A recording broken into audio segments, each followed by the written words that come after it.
Introduction. Viserys.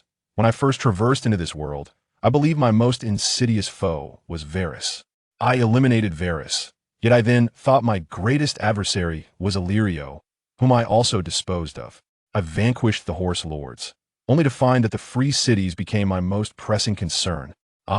It dawns on me more and more that my most formidable and treacherous enemy is not Robert, nor the White Walkers that resides above me. It is that divinity revered and exalted by all. Chapter 1. The Prince. Year 283 of Aegon's Landing. The Hour of Bats. The Hour of Bats is Westeros' designation for the night, commencing as the sun begins its descent. The golden remnants of the sun withdrew their last glimmer, as the crimson castle succumbed to the encroaching darkness. Upon receiving the news of the heir's demise at the Trident, the entire castle was shrouded in an atmosphere of mourning. Hundreds of thousands of rebels were marching towards the capital. In no more than 20 days, they would lay siege to the city. The pallid moon hung in the sky, resembling the gaze of a lifeless eye observing this crumbling dynasty. In a somewhat secluded chamber, the young Prince of Targaryen was engrossed in his reading. As he read, his fingers lightly tapped the table, creating a rhythm reminiscent of some hypnotic cadence. The early candles cast a golden hue upon his silver hair, making him appear to be bathed in divine light. Master Pycelle, could you tell me once more about the Dance of the Dragons? I find it hard to distinguish between the two Aegons, the prince inquired, his gaze lowered. Of course, your highness, came the response from the current Grand Maester, Pycelle. His bald head shone with an oily sheen, adorned with aged spots that resembled mildew. Though his skin sagged, the 24 metal discs around his neck attested to his remarkable erudition. These 24 discs symbolized his accomplishments across 24 distinct disciplines. To him, the prince before him appeared as nothing but a foolish child. This so-called prince was utterly oblivious, his own brother slain, yet still finding leisure to spend time in study. As for his fate, once the Targaryens fell, he would undoubtedly face execution. The best outcome would be to serve as a minor lord in a small castle. That would depend on the whims of the rebel leader. Yet for now, he still needed to treat him as a prince. Speaking of which, this young prince was quite courteous, bringing him milk each time he visited. The two Aegons descended from King Aegon, his daughter, and his second wife. Listening to the old scholar's explanations, the young prince pondered deeply. He contemplated how to rid himself of this old rogue, who squandered his resources and plotted treason. The young prince, named Viserys, was the second son of Aerys. Just a few days prior, he had become the unwitting occupant of another world soul. Now, Viserys had embraced his identity, analyzing the current situation with knowledge of the unfolding narrative. The reigning king, the mad King Aerys II, his father, was ensnared in perilous crises. The Grand Maester Pycelle was fervently advocating for his idol, Lord Tywin, to ascend the throne. The intelligence officer at his side was a descendant of the rebels, conspiring to usurp the throne. Even his own kingsguard, his personal protector, was poised to slay him at the moment the city fell. Viserys had no desire to serve that king. He was reaping the consequences of his own actions. However, he needed to save himself. Thus, Aerys' enemies also became his own. Viserys understood that Aerys would, in a moment of rationality, retreat with the queen to Dragonstone. Before departing, he believed it essential to deal with Pycelle. This man had suggested the opening of the gates while Lord Tywin was advancing under the pretext of restoring the king, resulting in the premature fall of King's Landing. Had it not been for him, Aerys could have bought more time. Viserys resolved to eliminate this so-called Grand Maester, at least to secure some time for escape for himself and his mother. As for the restoration of House Targaryen, to become an otherworldly, Lucio Viserys lacked confidence in his ability to summon meteorites. Having traversed into this realm for several days, he still had not comprehended the nature of his golden finger. Objective: execute Grand Maester Pycelle. Participation: 15%. Whenever Viserys entertained any inclination towards action, this information would manifest in his mind. Beyond this, there was no additional panel or information. The objective was comprehensible, yet the meaning of participation eluded him. The reason this information appeared in his mind was due to the decisions he made after analyzing the circumstances. When he attempted to articulate goals such as "I want to go home" or "I wish to leave this world of ice and fire," his golden finger remained unresponsive. Regarding this rudimentary golden finger, Viserys could only make do for the time being. Having something was better than nothing, he would first eliminate the Grand Maester and observe the outcome. As for the method of killing, he certainly could not resort to overt violence. The Mad King was mad, and so too was the son of the Mad King. No one would wish to ally with him thereafter. Viserys planned to seek evidence of Pycelle's collusion with Tywin, using Aerys' hand to eliminate him. If that failed, he would resort to poison. However, before that, he needed to continue to lull his opponent into complacency. Then, I must be a descendant of the kingdom's light? Rhaenyra? Indeed, but customary propriety dictates that you should refer to yourself as a descendant of Viserys too. As the conversation progressed, the old maester began to succumb to drowsiness, yawning widely. Viserys recognized his opportunity. This was precisely why he brought warm milk each time he visited. Grand Maester, if you feel weary, you may rest. I shall peruse my book a while longer before taking my leave. Actually, I am not that fatigued. I can continue to accompany you. Pycelle attempted to decline. Though he did not believe Viserys, this young brat, would engage in anything untoward in his chambers, he felt compelled to witness the Targaryen's final act. Yet the insistent drowsiness was utterly overwhelming. Moreover, Viserys' rhythmic tapping on the table, tap, tap, tap, served to lull him further into slumber. Pycelle felt his eyelids growing heavier and heavier, until he soon began to emit even breaths of slumber. The opportunity had arrived. Viserys did not cease his actions immediately. Rather, he gradually slowed the rhythm. Grand Maester? Grand Maester!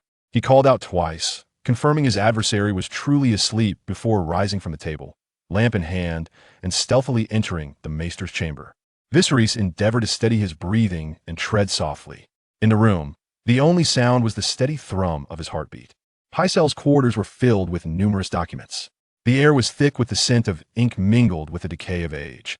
Though Viserys had not been a spy prior to his arrival, he was aware that important documents would not be left in plain sight. As a former middle school teacher, he often engaged in a battle of wits with students who surreptitiously brought their phones into school.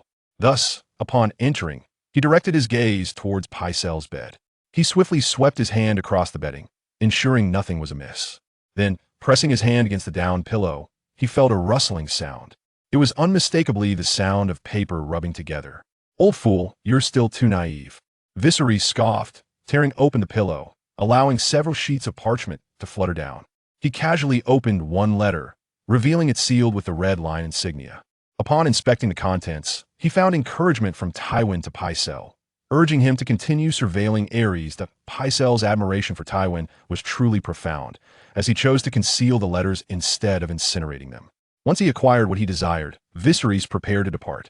With the pillow torn open, he would soon realize the urgency of delivering these letters to Aerys. Based on his understanding of Aerys, he would likely execute Pycelle without hesitation. There was no possibility of prior imprisonment. As Viserys exited Pycelle's chamber, he cast one last glance at him, the old man's visage resembling a weathered gravestone. Just as he left, the information in his mind shifted. Objective: execute Pycelle. Engagement: 55%. Chapter 2: The Mad King. It was eel time. Following bat time came eel time. If fishermen sought to catch eels, they would have already begun casting their nets. Viserys concealed the recently acquired letters within his garments and hastened towards Maegor's Holdfast, the royal residence. Aside from the king, all members of the royal family resided here. The handmaidens lining the path stepped aside upon seeing him. The armor guards, already standing erect, straightened further, their armor clinking with each movement. The sorrow and rage Aerys felt upon receiving news of his eldest son's demise had gradually subsided. Yet, a new fury was brewing, poised to erupt at any moment. Pycelle would serve as the fuse. Arriving at the foot of Maegor's Holdfast, Viserys prepared to meet the legendary Mad King for the first time since his arrival. To be candid, he harbored no fondness for the Mad King. The kingdom had been utterly ravaged by his hand. Moreover, he had defiled his own wife and alienated his eldest son. His decision to remain and defend the city rather than flee was a semblance of bravery, albeit one born from a need to atone for his misdeeds. Viserys aimed to eliminate Pycelle not only to mitigate the threat he posed, but also to ensure Aerys could harness his remaining influence effectively. As he prepared to enter Maegor's Holdfast, a man with a shining bald head emerged from within. He appeared somewhat portly, yet his footsteps were remarkably light, making no sound as he walked. Before he approached, Viserys caught a whiff of a fragrant incense emanating from him. He was none other than the sole eunuch of the Red Keep, the spy master known as Varys the Spider. Behind the scenes, he was a descendant of traitors. Your Highness, Varys quickened his pace to greet Viserys with a bow. His tall stature cast a shadow over Viserys, obscuring the moonlight behind him. The shadow enveloped him entirely. "Ah, your highness, the queen was just about to send for you." The queen, Rhaella, was currently with child, bearing the future mother of dragons, Daenerys. Her summons likely concerned matters of escape. "Understood. I shall attend to her at once." As they brushed past each other, Varys turned to watch Viserys enter Maegor's holdfast, resembling a spider poised to ensnare its prey. Once Viserys stepped inside, Varys turned and departed. Having just ascended to the second floor, Viserys now had a new target in mind. It would be ideal if Varys were eliminated before he could escape. He held dominion over the intelligence network of King's Landing and the Eastern Continent. In accordance with the original storyline, Viserys and the Mother of Dragons faced numerous assassination attempts during their flight, all orchestrated by him. Of course, the rebel leader would hire assassins, but their efficiency would undoubtedly suffer. Objective: execute Spymaster Varys. Engagement: 0. Noticing the alteration in his objective, Viserys felt a surge of confusion. What purpose did this mechanism serve? Might it offer him some form of reward upon completion? Setting the question aside for the moment, he chose not to seek Rhaella, but instead ascended to the highest floor, where Aerys resided. Climbing 4 flights of stairs posed a considerable challenge for a child of 7 or 8. The atmosphere in Maegor's holdfast was eerily tranquil. Even the echo of his footsteps resonated in the silence. As he glanced upward, he spotted a tall, handsome blonde guard at the stairway's entrance. His golden locks appeared as though gilded, and his features were sculpted with remarkable precision. Even a mere silhouette betrayed his exceptional prowess. He was none other than Aerys' kingsguard, the personal protector, Jaime Lannister. Viserys' pupils dilated. The evidence he had obtained implicated Pycelle in collusion with Tywin. Jaime was Tywin's son. If Aerys were to execute Pycelle, Jaime would likely not escape unscathed. "Your Highness," Jaime gazed down at Viserys, his expression a complex mix of emotions, as if he foresaw the fate awaiting the young prince before him. "I wish to see my father. His Majesty is not receiving anyone at present. Please convey a message to my father, informing him that I have uncovered a traitor." "A traitor?" Jaime regarded Viserys with skepticism, unable to fathom the fanciful notions of this child. Simultaneously, he felt a sense of disquiet, as if both father and son had contracted the same affliction, viewing everyone as a potential traitor. He was reluctant to provoke the already fragile Mad King, who was teetering on the brink of despair from the loss of his son. At this moment, several other guards behind Jaime turned their attention to the pair. "The king is quite fatigued. Perhaps you could share this information with me, and I shall relay it to him tomorrow." He intended to dismiss Viserys. "That will not suffice. What if the traitor escapes by tomorrow? If you refuse to report it, I shall not depart." He could not reveal who the traitor was or the nature of their conspiracy to Jaime. After all, the traitor was Jaime's own father, Tywin Lannister, the Duke of Casterly Rock. Should Aerys discover Tywin's involvement, Jaime would surely not let it go unpunished. What if he attempted to detain him here? Although the likelihood was low, one could never be too cautious. Viserys chose to sit down defiantly, adopting a posture of obstinacy. However, he found Jaime unyielding in his demeanor. "Your Highness, it would be best if you returned and came again tomorrow." Jaime stepped closer, speaking softly. He exuded the scent of leather and steel. Yet Viserys was unwilling to wait. He had to eliminate Pycelle. Moreover, he must personally deliver the evidence to Aerys. Suddenly, he sprang to his feet and shouted towards Aerys' chamber. "Father, I have discovered a spy. I have found a traitor. Seize him! Seize him!" Seeing Viserys' sudden outburst, Jaime hurriedly attempted to silence him. The surrounding guards tensed, aware that disturbing the king's rest would not bode well for anyone. This young prince was the last heir of Aerys and would surely remain unharmed. However, the guards could be replaced at any moment. It was too late. A hoarse voice resonated from within, akin to a wounded beast. "Damn it! Who was making that racket?" It was Aerys himself. The grief and anguish from losing his heir still tormented him, and the sudden uproar outside was irksome. He struggled to contain the murderous impulse rising within him. "Your Majesty, it is Prince Viserys," Jaime explained through the door. Yet Aerys offered no reply, falling into a long silence. His silence caused the guards outside to exchange glances, and even the gentle breeze seemed to heighten their anxiety. Viserys felt a pang of unease.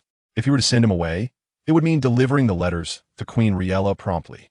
That was all he could do. Fortunately, after a brief pause, Iris finally responded. "Let him in." With the king's decree, the guards had no grounds to obstruct. James stepped aside, allowing Viserys to pass. Two guards opened the door, and several maidens rushed in to light candles for the king. As each candle flickered to life, a somewhat gaunt figure emerged. Silver hair cascaded down his back, nearly obscuring his face, and his nails, having grown unkempt for far too long, almost surpassed the length of his fingers. At first glance, one might mistake him for a vengeful specter. Chapter 3. The Queen. The flickering candlelight cast an elongated shadow of Illyrio upon the ceiling, resembling a menacing dragon poised to strike. "What brings you here?" Illyrio inquired, his commanding presence formidable after reigning as king for over 2 decades, despite his pervasive mistrust. The newly arrived Viserys was momentarily taken aback by the intensity of his father's demeanor. However, he quickly composed himself, producing evidence of the Chancellor's treachery from within his garments. "I have discovered an act of treason," Viserys proclaimed. Illyrio, with a slight furrow of his brow, regarded his son and discreetly signaled to a nearby handmaiden. The handmaiden accepted the envelope from Viserys and presented it to him.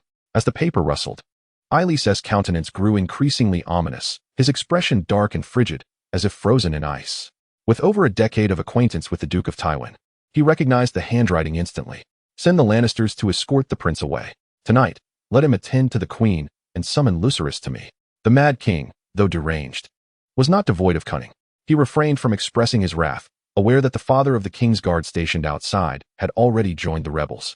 What surprised Viserys was his father's lack of inquiry regarding how he had procured such letters. Viserys served as Illyrio's Minister of Maritime Affairs, having long sought favor with Illyrio by disparaging the heir, Rhaegar, thus earning a degree of trust. With Illyrio calling for Viserys, it seemed that Viserys' objective to eliminate Pycelle had been accomplished. Yet, passing the ticking time bomb that was Jaime onto his wife felt somewhat unjust. On their way to the Queen's chambers, Jaime remained silent, perhaps believing a mere child would uncover nothing. As for why the Mad King reacted so vehemently, well, he was indeed the Mad King, recently bereaved of his heir. Viserys, too, wished to distance himself from him. The two exchanged no words as they approached the Queen's door, Jaime out of lack of conversation, and Viserys out of trepidation. Upon arriving at the threshold, Viserys was startled by the sound of a baby's cries, the voice of little Aegon, the son of Rhaegar. According to the fated trajectory, little Aegon was destined to meet a tragic end, thrown against the wall. His mother, Rhaegar's wife, would fall victim to a brutal assault by a commander known as the Mountain, while they had a 4-year-old daughter who would succumb to over 30 stab wounds. The fate of this mother and her 3 children was to serve as a somber epitaph for House Targaryen. Arriving at the Queen's door, Jaime halted, and after the handmaiden announced their presence, she opened the door for Viserys. As the door creaked open, a fragrant aroma wafted out, imbued with a hint of bitterness. The candlelight within flickered, illuminating the slender figure seated at the edge of the bed. Her cascading silver hair fell behind her, and even without turning, one could perceive her anguish and weariness. "Mother," Viserys softly called. In the few days since their arrival, they had scarcely seen each other. However, Queen Rhaella occasionally sent someone to attend to his needs. Viserys gradually came to accept this pitiable mother. Rhaella turned, her eyes slightly swollen and red. It was evident that she had been weeping since learning of Rhaegar's demise. "Come here, my son, come here." Rhaella extended her slender hand, and Viserys hurried to her side. Her cool fingers grazed his cheek as she scrutinized his face inch by inch, as if searching for the visage of another child. "Viserys, in a few days we shall reside on Dragonstone for a while." Rhaella endeavored to suppress her sorrow, striving to protect her son with her last ounce of strength. In her eyes, her young son, merely 7 years old, could hardly comprehend the concept of death. Yet, contrary to her expectations, Viserys grasped her hand and declared, "Mother, do not worry, I will protect you and my sister." Viserys spoke earnestly. Upon entering this world, it was impossible not to feel trepidation, especially as he was acutely aware of the trajectory of fate. Yet this woman before him, with her nurturing concern, offered him solace and a sense of belonging that this soul from another realm desperately sought. He knew Rhaella had passed shortly after giving birth to Daenerys. Viserys contemplated whether he might alter the fate of this mother before him. Faced with the comfort from her younger son, Rhaella was initially taken aback, then managed a bittersweet smile. "You mean Rhaenys? You are her uncle." The mention of Rhaenys led Rhaella to think of her unfortunate daughter-in-law, Elia, hailing from Dorne. She was the only reliable ally of House Targaryen thus far. She understood that if her husband wished to secure this ally, he would certainly keep Rhaenys close. King's Landing was unlikely to be held, and Rhaella dared not contemplate the fate that awaited her. Viserys offered no explanations, but kept Rhaella company for a while, and soon they both fell asleep. Meanwhile, Larys, upon receiving orders from Aerys, hastily changed the defenses of the Red Keep overnight. Ser Jaime, on watch, was arrested and thrown into a dungeon, while the slumbering Pycelle was dragged into the throne room like an old quail, still groggy and unaware of the unfolding chaos. It was only when Larys burst through the door with guards and thrust evidence of treason into his face that he began to comprehend the gravity of the political crisis at hand. This was not merely an act of treason. In Westeros, all scholars hailed from the Citadel, which prided itself on its neutrality in political matters. Pycelle's actions undoubtedly tarnished the Citadel's reputation. Upon realizing the exposure of his deeds, Pycelle wept profusely. He knew well the Mad King's favored punishment, burning. He felt as though the bones had been drawn from his legs, barely able to move as he was dragged along the way. His feet scraped the ground, leaving behind 2 trails of dark crimson. Upon arriving at the throne room, Pycelle noticed that a considerable number of people had already gathered. The Minister of the Sea, Lustrous, the Red Keep instructor, William Derry, along with hundreds of guards, gazed ominously at him. He turned his pleading eyes towards Aerys, who sat high upon the Iron Throne. Tears streamed down his face, betraying any semblance of the composure expected of a Grand Maester. Your Majesty, it is not as it appears, Your Majesty. Forgive me, Your Majesty. The voice of Pycelle was shrill with terror, yet Aerys remained unmoved. He gestured discreetly to a robust pyromancer beside him. The pyromancer poured a vial of viscous green liquid over Pycelle's head. Pycelle recognized the substance, wildfire, a flame that would not extinguish upon contact. He wished to curse, but his aging body could no longer summon the courage. The pyromancer waved his hand lightly, and the powder spilling from his sleeve ignited as it touched Pycelle's body. Screams of agony echoed throughout the throne room. Pycelle appeared as a green, flaming torch, and to prevent him from thrashing about, the guards bound him with iron chains. The dancing green flames cast eerie shadows of the Iron Throne upon the walls and ceiling, resembling countless silent, screaming souls. Execute Pycelle. Final participation rate 70%. Acquire the essence of the Grand Maester, absorb and merge. Meanwhile, through a golden finger, Viserys learned of Pycelle's demise. He pondered the golden essence swirling in his mind. Chapter 4. The Grand Maester Varys watched in disbelief as Pycelle transformed from a living man into a pile of ashes. The treachery of the Grand Maester took him by surprise. He could not comprehend Pycelle's motivations. After all, whether it was a Targaryen, Lannister, or Baratheon in power, one remained a Grand Maester regardless of the upheaval. Before treason, you were a Grand Maester. After treason, you remained a Grand Maester. Was it not a futile betrayal? Of course, Pycelle was now dead, and dwelling on such matters served no purpose. What intrigued him was that Pycelle's downfall had been orchestrated by none other than the unassuming Viserys. As a master of espionage, he found it hard to believe that this was merely a coincidence.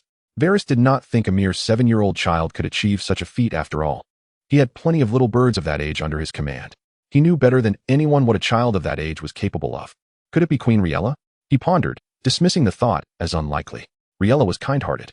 He recalled how horrified she had been upon discovering that her network of informants consisted of a group of tongueless children.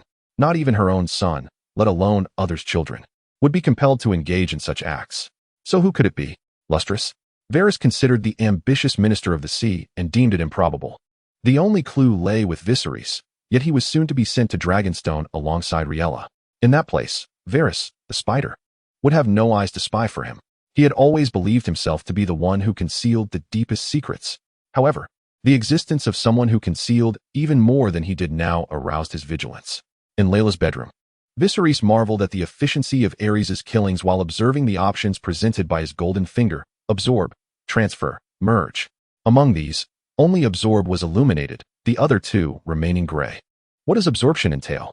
Will it endow me with the knowledge of a grand scholar? Despite his hesitations, Viserys found no better alternative. He chose to absorb. In an instant, a torrent of knowledge surged into Viserys' mind, leaving him with a sensation of cerebral expansion.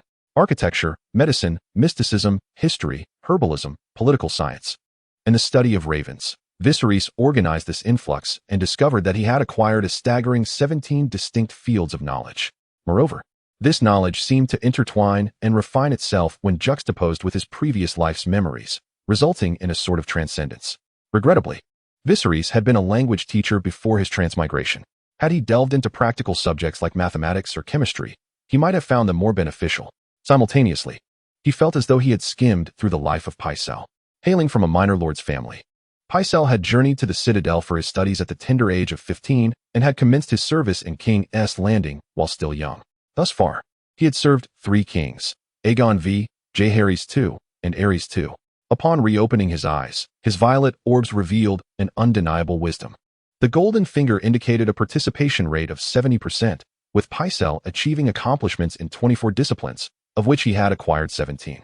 Viserys pondered, seemingly grasping the purpose of the golden finger. It allowed one to obtain the abilities or skills of others through acts of violence. Alas, possessing merely half the knowledge of a grand scholar would not alter his fate. To ensure his survival, what he required was territory and an army. After acquiring the majority of Pycelle's knowledge, Viserys realized he still felt somewhat impotent. He would still need to flee alongside Queen Rhaella. But wait, the study of ravens. Viserys recalled the knowledge of training and utilizing ravens that now resided in his mind. Ravens, akin to carrier pigeons, served as messengers across the 7 kingdoms. With Pycelle's demise, nearly no one in the Red Keep could employ ravens anymore. Perhaps he could use them to communicate with the outside world. Yet, he soon felt a wave of despondency. Who in the outside world was worth contacting? In the 7 kingdoms, the North, the Riverlands, the Vale, and Stormlands had all rebelled. The Lannisters of the Westerlands had also turned against him. Although the Tyrells of the Reach remained loyal, Mace Tyrell, known as the Inflated Fish, was woefully inadequate militarily. Tens of thousands of troops couldn't even capture a single stronghold. Moreover, their fleet was languishing, unable to intercept even a smuggler, which had spared the rebels from starvation in the city. Dorne, situated at the southernmost point, could offer no assistance. Wait a moment, was Dawnbringer still alive? Could he send a message to prepare for a transfer to Dragonstone? The Dawnblade is universally acknowledged as the most formidable weapon of this era, embodying the very essence of chivalry. Prior to the onset of conflict, it was entrusted to protect his other wife, Lyanna Stark, within the confines of the Elysium Tower. As she was on the verge of childbirth, it would have been far more advantageous for him to safeguard her on Dragonstone. Such a noble soul ought not to meet his end in a place of treachery. The mere thought of having the Dawnblade as his protector brought an inexplicable sense of reassurance to Viserys. He recalled that even when he fled to Dragonstone with Rhaella, peace eluded them, for there were traitors conspiring to use their lives as a pledge of allegiance.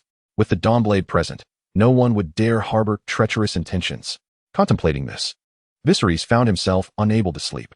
In truth, he could write a letter once he arrived at Dragonstone, but with Robert's forces poised to besiege the castle, he was unwilling to squander a single moment. Just as he prepared to slip away quietly, he heard a faint sound of weeping nearby. Rhaella was still awake, preventing him from leaving. "Mother, are you still awake?" Viserys gently inquired. At the sound of his voice, Rhaella shuddered, her sorrow no longer containable, her shoulders trembling with quiet grief. Viserys rose to light a candle, at which moment a maid hurried into the room. "Fetch some hot water," he commanded. However, the maid hesitated, looking toward the queen. Rhaella glanced at Viserys with a hint of confusion, but eventually nodded. Once the maid received her orders, she hurried out. Alas, he could not even command a maid. Viserys once again recognized his diminished status. "Mother, since you cannot sleep, let us converse," he suggested softly, taking her hand in his. After absorbing the teachings of Pycelle, he felt remarkably alert and invigorated. "Viserys, your elder brother, he shall not return," she lamented. "I know," Viserys replied, nodding. His brother had perished. Death signified an irrevocable absence. Rhaella surveyed her youngest son with her amethyst-like eyes, clearly taken aback. "I understand that no one can replace your brother in your heart, but in mine, no one can substitute for you, mother. I am deeply concerned for you." As he spoke, tears rolled down his cheeks. Rhaella embraced his head, her sobs resonating like the mournful cries of a bloodied cuckoo, a sound that would break anyone's heart. Fortunately, with Viserys' comforting presence, Rhaella's emotions began to subside. At that moment, the maid returned with hot water. Viserys tenderly wiped her face and then washed her feet with his own hands. The scene was so poignant that even the maid could not help but shed tears. With comfort bestowed upon her, Rhaella finally drifted into a light slumber. As dawn approached, Viserys resolved to visit Pycelle's quarters once more. This was a calculated risk, and the outcome he would leave to fate. At worst, upon reaching Dragonstone, he could eliminate a few adversaries to instill fear in those harboring treacherous thoughts. Chapter 5. The Dawn's divine soared last night. Many were summoned by Iris to witness the roasting of the Grand Scholar, resulting in a palpable lethargy among the populace the following day. However, he was no benevolent monarch concerned for his subjects. The treachery of Pycelle instilled a sense of urgency in Iris. He had ordered the arrangements for Rhaella and Viserys to flee the very night prior. Ships, carriages, guards, and provisions were being meticulously organized. Nevertheless, a royal exodus is fraught with complications. It was anticipated that they would not be able to depart until the morrow. Viserys arrived at Pycelle's abode, a place that ought to have been sealed off. Yet, with the Red Keep in turmoil and the entire city of King's Landing engulfed in fear, such precautions were overlooked. Given Iris's current state of mind, he was incapable of formulating a comprehensive plan. His thoughts were consumed with the intention of capturing Elia and her children as hostages, leveraging them to compel Dorne to send forces for his salvation. This predicament afforded Viserys an opportunity as he made his way to Pycelle's chamber. The room, having been ransacked, lay in disarray. Chairs and tables were overturned, documents and books littered the floor, and it appeared as though a tempest had ravaged the space. Fragments of shattered bottles lay scattered about. A mere cursory glance was all Viserys intended before ascending further. Yet he suddenly noticed a bottle that seemed to be only partially broken, with a significant amount of liquid still inside. Upon inspection, he discovered it contained a prepared poison, the Widowmaker, capable of bringing death with but a single drop. While its purpose remained unclear, he procured a suitable vial to collect it. The crowhouse awaited him above. As he ascended the spiral staircase, the pungent aroma of bird droppings assaulted his senses. Upon entering the crowhouse, Viserys beheld numerous wooden compartments lining the walls, resembling a honeycomb in their density. King's Landing, being the capital, necessitated communication with nearly every castle across the realm, resulting in a veritable multitude of messenger crows, over 100 in total. These compartments were broadly categorized into 8 regions: the Crownlands, Stormlands, Reach, Dorne, Westerlands, North, Riverlands, and Vale. Each compartment bore the name of a corresponding castle, and those of significant stature were often assigned multiple crows. For instance, Sunspear in Dorne hosted an entire brood of messenger crows. Each crow sported a copper ring on its leg, serving both to carry messages and to denote its origin. Viserys lingered momentarily before focusing on the pressing matter of relocating Arthur. He recalled that Rhaegar had concealed Lyanna in the Tower of Joy. Viserys made his way directly to the region pertaining to Dorne, yet after an exhaustive search, he could not locate the name of the Tower of Joy. Frustration mounted. How could there be scholars at a location that was ostensibly unassociated? Realizing this, he deduced that the Tower of Joy was situated near the Princess Pass. He promptly dispatched messages to several castles in proximity to the pass, such as Sunspire, the King's Grave, and the Knight's Song, each still loyal to Dorne and yet to betray their allegiance. Let them seek the Elysium Tower, and upon locating the individuals, escort them to Dragonstone. Additionally, there lies the Starfall city of Arthur's family, the Dane lineage. Despite the considerable distance, they are family, and thus the likelihood of complications is diminished. After composing the letter, Viserys employed the message raven technique acquired from Pycelle, releasing the raven with precision and purpose. The raven soared from the window, darting into the distance like an arrow loosed from a bow. Watching the departing bird, Viserys felt that he had done all he could. It would be fortuitous if they survived. As for whether Lyanna's survival would complicate matters for him in the future, such concerns were not for the present moment. If he wished for Arthur to serve him, such risks were unavoidable. After a night of contemplation, he concluded that Dragonstone would surely be untenable. Eventually, he would have to relocate his family to the East Continent. If Lyanna were to accompany them, so be it. The impact would be negligible. Just as he prepared to depart, a raven unexpectedly returned. Capturing the bird, he examined the copper ring on its leg, identifying it as from Casterly Rock. News from Tywin? Viserys was taken aback, not anticipating such an unexpected boon. Upon opening the envelope, he found a request for Pycelle to relay information once Lyanna and her son had set forth. He would dispatch individuals to ambush them en route. Astonishingly, these assailants were concealed within King's Landing. Objective: execute the ambushers. Involvement: 0. Noticing the information from the Golden Finger, Viserys smirked inwardly. Why not execute Tywin instead? Does the Golden Finger doubt my capability? Yet, indeed, he could not. The pressing question remained. To whom should he disclose this information? The Red Keep had been infiltrated as thoroughly as a sieve. Upon leaving the Ravenry, he fortuitously encountered the Red Keep's captain of guards, Sir William Derry. He had selected nearly 500 elite guards to escort Viserys and Lyanna. Clad in armor, these soldiers represented a stark contrast to their unarmored counterparts. In the age of cold steel, an armored soldier could vanquish an army 20 times its size. With such guards at his side, the journey should proceed without incident. Perhaps sensing Viserys' gaze, William approached and bowed. "Your Grace." William quickly assessed this prince, who had always remained somewhat inconspicuous. He was aware that it was Viserys who had uncovered Pycelle's treachery the previous night. "Sir William, I wish to show you something." "What is it?" Viserys recognized that William was among those he could entrust completely. His brother, Jon Darry, had recently perished alongside Viserys' brother, Rhaegar, at the Trident. In the original timeline, after Dragonstone's fall, it was William who had aided in the escape of Viserys and his sister to Braavos, caring for them for 5 long years. Ultimately, illness had claimed him, and he had lost one eye, perhaps a consequence of the impending ambush.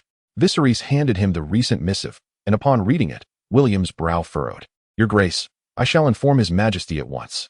William, with a strained voice, began to speak, expressing his intent to seek out Iris. "Wait," Viserys interjected, halting him.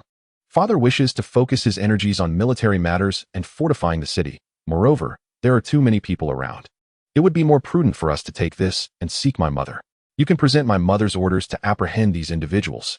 Surprised by Viserys' suggestion, William couldn't help but marvel at the young prince's remarkable foresight despite his tender age. It was indeed fortunate for him. This was the second time he had managed to avert disaster in advance. Could it be that he possessed the capability to lead the Targaryens from peril to safety? Setting aside his tumultuous thoughts, William followed Viserys in search of Queen Rhaella. To extinguish the threat as swiftly as possible, Viserys practically rushed forward. At that moment, a change occurred in his inner compass. Objective: eliminate the ambushers. Engagement level: 40%. Viserys began to comprehend the utility of this inner guide. The engagement level indicated the amount of essence he might ultimately acquire. Though it stood at merely 40% now, it was clear that there were multiple ambushers awaiting him. He hoped that among them there might be some extraordinary talents. At this moment, what he required was not the knowledge of scholars, but rather the strength of warriors. Soon, the duo arrived at the Maegor's holdfast. "Uncle." Just as Viserys and William prepared to enter, a timid voice called out. Turning around, Viserys beheld a brown-haired little girl named Rhaenys, the daughter of his elder brother, Rhaegar. After the fall of King's Landing, this fragile form would meet a tragic end, suffering over 30 stab wounds. In her arms, she cradled a small black kitten, gazing up at Viserys with a pitiful expression. Chapter 6. The Princess as a Princess. Rhaenys was always attended by guardians. As Viserys approached, a plump nurse cast a glance in his direction. "Rhaenys, you may play here for now. I shall find you shortly." Despite her foreseen fate, matters of priority had to be addressed, especially since Iris had already positioned nuns and nurses to supervise the mother and daughter. The immediate task was to eliminate Tywin's men. "Uncle, are you and grandmother leaving?" "Grandmother?" Viserys paused momentarily, realizing she referred to Queen Rhaella. However, Rhaella was only in her 40s, and due to her comfortable living conditions, appeared to be just in her early 30s. The notion of her being called a grandmother struck Viserys as jarring. "I heard it from my mother." Noticing Viserys' silence, Rhaenys assumed he was upset. "Be a good girl, and I shall take you along later." With that, Viserys ascended the stairs with William. William did not take Viserys' words seriously. Rhaenys and her mother had long been mandated to remain by Iris's decree. Even the nurse tasked with watching over Rhaenys dismissed Viserys' claims. Nevertheless, Viserys was indeed determined to take Elia and her daughter away. To put it bluntly, leaving Elia and her child with Iris would be a sheer waste. He has not only ruined the nation, but also shamelessly taken his daughter-in-law and grandchildren as hostages. Emotionally speaking, little Rhaenys is calling him uncle. If he were unaware of her fate, it could be excused, but now that he knows, he cannot allow it to transpire. Soon, the two arrived at the threshold of Rhaella's bedroom, where she was inside attending to her morning routine, having risen late due to a restless night. Upon awakening and finding Viserys absent, she felt a pang of anxiety. When she inquired with her maid, she learned that he had left early. Gazing into the mirror, Rhaella noticed her pallor, a testament to the profound grief of losing a child, which is not easily alleviated. Yet within her eyes flickered a glimmer of hope, as if her youngest son had matured overnight, providing her with a renewed sense of purpose. "Your Majesty," the prince is outside requesting an audience, along with Sir William. In the past, when her maid mentioned the prince, Rhaella's mind would first conjure the image of Rhaegar, but now it was Viserys. The arrival of William, however, piqued her curiosity. "Very well, let them enter." Upon seeing Rhaella, Viserys sat directly beside her, while William bowed in deference. "Your Majesty, what brings you here, Sir William?" Rhaella inquired, aware that Illyrio had dispatched William to escort her. Viserys presented the letter he had discovered at the crow's nest, and frost settled upon Rhaella's visage. She would not permit anyone to harm her children again. This matter is to be entrusted to you, Sir Willem. It must be done swiftly. At your command. With the order given, Willem promptly departed from Maegor's holdfast, preparing to lead a contingent to apprehend the threat.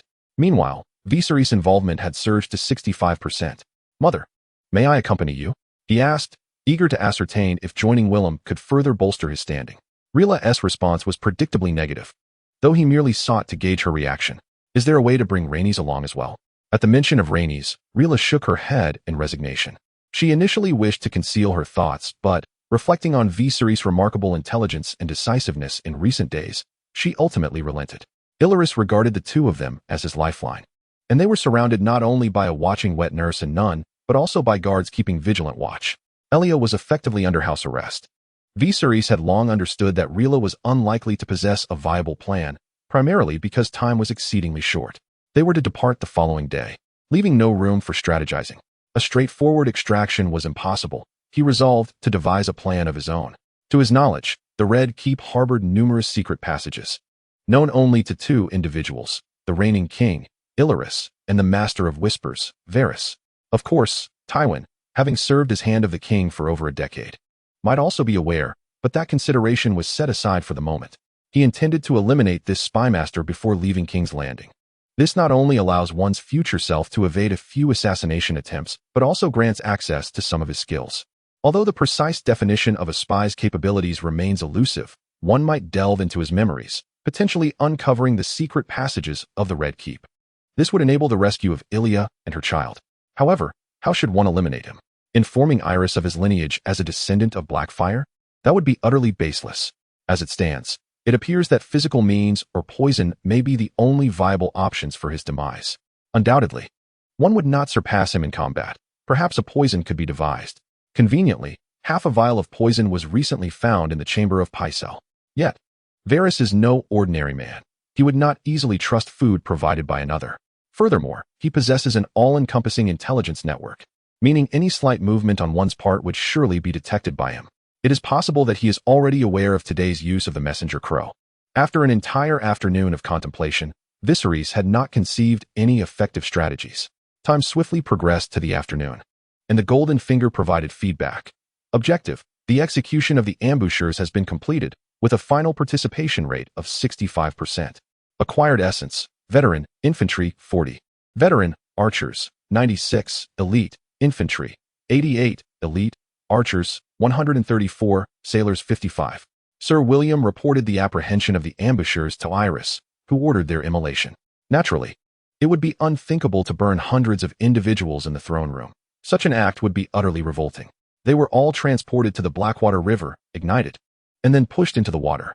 Wildfire is not deterred by water. It can burn even amidst it. Green flames flickered upon the dark surface of the river, resembling ethereal green will-o'-the-wisps. The anguished cries emanating from the flames assaulted the ears of the onlookers, casting a shroud of terror over the already anxious populace of King's Landing. William, responsible for the execution, felt a degree of discomfort facing such a grim scene. He regarded the fire sorcerers with disdain, lamenting that it would have been preferable if Rhaegar had successfully ascended the throne, as that might have brought 30 years of peace to the realm. Simultaneously, he could not help but reflect on Viserys' fortune. Many among the executed were formidable soldiers, masters of archery and swordsmanship.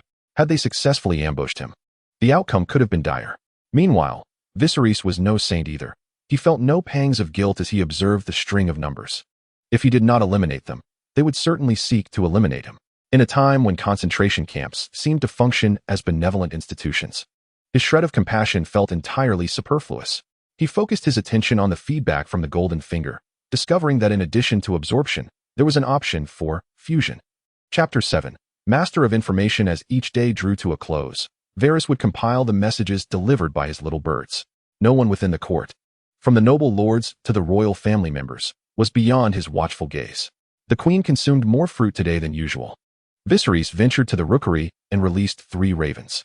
The Grand Maester, William, accompanied him to an audience with the queen. Today, Viserys meandered through the Red Keep, passing notable landmarks such as Maegor's Holdfast, the Hand's Tower, the White Sword Tower, and the gardens. The every move of the significant figures within the Red Keep did not escape Varys' keen observation. Why was it always Viserys? As Varys pieced together the information, he discerned that something was amiss with the young prince. As the master of whisperers, he was well aware of the orders issued by Ares that had led to the execution of hundreds. Yet, he was taken aback by the apparent involvement of Viserys. How young was he? Comparable in age to his little birds. To Varys, those children who had their tongues severed were mere expendables. Yet, this seemingly trivial expendable now sparked a sense of caution within him. Moreover, there was an incongruity. How could Viserys employ ravens? Varys understood the intricacies of raven training, as he had secretly nurtured a few himself. Using ravens was not simply a matter of tying a message and releasing them. It required knowledge of where they were to fly, and the direction to which they should be sent was of utmost importance.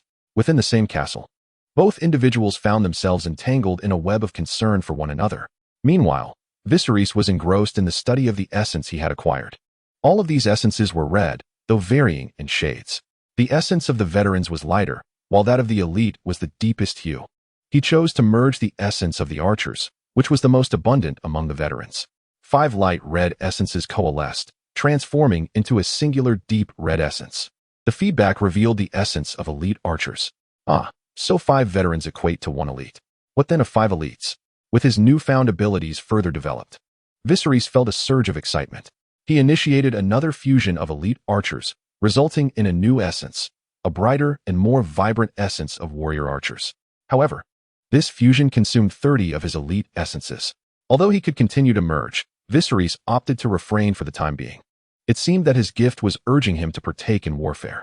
The more enemies he vanquished, the more essences he could acquire. Upon this realization, a vague strategy began to form in Viserys' mind. Furthermore, his gift had yet to reveal its full potential. He was aware that there was an option for transfer that remained inaccessible. First, let him absorb this warrior essence. The radiant essence instantly vanished from his mind, flooding his consciousness with countless techniques of archery practice. Upon opening his eyes, he noticed that the world around him appeared clearer, as the curtains billowed in the wind. It seemed to him as if time had slowed. He even clenched his fist and discovered that his strength had significantly increased. Despite his tender age, he could sense that his physical prowess rivaled that of an adult. At the very least, drawing a powerful bow was no longer a challenge. Moreover, a considerable portion of the power bestowed upon him by the essence remained dormant, awaiting his discovery. In this regard, Viserys gazed at the obsidian-hued dragonbone bow hanging on the wall, reminiscent of the starry night sky. Although Varys possessed an intimate knowledge of the Red Keep's intricacies, there was one thing he was utterly oblivious to. He had no inkling of Viserys' intent to kill him. Nor did he fathom the audacity with which Viserys contemplated such an act. Most importantly, he remained unaware of Viserys' capacity to carry it out. Leaning out to survey the ground below, Viserys noted that his chamber resided on the 2nd floor, directly above the Queen's ballroom. He surmised that a leap from this height, given his current physical prowess, would not result in injury. After all, he would be departing King's Landing by dawn, and he resolved to employ the most direct and brutal method to eliminate Varys. The sun hovered on the horizon, preparing to set, with a bit of time remaining before the hour of the bat. To enhance its lethality, he replaced the bowstring with a thicker one. Just then, a knock echoed through his chamber. Upon opening the door, he was greeted by his mother's handmaiden. "Your Highness, the Queen requests your presence to rest with her." How fortuitous, he thought, and rather than displaying impatience, he swiftly devised a clever ruse. "Please convey to my mother that I yearn to join her, yet we must depart at dawn. Rhaenys has requested my company for a conversation," Viserys implored earnestly. As the personal attendant of Rhaella, she understood the unspoken nuances and departed after hearing Viserys' words. Once the handmaiden had left, Viserys awaited the onset of night. The Red Keep was bustling with servants during the hour of the bat, and even the time of the eel saw a fair number of people about. He planned to endure until the hour of the owl, when most would be sound asleep. Indeed, Viserys' excuse bore fruit. Rhaella did not press him to join her. As time slipped away, the distant sound of soft cooing reached his ears. He first discarded the bow, then leaped downwards. His chamber's elevation was merely 5 or 6 meters from the ground. Thanks to his light physique and the enhancement from the essence, his legs provided ample cushioning upon landing. As anticipated, Viserys emerged unscathed. After all, as a prince, he could not afford to be seen wandering the court with a bow in hand. Such an action would surely earn him a reprimand, perhaps even hinder his exit from Maegor's holdfast. With the bow slung over his shoulder, Viserys' slender frame plunged into the enveloping darkness. However, unbeknownst to him, a watchful stable boy, who had been discreetly trailing him, followed closely behind. This young boy was tasked with monitoring Viserys' movements. since Varys' arrival at the Red Keep. He had replaced several menial workers with his own, such as stable hands and muckrakers, roles deemed inconspicuous and generally despised. These seemingly insignificant figures afforded Varys considerable advantages. The stable boy, trailing Viserys, suddenly realized that his path led toward Varys' quarters, oblivious to the prince's intentions. Before long, the two arrived at Varys' window, one following the other. The light in Varys' room still shone brightly, which did not surprise the stable boy, for Varys was always awake whenever he sought him out. What could he possibly be up to? The stable boy gazed at Viserys in confusion as he picked up a stone from the ground and hurled it at Varys' window. Startled, Varys opened the window to investigate, only to be met by a sharp arrow. Thud! The poisoned arrow pierced through his skull as if it were mere candy. Years of plotting evaporated in the blink of an eye. Chapter 8. The little bird the boy disguised as a stable boy watched in horror as Viserys shot his master. His eyes widened, more round than an owl's. He wanted to flee, but Viserys had already spotted him. Stop, or I shall shoot you.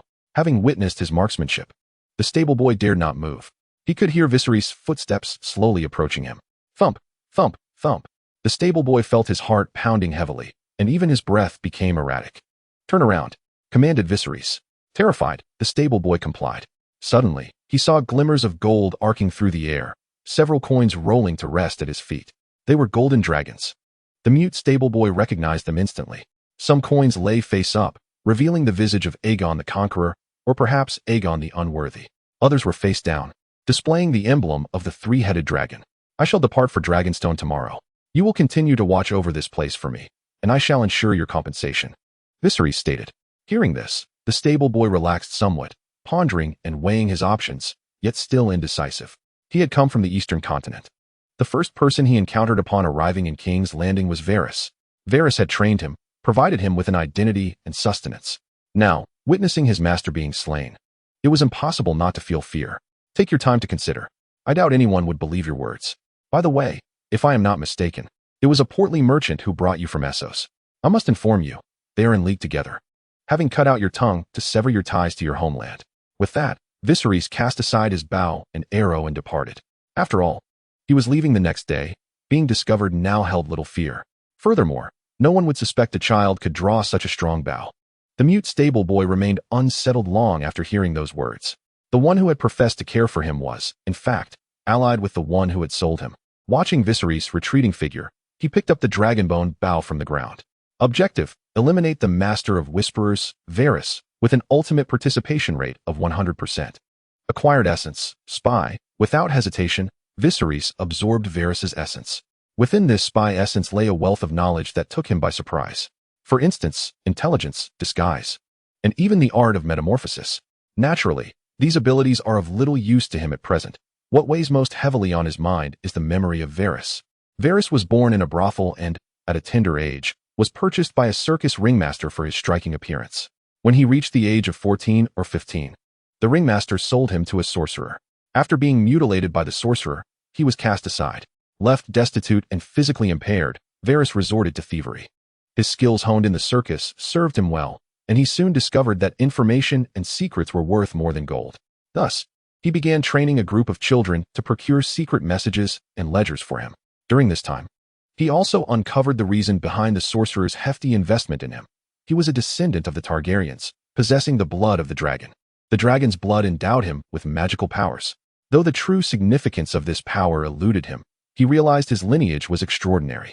During this period, he befriended an assassin named Illyrio, and their companionship blossomed. Through a series of machinations, Varys found himself serving in the court of Aerys II Targaryen. With access to nearly all the secrets of the Targaryens, he and his assassin friend gradually amassed wealth. He has now risen to the status of a wealthy governor in the city-state of Pentos on the eastern continent. This governor has united with a woman of the Blackfyre bloodline, ultimately begetting a son. According to the original timeline, they intended to conspire to place this child upon the Iron Throne. Yet, the time is not ripe for such ambitions. Illyrio, if memory serves, possesses dragon eggs. Does he not? Both have become aware of the unique nature of the dragon bloodline and, with ample resources at their disposal, it is only natural for such thoughts to arise. However, according to Varys' recollections, their pursuit of dragon eggs has only recently begun.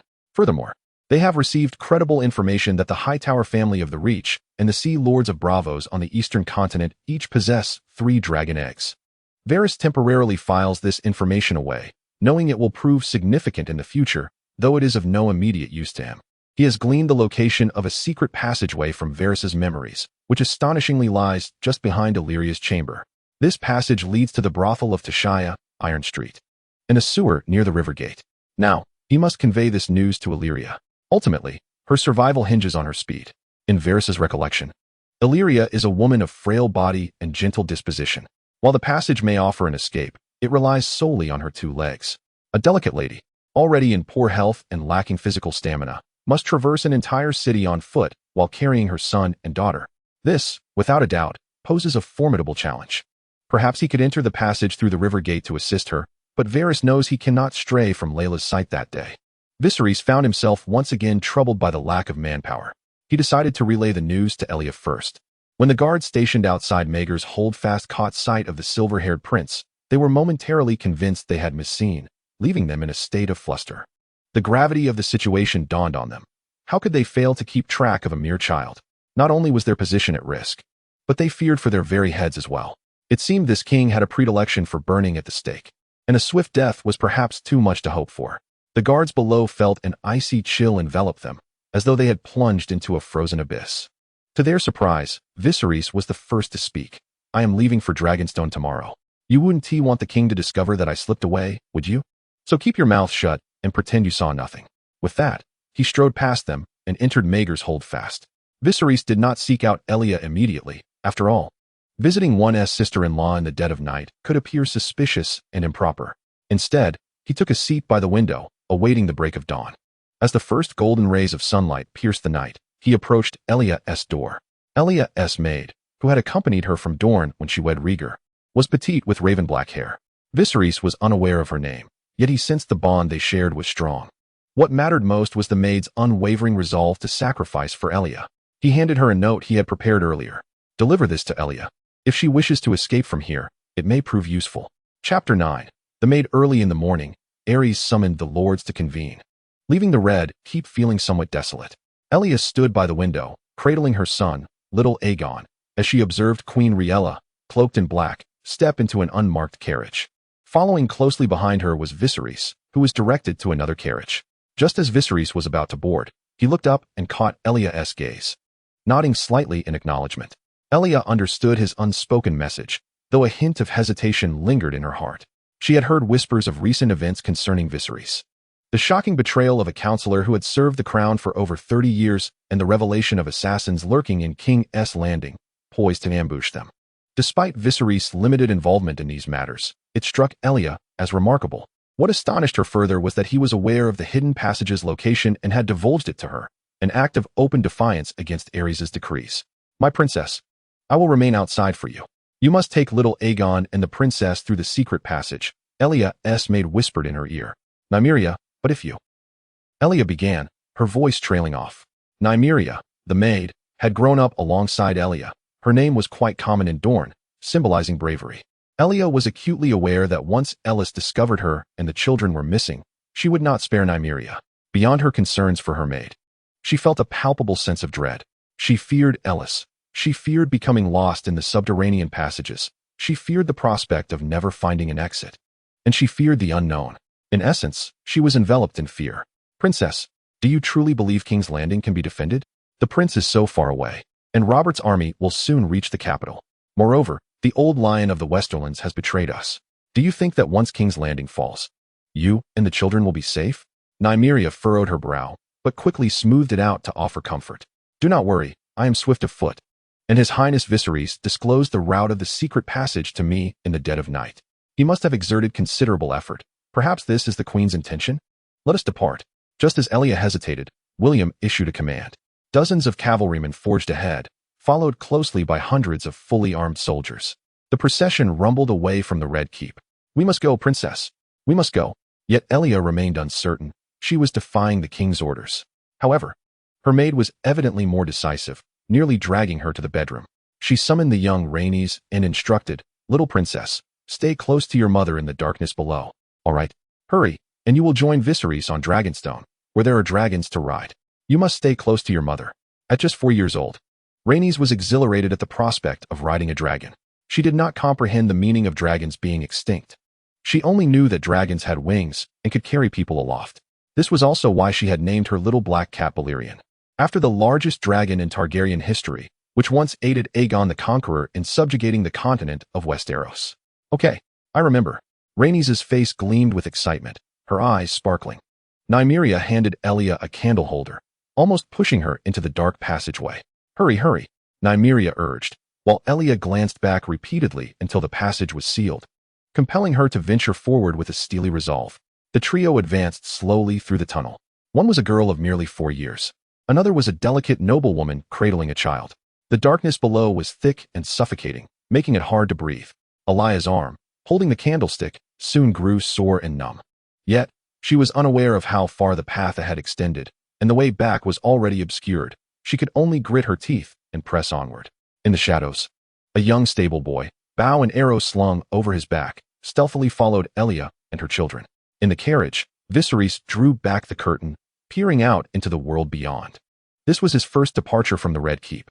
Having previously lived in a metropolis with millions of inhabitants, he found nothing particularly remarkable about King's Landing, which boasted a population of merely 500,000. However, the population density in this area is exceedingly high, particularly along the main thoroughfare of King's Landing. The crowd is overwhelming. The spires of buildings obscure the sunlight, while stalls and shops lining the streets occupy a third of the road's width. The air is filled with the cacophony of vendors calling out and the clamor of the masses, soon accompanied by the nauseating stench of excrement and rotting sweetness that invaded his nostrils, reminiscent of fermenting foul apples. It is often said that King's Landing is a city of foul odors, and indeed, the reputation is well-deserved. Fortunately, as a noble accustomed to traveling by carriage, Viserys is spared the discomfort of motion sickness. Otherwise, he would surely have lost his composure within the confines of the vehicle. They not only set out early but were also accompanied by knights tasked with clearing the way. After an hour's journey, they arrived at the river gate. At that moment, a voice from outside the carriage called out, "Your Highness, please hold on. I will send someone to check on the ships." "Very well, thank you. Please deliver this to my mother," Viserys replied, extending a note to William. William did not entertain the thought of inspecting the contents of the note, but promptly delivered it to Queen Rhaella. Upon discovering it was from Viserys, Rhaella opened it to read its contents, which left her in disbelief. A secret passage. This boy, when did he learn of it? Soon after, she summoned Viserys to her carriage. "How did you come to know the location of the secret passage?" I dreamt of it." "Dreamt of it?" Rhaella, not one to be easily fooled, clearly did not believe Viserys' words. "I found a book at Pycelle's, titled The Wayward Prince. It spoke of him and Aegon I sneaking out through a secret passage in their youth to explore. And then I had a dream of a hidden passage in his room, which is also Elia's room, leading out of the Red Keep." Hearing this, Rhaella's expression softened somewhat. It is said that thoughts of the day shape the dreams of the night, and she too had experienced similar occurrences in her youth while reading. Although she wished for Elia's survival, she remained skeptical of the passage's existence and did not intend to linger long. However, for the sake of her son, she could afford to wait a little longer. Moreover, she could not bear to see Elia sacrificed for the state. Even if the rebels were in a hurry, they could not possibly reach King's Landing instantaneously. "Very well, we can wait a while longer, but we must do so on the ship." Chapter 10. The Dragonbone Bow. Elia and her children continued their arduous trek through the secret passage. Unfortunately, her shoe soles had worn thin without her noticing. As a lady of high standing, her range of movement was limited. The footwear she donned prioritized comfort and was ill-suited for travel. Elia felt her calves aching, and her arms, which cradled her child and held a candelabrum, had long since gone numb.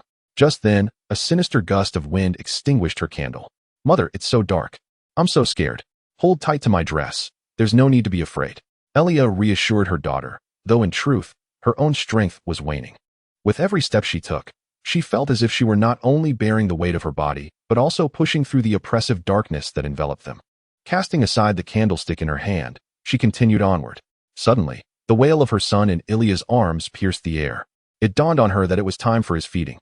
However, during her time in the palace, a wet nurse had tended to the child, and now she found herself devoid of milk. The sound of her son's cries ignited a sense of urgency within Ilya.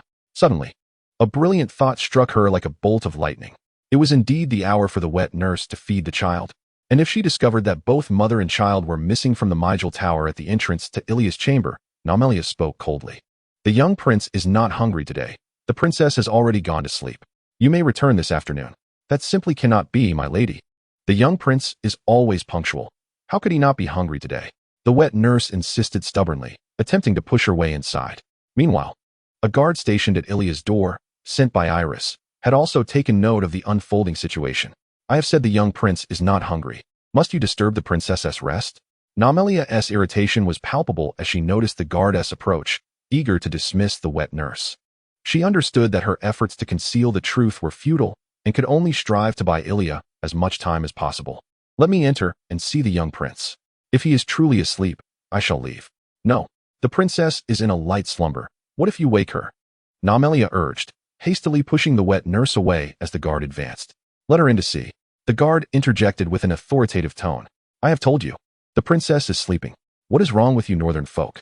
Can you not comprehend plain speech? Those from Dorne, positioned at the southernmost tip of Westeros, referred to all others from the Six Kingdoms as northerners. Yet her intent to conceal was glaringly obvious, prompting the guard to shove Naumelia aside and call out at the door, Your Highness. Your Highness. He repeated his calls several times, yet silence reigned. What are you doing? Disturbing the princess's slumber could cost you your head, Naumelia shouted, but the guard's expression shifted. He swiftly seized Naumelia with one hand and gestured to his men. Several soldiers forcefully breached the door, only to find it empty within. Meanwhile, in the chambers of the Prime Minister, since the previous Prime Minister's dismissal, Iris had appointed a fire sorcerer to the position. Alongside him, charlatans like Gorgos and Beres had become esteemed guests of the crown. He was engaged in discussions with Luthris and the officers of King's Landing regarding defense strategies. Your Majesty, the rebels will not reach King's Landing for at least another fortnight. We have ample time to prepare the wildfire. A group of fire sorcerers eagerly pitched their defensive plans to the king, though most remained skeptical. Historically, those who dabbled in wildfire met with dire fates. Aegon IV once endeavored to forge the wooden and iron dragon to assault Dorne, ultimately resulting in a grand farce. Aegon V attempted to hatch dragon eggs with wildfire, leading to the tragic calamity at Summerhall. Now, Aerys too has summoned a cadre of fire mages. Yet, the orchestrator of it all, Aerys, appears dazed, as if his spirit has wandered far beyond the earthly realm. He mutters incoherently, exuding an air of neuroticism. Your Majesty.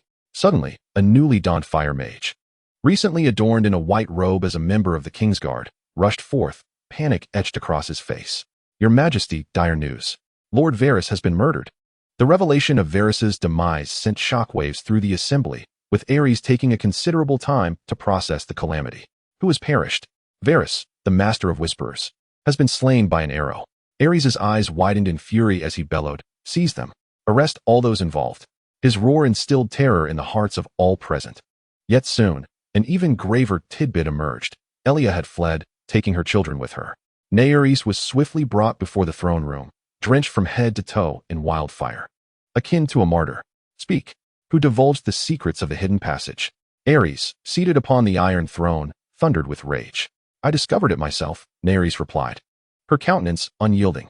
Mother, I can go no further, Rhaenys lamented, seated on the ground, her voice laced with tears. Just a little longer, hold on.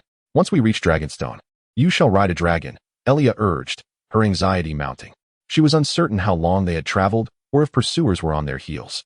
Although she yearned to press onward, her strength had been entirely depleted. Each step felt as though needles pierced her fragile limbs, as she struggled to care for her son while comforting her equally exhausted daughter. In this moment of despair, her mind wandered back to childhood days spent frolicking by the fountain with her brother. Oberyn had accidentally toppled into the fountain, nearly drowning, while he subsequently endured a fortnight bedridden due to a beating from his brother, Doran. As Illyria's physical and mental fortitude began to crumble, the sound of footsteps suddenly reached her ears.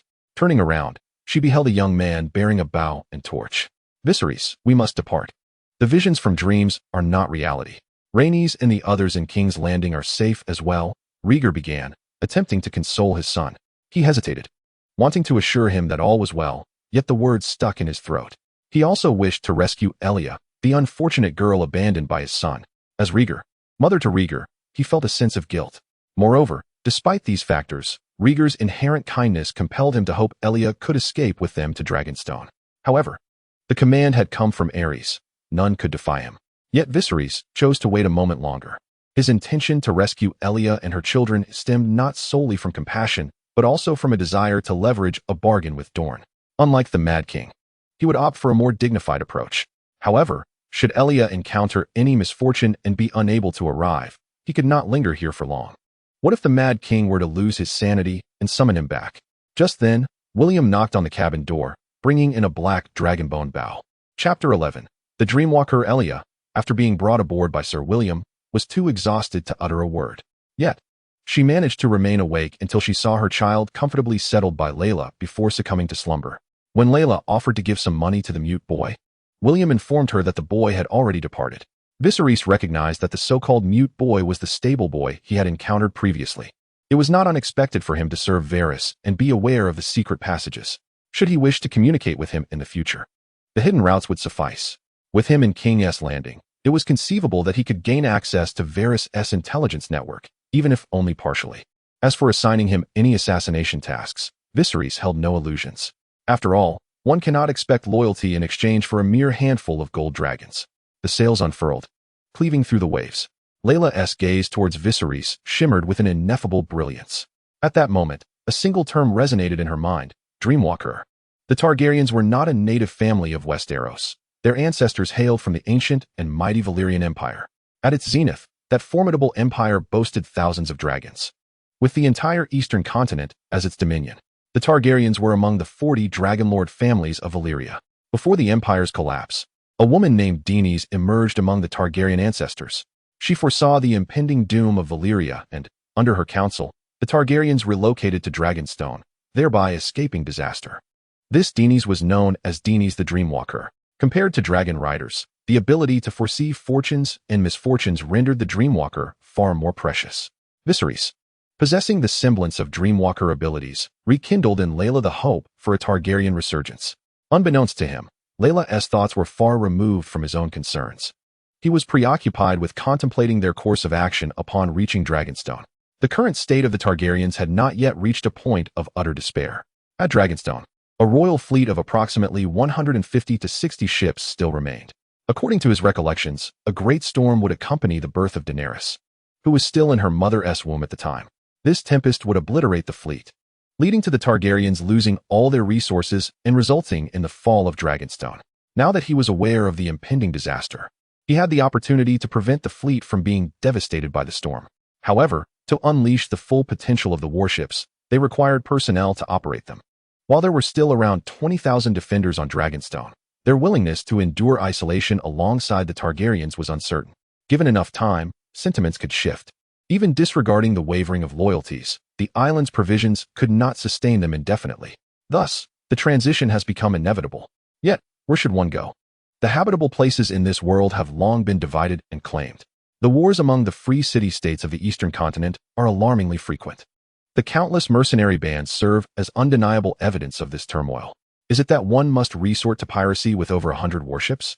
Such a notion would obliterate any dreams of revival, relegating one's aspirations to the depths of despair. Furthermore, scattered vessels cannot unite the hearts of men.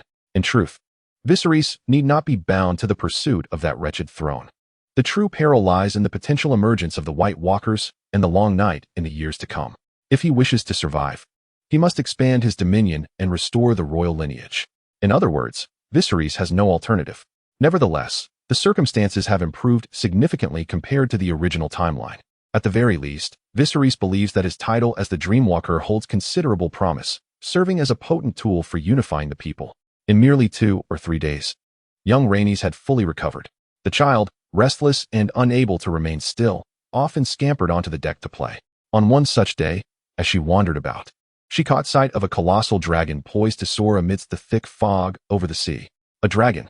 A dragon! A dragon! The little girl was rendered speechless, pointing with astonishment to her handmaiden beside her, who too was taken aback. The dragon, dark as night, led some learned handmaidens to believe that a Targaryen dragon had been resurrected. Yet, they soon realized that it was no dragon, but rather a statue of one. The architectural techniques of Dragonstone are inherited from Valyria, seamlessly blending sculptures with edifices. What Rhaenys beheld was indeed the tallest tower on Dragonstone, the Dragonstone Tower. As the vessels drew nearer, more dragon statues revealed themselves, some with wings outstretched as if to ascend, others bowing their heads as if to unleash flames, and some standing quietly, gazing into the distance. It felt as though the Targaryens had returned to their zenith, when dragons soared through the skies. Viserys, gazing upon these dragon statues, found himself overwhelmed with emotion. Yet, a pressing reality confronted him. How should the dragons be hatched? In the original narrative, Daenerys' hatching of dragons seemed a blend of magic and coincidence. Moreover, she hatched fossilized dragon eggs. While true dragon eggs currently exist only in Bravos and with the Hightower family, it stands to reason that hatching genuine dragon eggs would be far easier than reviving fossilized ones. Thus, he must devise a method to acquire these dragon eggs. As 3 ships continued onward, Viserys glimpsed the harbor of Dragonstone. Over 100 warships stood tall, with numerous soldiers bustling about on their decks. Thanks to his absorption of the essence of warriors, Viserys possessed keen eyesight. Although the number of ships was considerable, they appeared somewhat antiquated. The barnacles clinging to their hulls suggested they had not been cleaned in quite some time. This observation cast doubt upon the fleet's overall combat effectiveness. Soon, their vessel was discovered by the island's garrison, who, after confirming their identities, sent someone to greet them. As the heir, Rhaella had long been absent from Dragonstone, leaving the governance in the hands of the regent and a scholar. The regent of Dragonstone hailed from the Leek family of Driftmark, a man named Laemi. Laemi appeared to be over 50, his shrewd blue eyes betraying his cunning nature. The scholar was a middle-aged man in his 40s. Upon the arrival of Viserys and his mother, Rhaella, the flags were plentiful. The black banner adorned with a red, 3-headed dragon fluttered vigorously in the sea breeze. Your Majesty. Prince Viserys, Laemi, the regent of Dragonstone, approached and bowed. Although his display of respect was passable, it exuded the air of a crafty fox, suggesting he was far from a loyal dog. Thank you for your efforts, Sir Laemi, Rhaella spoke. After reaching Dragonstone, Rhaella needed to familiarize herself with the island's defenses, including the size of the military and the reserves of food and weaponry. Though Viserys was the kingdom's foremost heir, such matters were clearly beyond his purview. However, he, having been a teacher in his previous life, understood a fundamental truth. Power does not emanate from a title, an appointment, or a crown. Power is a recognition that arises from the ground up and must be earned. The nation stood on the precipice of survival, and as the heir, he was compelled to demonstrate sufficient qualities. Now was not the time for modesty. Despite the abruptness and potential breach of decorum, Viserys inquired, Sir Laemi, why do I not see the banners of House Velaryon and House Celtigar? Chapter 12. Vassals like the Targaryens. The Velaryons and Celtigars had been vassals since the days of Illyrio. The distinction lay in the fact that the Targaryens possessed dragons, standing as the exalted dragon lords, while the others were merely ordinary nobility. The 3 families journeyed across the sea, with the Targaryens occupying the largest Dragonstone, while the Velaryons and Celtigars held Driftmark and Claw Isle, respectively. When Aegon the Conqueror subjugated Westeros, they were there by his side, and upon the fall of House Targaryen, they merely switched their allegiance to another king. Yet, Viserys believed that when departing from Dragonstone, he could leverage this affiliation to bring them along. The populace of vassals is still a populace, and their armies are still armies. It would be a grave waste to relinquish them to usurpers. Laemi was momentarily taken aback by Viserys' question. Although he was still a powerless prince, as the current heir of House Targaryen, Laemi dared not be dismissive. Thus, he responded, Your Highness, I shall promptly send ravens to Driftmark and Claw Isle, requesting that they dispatch troops to safeguard Dragonstone. Indeed, the Velaryons and Celtigars have always been loyal vassals of the Targaryens, and I believe they will respond swiftly. His actions also astonished Rhaella. She knew her son had scarcely left the Red Keep since birth, let alone set foot on Dragonstone. Upon her first arrival in an unfamiliar environment, she exhibited not fear, but an eagerness to acclimate swiftly. She recalled that even her prideful eldest son might not have managed such composure at this tender age, a notion she had not immediately entertained herself. Even the scholar, standing discreetly in a remote corner, took note of the young prince. He hastily rummaged through the annals of history he had perused, endeavoring to unearth similar figures from the vast tapestry of time, yet found none. However, there were shortcomings in the words of Viserys. He did not believe that the 2 families would maintain their loyalty after the Targaryens lost both the Iron Throne and the dragons. Nevertheless, the mere poise exhibited was already commendable.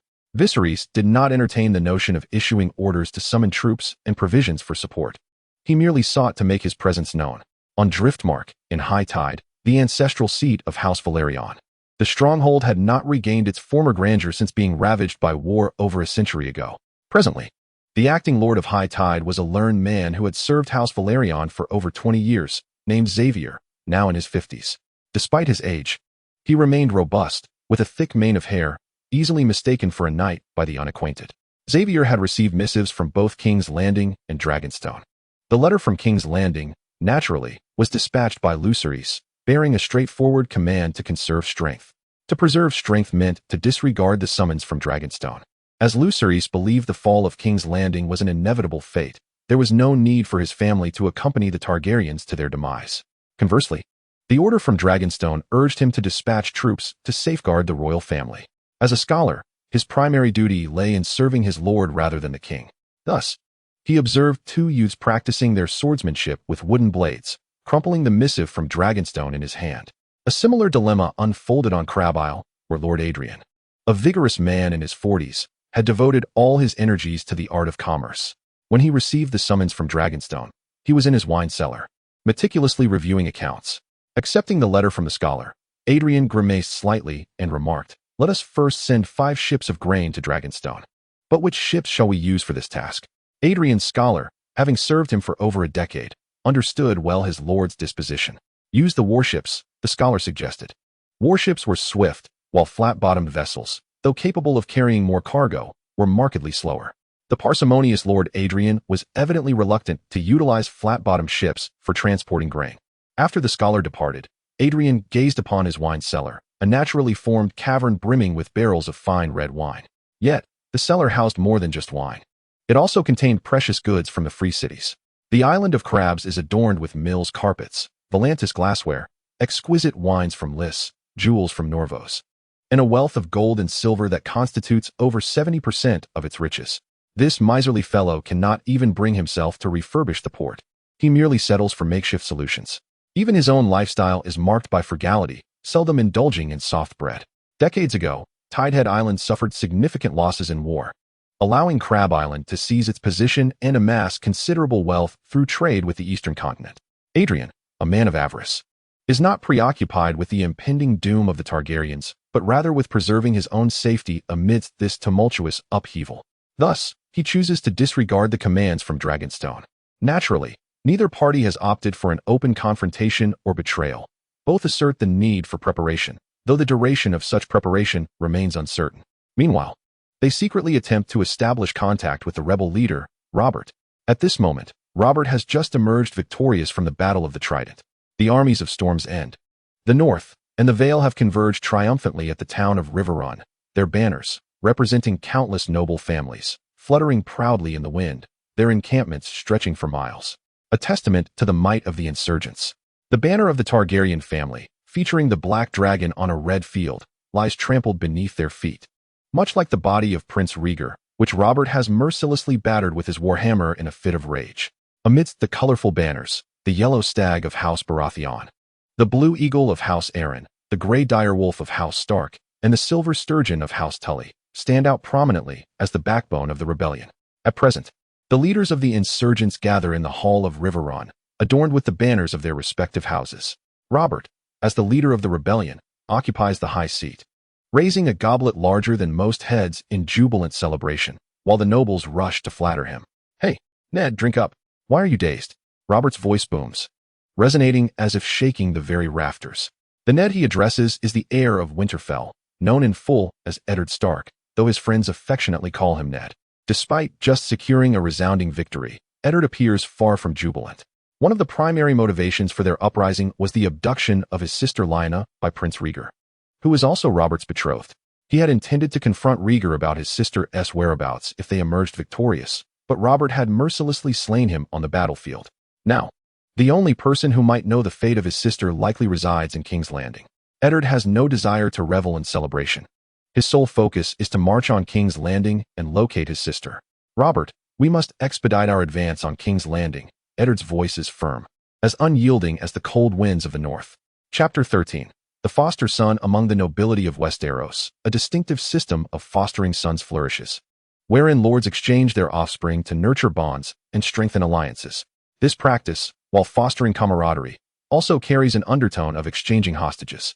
However, Robert and Eddard clearly embody the former. Hailing from the north and Storm's End respectively, they were both raised in the Vale and share a brotherly bond. Their foster father is the Duke of Arryn, And one of the motivations for rising against the Targaryens was King Aerys' demand for the Duke to surrender his 2 foster sons for execution, a request the Duke vehemently refused. Though Eddard doused Robert's fervor with a splash of cold reality, it did not sow discord between them. Yet, others viewed their camaraderie differently. Take, for instance, the Lord of Storm's End, Duke Hoster Tully. Their grand endeavor to slay the dragon was far from complete. Although the death of Rhaegar seemed to seal their fate, King's Landing remained unconquered, and the siege of Storm's End was still in place, with the southern regions of the Riverlands and Dorne steadfastly supporting the Targaryens. In such a precarious moment, internal strife among allies was intolerable. Thus, he approached with a wine cup in hand and remarked, "Eddard, we have just endured a fierce battle. The warriors require respite, and supplies must be replenished. The Targaryens are but a dilapidated castle. With one final push, they shall crumble." Duke Hoster offered Robert a means to save face. The Tully family stood to gain significantly from this rebellion. Hoster's eldest daughter would wed Eddard Stark, while his second daughter would become the bride of Duke Aeron. Eddard and Robert, as foster brothers, made for an exceptionally advantageous union. Moreover, the aging Duke Aeron had no heirs. Decades hence, the Vale would be governed by Hoster's second daughter, ensuring an unprecedented stability for the Tully family. Naturally, this grand vision hinged upon the complete overthrow of the Targaryens. After hearing Hoster's words, Eddard nodded, recognizing his own impatience. "I shall take charge of the situation at Wind's Rest. Since Rhaegar is advancing from the south, perhaps Lyanna Eddard. Wind's Rest is my ancestral home. It is my duty to go, and my useless brother must be saved as well. Lyanna is my betrothed." Eddard's declaration was abruptly interrupted by Robert, who seemed to recollect that Lyanna was also his betrothed, setting down his wine cup with newfound clarity. Noticing the thaw in their relationship, Hoster surveyed the raucous crowd in the hall and lowered his voice. "Listen to me, Robert. You must lead your army to seize King's Landing. After we topple the Targaryens, we shall need a new king, and that king shall be you." "Me?" Robert gazed at Hoster in astonishment, as if struck by a sudden revelation, his mind swirling in disbelief. No, I am not destined to be a king. Instead, Robert's gaze fell upon his dear brother Eddard. "Eddard, you shall be the king." Eddard remained silent, his expression devoid of emotion as he looked back at him. Horst spoke again. "Only you, Robert, for your grandmother is Rhaella Targaryen, and you are the leader of the rebellion. None are more suitable than you." Robert swallowed hard, instinctively wanting to decline. Suddenly, a voice called out from outside, "Lord Kevan Lannister has arrived." This proclamation silenced the entire hall. Hundreds of heads turned towards the door as a robust, golden-haired nobleman strode in, exuding pride and clad in exquisite armor adorned with the emblem of a golden lion. Kevan Lannister was the brother of Tywin Lannister and his right-hand man. The Lannisters had arrived. It seemed the Targaryen reign was truly nearing its end. A noble maiden with chestnut hair whispered, "Indeed, the Lannisters have come." She was Catelyn Tully, Horst's daughter and Eddard's betrothed, seated beside her sister Lisa, both possessing striking red hair and green eyes. At this moment, anyone seated in the room was at least a viscount, and there was no shortage of earls. 3 dukes were present as well. Kevin's demeanor was one of haughty indifference, as if the assembled lords were unworthy of his attention. His eyes were fixed solely on the 3 individuals at the head table, the esteemed Duke of Baratheon, the Duke of Tully, and the Duke of Stark. "I, on behalf of the Lannisters of Casterly Rock, extend my greetings to you all." Robert narrowed his eyes as he stepped forward. "It seems the Lannisters possess keen ears, for they arrived swiftly upon hearing of my victory over Rhaegar on the battlefield." His tone dripped with provocation, inciting a raucous laughter among the assembled vassals. Though all present were nobles, the majority were rough men, their laughter coarse as sandpaper, as if to wear down the Lannisters' composure. Yet, this Lannister was evidently not an ordinary man. Amidst the laughter, he remained unperturbed. Kevan did not even glance at the nobles behind him. Instead, he proclaimed, "The Lannisters possess not only sharp ears, but also formidable claws. An army of 40,000 from Casterly Rock is on the march to seize King's Landing for the rebellion." At the mention of 40,000, a heavy silence fell over the assembly. Such a force was undeniably a significant leverage. Should they join the rebellion, victory would be nearly assured. Yet, if they sided with the Targaryens, the already clear circumstances would become obscured once more. Moreover, the strategic position of the Westerlands, with the impregnable Golden Tooth, further complicated matters. If they chose to ally with the Targaryens, the rebels would find themselves beset on all sides. "What are your terms?" Horst stepped forward to inquire. A slight smirk played upon Kevin's lips as he retrieved a beautifully adorned box from the hands of a servant. its ornate design indicating that the box itself was of considerable worth. As some rustic lords gazed upon the exquisite box, their eyes widened in awe. If the exterior was so splendid, what treasures might lie within?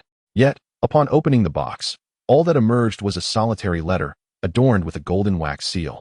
Crafted from powdered gold, Robert gestured to his attendant, who dutifully handed him the envelope. He tore open the seal and extracted the letter.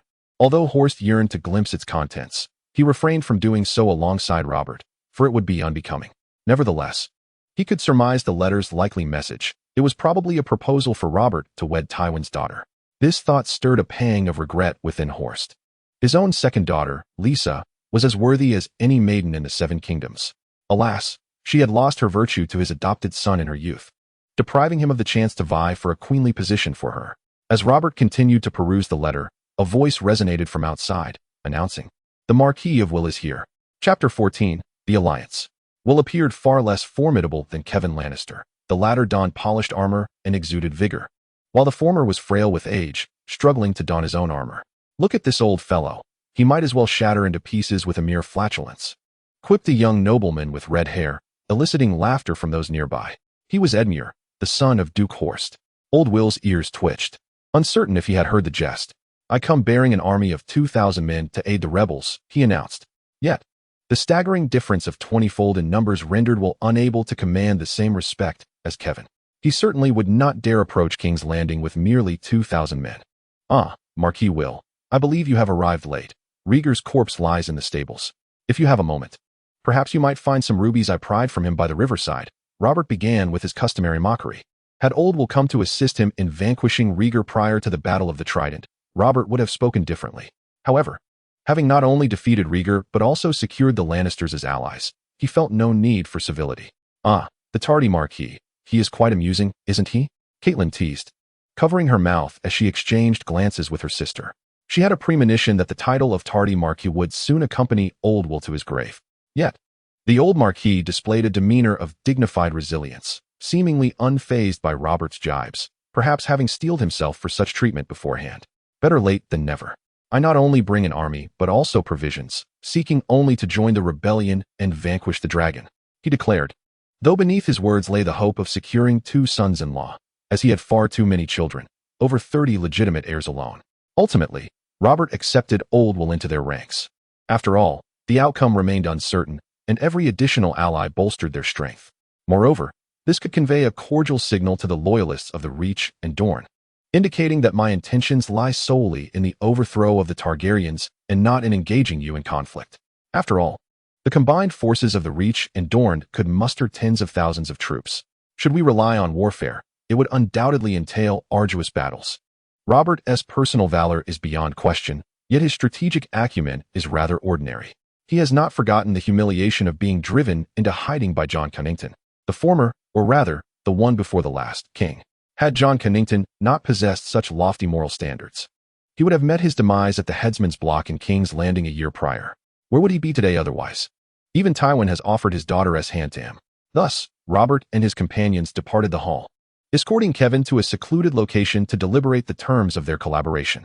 King's Landing boasts a population of 500,000. If the Mad King were to rally these civilians to the battlements, how could your mere 40,000 hope to breach such defenses? Eddard was the first to inquire, for none present harbored a greater desire to assault King's Landing than he. His sister Lyanna had been taken by Rhaegar. His father and brothers had ventured to King's Landing to retrieve her, only to be incinerated by the tyrannical Mad King. No one yearned more fervently to slay Aerys than he. You need not worry about that. The Mad King remains oblivious to our alliance with the rebels. We can deceive him into opening the gates. Let us not forget, Tywin and the Mad King have been acquaintances for 2 decades. You believe we can simply deceive him into compliance? The Mad King may be mad, but he is not a fool. Robert retorted defiantly. What does that matter? Tywin has served as the Mad King's hand. He knows several secret passages into the city, and the Grand Maester Pycelle is also one of our own. Furthermore, we have a contingent of soldiers hidden within King's Landing, so there is no cause for concern. Kevin spoke confidently, stroking his golden beard. Hidden in advance? Horst remarked, somewhat astonished. Concealing soldiers in a location is no trifling task. From Horst's tone, it was apparent that the number of soldiers should be in the hundreds. Could it be that Tywin has long been plotting the overthrow of the Targaryens? Our only condition is that, Upon capturing King's Landing, Duke Robert, or rather, King Robert, shall take Tywin's daughter as his bride. After confirming the terms set forth by the Lannisters, Eddard instinctively glanced at his dear brother.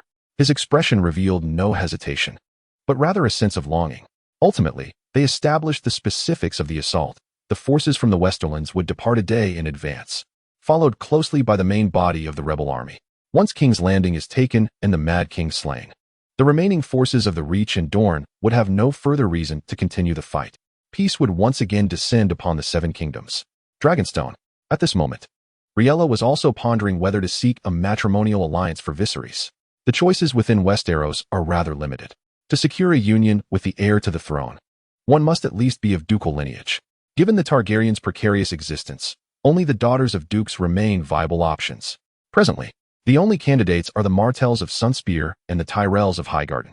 The Targaryen family of the High Court, particularly the Duke of Mace, seems to have a daughter, albeit one younger than Rhaenys. As for the Martell family, Elia hails from that lineage. Another union would merely be a superfluous embellishment, perhaps even redundant. Might it be feasible for young Aegon to wed the daughter of Mace? As the only clear-minded adult of House Targaryen, Rhaella bears considerable pressure. Mother. Viserys rapped on Rhaella's chamber door. The mother and son had arrived at Dragonstone 2 days prior, and he had begun to grasp the current circumstances on the island.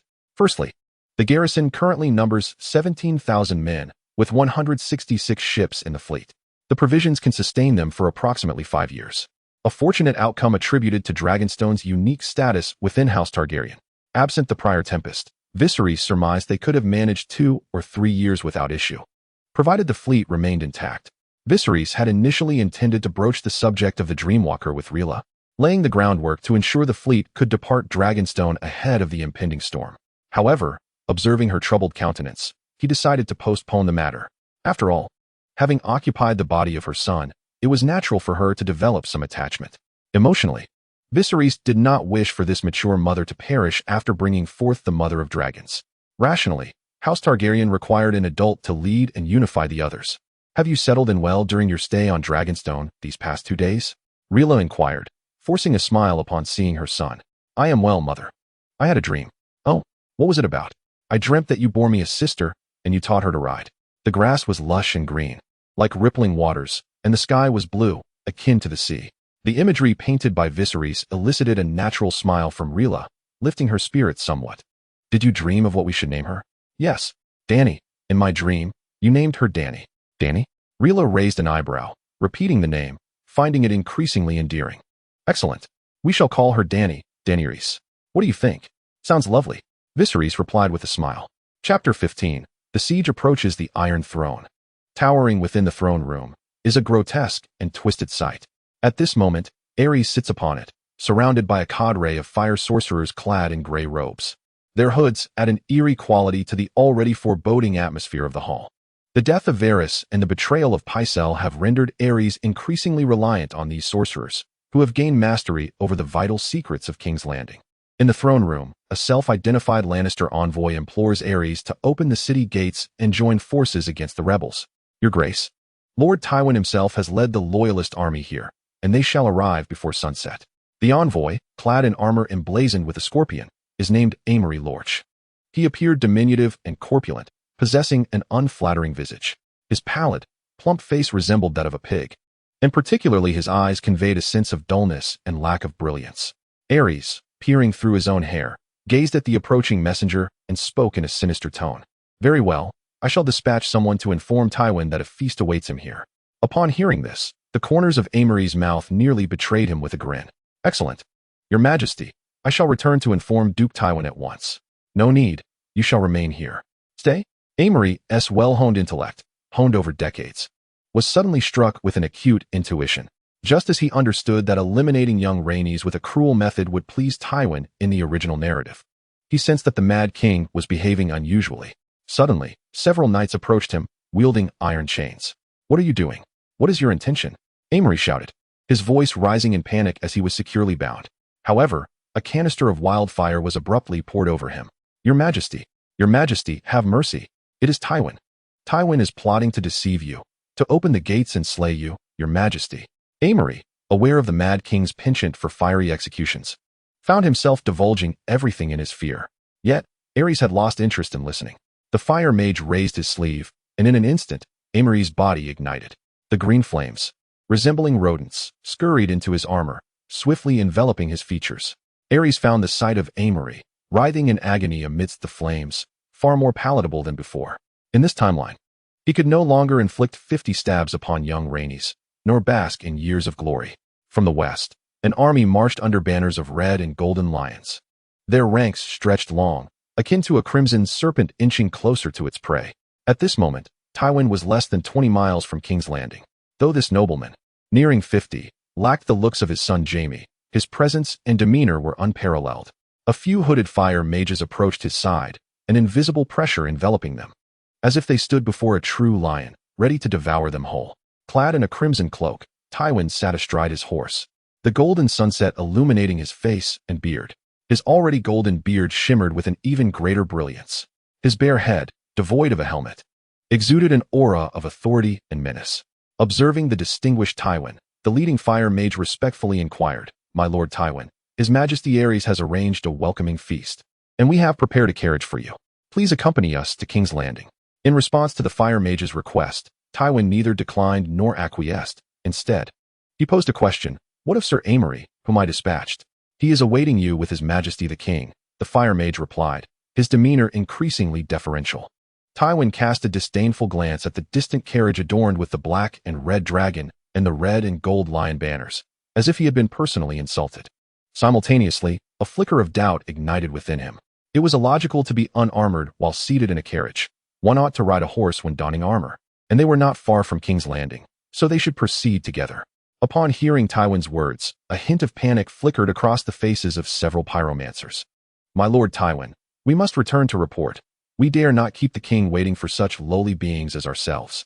"Very well, then you may return," Tywin replied. With his permission granted, the pyromancers felt an immense sense of relief, for they had come to lure Tywin back and dared not linger any longer. After a brief farewell, they hastily departed. As the pyromancers left, a nobleman bearing a resemblance to Tywin approached. "Brother, it seems that Amory has successfully persuaded the Mad King." The speaker was Tywin's cousin, Stafford, also a Lannister. "Amory is most likely dead." "Oh," Tywin coldly scoffed as he gazed toward King's Landing. Stafford hesitated, unable to continue. As the thought of the worst outcome loomed in his mind, Tywin remained silent, his expression as unyielding as ever, as if Jaime were the son of another. In truth, he had mentally prepared for such a possibility long before marching on King's Landing. To join the kingsguard meant relinquishing his birthright, remaining unmarried and childless, solely devoted to the affairs of the crown. Jaime and his twin sister Cersei were heralded as the Golden Twins at their birth. Jaime was a son upon whom Tywin had placed great expectations. He understood that when Ares included Jaime in his kingsguard, it was not only to humiliate him, but also a means of securing a hostage. Nevertheless, Tywin had steeled himself for the loss of Jaime. When he arrived at the gates of King's Landing, they were firmly shut. Bright torches blazed atop the walls, casting a red glow that illuminated the silhouettes of figures above. Ares, flanked by a throng of pyromancers and guards, ascended to the battlements, accompanied by a disheveled Jaime, stripped of his armor. His right sleeve was drenched, and a closer inspection revealed it stained a deep crimson. His complexion was pale, and his lips devoid of color. "Tywin, it's been too long. Since you would not attend my feast, I have prepared a gift for you," Ares proclaimed loudly, his grin twisted and maniacal. With that, he tossed down a freshly severed hand, still warm. Tywin recognized the beleaguered young man as his son. Upon seeing the hand retrieved by a servant, his face turned ashen, as cold as ice. "Tywin, let us negotiate. You may exchange the heads of Baelish and Stark for your son's head. What do you think?" Chapter 16, The Kingslayer Brother. Are we truly to go to war against Robert and his allies? At that moment, Tywin held his son's severed hand, his expression inscrutable as he stared into the dark expanse ahead. The army had originally reached King's Landing, but was compelled to retreat under the threat of Ares. Thus, Stannis anxiously inquired of Tywin regarding his decision. An assault on King's Landing would surely result in Jaime's demise. Attacking Robert would mean confronting an even mightier adversary. "What hour is it now?" Tywin did not respond to Stannis' inquiry, but instead posed a question about the time. It was the hour of the owl. At the hour of the owl, the army would turn, and at the hour of the wolf, the siege would commence. Tywin had never placed all his hopes of capturing King's Landing solely on the shoulders of Pycelle.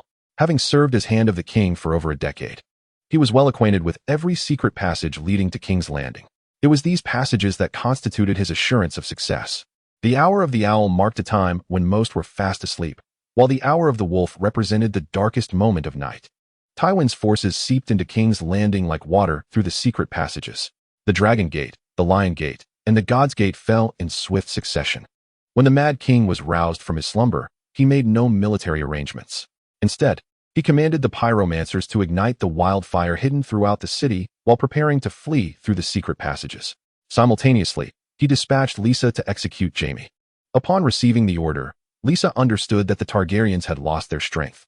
The Velaryon family, in their prime, possessed more than one dragon rider, akin to the Targaryens. His flattery of Rhaegar and his attempts to win Aerys' favor were not born out of loyalty, but were motivated by a desire for his family to reclaim their former glory. He had no intention of accompanying the Targaryen dynasty to its grave. Upon arriving at the prison where Jaime was held, he intended to release him. Once a formidable, tall, and handsome figure, the youngest kingsguard of the Seven Kingdoms, Jaime Lannister, now curled up in a ball, cradled his severed arm.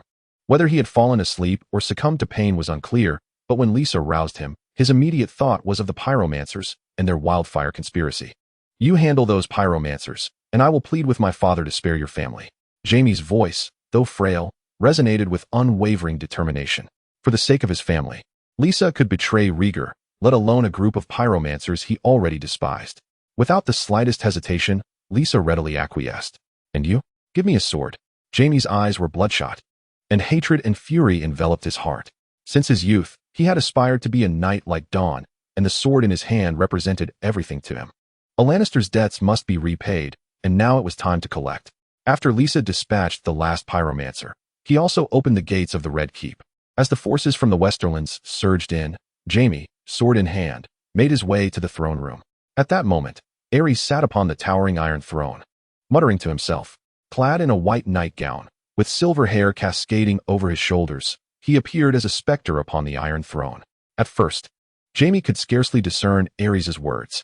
As he drew nearer, he finally caught the mutterings escaping the king's lips. "Burn them all! Burn them all! Burn them all!" The sight of the neurotic Aerys transformed Jaime's anger into revulsion. Without hesitation, he stepped forward, resolved to ascend the Iron Throne and slay Aerys.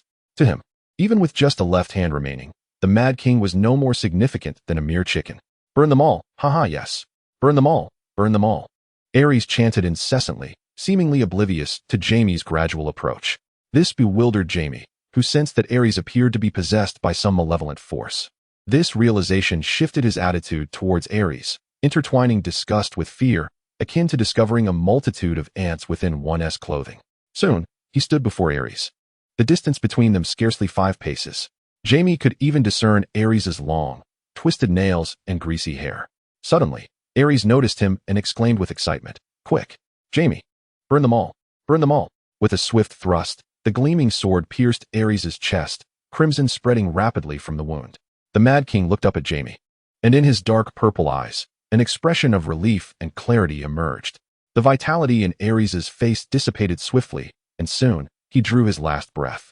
Jaime felt a complex turmoil within himself, yet it was quickly replaced by resolve. Though he had slain a king, he had safeguarded the lives of countless innocents. He grasped Aerys' shoulders and dragged him down from the Iron Throne, carelessly discarding him like a piece of dried, salted meat. Dragonstone. The shore braced against the crashing waves, striving to provide a refuge for its master amidst the tumultuous tides. Yet whether it could withstand greater storms in the future remained an uncertainty. Having escaped King's Landing for over half a month and free from surveillance, Viserys could visit Elia and her children without restraint. He certainly harbored no illicit thoughts about his sister-in-law. Despite rampant rumors of Rhaegar abducting Lyanna, Elia continued to trust her husband. Their bond remained steadfast. During his visits to Elia, Viserys often borrowed books.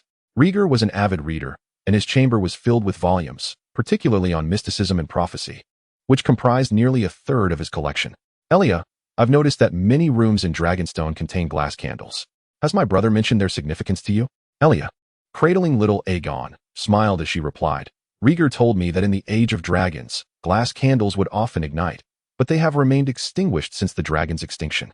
He also mentioned that if there are weapons or ornaments made of Valyrian steel near the glass candles, it would cause them to extinguish." As she spoke, Elia showcased the Valyrian steel pendant that Rhaegar had given her. Approximately the size of a half palm, it was fashioned into the shape of a three-headed dragon.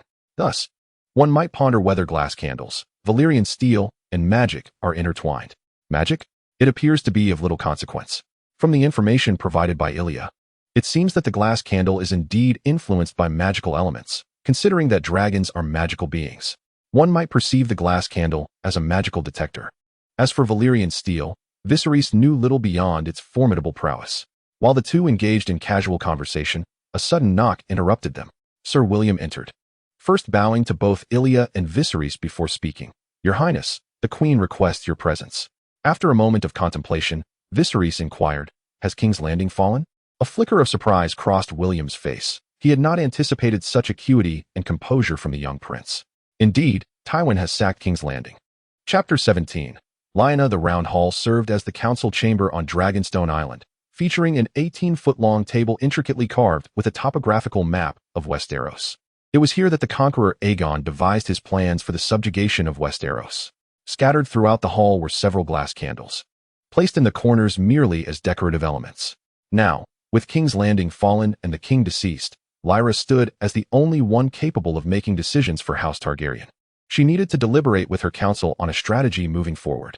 Upon Viserys' arrival, accompanied by William, the council was already assembled. In attendance were only two representatives, Lord Remy, the acting Lord of Dragonstone, and Maester Fair, alongside Lyra and Viserys, with William tasked to guard the entrance. There were merely 5 individuals present in the chamber. The atmosphere was decidedly somber. Lyra furrowed her brow as she surveyed the map, her gaze occasionally darting towards the trident, as if she might glimpse her eldest son from that vantage point.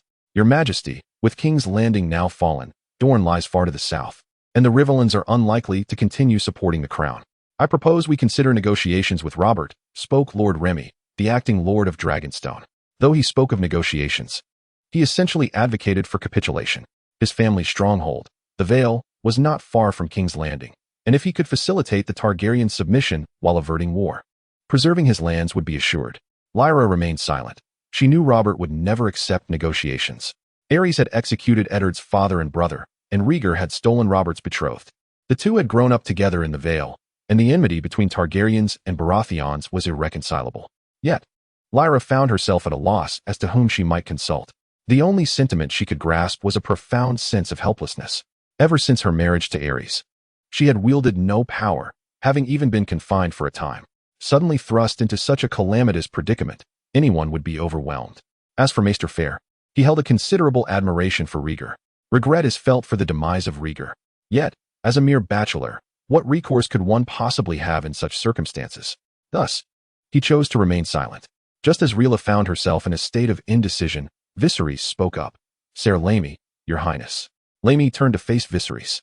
From their very first conversation, he had discerned that this young prince was not one to be easily approached. "What I wish to convey is that in this world, there are only subjects who surrender, not kings who capitulate." Viserys fixed his gaze intently upon Laemi, compelling him to instinctively lower his eyes. Laemi had initially contemplated using Lord Tormund Stark as an example of submission, but thought better of it. Queen Rhaella, though benevolent, possessed a certain weakness. Even if only Dragonstone remained, Viserys was poised to become the next Targaryen king. Regardless of his future intentions, he ought not to indulge in verbal bravado. Upon witnessing her son's resolute demeanor, Rhaella felt an inexplicable sense of calm wash over her.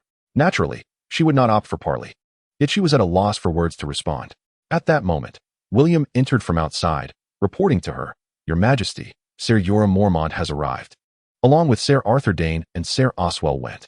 Rhaella's eyes brightened at William's announcement, as if she could scarcely believe her ears. "You say who has arrived?" In truth, not only Rhaella, but even William found it hard to grasp the news upon hearing it from his subordinate. The 3 kingsguard had long been absent.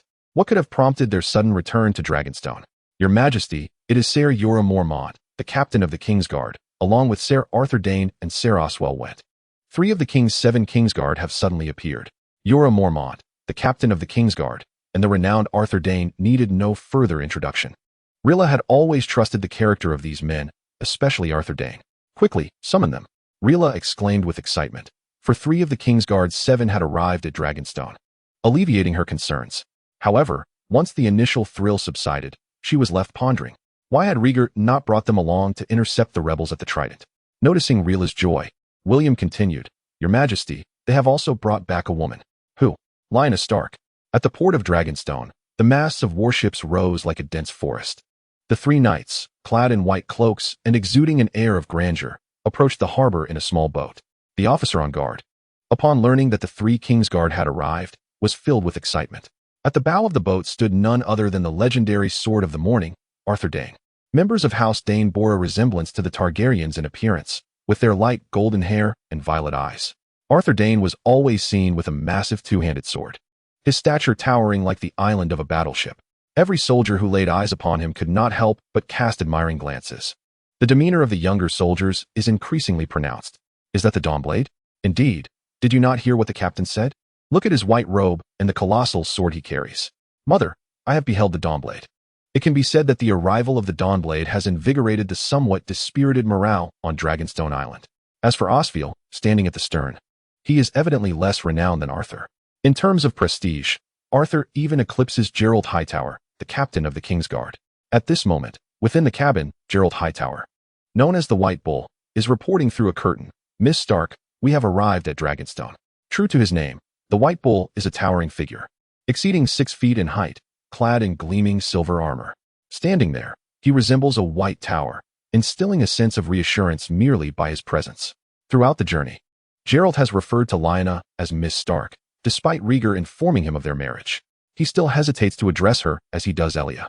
Behind the curtain are two women, one of whom is Lyanna, her pregnancy evident in her round abdomen. Beside her is her maid, Rhaella. With her maid's support, Lyanna slowly rises. Her long brown hair is tied back, and her light-colored eyes reveal her fatigue. The color in her face is sparse. Had it not been for her pregnancy, she would appear even more pallid. Their journey began at the Tower of Joy, first by carriage and then by ship. Nearly a month of travel has posed a considerable challenge for a pregnant woman. Had Lyanna not trained in martial arts alongside her brothers since childhood, she might not have endured. Beyond her robust physique, a crucial reason for her perseverance is the letter from King's Landing. Prince Rhaegar, gravely injured, hastened to Dragonstone. Chapter 18. Childbirth. Lyanna's pale gray eyes are firmly captivated by the Black Castle. In the past, while with Rhaegar, she could only hear his tales. It was only upon witnessing these statuesque castles and edifices that she felt an admiration for the ancient Illyrio. What astonishes her further is that these castle-like structures are situated near a volcano, which is still emitting smoke. Blood and fire are of the same essence. As she gazes at the smoking volcano, she murmurs in the Targaryen tongue, the oath of ice and fire. She caresses her swollen abdomen. Recalling how she persuaded Rhaegar to have a child with her, a blush fleeting across her cheeks. Her husband, Rhaegar, bears the title of Prince of Dragonstone, making him the lord of this land. In a certain sense, she is the lady of this castle. However, Lyanna does not take pride in this identity. Known as the Wolf Mother, she is not one to revel in such status. Indeed, her marriage to Rhaegar was not motivated by such considerations. Her current concern lies with the gravely injured Rhaegar, as mentioned in Viserys' letter, prompting her to quicken her pace. "Your Grace, be cautious," the maid whispers gently. Lyanna cast her gaze down at a stone on the ground before lifting her leg to step over it. She could sense that the day of her labor was imminent. The tumultuous sea had rendered her, already burdened with child, somewhat weak. The group soon arrived at the Stone Drum Tower, where Rhaella awaited them. Upon entering, Lyanna beheld Queen Rhaella seated regally in the main chair. She had encountered Rhaella before, for it was at the tournament that she and Rhaegar had first met. Rhaella had also been present at that event, witnessing her son present Lyanna with a garland of blue roses. Lyanna noticed a complex expression in Rhaella's eyes as they met, and she could surmise the underlying reasons. Yet the intricacies of the situation were so convoluted that even she, as an eyewitness, needed to reconcile her thoughts. Rhaella did not address her directly. Instead, she inquired about the journey from Sir Gerald Hightower, expressing concern. "Thank you, Your Majesty, for your concern. We heard the prince was on Dragonstone, so we hastened here. Do you know how he fares?" In response to Gerald's question, Rhaella was taken aback, believing she had misheard. Simultaneously, his words reopened the wounds of her heart. Stricken, Rhaella found herself at a loss for words, prompting William to respond on her behalf. "Prince Rhaegar has perished in the Trident."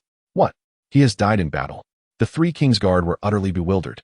The message they had received clearly indicated that the prince was gravely injured and had been relocated to Dragonstone. How could the queen now claim he had fallen at the Trident? They had assumed he was en route to Dragonstone to rally his forces against the rebels. The trio, including Rhaella, had placed their trust in the letter's contents because its author was aware of their whereabouts. It could be said that aside from them, no one knew Rhaella had been hidden away in the Tower of Joy by Rhaegar. The knowledge that Rhaegar still lived had been the very anchor that had sustained Rhaella through her arduous journey to Dragonstone. The missive had originated from King's Landing. Gerald, perplexed, handed the envelope to Rhaella, along with the copper ring attached to the raven's leg. It was indeed from King's Landing, without a doubt. At that moment, Rhaella stared intently at Rhaella, fervently praying that she had erred. After all, Rhaegar was her son. How could a mother not wish for her child's survival? As Rhaegar's close friend, Arthur Dayne also regarded Rhaella with apprehension. Yet he held no hope that Rhaegar still lived. He merely sought to comprehend the unfolding events. Rhaella scrutinized the copper ring and the letter, then inquired about the timing of its dispatch. Upon reflection, she deduced a perplexing conclusion. The letter had been sent after the death of Ser Perrin. How could that be possible? At that time, no one within the Red Keep would have employed a raven. Just as the assembly was engulfed in confusion, Viserys stepped forward, declaring, "The letter was actually dispatched by me." In an instant, all eyes turned to the young prince. Rhaella, Rhaella, Arthur Dayne, and the kingsguard wore expressions of incredulity. Many believed he was speaking nonsense, particularly Ser Alliser. The study of the art of ravens is indeed a specialized discipline, requiring dedicated training in both the domestication and utilization of these creatures. Mastery of this knowledge serves as a significant criterion for determining whether a scholar is fit to serve a lord. How old is Viserys this year? He likely scarcely knows a handful of words, yet he dares to proclaim his mastery of a subject. Viserys could sense the thoughts of those around him. After all, Arthur and the others had already arrived, and he could feign ignorance. However, if he wished for these kingsguard to serve him genuinely in the future, he needed to present something credible. Thus, he stood and addressed the assembly. "It was 2 days prior to receiving the news of my brother's death that I had a dream. In this dream, my brother revealed that Ser Pycelle is a traitor, and he also informed me of your presence in the Tower of Joy. He instructed me not to write that he has perished in battle, but rather to say he is gravely wounded and currently on Dragonstone.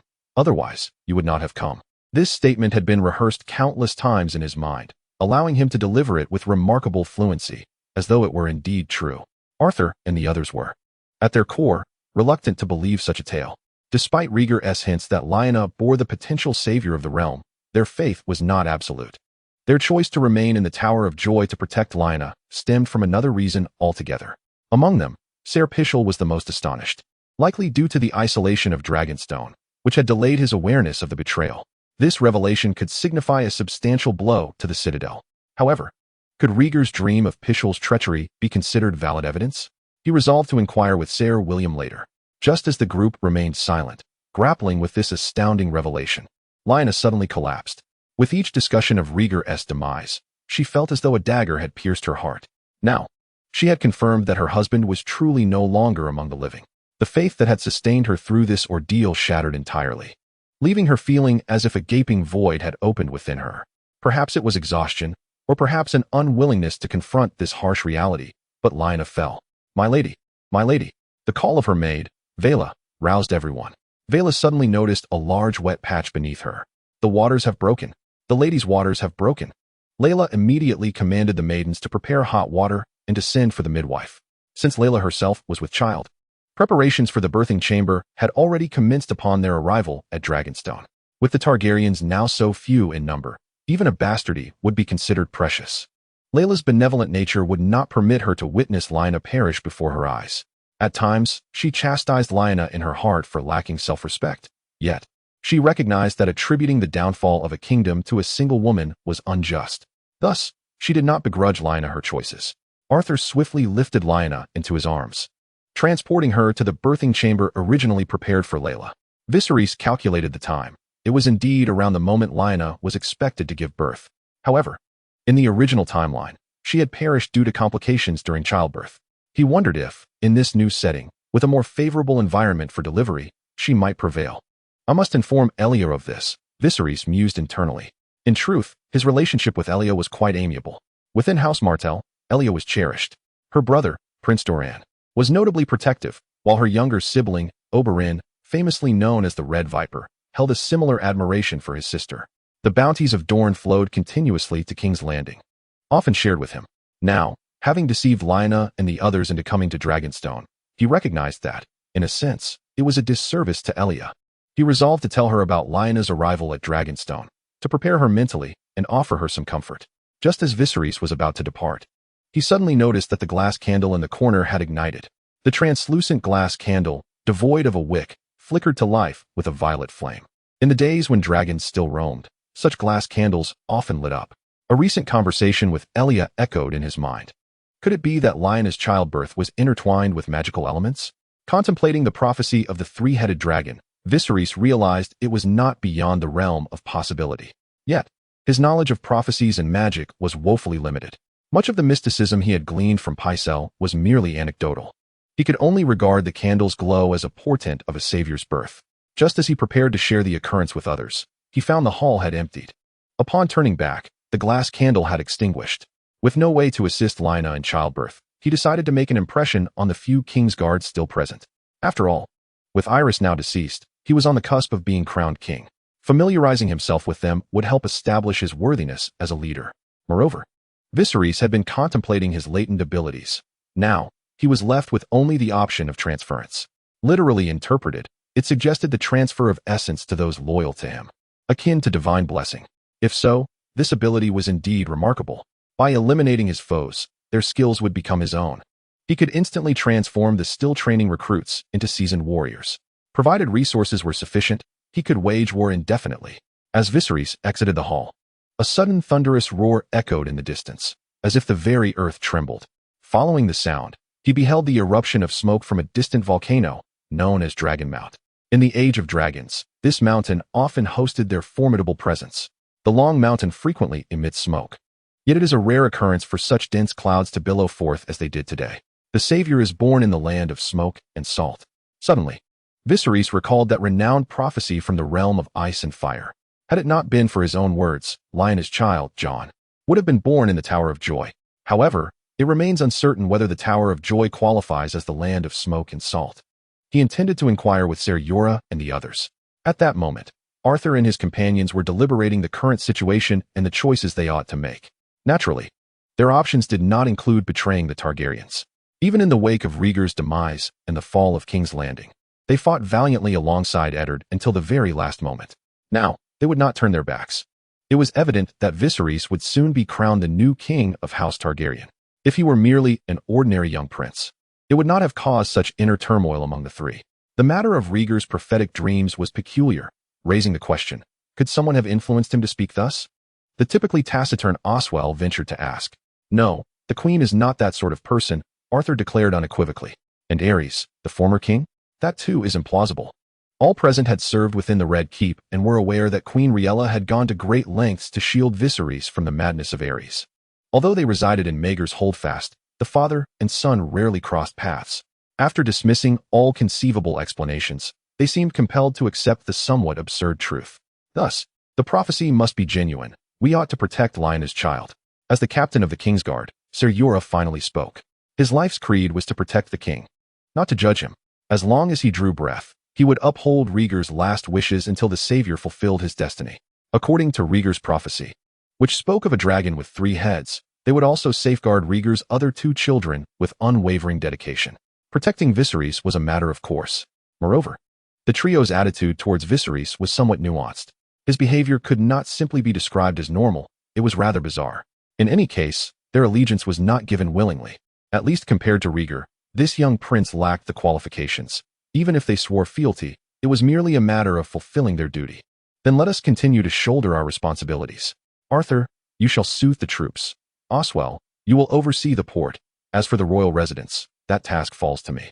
As captain, Ser Jorah assigned their duties, and Arthur and Oswell followed behind him, prepared to depart. However, upon stepping outside, they encountered Viserys. Although they found him somewhat peculiar, the 3 nonetheless greeted him in accordance with the ingrained habit that had become second nature. Your Highness, they intoned. Ser Hightower, Ser Dane, Ser Hightower. I apologize for the interruption. I have come to inquire about my brother and this Stark lady. Chapter 19. Shadows. The sudden visit of Viserys took the 3 by surprise. During their time at the court of King's Landing, they had encountered the prince on numerous occasions and had come to know him somewhat. His intellect was commendable among his peers, yet he did not possess any extraordinary talents. Your Highness, what is it that you wish to know? Though the character of Ares was deplorable, the kingsguard he commanded was remarkably formidable. Viserys understood that earning the loyalty of the three before him would not be an instantaneous endeavor. It required patience and gradual persuasion. I seek to understand why you chose to protect Lady Stark at the Tower of Joy instead of joining my brother Rhaegar in battle. Illyrio exchanged discreet glances with his companions, suspecting that Viserys had come to demand accountability. Perhaps he believed that had they fought alongside Rhaegar, the outcome would have differed. However, upon closer inspection, it was evident that there was no trace of reproach in Viserys' gaze. After a moment of contemplation, Illyrio replied, "I am sorry, Your Highness, but we cannot disclose that information at this time. Not even if I were to become king." Viserys' words stirred unsettling memories within Illyrio. He had witnessed the Mad King's atrocities in the throne room, where Ares had burned Ricard and Brandon alive. The thought of Viserys using his royal status to coerce him after his coronation was disconcerting. Arthur Dayne, standing nearby, pursed his lips, sensing the tension in the air. Before he could respond, Viserys waved his hand dismissively. "Very well, I understand your position. I would never impose upon you with my title. My brother's commands are surely grounded in reason, and I trust him." At this reassurance, the three Kingsguard members exhaled in relief, their regard for him increasing. If only for his final words of trust in Rhaegar. Viserys recognized that to gain their genuine allegiance, he must embody some qualities of Rhaegar, at the very least expressing admiration and agreement with him. This was akin to the ancestral hairstyle shared by the generations of the Lightbringer's lineage. The conversation continued, with Viserys citing various texts and references, and the three men began to view him as a miniature version of Rhaegar. Their spirits lifted. They nearly forgot the pressing matter of Lyanna, who was still in labor. "Arthur, you and the others should patrol for now. I shall accompany His Highness to check on Lyanna and the situation with Lady Stark." Despite their lightheartedness, the gravity of Lyanna's condition weighed heavily on their minds. In this era, the mortality rates of noble women in childbirth were alarmingly high, akin to those of commoners. To them, the concept of a savior with a mother present versus one without was starkly different. Their concern for Lyanna's safety was palpable. Viserys noted the slip of the Kingsguard captain's tongue. It was apparent that the three shared a close bond with Lyanna. He and Jiro traversed the archway intricately carved in the likeness of a dragon's tail. Initially, there was little concern.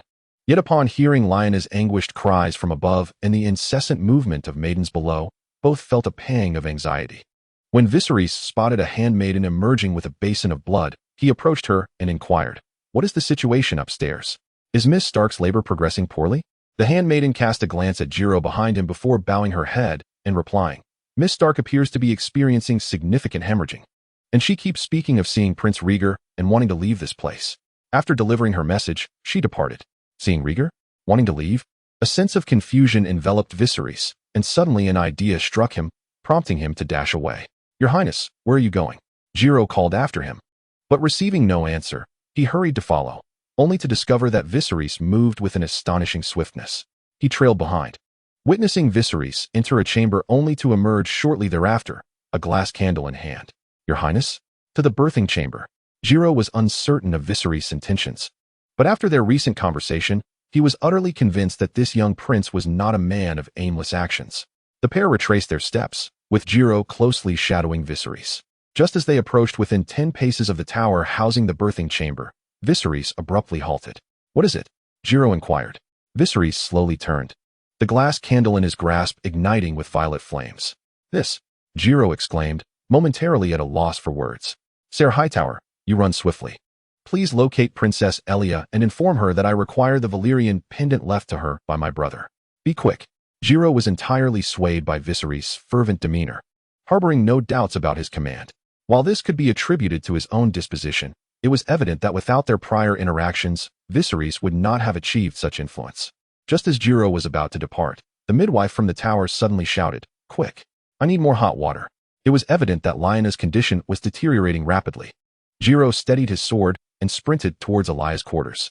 Meanwhile, the violet flames of the glass candle in Viserys' hand flickered with urgency. Without a doubt, the imminent arrival was none other than the unsuspecting Jon. As someone who had received a formal education and worked in the educational field, Viserys believed that every occurrence bore significance. During their gathering in the Round Table Hall, when the glass candle had suddenly illuminated, Viserys considered that Jon's birth was intertwined with magical elements. Prophecy, sorcery, dragons, mysticism. Initially, Viserys struggled to connect these threads. But the handmaiden's revelation of Lhaena experiencing hallucinations hinted at something decidedly extraordinary. Perhaps something is affecting Lhaena's spirit. The anxiety experienced by a mother can also be a contributing factor to difficult labor and even severe hemorrhaging. What precisely causes this, Viserys is not entirely certain. He can only attempt to discern the truth. Should the Valyrian steel pendant fail to save Lhaena's life, it would indicate that the connection to magic is not as profound as believed. However, if Lhaena survives, Viserys gazes skyward, feeling an unseen eye observing the earth from the heavens. Simultaneously, the owner of that eye is unwilling to remain merely a spectator. He intervenes personally, manipulating the fates of all beings. Chapter 20. Prophecy. Jorah entrusted the Valyrian steel pendant to Lhaena's handmaiden, Rhaella. Although Rhaella did not grasp the significance of this action, she dutifully carried the pendant into the delivery room. Rhaegar, wait for me, Rhaegar. In her current state, Lhaena appeared gravely unwell, her already pale complexion now resembling that of a ghost.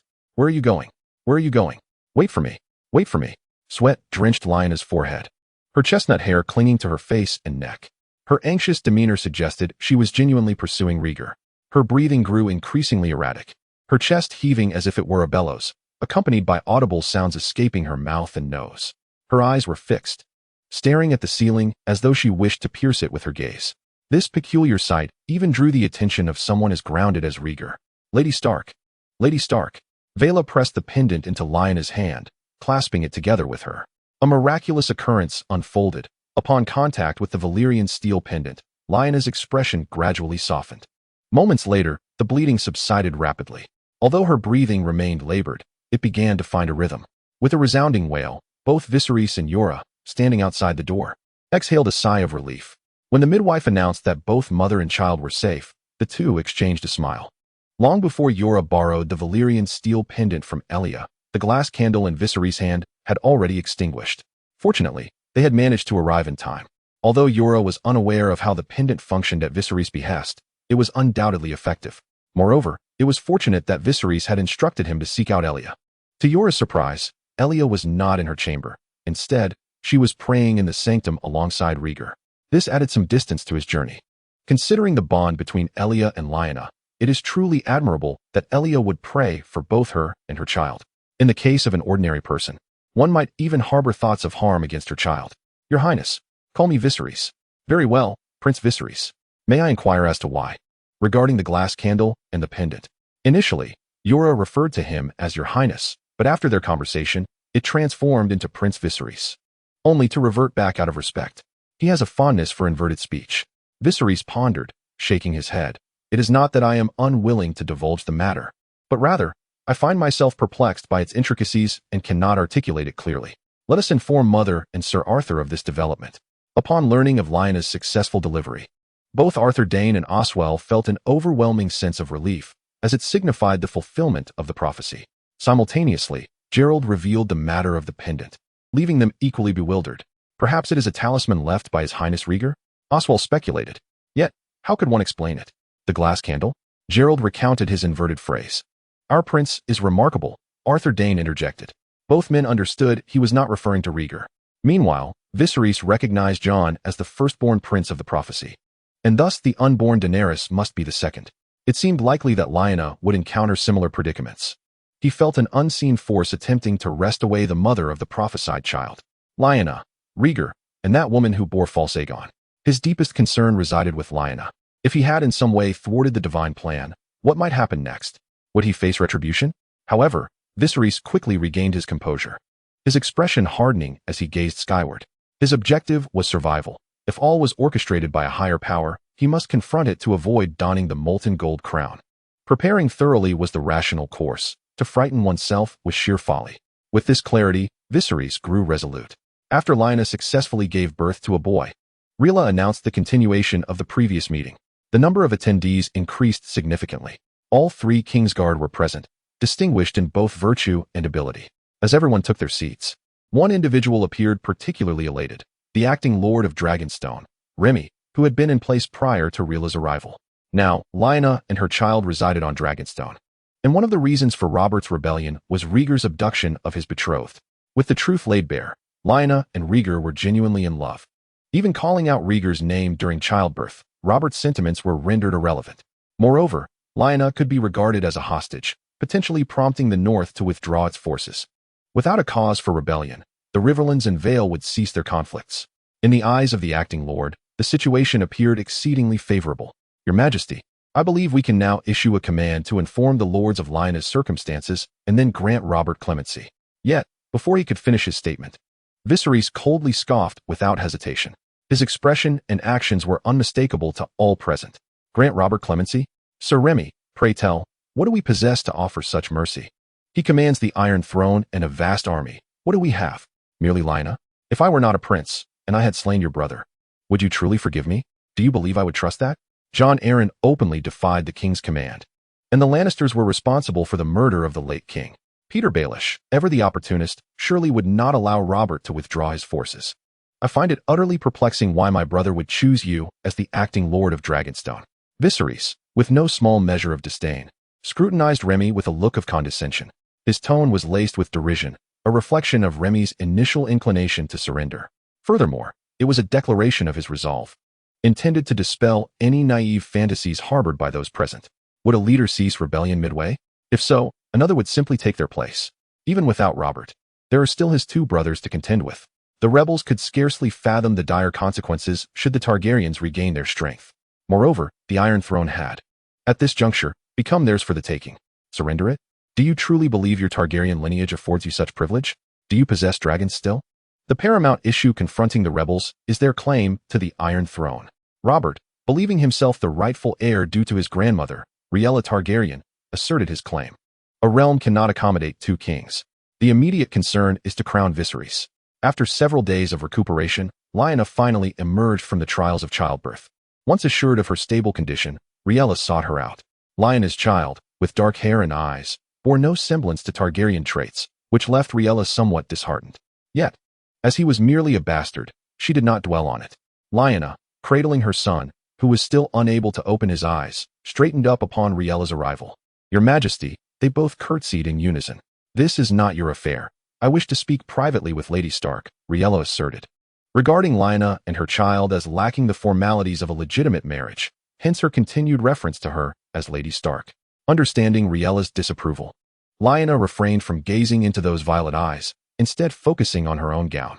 The queen chose to stand, looking down at Lhaena with an air of superiority. The room, now occupied solely by two women, was thick with a tense silence that rendered Lhaena's breathing labored. Lady Stark, I wish to know everything about your relationship with my son, Rhaella pronounced, emphasizing the word everything. I am unsure where your Majesty wishes me to begin, Lhaena replied, her obstinate nature unwilling to yield even under such scrutiny. She recognized that her defiance was not merely for her own sake, but to safeguard her child. Rhaella frowned slightly, closing her eyes before speaking. Let us commence with your second encounter, when it was rumored that Rhaegar abducted you. Lhaena anchored her thoughts to a memory from over a year prior. A pained expression briefly crossed her face, only to be replaced by a serene calm, as if her spirit had been soothed. Your Majesty, I imagine you do not believe Rhaegar took me against my will? She inquired.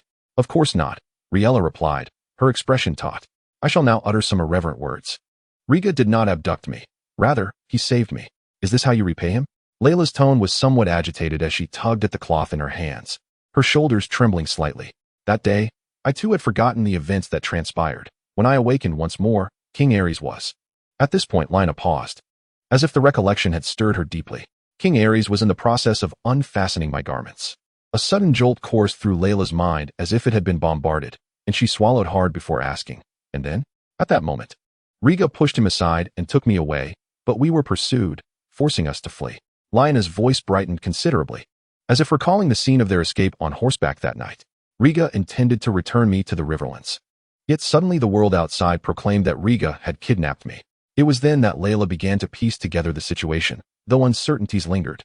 At that moment, none of us could foresee the gravity of the circumstances. Lhaena continued, though I harbor feelings for Rhaegar, I am acutely aware of his existing wife and children. She cast her gaze down at her infant son. In turn, Layla glanced at the child in her arms, as if to say, since you are aware. What does this signify? We remained in hiding for a time, knowing little of the outside world. When I learned of my brother's deaths in King's Landing, I understood that war was imminent. If I wished to avert the conflict, the only course was to bear Rhaegar a child, to demonstrate our genuine love, perhaps averting war. Layla pondered, While this plan was far from ideal, if she approached Robert and Ned with the child, they might lose their justification for rebellion. There was also an unspoken reason that Lyanna did not mention. She was not fond of the marriage her father had arranged for her. Lyanna was astute. She had long realized that Robert could not control his desires. Rhaella confided in me his troubles. Aerys, the former king, harbored distrust towards him. The lords had their own agendas, and my father was actively expanding the North's influence to the south. When I proposed the idea of having a child with him, Rhaella rejected it, stating that bestowing the garland of love and beauty upon me at the tournament was merely a gesture to placate the North. And the tournament itself was intended to dissuade my father from his ambitions. As Lyanna recounted her tale, the melancholic and reserved prince, perpetually burdened by worry, seemed to materialize once more in my mind. Who, then, was spreading the rumor of Rhaega's abduction of Lyanna? The answer was all too clear: Aerys. At this thought, Layla's resentment towards him intensified.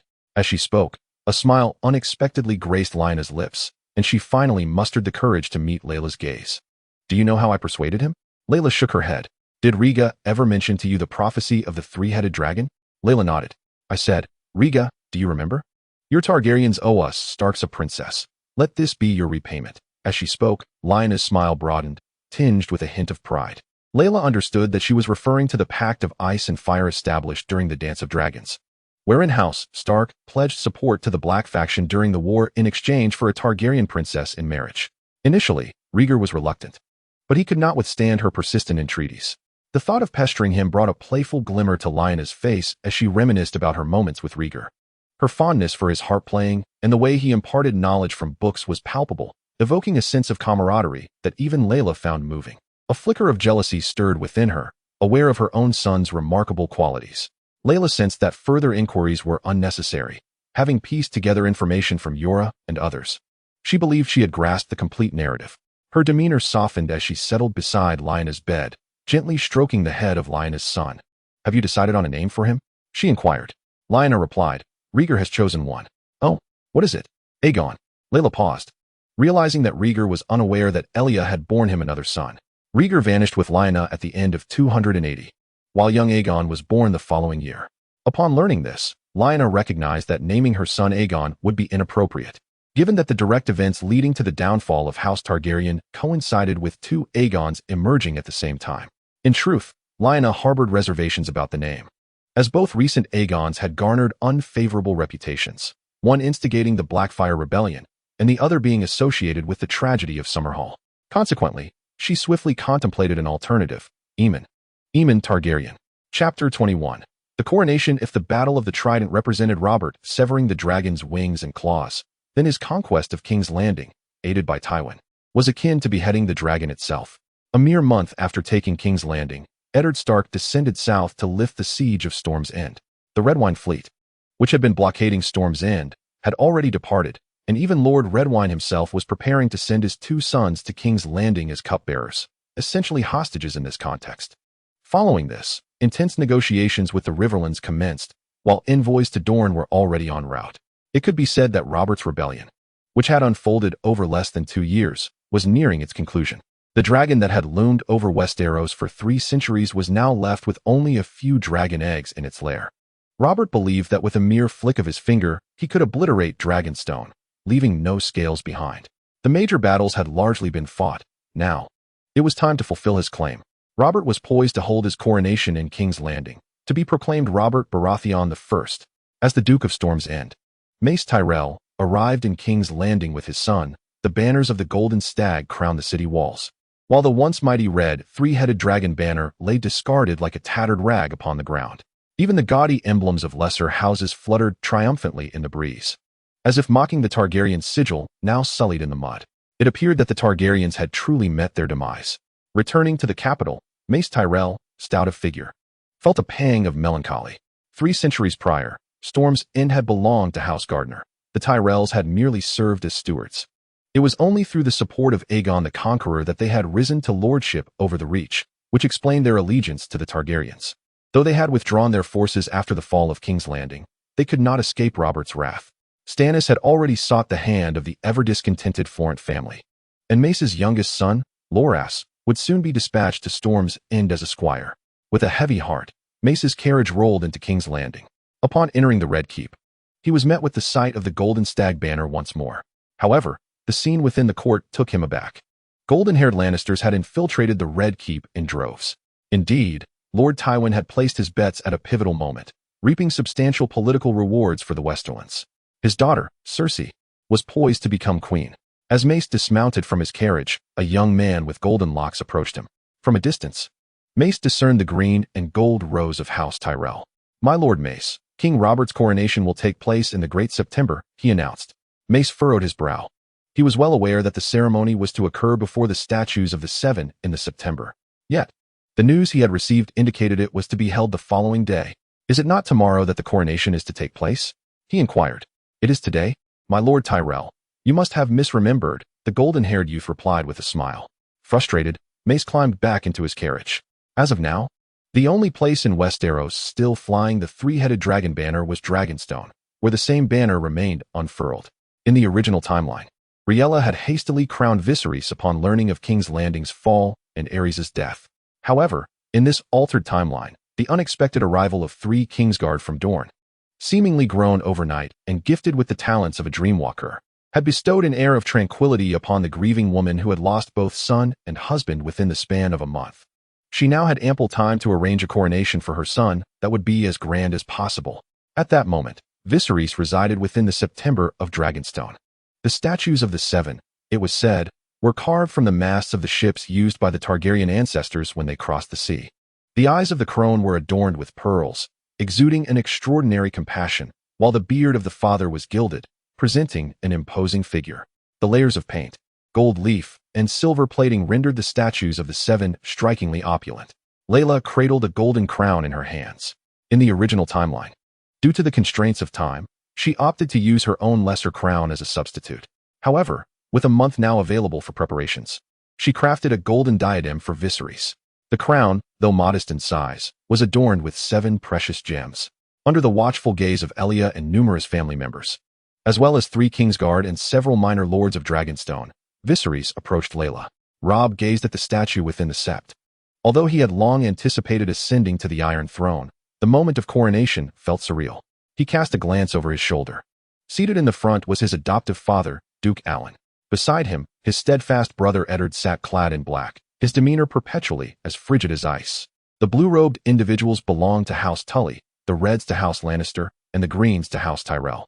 His youngest brother, Renly, watched him with wide, gleaming eyes. As for Stannis, barely 20 and already facing a precarious hairline, he was better left unmentioned. Lastly, there was Cersei, his betrothed and future queen. To speak candidly, Robb found Cersei quite appealing, his thoughts drawn to her at this moment. He slowly approached the High Septon. The High Septon was rather corpulent. Robb inwardly dismissed the notion of resembling him. Yet, under the scrutiny of the assembly, he knelt like a marionette beneath the crown that symbolized divine authority. The coronation ceremony on Dragonstone encountered a minor hiccup. Viserys chose not to kneel before the statues of the Seven, but instead turned to face the Kingsguard and his family. "My friends, I dreamed of my brother last night." "Viserys," Rhaella whispered urgently, aware that the sept on Dragonstone also housed both septas and septons. Viserys' actions bordered on disrespectful. The previous acting lord, Remy, who had not been on good terms with him, could scarcely conceal his derision, though his expression was swiftly reprimanded by Lyanna's glare.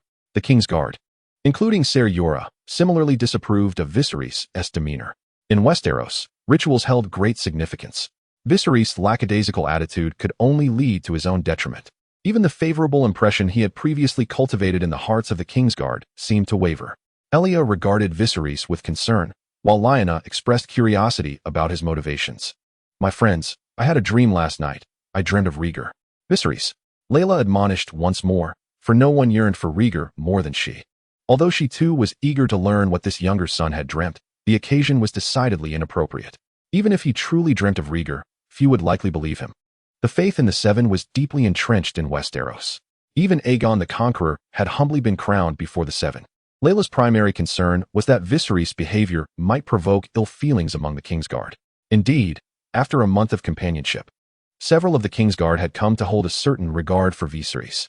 They even considered the dreams he spoke of regarding Rhaegar to possess a degree of credibility. Viserys surveyed his surroundings, feeling the weight of the collective gaze upon him, a scene he was not unfamiliar with. In the days of his assessment for the title of first-class teacher, countless esteemed individuals had graced his classroom. With a calm demeanor, he proclaimed, "My brother once told me that a crown elevates its bearer above others, serving as a symbol of status." His voice reverberated through the great September, crystal clear to all ears present. In a corner, Lena slightly curled her lip. While there was no error in his statement, it lacked substance. If Viserys had interrupted the coronation ceremony merely to utter such words, it would be akin to striking oneself with a self-inflicted blow. Yet, Lena, Elia, and Lyanna sensed that Viserys had more to convey, and they gazed intently, eager to hear further words about Rhaegar. "My brother also said that the true essence of the crown lies in the promise. When calamity descends from the heavens, I shall shield you from all, forever ensuring that you behold only golden hope." A profound silence enveloped the assembly. Whether Lena and her companions or the kingsguard, they were momentarily rendered speechless. A tingling sensation coursed from their feet to the crown of their heads. Elia could not suppress her tears, convinced that these were words Rhaegar would indeed utter. Lyanna, too, felt her emotions swell, repeatedly whispering the phrase. The kingsguard no longer questioned the authenticity of Rhaegar's dreams. Viserys was astonished to see Arthur Dayne, the sword of the morning, with tears glistening in his eyes. Taking a deep breath, he tilted his head slightly upward, momentarily suppressing the welling emotions. Meanwhile, William, positioned at the perimeter, stood transfixed, feeling a tumult within his chest. Viserys continued, "I am aware that in both virtue and capability, I fall short of my brother." He turned to the kingsguard, who instinctively stood a little straighter. "Ser Gerald Hightower, Ser Arthur Dayne, Ser Oswell Went, should you find any faults in my character, I implore you to speak candidly. I shall never hold it against you for pointing out my shortcomings, unless you return to the Seven or perish on the battlefield. Otherwise, you shall forever remain my kingsguard." With that, Viserys bowed deeply before them. The three kingsguard had never witnessed such a display. They felt as though a flame ignited within their chests. In unison, they drew their swords and placed them upon the ground. Lena understood that this was their formal oath of fealty to Viserys. "I shall safeguard your well-being, offer counsel, and in times of peril, I willingly pledge my life for you. I swear this by the old and new gods." Their voices rang out together, resonant like a great bell. Viserys promptly responded, "I swear, there shall always be a place for you by my hearth. You shall drink and feast with me at the same table. I vow never to compel you to commit any act of injustice. I swear by the old and new gods." In the very next moment after the completion of the ceremony, Viserys felt the transformation of his golden finger once again. The final function of the golden finger, transfer, was now at his disposal. The protector of the Seven Kingdoms, king of the Undulls, the Rhoynar, and the First Men, Robert Baratheon I. Under the Archbishop's proclamation, Robert, slightly dazed, donned the stag crown. He received the congratulations from the lords across the Seven Kingdoms, feeling as though he were floating on air. May he reign for a long time. Observing the jubilant courtiers, Robert momentarily lost himself in the revelry, grinning foolishly and at a loss for words, until he caught the eye of his foster father, Jon Arryn, who prompted him to remember the announcements that were to follow. Ahem. Robert cleared his throat and addressed the assembly. "The rapist Rhaegar has been vanquished, the mad king is dead, but across the narrow sea, remnants of the dragons still linger. For 3 centuries, the Targaryens have wreaked havoc with their fire-breathing dragons. Today, we shall eradicate them once and for all." Ser Gregor Clegane, the knight, initially commanded by Aerys to assault Storm's End, rose to accept his new king's orders. Within 10 days, launch an assault on Dragonstone and completely eradicate the remnants of the dragon. Watching Robert's righteous fervor, Tywin Lannister, seated below, found it somewhat amusing. Robert's claim to the throne was rooted in the bloodline of his grandmother, Rhaella Targaryen. Yet here he was, fervently denouncing the remnants of the dragon, a rather comical spectacle. Meanwhile, Jaime, once again a member of the Kingsguard, shifted his gaze between Tywin and Robert. His motivations for killing Aerys were twofold: revenge for himself and protection for the people of King's Landing. Yet his father led an army to pillage the city, resulting in the deaths of at least 40 to 50,000 civilians. And now Robert proclaimed an intention to bloodily cleanse Dragonstone. Had the king on the Iron Throne truly changed? It seemed so, yet also not. Jaime felt utterly bewildered. "At your command, your grace," Ser Gregor replied expressionlessly. He had not exerted his full strength when assaulting Storm's End, and he would not do so against Dragonstone either. The Redwyne fleet was one of the 3 great fleets of Westeros, and the royal fleet of Dragonstone was the mightiest among them. He had no desire to wager his own fortune in such a conflict. The lords of Westerling were adept at manipulating every king equally. However, Robert, having learned from the experiences of the Targaryens, ordered 1,000 Vale soldiers and 1,000 Storm's End soldiers to board the ships for battle. With their presence, Ser Gregor would be less inclined to brazenly deceive him. After the coronation ceremony, Viserys suggested to Jaime that they incorporate Willem Darry into the kingsguard. The three of them had no objections. Perhaps Willem's martial skills were not quite on par with theirs, but his character was universally recognized and respected. At this moment within the Stone Drum Tower, Viserys, Rhaella, for kingsguard, the acting lord of the city, Remy, and the learned scholar were engaged in deliberations regarding how to confront the impending assault. Although intelligence from King's Landing was lacking, Robert's intentions regarding an attack on Dragonstone were unmistakably clear. Among those present were seasoned commanders well-versed in the art of war. However, Viserys had never set foot on the battlefield nor commanded troops. He had merely consulted with Jaelo a few times over the past month. In the original narrative, Dragonstone had never fallen even when faced with a fleet, and under the leadership of Jaelo and others, its downfall was even more implausible. Presently, he was more concerned that the final function of his golden finger had been activated. Title: King, Troops, Kingsguard, Chapter 23. Warriors: Jaelo Hightower Warrior, Arthur Dane Warrior, Oswell Went Warrior, William Darry Warrior. The prowess of the three, Jaelo, Arthur, and Oswell, was all deemed to be that of warriors by the Golden Finger. Despite their shared designation, their strengths varied significantly, with Arthur, the Dawn's Sword, being the most formidable. Yet, the Kingsguard were more than mere bodyguards. They were the elite officers in service to the king, each capable of leading troops into battle. In terms of military command, Jaelo, as the captain, stood out as the most competent and was entrusted with the primary task of formulating the battle strategy. Sir Arthur, I shall assign you 30 swift vessels to flank the enemy. At your command. Sir Oswell, you are to exert pressure on the enemy's flank. At your command. Sir William, you shall remain on the island to safeguard His Majesty. William also accepted his orders. His overall capabilities were not on par with the other three, making Jaelo's decision to keep him on the island quite fitting. Rhaella, now the Queen Mother, fully endorsed Jaelo's arrangements. Lacking military acumen, she understood that the battlefield was no place for her intervention. Of course, these were preemptive measures. With Robert currently holding the initiative, they needed to remain vigilant. At this juncture, Viserys interjected, Sir Jaelo, I believe that my presence on the battlefield could bolster morale. Allow me to accompany you. His reasoning was straightforward. He sought to increase his perceived involvement through the Golden Finger's assessments. The outcome of this conflict was undoubtedly predictable. The fleet had already repelled Robert's initial assault without the presence of the three Kingsguard. Now, with the three serving as commanders, victory was assuredly magnified. Robert's forces would inevitably bear a tremendous cost, laden with precious essence. With sufficient essence, he could almost instantaneously acquire an elite force. Absolutely not. However, as soon as his suggestion was voiced, it was met with Rhaella's stern rejection. Her tone was harsh, even urgent. You are now the king. Engaging in combat against the enemy is not the role of a sovereign, Rhaella urged, having recently lost a son on the battlefield and wishing to avoid the loss of another. Similarly, Geralt and his companions would not permit Viserys to enter the battlefield. They had just lost an ideal king and could not afford to lose another. Given both his status and age, Viserys was simply unfit for such a role. Indeed, Your Majesty, should you venture onto the battlefield, Sir Geralt may find himself distracted by the need to protect you. Arthur spoke earnestly and cautiously. His words almost implied that Viserys would be a burden in such circumstances. Viserys was well aware that his proposal would meet with opposition. Yet he yearned to increase his involvement by personally participating in the fray, even if merely as a cheerleader or a morale-boosting mascot rather than a commander. More importantly, the Golden Touch did not acknowledge his prestige within the army. To elevate his standing, nothing could be swifter than leading troops into battle. He understood that this conflict was destined for victory, and it would be a shame not to garner some esteem from it. However, with everyone against him, he recognized there was no need to stubbornly persist.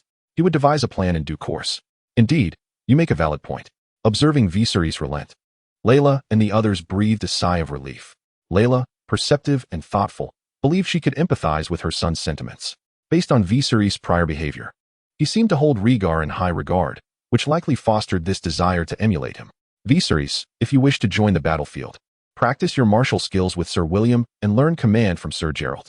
The day will come, Rhaella gently reassured, placing her hand on Viserys' shoulder. I understand, mother. Viserys replied, then turned to William and said, let us commence from today.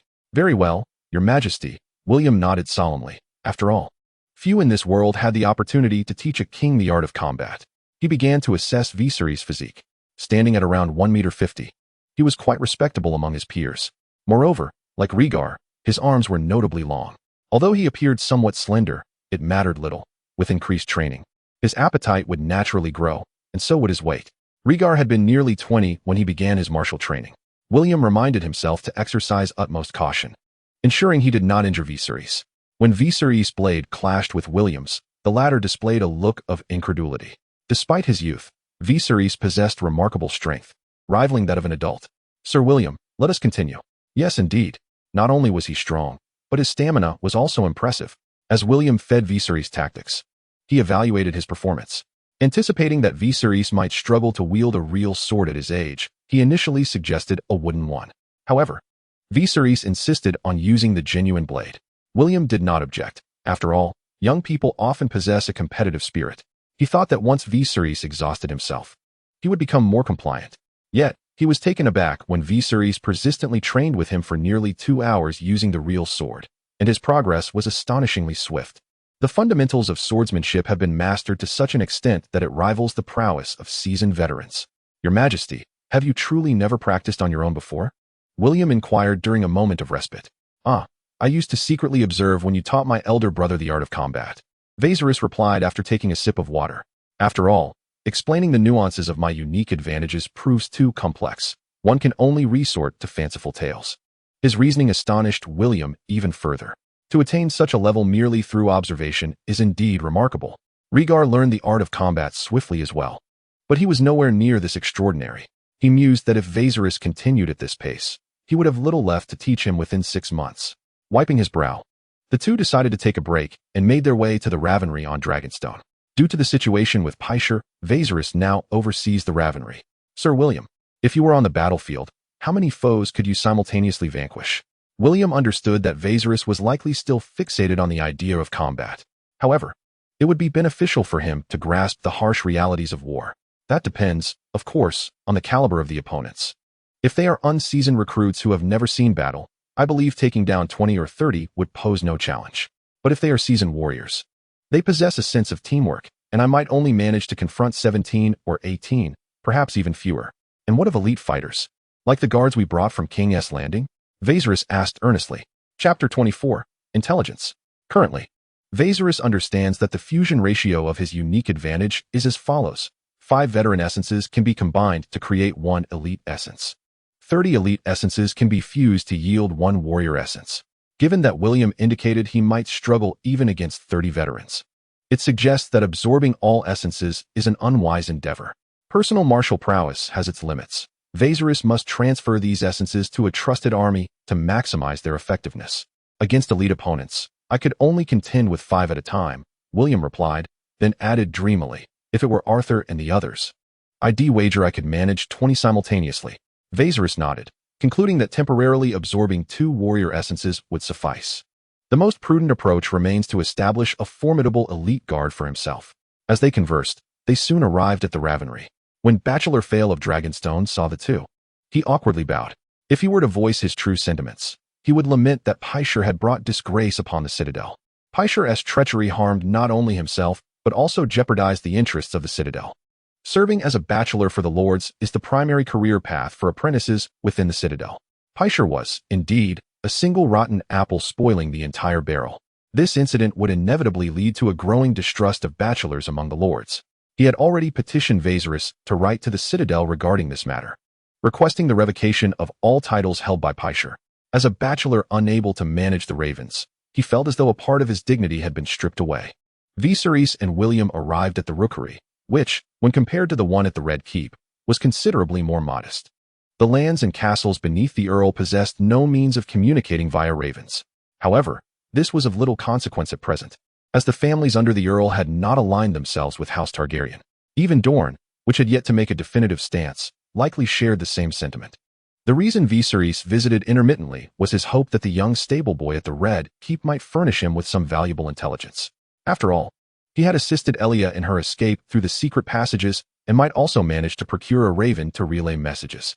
Any little bird left by Varys would undoubtedly be clever enough.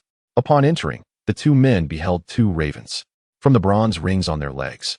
It was evident that both had originated from King's Landing. William began to unravel one of the letters for Viserys, but as he read its contents, his expression suddenly darkened. What is amiss? It is a letter of capitulation from Robert. Viserys took the letter and discovered that the recipient was Rhaella. In the missive, Robert demanded the surrender of Viserys and young Aegon. He indicated that should Rhaella relinquish them, he would grant House Targaryen a fief. When a family loses all its male heirs, it is akin to facing extinction. Moreover, Viserys surmised that the fief Robert referred to would likely be in Storm's End, closely monitored by lords loyal to him. Over time, that grant would be gradually eroded.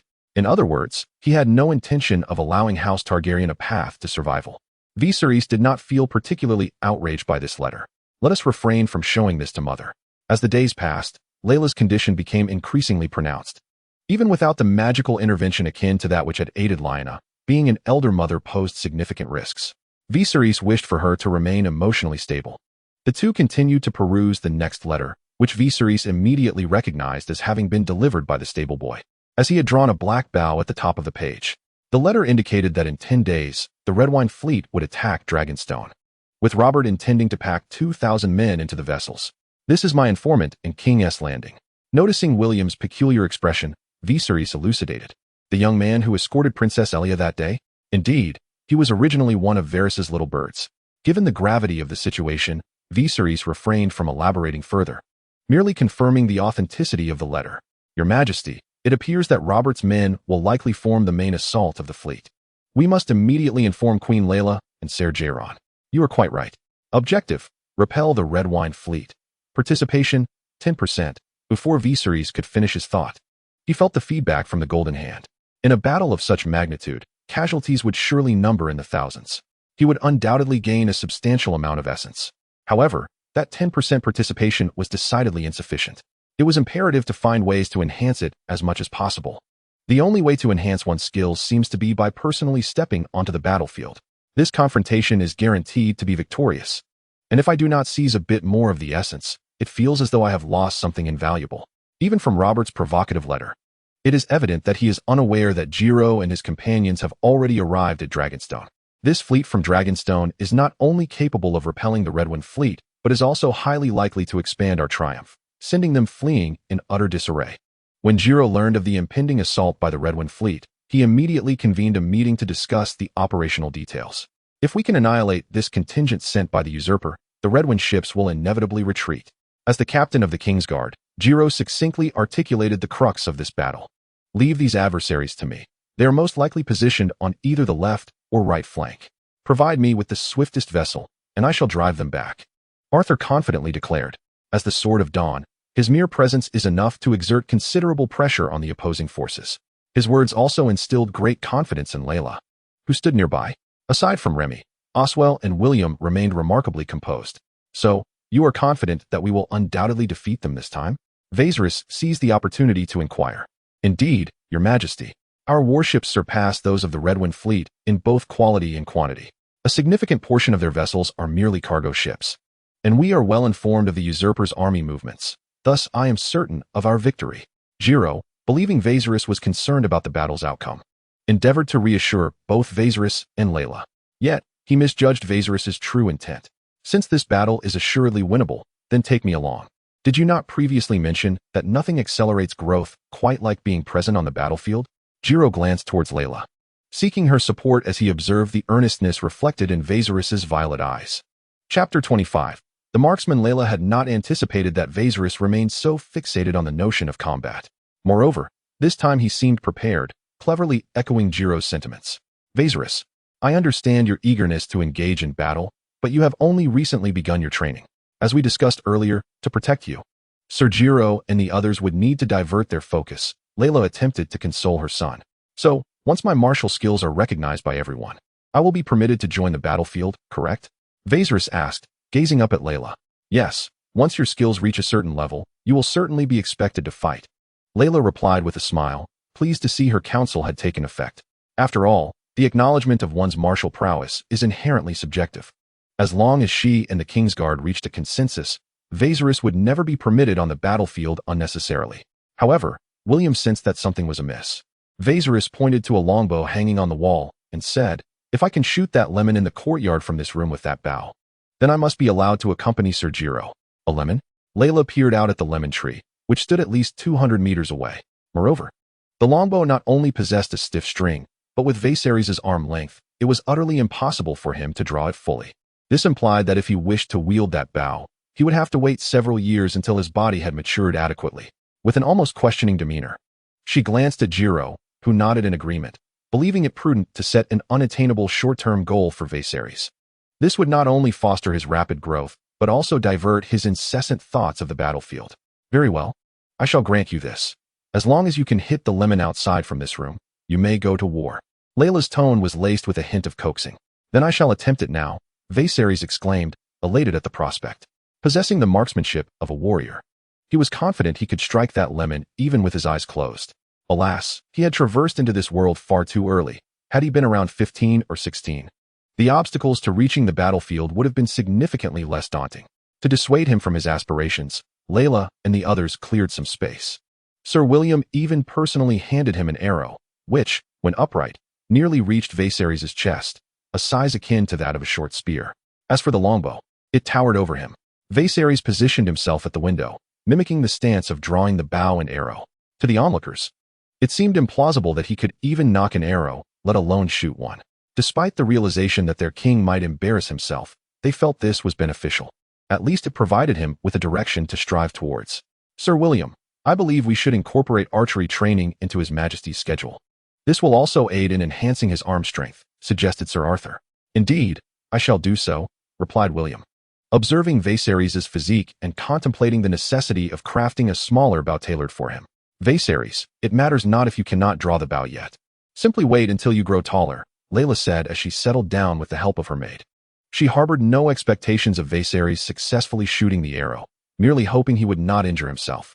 However, to everyone's astonishment, Viserys turned back and flashed a slight smile at the group. With one foot planted against the longbow, he gripped the string with both hands, astonishingly managing to draw it back. His Majesty is truly remarkable, Arthur exclaimed in awe.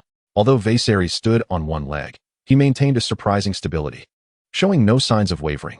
In his peculiar shooting stance, the longbow was drawn to its full extent, and with a swift whoosh, the arrow sliced through the air, leaving a long white trail behind it, and effortlessly dislodged a lemon the size of a fist from its branch. William, who stood closest to Viserys, was left speechless. Although he was already aware of Viserys' talent in swordsmanship, he had not anticipated such proficiency with the bow. Despite the odd posture, his focus and execution were far beyond what one would expect from a novice. The previously indifferent Arthur and the others found themselves questioning their own eyes. Could it truly be that he had made the shot? Jiro murmured to himself, instinctively touching his palm. His hand had once been pierced by an arrow, necessitating a brief period during which Arthur assumed the role of chief of the kingsguard. Arthur gazed at Viserys with shining eyes, suddenly perceiving that Viserys might surpass Rhaegar in greatness. In him, he discerned a reflection of himself. In Westeros, Arthur Dayne was akin to a sword saint, having wielded a wooden sword long before he learned to walk. By the age of 10, he had already bested his father's guards, and at 13, he found himself without an equal. Although Rhaegar possessed considerable martial talent, his victory over Arthur in the tournament at Harrenhal was largely due to their prior arrangement. To make the performance more convincing, he even broke 12 lances. Did he hit the mark? Rhaella, seated behind the table sipping tea, noticed the peculiar reactions of those around her and quietly inquired. Your Majesty, Viserys has indeed struck true, William replied, astonishment still etched upon his face. He hit it. Rhaella seemed incredulous, attempting to rise from her seat, while a nearby maid hurried to assist her. At that moment, a guard returned with a lemon adorned with an arrow. Rhaella took the arrow, momentarily rendered speechless. She looked to Jiro and the others as if seeking confirmation. Is this truly the arrow he shot? The response she received was affirmative. What do you think, mother? Sir Jiro, may I join you in battle? Count Paxtrith Redwine, commander of the Redwine fleet, relished disguising himself to assess his soldiers' morale prior to the commencement of battle. Accompanied by his attendants, he approached a group of soldiers engaged in conversation. One young soldier, appearing just over 20, remarked, only half a month ago, we were fighting the rebels, and now we are to confront the Targaryens. I cannot fathom what those lords are thinking. At this age, young men possess a nascent capacity for contemplation, yet are often beset by confusion. As they age, such emotions and insights tend to dull. At that moment, an astute veteran in his 40s, seated opposite the young soldier, interjected, foolish lad, what does it matter? Glory and honor are the concerns of the lords. We have our own bodies to protect. Ensuring one's safety on the battlefield is of utmost importance. The veteran's words elicited discontent among Paxtrath's attendants, who were about to voice their objections but were silenced by a mere glance from him. The young soldier then inquired, "Do you believe we can defeat the fleet from Dragonstone?" Chapter 26. The reward. Intrigued by the veteran's response, Paxtrath leaned in to listen. "Whether we shall win, I cannot say, but the Targaryens are certain to lose." The young soldier clearly struggled to comprehend his words. The seasoned veteran cast a shrewd and self-satisfied glance over the assembly and remarked, "At present, no one among the 7 kingdoms supports House Targaryen, even their most loyal vassal. The island of Driftmark has pledged allegiance to King Robert. A whole continent poised to assault a solitary island. Though we may not seize Dragonstone this time, rest assured, in the next encounter, or the one after, the Targaryens will eventually falter. Time does not favor them." Indeed, the veteran's thoughts mirrored those of Pyke. Differing only in their interpretation of honor and glory, the former believed these belonged to the Lord, while the latter attributed them solely to Robert. The task of eliminating all Targaryens was Robert's concern, not his own. The forthcoming battle was merely a formality. As for the 2,000 men Robert had crammed into the fleet, he had ample means to ensure they found no fault. A similar sentiment resonated among the soldiers of the Dragonstone fleet, who harbored confidence in their ability to win the impending battle. After all, they possessed the legendary Dawn, alongside 3, now 4, leaders of the kingsguard. However, the long-term outlook was far from optimistic. To pit the strength of an island against the 7 kingdoms was a daunting task, unless the Targaryens could once again summon 3 dragons, akin to those of Aegon the Conqueror. And not just any dragons, but 3 capable of swallowing a wagon whole. Even disregarding the dragons, the predicament faced by Viserys was considerably graver than that of his ancestor. Aegon contended with a fractured Westeros, while Viserys confronted a united alliance. Ser Jane Hightower. White Bull Jane. It is White Bull Jane. Dawn. And Ser Harwin Rivers. Under the escort of Jane and others, Viserys arrived at the camp by the port. Yet, in comparison to himself, the illustrious kingsguard garnered far more attention. After all, no one wished to be commanded by a mere child during warfare, regardless of his royal status. Jane and Arthur flanked him, while Oswell trailed behind, brandishing the black banner of the 3-headed dragon. The trio formed a protective triangle around Viserys, who could sense the soldiers' skepticism towards him. Alas, not everyone could attain such an imposing stature at the tender age of 8. He did not intend to say much. Merely establishing the rewards and punishments for this battle would suffice. Upon reaching their encampment, the captains of the various ships soon came to pay their respects. Though their demeanor was respectful, Viserys understood that it was largely due to their allegiance to Jane and the others. Clearing his throat, he addressed the captains. "Lords, the usurper Robert is about to invade Dragonstone. Former allies have turned into our foes. However, this is of little concern. The Dragonstone fleet is the mightiest in Westeros, and the resources on the island are plentiful, enough to sustain us for a decade. Furthermore, I have dispatched exceptional commanders like Ser Jane to your aid. Together, we shall repel the usurper's forces." Viserys, inspired by a sudden recollection of his days as a teacher, addressed his audience much like he would have during motivational assemblies for his students before major examinations or athletic competitions. "Let us focus on our strengths rather than our weaknesses. Long live your majesty. We vow to secure victory and repel the usurpers." The response from the captains was not fervent, yet it was sufficiently earnest. Jaron cast a discreet glance at Viserys, noting that even the youngest individuals present were more than thrice his age. To articulate his thoughts clearly before such a multitude was, in itself, commendable. What was even more remarkable was the palpable boost in morale he seemed to inspire. Arthur shared a similar sentiment, pondering that if Rhaegar could witness Viserys' current demeanor, he would surely feel reassured. However, he also considered that since Rhaegar could send visions to Viserys, he might very well be observing the present scene. Viserys continued, "Esteemed captains, I assure you, I shall not be stingy with rewards. I implore you to relay my orders to our soldiers. For every enemy slain, 10 golden dragons shall be bestowed. For every ship sunk or captured, the captain shall be granted a lordship. Those already holding knighthood could receive an additional title for their sons to inherit. Titles for slaying enemies?" Over 100 captains instinctively swallowed hard, many gazing at Viserys with fervor, as if beholding a naked yet enticing form. It was as though they perceived the gates to social ascendance swinging wide open before them. This system of rewards had been prearranged in consultation with Jaron and Rhaella. The Targaryens, at present, possessed scant resources, yet they still wielded the power to ennoble. Furthermore, Granting knighthood, the most basic tier of nobility, was not a significant expense. Many believed that the Targaryens, having endured for 3 centuries, could not easily be toppled. Alas, they were unaware of the formidable power that military honors could wield. Otherwise, neither Rhaella nor Jaron would have wished to witness Viserys unleash a war beast of his own making. "Your Majesty, what if I were to sink 2 enemy ships?" A young captain, appearing to be in his 40s with a bald head yet a smooth face, posed the question. "Then I shall grant you 2 lordships." "What if I sink 5? "Then I shall grant you a barony." "And 10 ships?" At this, another voice chimed in, inciting a stir among the crowd. Jaron shot a warning glance at the instigator, causing him to promptly lower his head. Viserys turned his gaze towards the raucous captain, inquiring coldly, "What is your name?"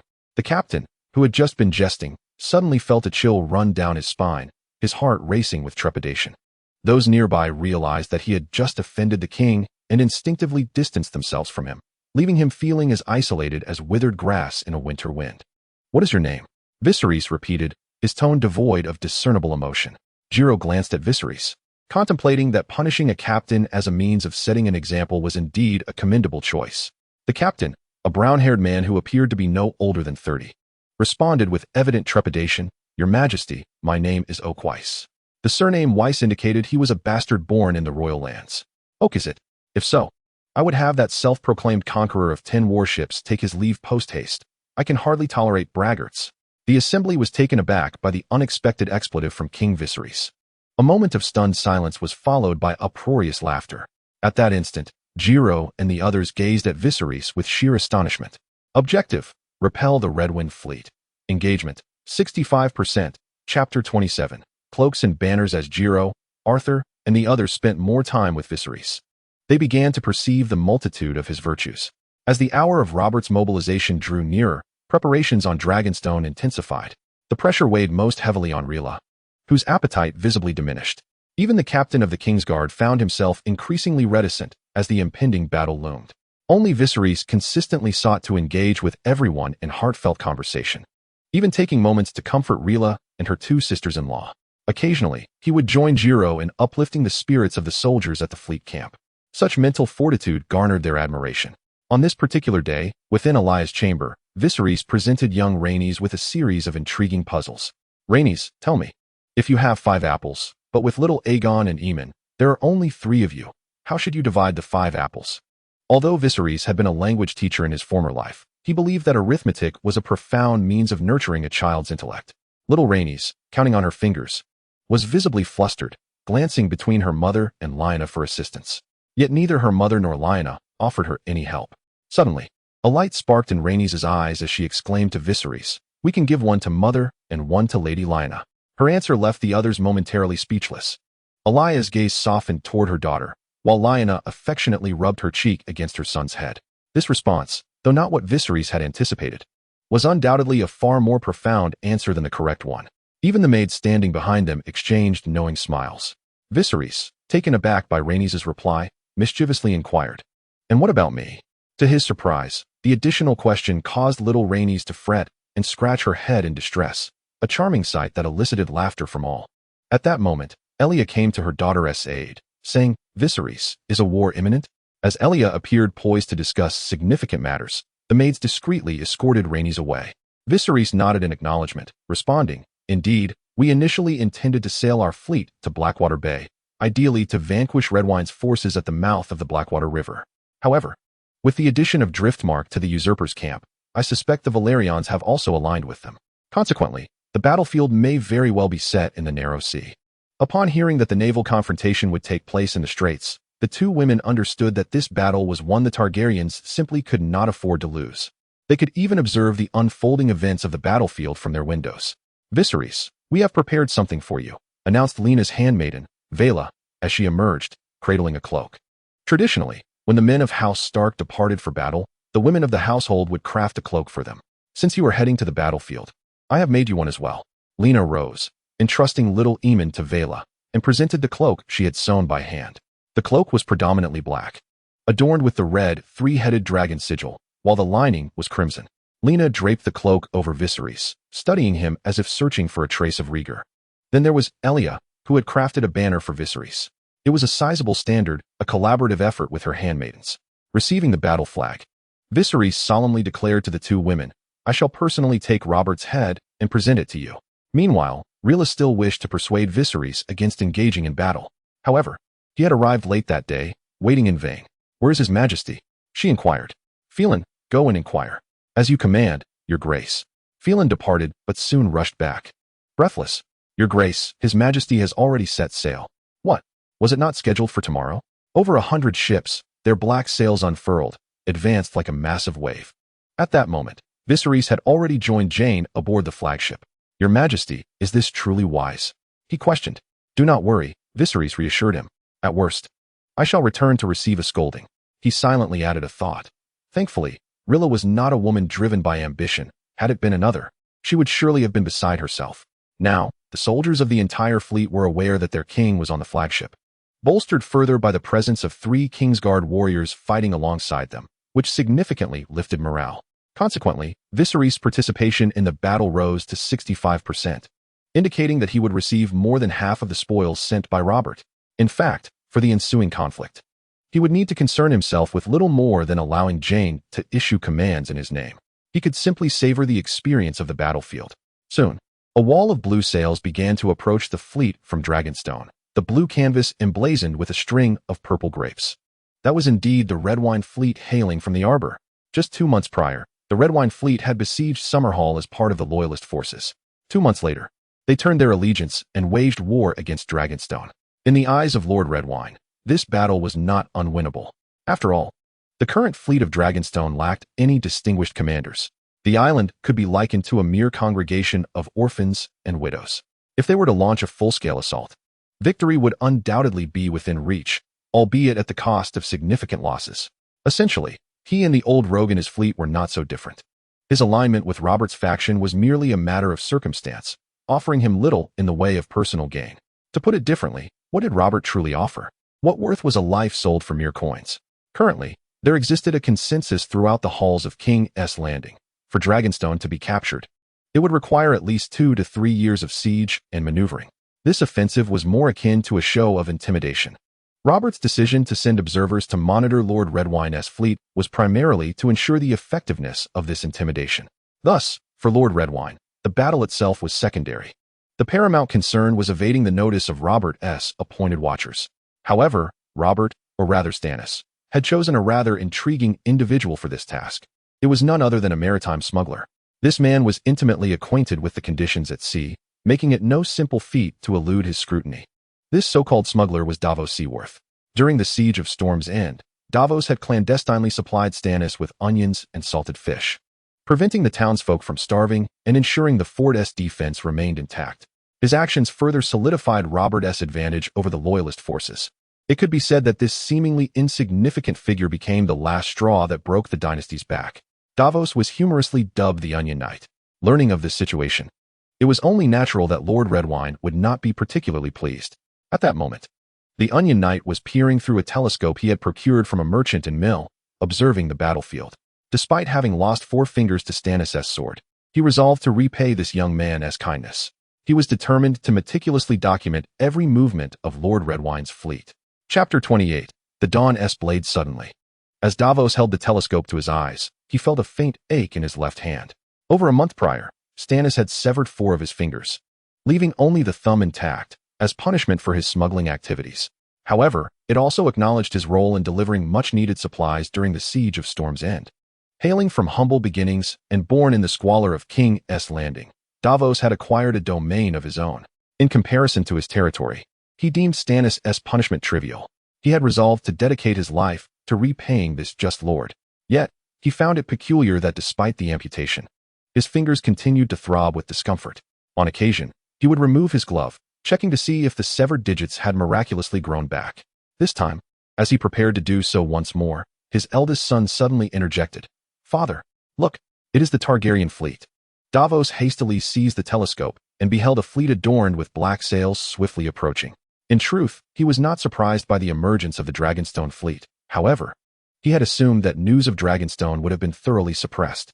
They had presumed that the enemy would need to draw near enough to discern Dragonstone before detecting their presence. Yet, why had they arrived so abruptly? Before Davos could ponder further, A white column of water erupted in the distance. Although this era lacked cannons, it was equipped with catapults.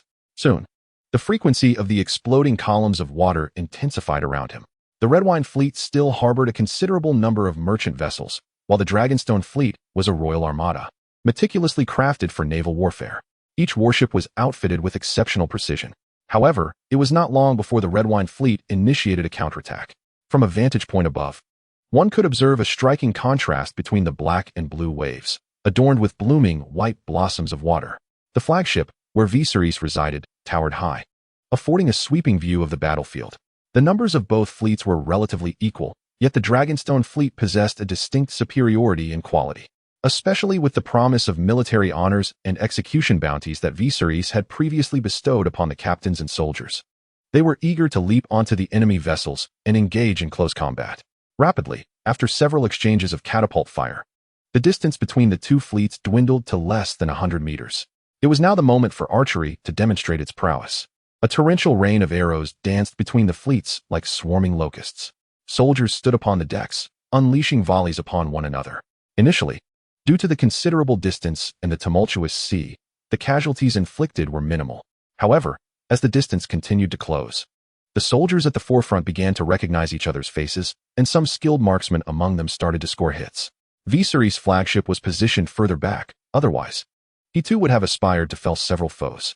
Drawing from his previous experience in dispatching Varys, he knew that personally slaying an enemy would guarantee the acquisition of their essence.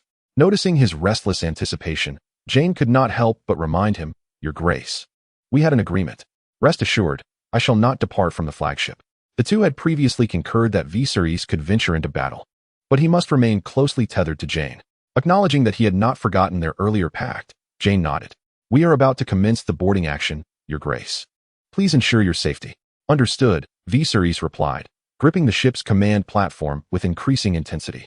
The time had arrived for the most ferocious phase of naval combat in the age of cold weapons, the boarding action, or rather, the clash of vessels. The initial stage of the boarding action involved both fleets ramming their prows against one another. In this instance, the larger and sturdier warships held a distinct advantage. At the forefront was Oak's vessel, his mind consumed by a singular thought: Lord. He gazed forward at the enemy ship hurtling towards him, his eyes ablaze with fervor. "Captain, the flagship's orders have arrived. Accelerate. Smash them to pieces." Oak need not await the completion of the command. At this juncture, there could only be one directive: charge. The dragon-headed ram at the prow of the ship appeared to open its gaping maw, lunging toward the nearest enemy vessel. In an instant, the iron-cast dragon head seemed to come alive, sinking its teeth into the hull of the adversary's ship. "Hard to port. Hard to port," Oak bellowed as the bow pivoted, the dragon's head having fully embedded itself into the enemy's vessel, only to emerge once more. "Hard to starboard. Hard to starboard. Ram them." Oak brandished his gleaming sword, as though the foe aboard the enemy ship were his father's murderer. Captains like him were ubiquitous within the fleet. The captains of the Red Wine fleet had never encountered such an adversary. They had never faced an enemy so ferocious and unhinged. They even witnessed a Targaryen soldier leap from the deck, eager to bridge the mere 2 or 3 meters separating the two ships. Although he fell into the sea, more soldiers soon followed in a relentless tide. Meanwhile, Count Redwyn, commanding from the flagship, felt a chill run down his spine. As the fleet commander, he had never experienced such a battle. Were not the most loyal soldiers of House Targaryen supposed to have perished in the Trident? Where had this legion of soldiers sprung forth from? Instinctively, Count Redwyn contemplated retreat. However, upon considering the forces on the left flank dispatched by Robert, he resolved to hold his ground a little longer. Yet, an unforeseen event transpired. A messenger suddenly rushed over to report, "My lord, trouble. An enemy Targaryen fleet has appeared on our left flank, led by the Dawnblade." "What? Who did you say?" Redwyn could scarcely believe his ears. It was the Dawnblade. The kingsguard Dawnblade. This revelation nearly extinguished any resolve he had to continue the fight. No wonder the Targaryens were so emboldened. The Dawnblade was present. If the Dawnblade was here, then was Ser Jorah Mormont also among them? Originally, 2 of the kingsguard had perished, 1 had defected, and 1 had surrendered, meaning 3 remained. Was he expected to contend with 3 kingsguard alone? Retreat. Retreat. Redwyn no longer entertained thoughts of holding his position. After all, the left flank comprised Robert's men. Losing them was of little consequence. It was only natural for him to falter, given he was up against 3 kingsguard. No one could claim he had not done his utmost. At that moment, Davos on the left flank was in complete disarray. He only wished to flee. That was the Dawnblade. Yet it was too late. Arthur's flagship surged ahead, swift and relentless. After a violent jolt, the dragon-headed ram had pierced the hull of Davos's ship. Long live his majesty, Viserys. Arthur's white cloak billowed behind him as he led the ship's crew toward Davos's vessel. Chapter 29. Depths of Strategy. The tallest tower on Dragonstone is the Sea Dragon Tower, the residence of the scholars. At present, however, William had taken measures to secure it tightly. In the Hadelong Tower, Queen Rhaella, Illyrio, and Lyanna were present, each wielding a telescope in an attempt to discern the unfolding events on the battlefield. Regrettably, the distance was far too great, rendering only shadowy glimpses of blue and black sails visible, with no clarity on the finer details of the conflict. Rest assured, Your Majesty, King Viserys shall remain unharmed. Lyanna reassured the others, for the kingsguard is present, and none are stronger than they. Rhaella lowered her telescope and nodded in agreement. Meanwhile, on the battlefield, Sir Arthur Dayne, clad in a white cloak, moved like a whirlwind of alabaster. Upon leaping aboard the enemy vessel, he swiftly traversed from the bow to the stern in the blink of an eye. The soldiers of the Redwine fleet were not only intimidated by his prowess, but also by his formidable reputation. Following closely behind him, the Targaryen soldiers exhibited remarkable courage, perceiving the men aboard as mere coin rather than foes. From an aerial vantage point, it would appear as though Arthur and his comrades were akin to the piston of a syringe, forcing the Redwine soldiers overboard. In their panic, some soldiers attempted to flee by jumping ship, yet the swift vessels tasked with encirclement had already completed their mission. Davos sought to hastily maneuver his ship to safety, but the Targaryen warships had effectively sealed off all avenues of retreat. In that instant, the knight known as Onion Knight contemplated a desperate struggle for survival. Yet the hungry gazes of the Targaryen soldiers bore an unsettling resemblance to ravenous beasts, their eyes aflame with bloodlust, instilling in him a profound sense of dread. The Dawnbringer. It is the Dawnbringer. The soldiers aboard the ship, upon catching sight of Arthur Dayne, nearly succumbed to despair, their last vestiges of resolve evaporating. Davos glanced back at his two sons, who had fought alongside him, now so paralyzed by fear that they could scarcely hold their swords. The defeat of the Redwine fleet has been accomplished, with a final participation rate of 75%. Rewards acquired: Veteran, Archers, 322, Veteran, Infantry, 122, Elite, Archers, 454. Elite, Infantry, 522. This battle yielded results beyond expectations, with nearly 40 enemy vessels sunk or captured and close to 3,000 enemy soldiers beheaded or taken prisoner. The losses on their side amounted to a mere 200 to 300, with 4 ships sunk and 7 requiring repairs. Such a casualty ratio of 1 to 10 could undoubtedly be heralded as a resounding triumph. As soon as the ships made landfall, Viserys commenced distributing rewards. The soldiers who had claimed the heads of their enemies approached to collect their bounty, their faces alight with glee as they held the heavy golden coins. The captains who had sunk or captured enemy vessels would soon, upon verification, be granted noble titles, their hearts filled with visions of a prosperous future. However, Viserys understood that this euphoria would not endure for long. The soldiers would soon realize they had riches with nowhere to spend them, and the captains would swiftly discover that the Targaryens had little fertile land to bestow as reward. If Viserys failed to promptly fulfill these promises, the effectiveness of his incentives would diminish in short order.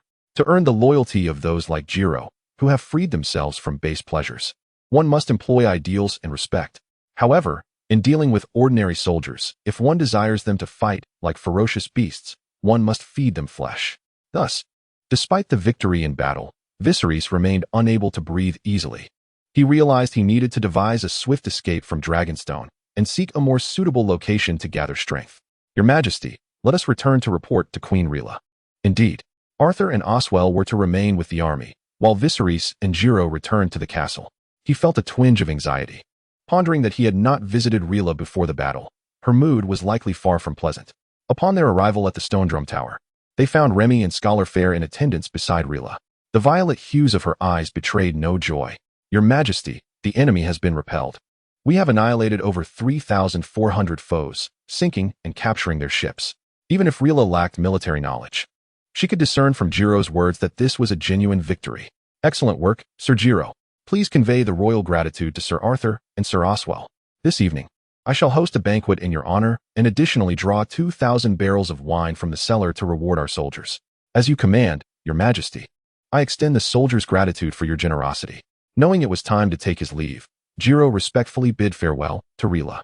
Remy and the scholar, understanding the moment, discreetly exited. Now only Rhaella and Viserys remained. Rhaella's gaze held no reproach, merely a sense of helplessness. Among the Targaryens, there was not a single able-bodied man left aside from Viserys. Her youngest son, still so young, bore an overwhelmingly heavy burden. Rhaella's resentment towards Aerys grew ever more profound. Their union was solely the result of prophecy, devoid of any genuine affection. "Mother, I assure you that I will never again enter the battlefield without your knowledge," Viserys said, a hint of guilt in his voice. "My dear child, how could I blame you?" The mother and son exchanged words of comfort, and Viserys felt it was now appropriate to inform Rhaella about the Great Storm. The victory in this battle would deter Robert from invading Dragonstone for at least a year, allowing Rhaella's demeanor to remain relatively calm. He believed that by sharing the vision of the storm that had once destroyed their fleet, Rhaella's spirits would not fluctuate too greatly. "Mother, I dreamt that when you gave birth, a great storm descended upon Dragonstone, annihilating all our warships." Rhaella had come to acknowledge Viserys' prophetic abilities, thus placing considerable weight on his words. After a moment of contemplation, she replied, "When I sense that I am nearing labor, I shall invoke my name to request that you send the warships out. If the storm does not occur, that would be ideal, but if it does, then let it be known to others that it was your foresight." Rhaella's approach perfectly illustrated her profound love for Viserys and her far-reaching strategy. It can be said that she bears the risk while Viserys reaps the glory. More importantly, the fleet of Dragonstone is the sole reliance of House Targaryen. Merely taking a brief excursion at a specific time is hardly an excessive request. If executed properly, it could also serve to bolster morale. After all, in this capricious world, a ruler capable of foreseeing calamities is undeniably alluring. Furthermore, Lena's proposal solidified Viserys' determination to ensure she does not perish in childbirth. Should some unseen force seek to claim Lena's life, he would not hesitate to take the head of such a divine being. Chapter 30. Dorne. The sudden appearance of 3 kingsguard cast a shadow over the newly established dynasty. As the defeated Red Wine fleet returned to port, the entirety of King's Landing appeared shrouded in gloom beneath the relentless rain. What? Dawn's light. The robust and imposing Robert, seated at the head of the council, remained undeterred despite his silk robes, which could not mask the scent of steel and leather that clung to him. He had not expected victory in this battle, yet the magnitude of the defeat tested his limits. Particularly alarming was the fact that fewer than 200 of the 2,000 men he dispatched returned. To his immediate left sat his adoptive father, Jon Arryn, equally perplexed by the current predicament. Why had the Kingsguard not participated in the pivotal battle at the Trident, only to appear at Dragonstone at this juncture? It is crucial to note that Robert's triumph over Rhaegar at the Trident hinged upon his use of the Warhammer formation. Had he faced Arthur Dayne instead, the outcome of the rebellion would have been uncertain. In truth, even one Rhaegar alongside 2 Kingsguard had prompted a protracted struggle for Robert. The addition of 3 Kingsguard, including the exceptionally skilled Arthur Dayne, would have swiftly tilted the scales of victory to Robert's right. Ned Stark also found himself bewildered by the circumstances. After a moment of contemplation, he remarked, the 3 Kingsguard were most likely hiding in Dorne. Ned implied that once Dorne capitulated, the truth would become evident. What gnawed at him further was the continued mystery surrounding Lyanna's whereabouts. He was unaware of where Rhaegar had concealed her. These wretched individuals, why do they pledge loyalty to a madman? To a rapist? The misfortunes of war compelled Robert to voice his grievances. Perhaps if not for Jorah and the others, his forces would have already seized Dragonstone. "Your Majesty, they are merely loyal to their oaths," murmured Barristan, the newly appointed captain of Robert's Kingsguard. Robert shot him a glance, scoffing quietly, wanting to retort, but ultimately refraining. During the battle at the Trident, Barristan had sustained grievous injuries, but after being tended to by Robert, he chose to pledge his allegiance. The white cloak he donned was bestowed upon him by Jorah himself. In truth, he held great trust in the character of Jorah and his companions. Upon learning that they not only reached Dragonstone but also repelled the Red Wine fleet, Barristan's heart was incessantly tormented. He considered himself a traitor. Robert indeed had bestowed kindness upon himself, placing the dauntless Baelstan in a quandary. What course of action should we embark upon now? Shall we merely await the day when the remnants of the monstrous dragon return to wreak havoc? Robert inquired. Redwyn had only recently pledged allegiance. Although the participation of the Kingsguard took us by surprise, it was evident that he had not fought with all his might. The royal house still needed to construct its fleet, Jon Arryn proposed. Yet, this suggestion was one everyone could conceive. To build a fleet, substantial funds must be gathered. The Targaryen treasury indeed housed a fair amount of savings. However, In the aftermath of war, with myriad tasks awaiting attention and various lords anticipating rewards, gold flowed from the treasury like a river bursting its banks. Moreover, the Targaryens had a penchant for keeping a significant portion of their treasury on Dragonstone. Thus, the reserves in the treasury were not as plentiful as they had anticipated. Should the shipbuilding endeavor commence immediately, the financial situation would become precarious. Consequently, all eyes turned towards Kevan Lannister. After conquering King's Landing and witnessing the union of Robert and Cersei, Tywin had withdrawn, leaving Kevan to represent the Lannister interests. Noticing the focus of the assembly upon him, Kevan smiled inwardly. Very well, I shall inform my brother of the royal loan requirements. A loan? Robert shot a questioning glance at Kevan, as if to suggest, am I not the king? Shouldn't I be able to borrow from you? Yet Kevan met Robert's gaze with an air of composure, as if to imply, shouldn't it be so? Ahem. Sensing the tension, Jon Arryn coughed discreetly to break the stalemate. We would be most grateful for your assistance, Sir Kevan. The royal house indeed finds itself in dire need of funds. Kevan nodded with a smile. Before his departure, Tywin had indicated that the remnants of the Targaryens on Dragonstone should endure for at least 2 to 3 years, if not longer. As long as the Targaryens persisted, Robert would find no solace upon the Iron Throne, and as long as Robert remained unsettled, his reliance on the Lannisters would intensify, enabling the Lannisters to secure greater advantages in this conflict. Tywin believed he had a fair understanding of Viserys. He was merely a clever child. Even if he proved to be a second Rhaegar or a second Aegon the Conqueror, it mattered little. Without dragons or armies, what could one individual achieve? No matter how capable. In Tywin's estimation, Aegon the Conqueror was not extraordinary. He merely possessed dragons. Even so, he lost one dragon during the Conquest War. Tywin was confident that he could accomplish more than the Conqueror himself. He had even foreseen the brevity of the Baratheon dynasty. He must accumulate greater strength for the Lannisters before the next tumultuous upheaval, ensuring their dominance in the West. By the conclusion of the meeting, the assembly had resolved upon 2 matters. Firstly, to secure a loan from the Lannisters to promptly initiate the shipbuilding plan, aiming to construct at least 120 warships to form the backbone of the new royal fleet. The second message is to continue sending envoys to Dorne, urging their allegiance and disclosure of Lyanna's whereabouts. Dorne, however, has its own spies in King's Landing, and swiftly received news of the Redwyne fleet's defeat following the Battle of the Narrow Sea. They were also already aware of the situation concerning the 3 kingsguard, considering that the Lords of the Reach, Night's Song, and Starfall are all vassals of House Martell. Such significant news cannot be contained. Currently, the safety of Elia is the foremost concern for House Martell. Dorne lies at the southernmost tip of Westeros, where the weather is harsh and the air distorted by heat waves. Yet, not far from the capital, Sunspear, all the oppressive heat is kept at bay by lush, dense woodlands. These woods encircle a garden filled with fountains, known as the Water Gardens, constructed by a Dornish husband for a Targaryen princess upon her marriage. Within the Water Gardens, Prince Doran and his brother Oberyn are engaged in discussion regarding the matter. As long-standing rivals of the Targaryens for over 2 centuries, they have now become the only trustworthy allies. Viserys had already informed them that Elia was currently on Dragonstone. News that reached Sunspear almost immediately after the fall of King's Landing. It seems Queen Rhaella intends to extend an olive branch to us, Doran remarked. Upon learning of Elia's safety, Prince Doran and his brother Oberyn appeared remarkably untroubled. No, it is insufficient. If this is indeed a gesture of goodwill, then Aegon should be made king instead of Viserys, Oberyn commented with a hint of dissatisfaction. Chapter 31. The Onion Knight among the lords and nobles. The law of the jungle prevails, where the strong devour the weak, and self-interest reigns supreme. In this timeline, Prince Doran and Oberyn have not endured the anguish of losing Elia. They only perceive that Dorne is the sole hope for the Targaryens. Yet, Rhaella chose not to crown Elia's son, young Aegon.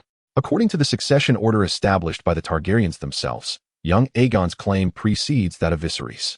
While considerations of Aegon's tender age play a part, one must question how much older Viserys truly is.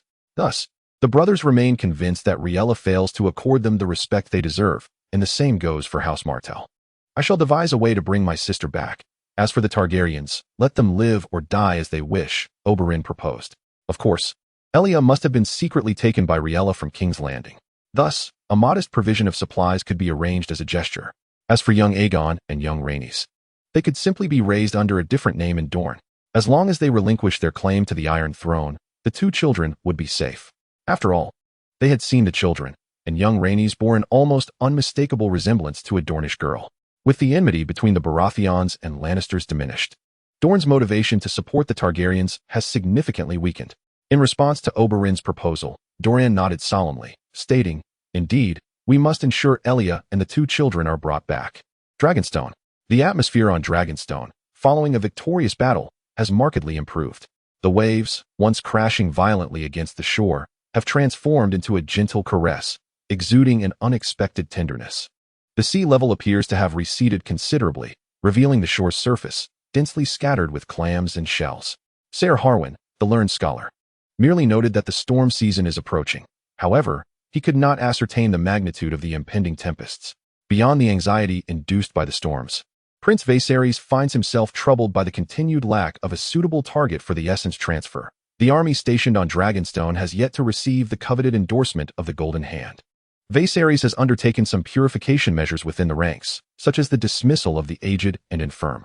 Yet, even these individuals were not cast aside outright, as Viserys, considering the stability of morale, reassigned them to the local constabulary. Their conditions may have diminished somewhat, but complaints were few and far between. Thus, the island's regular forces now comprise approximately 13,000 men. Following the naval skirmish in the Narrow Sea, Viserys has captured over 20 warships. However, after the streamlining of the army, the remaining soldiers are insufficient to man all the vessels, and the proportion of armored troops remains low. Of the 13,000, only about 4,000 are equipped with armor, a portion of which was acquired through recent conquests. One victory cannot conceal the lingering frailty of House Targaryen. The coffers of Dragonstone still contain over 3 million golden dragons, yet Viserys has no immediate plans to outfit his men with armor. Presently, he must rely solely on his reserves, with expenditures minimized as much as possible. He has no intention of engaging Robert in land warfare, and the role of armor in naval battles is not particularly significant. Furthermore, a crucial factor is the absence of a skilled accountant within his ranks. Nevertheless, the recent triumph has afforded Dragonstone a much-needed respite. Viserys is no longer compelled to tirelessly rally spirits as he did before the battle, granting him ample leisure. On this day, he perused the list of captives. Captivity is not merely a matter of tallying heads. It also necessitates documenting their physical characteristics, such as disabilities, to ascertain what form of labor they might endure. As he scanned the roster, he encountered an unfamiliar name, Cain Veshui, 38 years of age, with 4 phalanges severed from his left hand. The Onion Knight, Davos Seaworth, hailing from the Flea Bottom, is adept at surviving in the mire. Even in a dungeon, he has managed to devise a way to keep himself and his 2 sons together. Recently ennobled, he lacks the air of nobility, which enabled him to deceive the guards into believing he was merely an ordinary soldier. Nevertheless, his physical traits have been duly noted, including the severed fingers.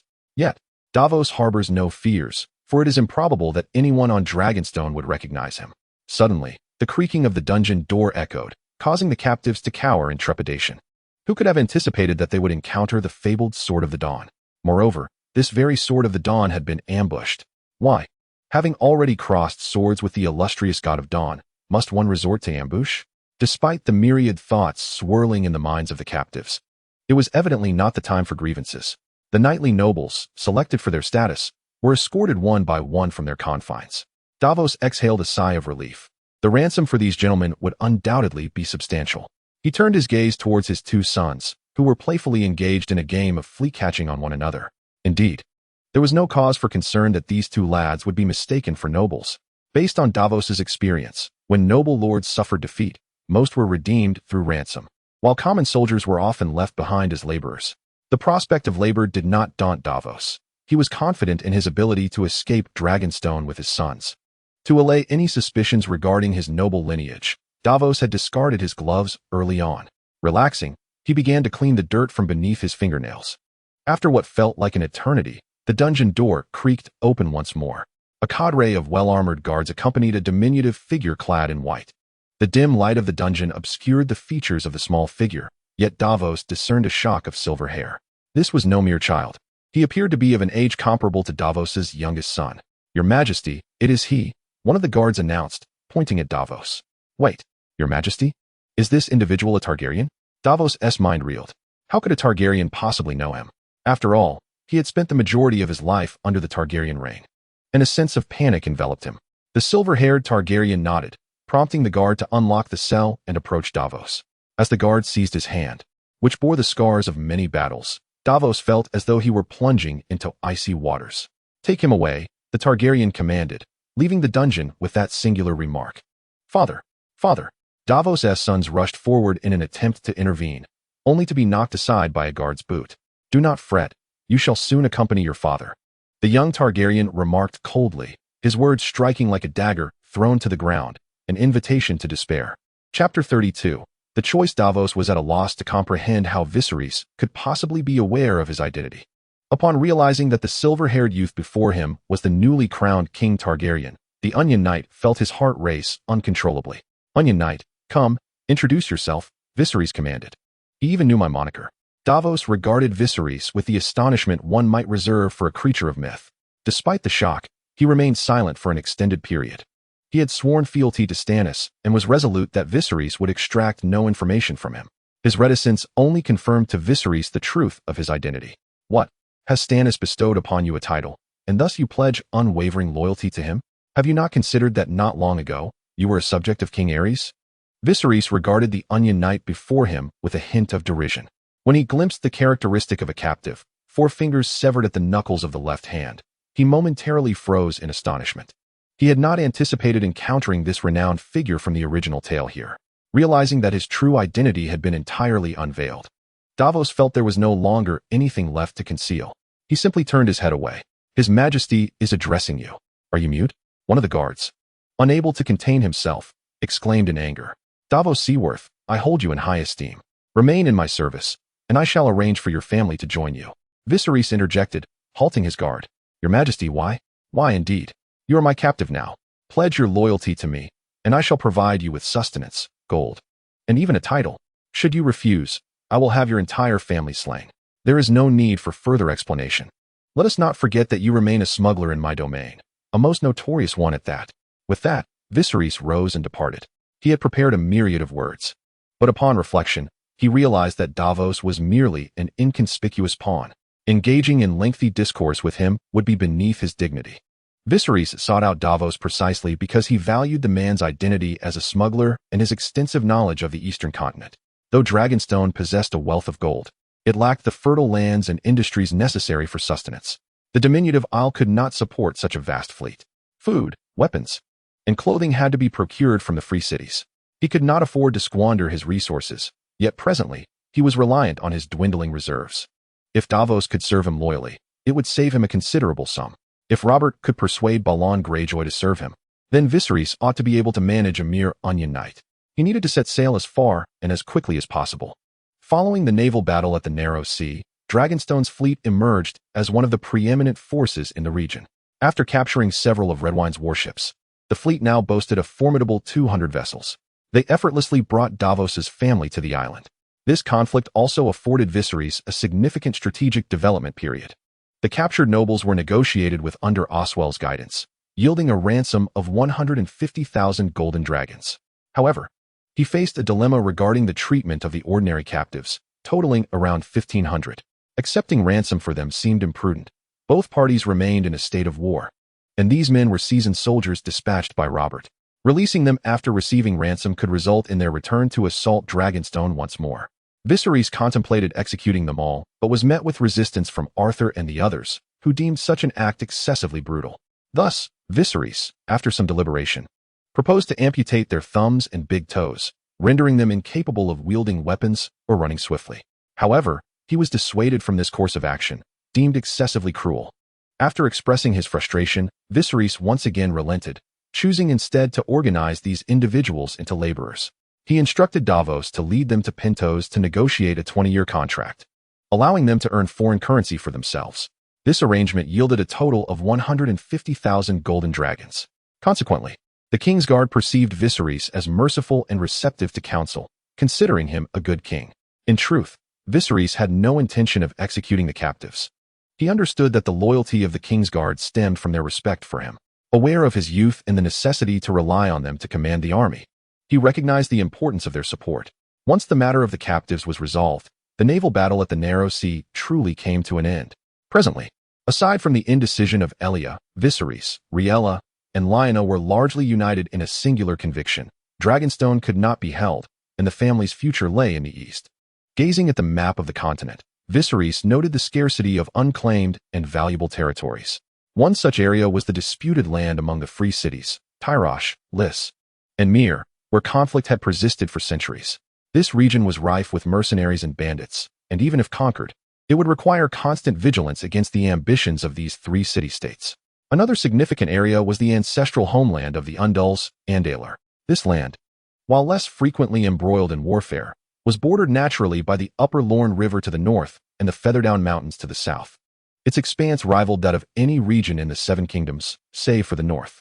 However, the challenge lay in its status as a buffer zone between Pintos and Bravos. The influence of the free cities extended well beyond their individual boundaries, radiating outwards over hundreds of thousands of square kilometers. Bravos, in particular, claimed the title of the most powerful city-state on the continent, with its ruler styling himself as the Sea King and asserting descent from the Valyrian bloodline. The city was constructed by a group of slaves who had fled the Valyrian Empire. Bravos boasted a formidable navy, claiming that their shipyards could launch a warship in a single day. Additionally, Bravos' wealth was further exemplified by the renowned Iron Bank and the enigmatic Faceless Men. In the days of King Jaehaerys, during the era of the Targaryens and their dragons, he had demanded the return of the dragon eggs unlawfully acquired by Bravos. Yet the Sea King threatened him with the Faceless Men. Regrettably, that matter had to be shelved, and even after the Targaryens lost their dragons, they had deposited funds in the Iron Bank for financial management. Even the city of Pintos, which had suffered repeated defeats against Bravos, was not something Viserys could afford to provoke. The plains of Andalar were essentially their domain. Moreover, there was another consideration. Would the Targaryens' migration to the east raise alarms among the free cities? What if they united and perceived him as an easy target to eliminate? As Viserys pondered the destination of the move, an unexpected visitor arrived at Dragonstone. Oberyn Martell. Chapter 33, Provocation. The eventual downfall of House Targaryen had become a consensus throughout Westeros. However, the current situation remained rather delicate. Oberyn had to first sail to Tyrosh across the narrow sea, then transfer to Pintos before finally reaching Dragonstone, which consumed a considerable amount of time. Upon his arrival on the island, he was greeted by the newly appointed kingsguard, Ser Willem Darry. Willem looked at the young man before him and felt an instinctive urge to distance himself, as if a respectable individual were confronted by a tattooed ruffian sporting golden locks. Particularly, Oberyn's reputation was rather unsavory. He had abducted another man's wife and resorted to poison during a trial by combat. Moreover, it was rumored he had numerous illegitimate daughters. In summary, his character and morals were far from commendable. One could only describe them as exceedingly corrupt. In truth, Oberyn, known as the Red Viper, bore a striking appearance: dark, gleaming eyes and lustrous black hair, complemented by a widow's peak that added an air of mischief to his demeanor. "Ah, Ser Willem Darry. I scarcely recognized you in white armor," he remarked. "Thanks to his grace, King Viserys." Willem was aware that the Red Viper was mocking his lack of experience. Yet he knew he could not retort, for such a response would be undignified, particularly in the presence of Viserys. After joining the Kingsguard, Viserys had granted him the privilege of speaking candidly. He had thought this honor was reserved for the likes of Ser Jorah and Ser Arthur. Yet he found himself included among their ranks. Willem vowed to uphold Viserys' reputation. Noticing Willem's lackluster response, Oberyn let out a barely audible scoff. This time, his ire was not directed at Willem, a mere instructor of the Red Keep, nor at the newly crowned Viserys, but rather at Rhaella. With Aerys deceased and Rhaegar gone as well, the Targaryen crown should rightfully rest upon the head of Elaya's son, young Aegon. How could it possibly fall to Viserys? Although Oberyn recognized that Viserys' ascension to the throne was irreversible, he also understood that the Targaryens should ideally crown the eldest male available. Nevertheless, this did not prevent him from relishing the opportunity to vex Rhaella. Passing through a dragon-tail archway, Oberyn entered the Hall of the Stone Drum. He had once believed himself worldly, bolstered by the support of House Martell and all of Dorne. However, upon encountering the white-cloaked Ser Arthur Dayne and Ser Jorah Hightower, some audacious remarks lodged themselves in his throat. His relaxed posture and languid movements instantly captured their attention. Oberyn felt as though he stood beneath a throne, flanked by two war chariots poised to crush him at any moment. What was amiss? Was not Arthur a close confidant of Rhaegar? Why did he so steadfastly defend Viserys? Despite young Aegon's claim being usurped, Oberyn was taken aback, for the thoughts he harbored prior to his arrival were largely predicated on the belief that several members of the Kingsguard would align themselves with him. He cast a glance at Viserys, seated upon the throne, and at the side, the Queen Regent, Rhaella. He noted that both Rhaella and Viserys maintained remarkably serene expressions, seemingly dismissive of him, the representative from Dorne, or perhaps devoid of any inclination to extend a gesture of goodwill. Humph. Is it mere arrogance to bask in the glory of a battle that bore little significance? Oberyn mused inwardly, his gaze then drifting to the side where Elia sat. She cradled young Aegon in her arms, with little Rhaenys beside her, both smiling warmly at him. The moment he beheld Elia, the Red Viper felt his heart melt. He longed to engage in an all-night conversation with his sister. This time, he had not come alone. He had brought an entire ship laden with curiosities from the free cities for Elia and the two children. However, the siblings had little time for emotional exchanges. Oberyn bowed respectfully to Rhaella and Viserys. Although Arthur and Gerald, the kingsguard, had indeed exerted some pressure on him, he knew he had to voice his concerns. Before Viserys could utter a word, he feigned curiosity and asked, "Queen Regent Rhaella, forgive my ignorance, but why is it your son seated upon the throne, rather than the son of Rhaegar?" "Prince Oberyn, mind your words." As soon as he finished speaking, Gerald, the captain of the kingsguard, stepped forward, placing a hand upon his sword hilt. Rhaella, though kind-hearted with a hint of fragility, possessed her own limits. Seeing Oberyn openly question Viserys' claim to the throne stirred her anger, prompting her to speak. "Did Prince Oberyn traverse such a distance merely to question your king?" Rhaella glared at Oberyn, her violet eyes seemingly ablaze with fury. Her words echoed through the hall, intensifying the already tense atmosphere. Elia had seldom witnessed Rhaella in such a state of anger, nor had she ever encountered such a taut environment.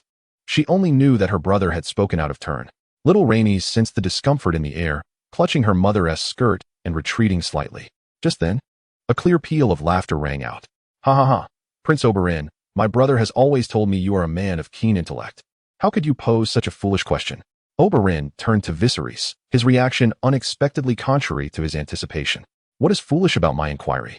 he retorted, looking back at Viserys. "Have you never heard the saying, to wear the crown, one must bear its weight, Prince Oberyn? Surely you are aware of the burden that the Targaryen crown now carries?" Viserys subtly illuminated the absurdity of Oberyn's provocations. In times of peace, such matters might be trivial. Yet now, the Targaryens had been relegated to a mere island, and he still coveted that broken crown. To wear the crown, one must bear its weight. Oberyn silently reflected on this phrase, no longer daring to underestimate Viserys. "Forgive my ignorance, your majesty." Viserys smiled faintly, refraining from declaring whether he forgave or not, and instead inquired, "The prince's journey to Dragonstone must have entailed considerable effort.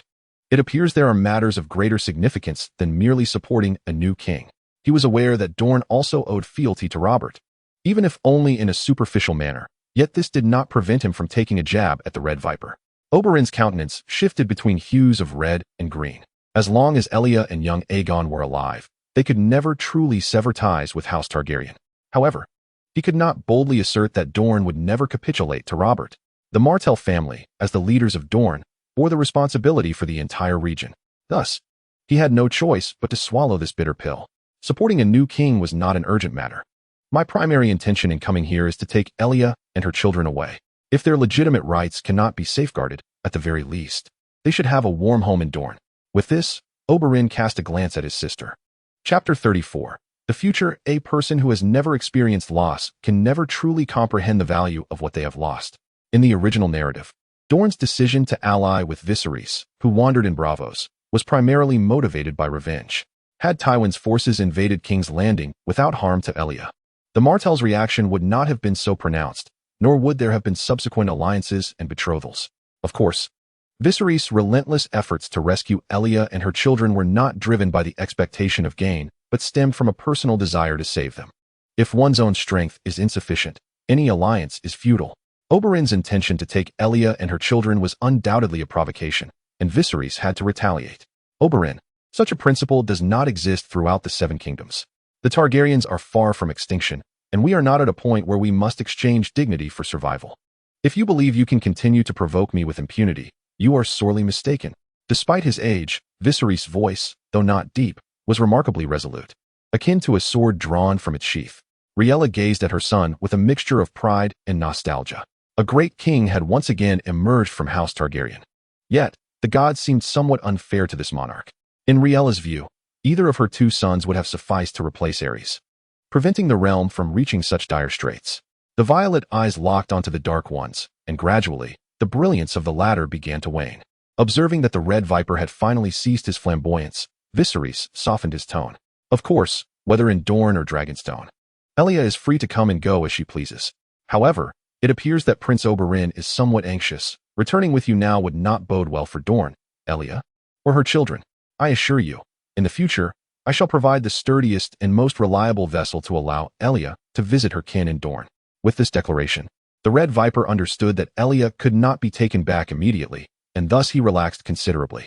The initial confrontation had concluded, and the time for a private discussion had arrived. The group proceeded to Aegon's garden. The garden was constructed during the era of Conqueror Aegon. Although it is not insignificant in size, it pales in comparison to the vibrant splendor of the court gardens. Upon reaching the gazebo, Viserys and Oberyn found themselves seated at a stone table. Lena, whose pregnancy was becoming increasingly apparent, felt drowsy and chose not to join them. I believe His Majesty must now comprehend that Dragonstone cannot be held indefinitely. I wonder what the Targaryens intend to do next. My mother and I have deliberated and concluded that we must venture to the Eastern Continent. The Eastern Continent? The dark eyes of Oberyn flickered between Viserys and Lena. And I suspect His Majesty is aware of Blackfyre. Viserys' response left Oberyn somewhat unsatisfied. A branch of Targaryen history known as Blackfyre had its leader, Blackfyre Demon, who was a bastard of the Targaryen lineage. After the rebellion failed, Blackfyre fled to the Eastern Continent, attempting to assemble a mercenary force to one day reclaim Westeros and seize the Iron Throne. This mercenary group became renowned as the Golden Company. The Golden Company is the most formidable mercenary band on the Eastern Continent. Yet, that is where its significance ends. No matter how powerful a mercenary is, they are ultimately rootless drifters. A century has passed, and they have not even laid eyes on the Iron Throne. Although Blackfyre Demon was merely a bastard, his martial prowess and courage were exceptional. If such a man could not establish a name for himself on the Eastern Continent, Viserys felt there was little hope. In truth, many have traversed from Westeros to the Eastern Continent over the centuries, yet none have managed to build a formidable power. The 9 free cities, while seemingly embroiled in endless conflict, remain vigilant against the rustic outsiders from Westeros. To be candid, I have yet to determine where to establish ourselves upon arriving on the Eastern Continent. I plan to send envoys soon to gauge the local powers and their sentiments. Oberyn nodded, seemingly resigned to this course of action. Journeying to the Eastern Continent may not be the optimal choice, yet remaining on Dragonstone is undoubtedly the worst option. What Oberyn refrained from voicing was that within the Iron Bank of Bravos, Dorne has also deposited a substantial sum of gold. If Viserys could indeed carve out a reputation there, perhaps this gold could be put to good use. After discussing matters of consequence, the two began to engage in light banter. Oberyn was astonished to discover that Viserys' knowledge was rivaling his own. This young king appeared to have perused a multitude of texts, and at times, conversing with him evoked the sensation of speaking with Rhaegar. Initially intending a brief conversation with Viserys, Oberyn had come to Dragonstone primarily for Elia. Yet, before he knew it, they had talked through the afternoon. After bidding farewell to Viserys, this devoted brother hurried to seek out Elia. The long-separated siblings were filled with excitement. Oberyn embraced young Aegon and showered little Rhaenys with affection. Elia's chamber was replete with an array of toys and luxury items. The silk carpets were the least remarkable of the treasures. Even the crystal duck in little Rhaenys' grasp was part of an overflowing chest. Do you know, Ilia, that when I learned of the fall of King's Landing, my greatest concern was for your safety and that of the children? Thankfully, the Mad King exhibited a modicum of reason by allowing you and the children to escape. I have also heard that Tywin plundered King's Landing, and I can scarcely imagine the calamity that would have befallen you had you remained. Ilia spoke up, in truth. It was not King Aerys who permitted my departure, but rather Viserys. Viserys? Oberyn exclaimed, incredulity etched across his face as he set down his wriggling niece. The subsequent revelations from Ilia only deepened his confusion. A secret passage? A dream from Rhaegar? A mute boy? Are you suggesting that Rhaegar conveyed through dreams the existence of a secret passage in your chamber, and that you escaped through it? Ilia nodded. Indeed, it is quite peculiar. Is it not? Viserys had also dreamt of Rhaegar prior to his coronation. She proceeded to recount the events surrounding Viserys' coronation. Oberyn, a staunch atheist, dismissed the notion of prophetic dreams. He speculated that either Rhaegar had been instructed by Elia to convey such messages, or that Viserys himself was merely masquerading Rhaegar's voice. If it were the former, it would suggest he had underestimated Queen Rhaella, though the likelihood of such a scenario seemed slim. Had she possessed such capabilities, she would not have been confined by Aerys. If it were the latter, then Viserys' cunning was indeed formidable for one so young. Oberyn recalled the scene from his audience with Viserys, where the kingsguard, who ought to have rallied behind young Aegon, instead showed unwavering support for Viserys. He deemed the latter possibility the most plausible. Illyrio, did Viserys not express a desire to send someone to the eastern continent? Allow me to undertake that mission on his behalf. Chapter 35. Only victory. Oberyn's sudden change of heart took Viserys by surprise. Observing the eager Oberyn, he offered no objections. Most importantly, this man had spent several years as a mercenary in the eastern continent, even founding his own company of mercenaries. He possessed a more vivid understanding of the strengths and influences of the various free cities there. Additionally, Viserys appreciated that Oberyn hailed from noble lineage, which would serve him well in high-stakes social engagements. Although Davos also had some knowledge of the eastern continent, he paled in comparison to Oberyn in this regard. Then I must express my gratitude, Prince Oberyn. I shall send Davos to accompany you, along with 3 ships, 100 guards, and 200,000 gold dragons. Rest assured, Your Majesty, I shall secure a refuge for House Targaryen, Oberyn replied with a smile. While the Red Viper's words often bore a sharp edge, he secretly admired Viserys' audacity in entrusting such a vast sum to his care. It was worth noting that a single gold dragon could sustain an ordinary family for an entire year. Viserys did not take offense at Oberyn's barbed remarks. So long as the task was executed effectively, the manner of speech mattered little. By the way, shall I dispatch a kingsguard to ensure your protection? Oberyn remarked, fully aware that Viserys would not easily yield any advantages, even in mere words. He continued, It appears that your troubles are far greater, Your Majesty. It would be prudent for the kingsguard to remain by your side. Upon my arrival, I heard that Robert is fervently recruiting shipbuilders, offering such lucrative compensation that even some craftsmen from the free cities have been lured to his cause. If you manage to establish a foothold on the eastern continent, I estimate that merely relocating the personnel and supplies from Dragonstone could take over a year. Meanwhile, Robert's new fleet could be constructed in a mere 6 months. The implication of Oberyn's unfinished thoughts was clear. Should the Targaryens wish to escape Dragonstone, they must first contend with Robert's burgeoning fleet. Should conflict arise during their relocation, it could spell disaster. However, Viserys knew that Oberyn's assertions were not entirely accurate. Robert was not building warships. Rather, he was repurposing merchant vessels into military ships.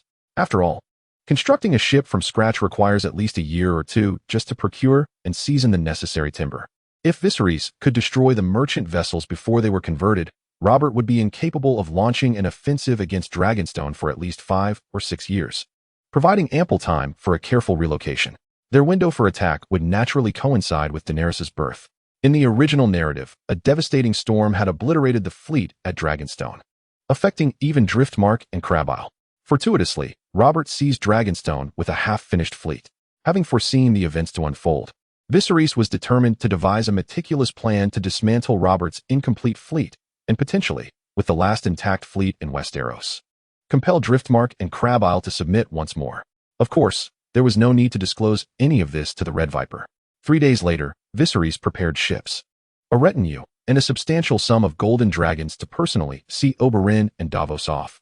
Their mission, beyond diplomatic endeavors, was to gather as much Valyrian steel as possible, whether in the form of products or swords.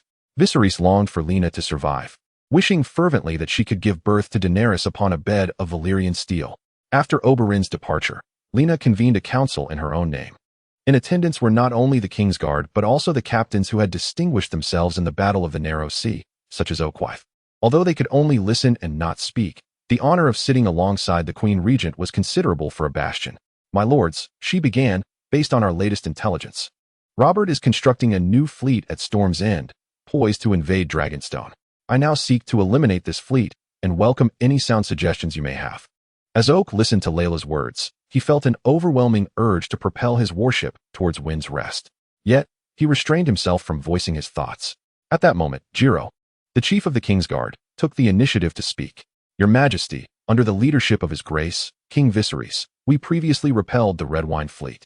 This new armada represents Robert's hope to assault Dragonstone, and the defenses will undoubtedly be formidable. Your foresight is commendable, but it is imperative that we prepare thoroughly.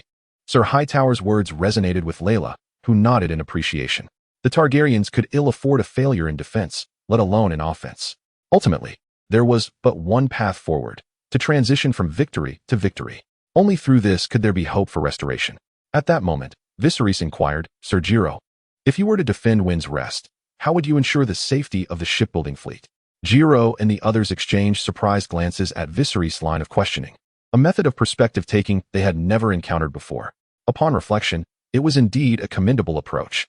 Even Oak, whose mind was consumed with thoughts of offense, found himself contemplating the matter. The Kingsguard members whispered among themselves until Giro articulated his strategy. If I were to defend, I would first deploy numerous sentinel vessels around the docks and piers to signal any approaching threats. Additionally, I would place iron chains at strategic points to hinder the advance of enemy ships. I would also dispatch soldiers to guard these chains, Sir Oswell, typically reticent, added. A consensus quickly emerged among them. Dismantling the usurper's fleet while still in its construction phase would be exceedingly challenging. However, there was a source of comfort in the fact that both Viserys and his mother were receptive to counsel, acknowledging this reality. Nevertheless, Viserys would not be dissuaded from his intention to attack the shipbuilding fleet at Wind's Rest. If relocation were necessary, it would be an inevitability. This implied that the difficulty of the assault lay predominantly with the personnel rather than the iron chains, a realization that prompted nods of agreement from the assembly. Viserys then posed another question. Do you think that in inclement weather, the number of sentinel ships would diminish and the soldiers guarding the chains would also be fewer? For instance, what if we launched our attack amidst a tempest? In the eyes of Giro and the others, Viserys' suggestion seemed somewhat naive. Yet, considering his age, such youthful notions were not wholly unwarranted. One could say that the flaws did not overshadow the merits. Giro patiently elucidated to Viserys, Your Majesty, during adverse weather conditions, such as rain, strong winds, or even storms, the impact on naval warfare is considerably magnified. Especially as the attacking side, the repercussions are even more pronounced. The turbulence of wind and waves can severely affect combat effectiveness, and visibility decreases, making it easy to become disoriented. Viserys nodded in understanding, resembling an eager student absorbing knowledge. However, he immediately conceived a notion. As a language teacher, he suddenly recalled a text he had once taught. What if we were to connect the warships with iron chains? Would this not enhance our ability to withstand the tempests? Additionally, it could mitigate the risk of losing our way. Faced with Viserys' whimsical idea, the assembly appeared somewhat perplexed, as they could not recall anyone having attempted such a thing. Observing the frowns and contemplative expressions of the crowd, Sir Oak, seated at the back, seemed to stir with anticipation. He boldly interjected, Sir Oak, what do you think? How do you perceive my suggestion? Caught off guard by the king's inquiry, Oak momentarily faltered. Why yes, Your Majesty, I believe this is indeed feasible. Our target of assault is immobile. Thus, even though chaining the warships may diminish their agility, the advantage of having a fixed target far outweighs the drawbacks of reduced maneuverability. Initially nervous, Oak soon found his voice, speaking with clarity and fervor. Arthur regarded him with admiration and then addressed Viserys. Your Majesty, I concur with Sir Oak. Your proposal is indeed viable. By the heavens, the Dawnblade has endorsed my idea. Oak trembled with excitement upon realizing this, for, in terms of reputation and esteem, Arthur held more admirers within the army than Viserys, the king. Indeed, I share the same sentiment, William chimed in, affirming his stance. Before long, the assembly deemed this an idea worthy of exploration, especially with the approaching season notorious for fierce storms. If the timing proved fortuitous, they might achieve remarkable success. The most pressing reason, of course, was that waiting idly would inevitably lead to demise. It was far better to take a chance. Hence, Rhaella resolved that in the ensuing 2 to 3 months, Dragonstone would devote itself to the construction of iron chains to connect the warships. Thanks to the volcanic nature of Dragonstone, there was a modest iron vein available. To ensure the stability of the connections between each warship, at least 4 or 5 iron cables would be necessary. Furthermore, to withstand potential fierce storms, the mast would also need reinforcement. In total, this endeavor would require approximately 10,000 pounds of iron, a considerable undertaking. Once the others had departed, Viserys and Rhaella remained with only 4 kingsguard. Rhaella addressed the group. Viserys dreamt of an unprecedented tempest. Shipbreaker Bay, as its name suggests, is not a favorable location. It harbors numerous submerged rocks. A moment's inattention could spell disaster. The father of the 3 Robert brothers, Duke Stephen, perished while returning to the vicinity of Shipbreaker Bay, where navigable routes are scarce. This limitation has hindered Wind's Respite from developing trade like coastal cities such as Sunspear and King's Landing. Yet, it possesses unique qualities, serving as a natural maritime fortress. This is one of the reasons Robert chose this locale as a shipbuilding facility. The Bachelor of Wind's Rest, known as Crescent, has watched the three brothers of the Robb family grow up. As Robb ventured into the Vale during his youth, Crescent spent the most time with Stannis, forging a close bond between them. Although Crescent has surpassed the age of 70, his scholar's robe appears somewhat oversized and ill-fitting, adorned with age spots the size of coins scattered throughout his thinning hair. Yet, this venerable scholar remains sprightly in spirit. He is also a man of resolve, having suggested utilizing enemy corpses as provisions during the siege of Wind's Rest. Nevertheless, the softest corner of his heart belongs to Stannis. Recently, Stannis has been preoccupied with the fleet's refurbishment plan, often returning home late. With the unpredictable season of storms approaching, Crescent harbors deep concern for this young man, not yet in his 20s. As the sun dipped below the mountaintops, a warship with a yellow hull sailed into the harbor. This vessel, named Fury, had been repurposed from a sizable merchant ship. In the original timeline, Stannis commanded his forces from this very ship, leading the assault on Dragonstone. Soon, Fury docked, and Stannis approached Crescent. The scholar remarked that a significant storm was likely this year and advised Stannis to return early in the future, as worsening weather would diminish the chances of an assault on Dragonstone. With a slight stoop, Crescent urged caution, reinforcing his rationale. The capriciousness of the sea made it a common consensus in the Age of Sail to avoid combat in adverse conditions. Stannis responded with a barely audible murmur. Crescent understood that Stannis was not one to openly express his emotions and had grown accustomed to it. This young man had played an indelible role in the War of Rebellion. Although Wind's Rest was besieged, it served, in a sense, as a nail preventing Dorne from providing unfettered support to the Crownlands, simultaneously trapping approximately half of the Loyalist forces within its walls. According to the principles of primogeniture, Stannis would be the next Duke of Wind's Rest. Crescent regarded Stannis with the gaze of a benevolent grandfather as they walked side by side toward the fortress. Stannis deliberately slowed his pace, allowing Crescent to keep up, which was the utmost limit of his emotional expression. Perhaps we might reduce the number of guards. Allowing them to gather more timber, Crescent proposed. We have not eradicated all of House Targaryen. We cannot afford to let our guard down. Stannis rebutted Crescent's suggestion. King's Landing has been lost for nearly half a year. The soldiers cannot remain on high alert indefinitely. Crescent continued to persuade him. It is permissible to lessen the soldiers' watch times, but we cannot reduce our numbers. Ultimately, Stannis made some concessions. Crescent smiled slightly, seemingly pleased with having convinced Stannis. Stannis' steadfast commitment to duty is commendable. However, his expectation that everyone should adhere to his standards can be a shortcoming. Fortunately, Crescent believes he can continue to care for him for many more years to come. Indeed, I have splendid news to share. With that, Crescent produced an envelope as if it were a sweet meant to amuse a child. This is the letter of submission from the Setiga family of Crab Island. Chapter 37 Your Majesty. The Setiga family has yet to respond to our correspondence. Here on Dragonstone, the fleet has already raised its sails, poised to embark at a moment's notice. Due to the uncertainty regarding the timing of the impending storm, it is prudent to set sail early. Meanwhile, Viserys is making his final preparations. For over 3 months, he has summoned the Setiga family twice a week, yet no reply has been received. Thus, following this battle, neither the Setiga nor the Valyrian shall be afforded any leniency. I understand, Viserys addressed Heir, now assured that Heir would not dare to deceive him under his watchful gaze. He entrusted the management of the Ravenry to him. However, he also placed Davos' youngest son beside him as an apprentice. This decision was not born of any lingering consequences from Seer's affairs, but rather, the current state of House Targaryen left no room for even the slightest misstep. After dismissing him, Viserys entered Rhaella's chamber.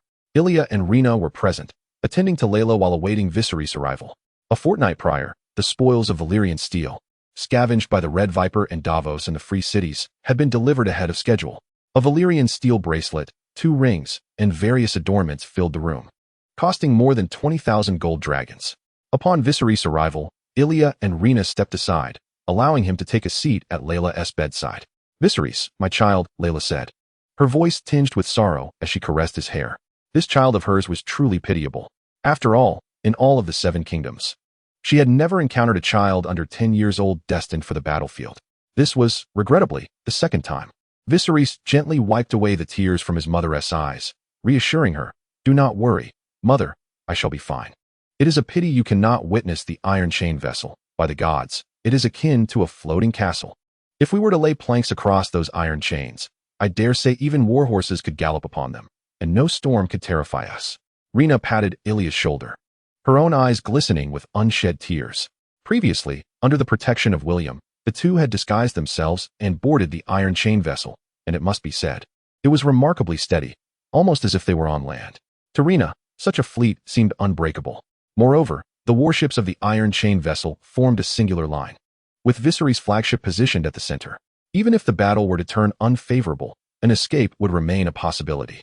Yet, Viserys, at such a tender age, facing the battlefield twice, stirred her emotions deeply. "You must return," Rhaella implored repeatedly. Viserys did not respond to her, but instead spoke. "Do you recall me telling you about my dream in which you were teaching Dany to ride?" Rhaella nodded. "Do you know what I was doing?" Rhaella shook her head. "I was roasting meat for her." Viserys pointed to his mother's swollen abdomen and spoke. Upon hearing his words, Rhaella finally wore a smile. Viserys' dream was also her faith and hope. If her son was not deceiving her, he would certainly return safely. After meeting Rhaella, there was no need for further conversation with Elia and the others. Under the protection of William, Viserys proceeded directly to the port. Along the way, he handed William a box. William was aware of its contents, as Viserys had confided in him that should anything happen to him, young Aegon would be his heir. The certainty of that hidden existence had almost been confirmed during Lyanna's childbirth. He was uncertain if he would face retribution.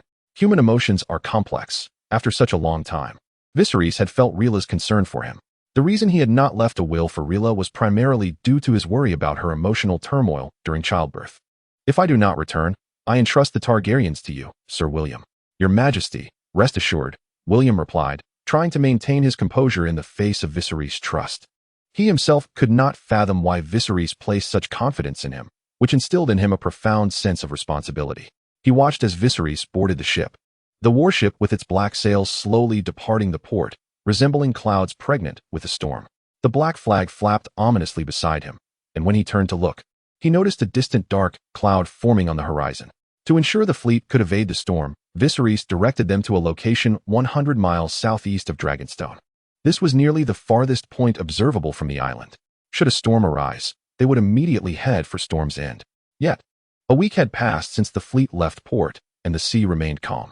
Most notably, the fleet was like a floating island, stationary. Soldiers were idly passing time, and several brawls had already erupted aboard the warships. Consequently, Jiro ordered the captains to increase the frequency of patrols, and even he frequently visited different ships to inspect discipline. "I heard this voyage was ordered by the Queen Mother. Who fights naval battles like this? They only engage when the weather is fair. I wonder what we are waiting for," a soldier with sparse facial hair complained. After days at sea, everything was inconvenient. Some soldiers unaccustomed to growing beards had no choice but to appear disheveled. "I heard the Queen Mother might be giving birth," suddenly remarked a soldier with a mysterious expression. "The Queen Mother is having a child? Isn't she supposed to be a grandmother by now?" "You know nothing. Noble women of the royal family are well taken care of, and our little king is still quite young," the soldier replied with an expression that indicated understanding. Just as the crowd indulged in their speculations, a sharp dagger emerged from the chest of the soldier who had spoken foully. Gasps erupted as they turned to see it was the recently promoted commander of the subfleet, Oakwe. As a few soldiers laid eyes upon the ominous figure of Ok, it felt as if every bone in their bodies had been wrenched away. This incident swiftly reached the ears of Viserys, who recognized it as a manifestation of the Targaryens' fragility. In both defense and offense, he realized that he could ill afford to suffer a single defeat. Not only the enemy, but even the soldiers under his command subtly sensed their sovereign's weakness. Moreover, the quality of the troops from Dragonstone was deeply concerning. For centuries, the common folk had indulged in disparaging remarks about the Targaryen lineage. It had become an age-old tradition. "Your Majesty, should we impose punishment upon those soldiers?" Geralt suggested from the side. "Disrespect towards the crown is a grave sin." Yet, Viserys shook his head and replied, "Incorporate them into the suicide squad. Let them charge to the forefront, and those who survive shall be spared." Viserys understood that only through a series of victories could he restore the dignity of House Targaryen. Executing those few soldiers would only escalate the situation, making it far more unmanageable.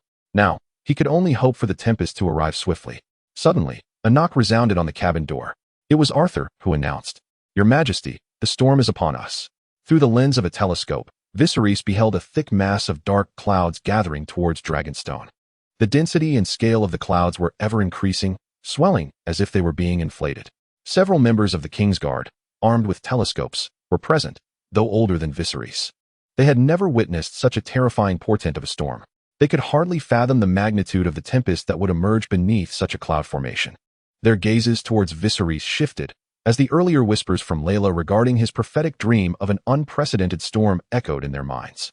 Initially skeptical, they now firmly believed that this young king was indeed the fabled dreamwalker. With a monarch capable of foreseeing calamity at the helm, perhaps the Targaryens could truly rise again. Viserys lowered the telescope and turned to Geralt and the others, commanding, "Set sail for Storm's End at full speed." "Aye, your majesty," responded the crew as the warships, linked by iron chains, unfurled their sails. The black sails rose like ominous clouds ascending from the sea. Experienced sailors began to sense that something was amiss. The ocean's surface bubbled with oppressive heat, and the humidity in the air surged dramatically. Some who had just emerged from the cabin felt as though an old bull had licked their faces. Every sign pointed towards the imminent arrival of a torrential downpour. Unbeknownst to them, a rumor began circulating within the fleet. The king had dreamt of a great storm, prompting him to lead the fleet out in advance. As a few soldiers quietly deliberated, the sound of raindrops suddenly began to pelt against the sails, a cacophony that grew increasingly intense. Before long, torrents of rain had begun to coalesce upon the sails. At this moment, the scene on Dragonstone Island was nothing short of terrifying. The rain poured down from above as if it were being forcefully unleashed, creating a cacophony as it splashed against the windows. The increasingly fierce winds howled past the stone drum tower, resonating with a sound akin to thunder. The three children, little Rhaenys and her companions, buried their faces in the arms of their nursemates, nearly succumbing to tears. Within the delivery room, Rhaella was experiencing intensifying contractions. Daenerys was about to be born. Illyrio and Lyanna stood vigil both inside and outside the room, overseeing the midwife and the attendants. They were also tasked with monitoring Rhaella's condition, ready to bring Valyrian steel close to her should she begin to hallucinate. William, accompanied by hundreds of guards, safeguarded every entrance and exit of the castle. Within 100 meters surrounding the delivery room, he had meticulously selected his men, verifying each individual's identity repeatedly. He himself braved the downpour, traversing between various sentry posts, acutely aware that Dragonstone was likely situated at the heart of the storm's fury. From his elevated position, he gazed southward, a wave of concern washing over him for Viserys. The torrential rain was beginning to obscure visibility, and he wondered if Viserys could accurately locate the Whispering Castle. There was even uncertainty as to whether the interconnected ships could withstand such a ferocious tempest. Meanwhile, due to the iron chains linking the vessels, the fleet's advance was decidedly sluggish. Viserys had dispatched several swift ships ahead of the fleet to serve as guides, all manned by the most seasoned sailors selected from the armada, many of whom had been raised at sea. The guiding ships not only flew red and yellow flags, but also deliberately emitted thick, black smoke to ensure that the fleet following behind could spot them easily. As the rain intensified, the world around them transformed into a misty white expanse. Suddenly, the soldiers noticed that fog had begun to envelop them. Rain poured from above while mist rose from below, drastically reducing visibility. Yet, the captains and fleet commanders who had participated in the war council felt increasingly emboldened. The fleet had already evaded one disaster by departing Dragonstone, and even remaining stationary would preserve their safety. Looking at it from another angle, the vigilance at the Whispering Castle's port was undoubtedly at its most relaxed. If they could launch an assault, it would surely lead to remarkable achievements. Thanks to Davos's procurement of various goods, and even courtesans from the free cities over the past 2 months, the soldiers had places to spend their gold. After indulging in revelry, they yearned for further rewards. Viserys had raised the bounty for enemy heads to 30 gold coins. 30 golden dragons were nearly equivalent to a significant portion of some men's lifetimes of earnings. The captains, too, were eager to accrue accolades in battle. Although Viserys could not presently grant them land, he had conferred certain privileges on Dragonstone, thus fueling their desire for combat. The torrential rain and fierce winds could not extinguish the morale of the fleet. Conversely, the weather at Dragonstone was considerably more favorable. However, the heavy downpour and tempestuous winds had impeded construction efforts. Nearly all vigilant soldiers had retreated to the harbor, seeking refuge. Stannis stood in the tower, gazing outward, lost in thought. "Rest assured," smiled Maester Crescent. "In my estimation, the dark clouds are approaching from the north. The storm over Dragonstone will intensify, and they shall not come." Stannis nodded in agreement, recognizing the wisdom in Crescent's words. According to experienced captains, such tumultuous seas could easily snap masts of inferior quality. Some medium-sized vessels might even be capsized entirely. If the Targaryens dared to attack, the storm alone would be sufficient to obliterate their fleet. Yet, Stannis was not troubled by this. The tempest rekindled unsettling memories. His parents had perished in a storm upon their return from the free cities. This tragedy had fostered his disdain for the Targaryens, as his parents had ventured forth to seek a bride for Rhaegar, one of noble Valyrian blood.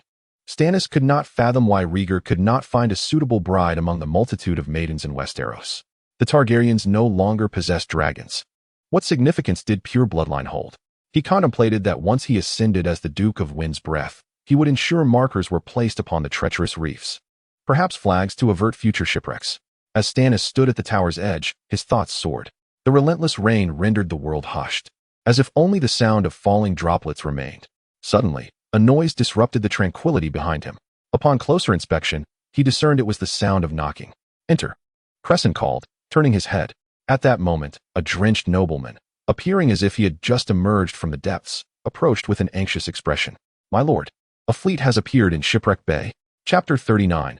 The Battle of Shipwreck Bay. Along the way, the soldiers aboard the warships had gradually acclimated to the torrential rain and howling winds. The primary reason for their newfound stability was the iron chains binding the ships together. Upon entering Shipwreck Bay, Jane commanded the fleet to assume a wedge formation, utilizing the leading vessel to probe for hazards and clear the waters. With visibility diminished and Viserys eager for rapid assault, this nearly extravagant method was deemed necessary. Should a ship run aground, those following would alter their course. As the Dragonstone fleet approached the harbor of Wind's Breath, approximately a dozen vessels had already run aground, 2 of which sank outright. Nevertheless, it was deemed a worthy sacrifice. As the defenders of Wind's Breath began to unleash sporadic arrows, the fleet, now resembling a floating island, dispatched small boats to commence their attack. Viserys cast his gaze upon the now visible Wind's Breath, silently urging the rowers to accelerate their efforts. The fortress itself was a grand tower of considerable size. Moreover, the colossal battlements atop the tower appeared as a clenched fist poised precariously at the edge of a precipice, ready to strike down upon its adversaries. "Your Majesty, to ensure we can incinerate the usurper's vessels, we must endure until nightfall. I must take command on the front lines. You should remain here and safeguard yourself." Viserys nodded, indicating his resolve to stay aboard the flagship. After all, the warships had undergone considerable fireproofing. For instance, the decks were crafted from teak, a wood renowned for its durability and fire resistance. Igniting them would prove challenging, and to utterly destroy them would demand time. Hence, a confrontation was inevitable. However, Viserys felt no trepidation. With the 3 kingsguard present, he was confident that no one within the confines of Storm's End could withstand Arthur. More importantly, it was inconceivable that anyone would dare to launch a surprise attack on Storm's End at this juncture. The hasty response from Arthur and Oswald would hardly pose a threat. This was destined to be a battle etched in history. The fleet's warships first arranged themselves in a horizontal formation, and then the catapults commenced their bombardment. They aimed to rain down projectiles upon the fleet of Storm's End before the soldiers set ablaze the warships. At that moment, the fleet of Storm's End was not only immobile, but also arranged in an orderly and dense formation, presenting an unparalleled target. Once the catapults were calibrated, they required no further aiming. They simply needed to launch projectiles at maximum speed, resulting in a rapid firing rate. As the soldiers and small boats advanced toward the harbor, 2 or 3 dozen warships under renovation had already been sunk. The ensuing battle unfolded precisely as Viserys had anticipated, akin to a relentless tide. He inadvertently orchestrated one of the earliest instances of infantry and artillery coordination in this world. As Stannis began to establish his defenses, he observed plumes of thick black smoke billowing from the warships undergoing renovation. Upon realizing the speed at which the enemy's leading contingent was advancing, he was gripped by despair. That battalion was led by the illustrious Dawnblade. Their assault was the fiercest. If Arthur's soldiers could be likened to a long spear, then Arthur himself was the gleaming tip of that spear. The velocity at which his forces advanced was akin to a sharp blade gliding effortlessly through thick fat. Indeed, some soldiers, upon recognizing Arthur, abandoned all resistance and fled. Were it not for the heavy fortress walls and the castle's lofty cliffside perch, Stannis doubted he could withstand Arthur's onslaught. Yet Arthur's target was not Stannis, but rather his ships. When Stannis and the troops he dispatched reached the harbor, the flames engulfing some warships had reached an uncontrollable fervor. Amidst the thick smoke, flickers of orange fire danced ominously, reminiscent of a roaring, menacing dragon's head. Stannis understood that the losses would far exceed his expectations. It was no longer a matter of whether he could drive away the Targaryen fleet. It was a question of whether any of these vessels could be saved. Thus, he encountered the army led by Oswell. This typically taciturn kingsguard was equally valiant. He commanded his men to steadfastly block Stannis' forces at the water's edge. In such torrential downpour, neither side could employ bows. It was a clash of blade against blade and armor against armor, a confrontation stripped to its most fundamental essence. Meanwhile, Sir Oak was swiftly approaching a grand vessel adorned with a yellow hull. Indeed, this ship appeared to be a legitimate warship. Without a doubt, it was a warship. Oak's mother had been a courtesan, catering to the sailors of King S Landing, and he himself was born aboard a naval vessel. No one was more familiar with the types of ships than he. He held a deep affection for them and lamented the thought of their destruction. Climbing the mast, Oak surveyed the battlefield. He noted that the forces of Wind's Rest had largely diverted their attention toward Arthur's side. It seemed he had the opportunity to seize all 20 or so warships before him. Which was more commendable, the destruction of enemy vessels or their capture? Undoubtedly, the latter. He wondered if the king would reward him with the title of baron. The knightly class was merely the lowest tier of nobility, not even deserving of a true title. Only by becoming a baron could one be considered a genuine noble. With this thought, Oak hesitated no longer. He resolved to slightly defy Jiro's orders. If he could bring back these warships, he would have a chance to ascend to nobility. Standing at the bow of the ship, he addressed the soldiers he had brought. I bear some unfortunate news. You may find few enemies to slay, as they have all gone to Sir Arthur. Hearing this, the soldiers felt a twinge of disappointment. However, I have good news. If we seize these warships and present them to the king, the rewards shall be plentiful. Now, everyone follow me. Let us claim these warships and seek our rewards from the king. Charge with me. Alas, if Viserys could witness Oak's performance, his esteem for him would surely rise to new heights. This fellow possessed an exceptional eye for the tides of battle, demonstrating remarkable insight. As the two armies clashed, rain mingled with the blood that began to flow. The longer the combat continued, the more anxious Stannis became. He observed the angry smoke rising from the burning warships, which coalesced into a thick column. An hour passed, then two. As dusk descended and the Dragonstone fleet began its retreat, he realized that this fleet, which had cost nearly 1,000,000 gold dragons, was doomed. My lord, the Fury. At that moment, an astute soldier spotted the yellow-hulled Fury slowly moving toward the Targaryen fleet, which resembled a floating island. Following closely behind were more than 20 warships. He watched helplessly as his prized vessel was taken from him, his face pale, shoulders trembling, and teeth clattering together in frustration. Chapter 40. The grant of title. This surprise assault yielded anticipated results, and even Oak managed to bring Viserys a delightful surprise. He commanded a force of 2,000 men and captured over 20 formidable warships. The value of these vessels alone surpassed 5 times the resources expended in battle. Thus, after this confrontation, Viserys had even profited. On the deck, a dozen captains strained their necks like eager ducks, for they were about to witness a rare coronation ceremony. As king, Viserys was to bestow the title of Viscount upon the son of a courtesan. When Oak learned of this astonishing elevation, he could hardly believe his ears.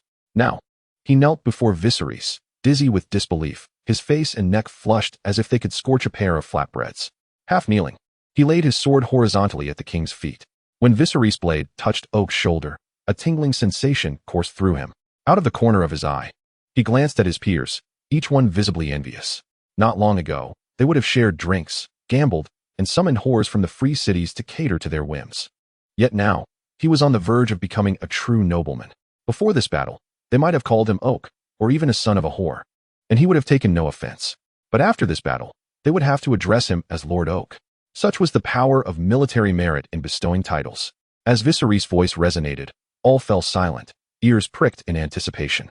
In the presence of the gods, and before the assembled nobles and knights, I, Viserys Targaryen III, protector of the 7 kingdoms, king of the Undulls, the Rhoynar, and the First Men, do hereby confer upon you the title of Viscount. You have been chosen as a member of the nobility. This is not only an acknowledgement of your personal virtues, but also a significant entrustment of your future responsibilities. Here, I command you, be loyal to the crown, defend the realm, and confront all enemies. Uphold the law and justice, protect the weak, and punish injustice. In war, be courageous and fearless, setting an example for your soldiers. In times of peace, contribute to the welfare and glory of the realm. Now, in the name of the king, I formally elevate you to the rank of Viscount Oak. May your reign be filled with wisdom, and may your sword always be wielded in the name of justice. May the gods bless you, and may your family's honor endure through the ages. In truth, according to standard procedure, Viserys should have specified the location of the title bestowal during the ceremony. However, aside from Dragonstone, he had no other place to confer the title, so he omitted that detail. He privately assured Oak that he would compensate him with lands in the future. At that moment, Oak was still immersed in the ecstasy of his impending elevation, responding without a second thought. Having learned the oath he was to recite the night before, he felt a surge of nerves when the time came, stumbling over his words as he replied to Viserys. I, Oakway Water, humbly kneel before you, pledging my solemn oath. Yet, it seems that Viserys does not regard this with the gravity it deserves.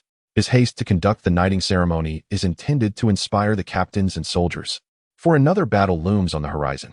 When Oak received the sword bestowed upon him by Viserys, he felt somewhat lightheaded, particularly under the scrutiny of the assembled crowd, which made him feel anxious and awkward.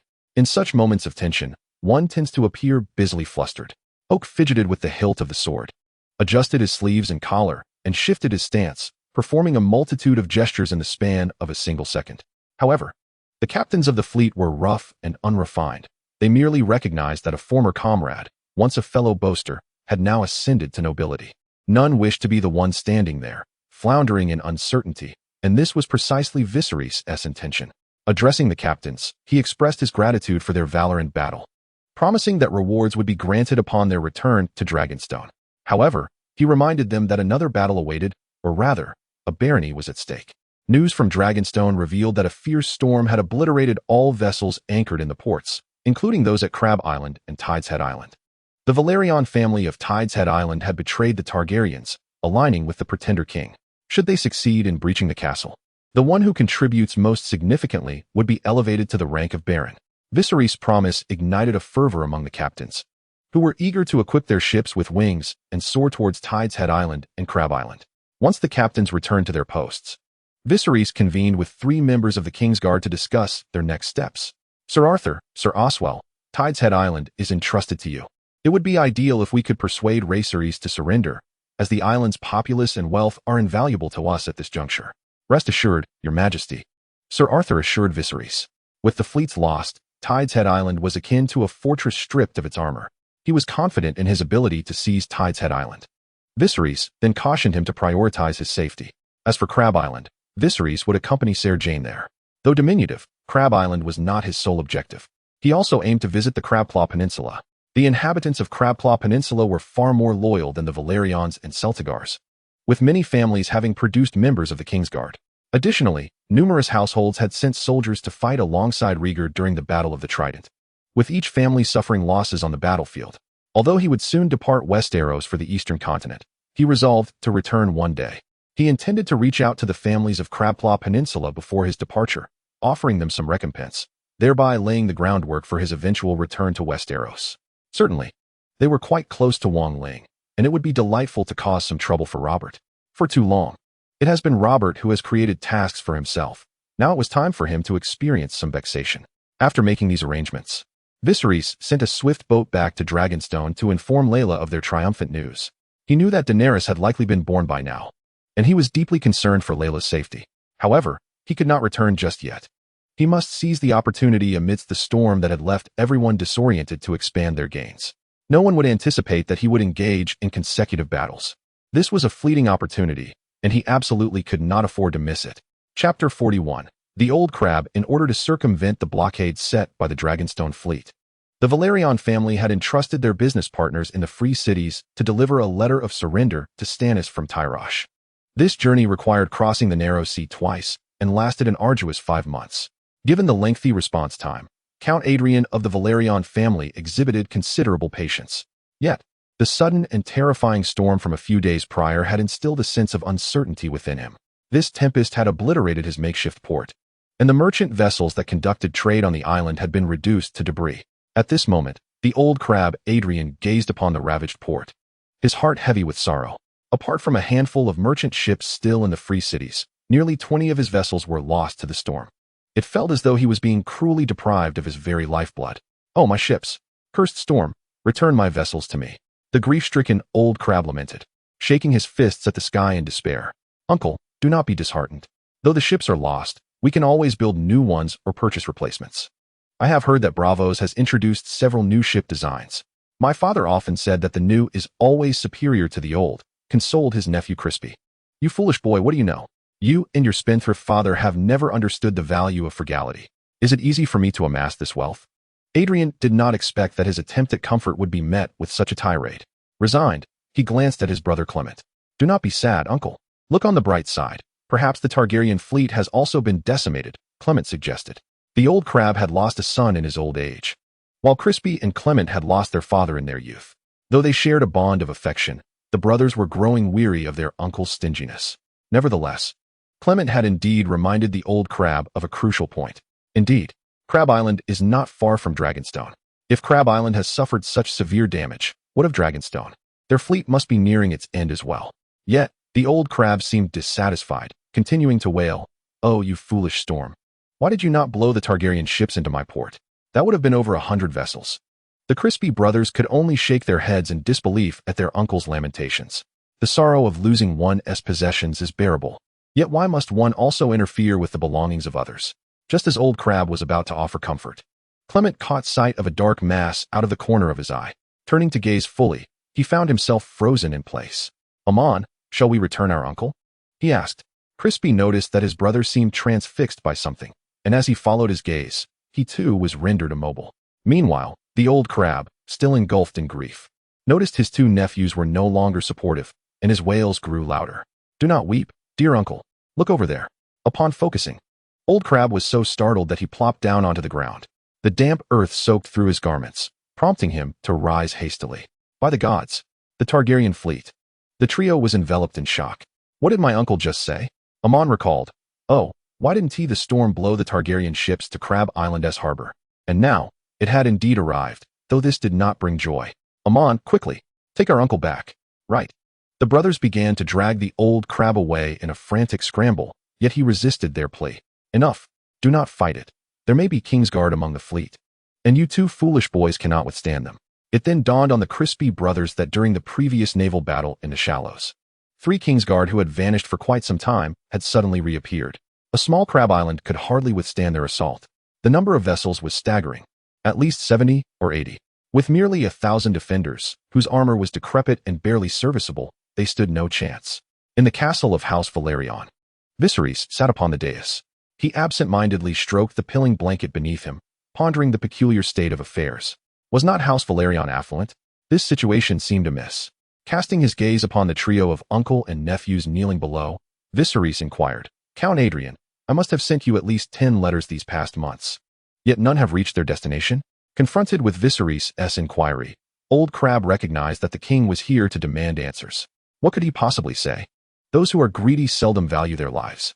Just as he hesitated, his elder nephew Crispy interjected, Your Majesty, it was I who intercepted the letters. I believe the Targaryen power was waning. If you must punish someone, let it be me. Old Crab stared in shock at his nephew, then quickly spoke up, Why, Your Majesty? No, it was not him. Do not heed this boy's nonsense. Uncle, it is I. Clement advanced a few steps, eager to take the blame, but Jane, standing beside Viserys, drew her sword, pushing him back. Enough. Viserys interrupted. Count Adrian, I intend to transport all of Crab Island's inhabitants and belongings to Dragonstone.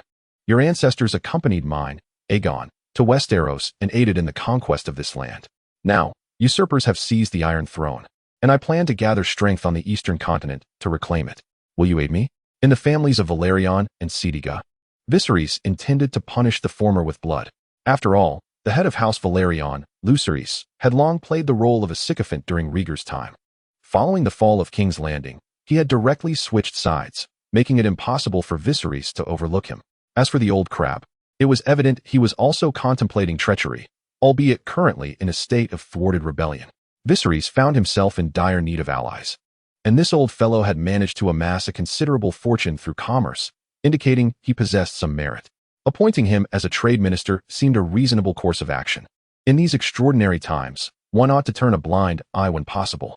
The 3 men exchanged glances, and seeing that Viserys had no interest in their heads, they hastily agreed, I am willing, Your Majesty. This is indeed our responsibility. Yes, it is our duty, Viserys and Jane exchanged a knowing look and nodded. However, the treachery that had arisen in their hearts could not go unpunished. Henceforth, the Sediga family would be stripped of their title of count and reduced to that of baron. This punishment was not particularly severe for the old crab. Oh, it is merely a reduction in rank. I thought it was something grave. Yet, he clearly did not comprehend the depths of Viserys' resolve. Viserys continued, Sir Adrian, I offer you a chance for compensation. Careful now, that is Mill's carpet and lace, as precious as gold. Gently, gently, that is Valyrian glass. 7 gods. That chest of gold is the first 10,000 coins I ever amassed. The old crab buried his face in his nephew's embrace, weeping uncontrollably. The king had emptied his treasury and elevated his title to viscount.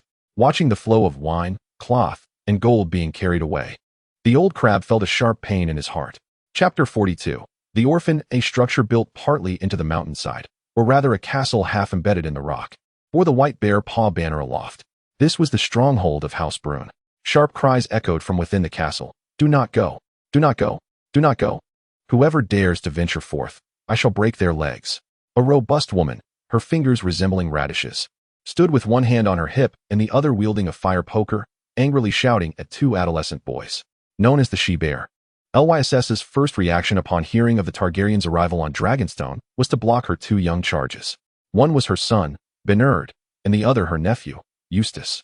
Excited at the news of the Targaryens' arrival, the 2 had donned armor and prepared to set out, only to be halted by Lys. Pointing at them, she exclaimed, Benard, you. Where are your father, your 2 brothers, and your uncle? Eustace, you. Where are your father, your uncle, and your 2 maternal uncles? Tell me, where are they? The She-Bear's roar left the 2 young men's ears ringing. They hesitated to speak, for the individuals Lys had mentioned had followed Rhaegar to their deaths at the Trident. At that moment, a gaunt old man entered the room. He was the steward of the Bronn family. My lady, His Majesty Viserys, is distributing compensation. We should hasten to claim our share. Compensation? The somewhat uneducated Lys clearly had never encountered such a term.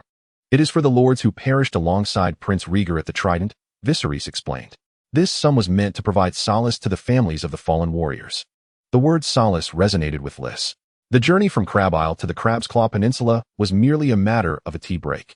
However, Viserys did not elaborate further. Instead, he found a level spot, erected a tent, and began to distribute provisions, allotting between 50 to 100 gold dragons for each fallen soldier. Families could choose between receiving supplies or gold.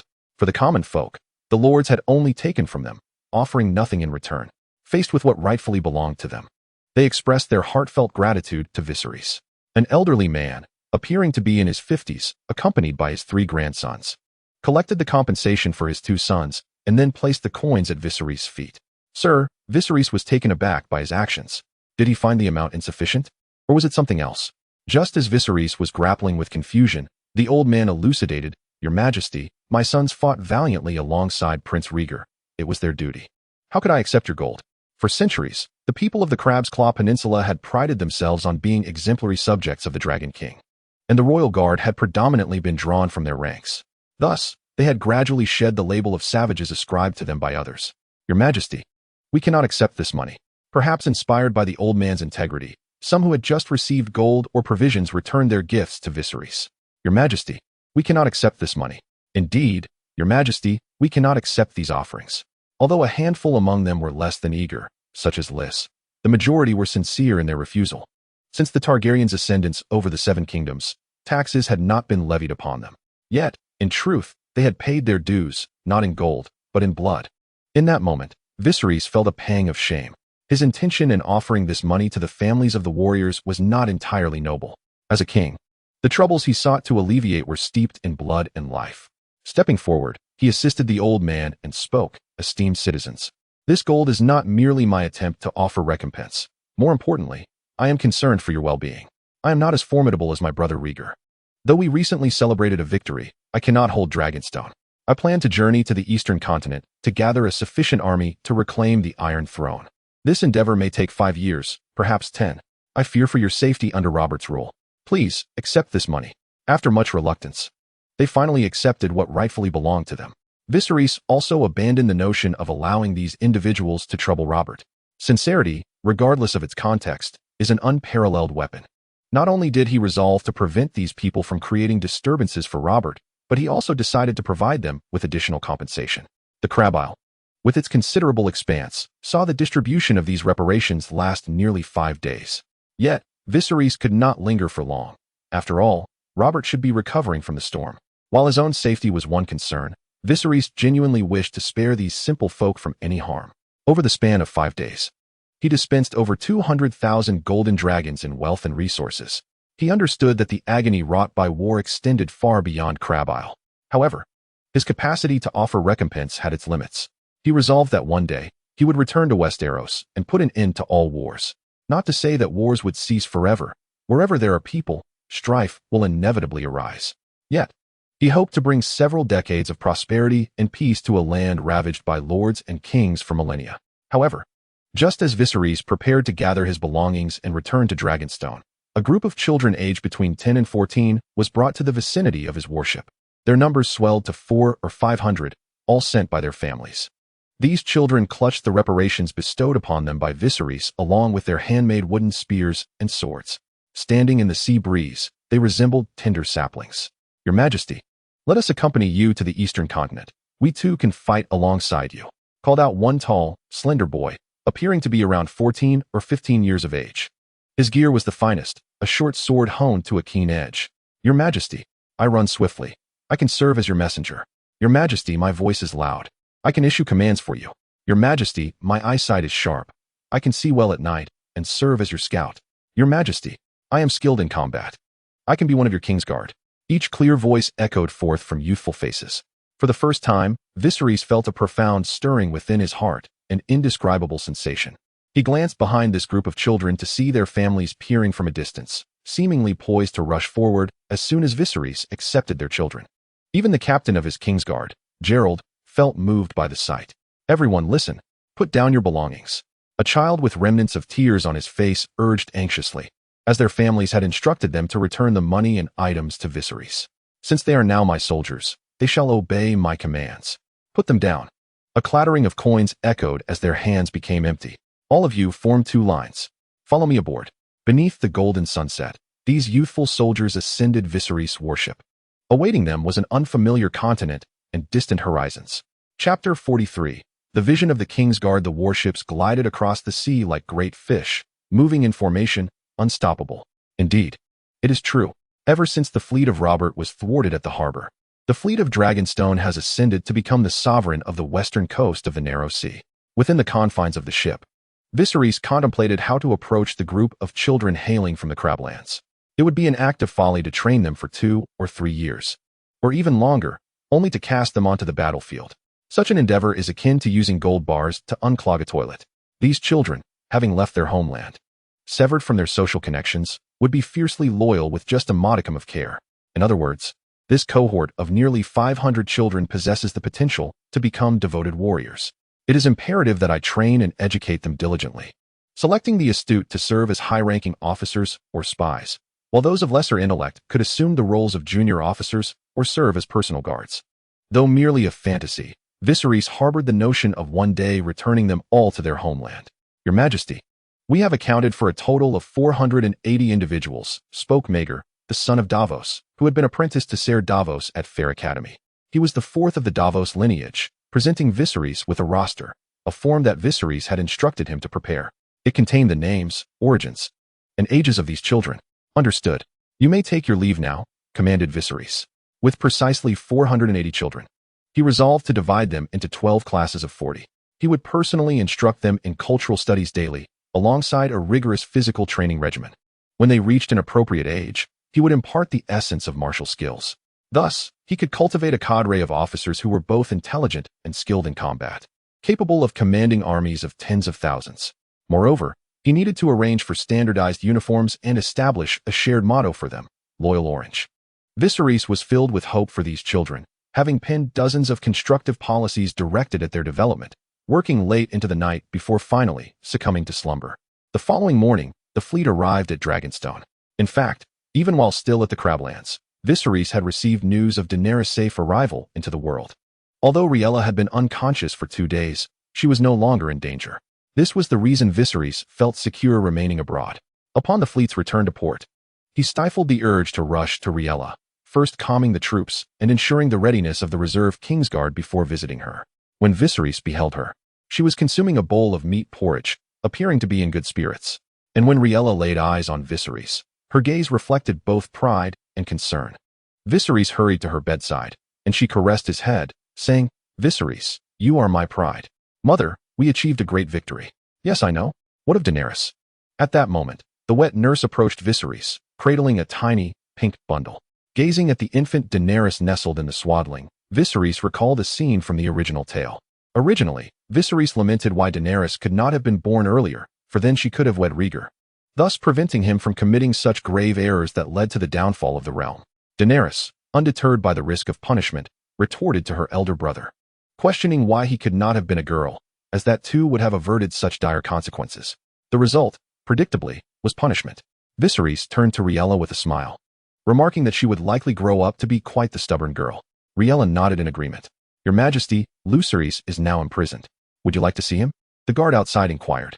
However, Viserys did not immediately rise. He turned and replied, "I shall attend to it shortly."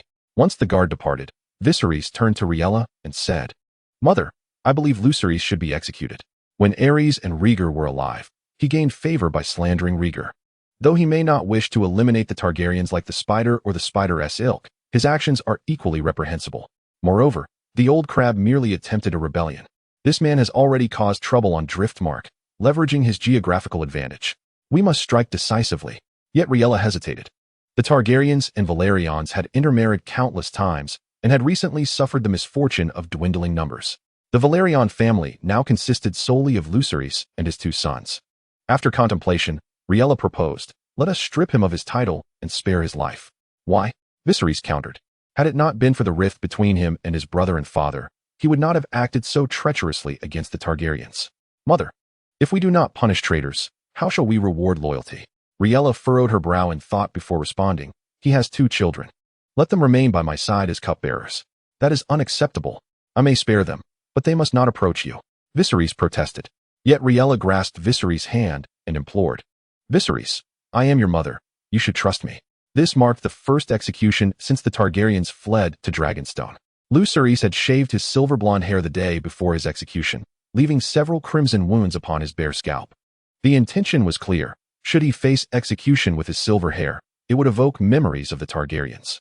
The audience was sparse, comprised mainly of mid-ranking officers from the military who had recently received rewards from Viserys for their valor in battle.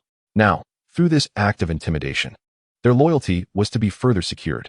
Viserys understood that such intimidation could not last indefinitely. A swift migration to the eastern continent was imperative. Also present at the execution were the old crab and his nephew, mere moments away from witnessing the beheading. Viserys chose to attend the execution personally. He sought to uncover more secrets regarding Aerys and adhered to the principle of not wasting valuable resources. "Viserys, you are merely the next Blackfyre," Viserys exclaimed, turning his head on the executioner's block. "Oh, why do you say that?" Viserys inquired, furrowing his brow. Viserys chuckled, for before he could finish his words, Viserys had already struck down with his sword. He was aware that a person retains a flicker of consciousness for a few moments after decapitation. Viserys looked down, a sardonic smile playing at the corners of his mouth. "Surely, you do not believe I would have any interest in your words?" Upon hearing Viserys' remark, the countenance of Viserys' severed head displayed an expression of frustration. Ultimately, he was unable to close his eyes, deprived of his final words. Just as arrangements were made to dispose of Viserys' corpse, the ever-suspicious bachelor fair presented a letter that ignited the fury of Dragonstone. Epilogue. A mismatch in demeanor. Legend has it that the Wall of Westeros was constructed by the builder Bran the Builder, intended to thwart the White Walkers. However, millennia have passed, and the White Walkers have become mere myth. At least during the Targaryen reign, no one had witnessed even a shadow of them. The present-day wall primarily serves to delineate civilization from barbarism. The 300-mile-long wall can be divided into 2 sections. Its western half is as straight as a drawn, gleaming sword, while the eastern half curves like a colossal silver serpent. The current Lord Commander of the Night's Watch, Coger, is profoundly dissatisfied with this arrangement. He believes that everything ought to possess order and symmetry. Now in his 60s, he has an affinity for all things meticulously arranged. The sleeves he rolls up are always of equal length, and his grizzled hair is meticulously styled to one side. He even crafted a comb for himself to groom his eyebrows, as age has rendered them excessively long, requiring the same meticulousness. However, the self-proclaimed Viscount before him was a source of discomfort. It was evident that his hair had been attended to, yet 2 unruly strands stubbornly resisted conformity. As a noble, He exhibited no semblance of decorum, often resorting to scratching himself by thrusting his hands into his attire while conversing. This viscount in question was Ock. While scratching, he awkwardly tucked the hem of his garment into his trousers, presenting a most uncomfortable sight. Thus, Viserys commanded me to escort those who have been compelled to don black garb. As a bastard, it was undoubtedly Ock's first foray into such affairs. Yet, it was precisely his incongruous demeanor that captured Viserys' attention. Whether by entreaty or relentless pursuit, he was instructed to retrieve the loyal Targaryen subjects who, following the fall of King's Landing, found themselves obliged to wear black. Primarily, these individuals possessed commendable abilities. Otherwise, they would not have been enlisted in the garrison by Aerys. As for their loyalty, it mattered little. Should they desire to evade the desolation of the wall, they would have no choice but to accompany him to the eastern continent. Weighing the pros and cons, it would be difficult for them to remain disloyal. Sir Ock, you must understand that they have sworn an oath to become true members of the Night's Watch. Coger maintained the decorum befitting a noble. Oaths and promises were mere words. Those noble lords had sworn eternal fidelity to their wives, yet one by one, they still fathered a multitude of illegitimate offspring. Ock, spreading his legs, presented himself in a most lewd manner, adopting the guise of a rogue. However, their arrival was sanctioned by the Iron Throne. Kogel stated as he retrieved a document from beneath the table. What Iron Throne? The one seated upon it is a usurper, a murderer of royal blood. He is the true filth that should don the black garb. Of course, Sir Oak would not acknowledge Robert, for it was Viserys who had conferred the title upon himself. Sir Oak, I urge you to temper your words. Kogel retorted, incensed by his remarks. I did not imply that you are filth, Oak shamelessly continued. His Majesty is aware of your predicament, thus he bestowed upon me a sum of gold to secure their release. Release? That sounds akin to the terminology used in a brothel. Kogel scowled at him, his regard for this so-called noble now utterly diminished. It appeared that the Targaryens were indeed doomed, granting titles to all manner of individuals. You would do well to depart swiftly. I shall not acquiesce to your demands. Kogel waved his hand dismissively, as if shooing away a fly. You lack the authority to expel me. His Majesty Viserys is the protector of the Seven Kingdoms, and I carry his command. Then enlighten me. Where lies your fief? Kogel suddenly realized the implication of this query, for Viserys had but the solitary Dragonstone. And where would he allocate this knight's lands? Implicitly, it suggested that outside of Dragonstone, Viserys was naught but a shadow of his title, lacking the audacity to call himself a protector of the realm. However, Oak, possessing a sharp mind, straightened himself and declared, My fief is right by His Majesty's side. Kogel inquired, perplexed, What do you mean? When His Majesty conferred upon me my title, he assured me that there would always be a place for me by his hearth. With his verbal assault failing, Kogel rose in irritation. Suit yourself. Stay here as long as you wish. Regardless, you shall not take anyone with you. Then you are contravening the king's law. I am not. I abide by the laws of the Iron Throne. So, it is permissible for me to indulge in an affair with your wife on your bed? Kogel glared at him fiercely, drawing his sword from his waist. What do you intend to do? Will you strike me, a loyalist, on behalf of the usurper? Oak, rather than flinching, seemed to lean toward Kogel's blade intentionally. Kogel realized he was in a predicament. He could not best him in words, nor could he resort to violence. For the Night's Watch had a rule against engaging in any political disputes. The Targaryens had recently achieved 2 significant victories. They could not be vanquished overnight. Should he harm this so-called knight, trouble would surely follow. Noticing that the commander had abandoned thoughts of striking him, Oak leaned in with a sly grin. Esteemed commander, I possess a solution that could satisfy both parties. During the defense of King's Landing, over 20 individuals chose to surrender and don the black attire. Alicia was among them. He harbored jealousy and resentment toward being transported to such a frigid locale as the Wall, which gradually morphed into a grievance against the Targaryens. Yet upon learning that the Targaryens had not forsaken him, all discontent vanished, replaced by a singular sentiment, loyalty. With his relatively exceptional martial skills, he became a drill instructor. However, returning to the prosperous world as merely a drill instructor was insignificant. The agreement between Ock and Commander Kogel was to turn a blind eye to the escape of Alicia and his companions, in exchange for a ship laden with fine wine. Kogel acquiesced. At midnight, as the cold wind battered against the windows, Alicia's heart burned with fervor. He prepared himself as if attending a royal court. Meticulously arranging his attire and even grooming his beard with care, he mused that there were likely no trustworthy individuals in the company of Viserys, nor many capable ones. By joining them, he would ascend to a prominent position within the Targaryen dynasty. Perhaps one day, He could even become Hand of the King. The thought filled Elisha with delight. "Elisha, my lord." As he finished his preparations, he heard someone softly calling his name from outside. He quickly opened the door to find Ox standing there, accompanied by Jeremy. Both had held the title of knight before donning their black garb. "My lord, we should depart now." "Very well, allow me to fetch the horses." "Oh, what horses?" "I have only secured your release, not that of any horses, my lord." Elisha raised an eyebrow, looking at Ock, pondering whether this man truly belonged to the nobility. Chapter 44. The more one tries to conceal, the more one reveals. The atmosphere in the round table hall of the Stone Drum Tower was somewhat somber and tense. A thin sheet of paper almost dispersed the joy brought forth by victory.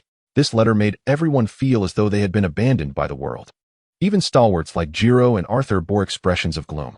The recently surrendered old crab seemed restless. Layla wore a furrowed brow as well. The Citadel had sent a letter to the lords of Westeros, repeatedly emphasizing that it held no political stance. They even defended the actions of Pycelle, asserting that he had not betrayed Aerys. Rather, it was Aerys' paranoia that led to Pycelle's demise. "Your Majesty, we must reveal the truth to the world. It was Pycelle who betrayed the realm," William exclaimed, somewhat agitated. After all, he was a first-hand witness to the treasonous events surrounding Pycelle. From the swift trial to the handling of evidence, he had been involved in it all. Even Tywin had secretly nurtured a cadre of spies within the city. The Citadel's actions were nothing short of blatant slander.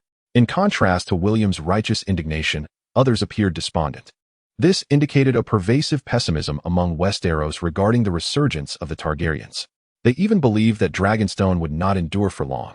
At that moment, shadows danced outside the window as Viserys turned to see snowflakes falling beneath the dim sky. It dawned on him that much of Westeros was still in the grip of winter, a prolonged season that would last for another 4 to 5 years. "It is futile. No one will believe us," Viserys declared. "Since the Citadel will no longer send us scholars, we can cultivate our own." With that, Viserys glanced towards the somewhat despondent Ferris. The missive from the Academy not only refuted the claims branding Pycelle as a traitor, but also sharply criticized Fair for hastily drawing conclusions in the absence of clear evidence. Consequently, the Academy unilaterally stripped him of his bachelor's title, rendering his previously earned academic insignias void, despite being bound to Dragonstone following his assignment there. The impact of this letter weighed heavily upon him. In essence, one could succinctly describe Fair as having lost his roots. "Master Fair," called Viserys. Yet Fair did not hear him. "Master Fair," the king reiterated with gravity. "Do you wish to become a master of your own era, your majesty?" Fair was perplexed by Viserys' intent. "What I mean to say is, join me in the Eastern Continent. I shall sponsor you in establishing a scholarly sanctuary that surpasses the Academy in grandeur, excellence, and distinction. Your Majesty, based on the Academy's stance, it seems I have been cast aside. If Viserys were to leave Dragonstone without him, Fair would be left without a place to go. Yet, the king's promise served to uplift spirits and mitigate the adverse effects stemming from the Academy's decree. My lords, in this realm where right is wrong and black is white, the Academy holds little that we should mourn. The journey to the Eastern Continent, to amass strength and reclaim the Iron Throne, is arduous. However, we can certainly establish a new academy in the interim, one that will cultivate scholars, officials, and even officers, a far more advanced place of learning." Viserys' stirring words gradually dispelled the gloom that had settled over the assembly. "Let us commence with the children I have brought back, Master Fair, Master Xavier, from Driftmark, Master Burin, from Crab Isle, and myself. Together, we shall educate these young minds." The gaze of the gathered lords brightened with renewed hope, though they overlooked a crucial point. "Your Majesty, it seems you are still a child yourself?" "Indeed, Your Majesty, we require an abundance of books, many, many." The Academy's vast repository of knowledge amassed over millennia was unrivaled. Though Fair's demeanor remained somewhat pessimistic, he had begun to entertain the notion. This indicated that Viserys' encouragement had taken root. "Rest assured, I shall address this, beginning with the opening of my brother's library. I assure you, the crown will not be stingy in matters of book acquisition henceforth." While Rhaegar's collection paled in comparison to that of the Academy, akin to a beggar's purse against a king's treasury, the assurance provided Fair with newfound clarity. Of course, mere verbal commitments would not suffice. A form of ceremony was imperative. Viserys produced 2 rings of Valyrian steel, one large and one small, presenting the latter to Fair. "Let us name the newly established academy simply the college. I shall serve as the headmaster, and you as the deputy." Holding the ring in his hand, Fair felt as though he were in a dream. Although the academy is small in number and lacks resources, one could indeed, as Viserys proclaimed, aspire to become a master in their own right. In his view, Viserys, being a king, has numerous responsibilities ahead. The academy, without a doubt, is under his purview. Your Majesty, I humbly pledge my allegiance to you, Fair exclaimed, kneeling half-heartedly, an act that seemed somewhat incongruous for a scholar. Nonetheless, no one paid heed. Witnessing Viserys effortlessly reversing the negative impacts brought upon by the citadel, Rhaella's violet eyes sparkled with brilliance. The kingsguard shared in this joy, bolstered with renewed confidence in their quest to reclaim the Iron Throne. In truth, Viserys initially intended to transform the newly established citadel into a school, given his prior life as a teacher. However, the thought of students addressing him as principal, combined with the weight of his royal identity and his current seclusion on a small island while clamoring to retake the mainland, felt rather inauspicious. Once this matter was settled, discussions regarding financial issues commenced. Maintaining an army is an expensive endeavor. Sustaining a navy is even more so. Robert now possesses the Stormlands and the Crownlands, and can levy taxes across the realm, yet sustaining a fleet of around 100 ships is a considerable challenge. Meanwhile, Viserys holds merely the modest Dragonstone, yet commands a fleet exceeding 200 vessels, although Robert lacks the capability to assault Dragonstone within 5 years. The mere 300,000 gold dragons in the treasury are insufficient for the Targaryens to endure beyond that period. Coupled with the island's inability to sustain itself in terms of provisions, expenses would only escalate. Thus, there was no time for respite. A swift relocation to the east was imperative. However, opinions diverged on where to migrate. No one could persuade the other, primarily due to a lack of thorough investigation. Amidst the discord, a delegation from Oberyn and Davos returned. Chapter 45, The Inferno. While on their journey, Oberyn and Davos had already heard of the Tempest. Particularly for Davos, a smuggler, he was more familiar with the capricious nature of the sea than anyone else. Given the intelligence they had gathered, they arrived at a dreadful conclusion. The fleet at Dragonstone may have been obliterated.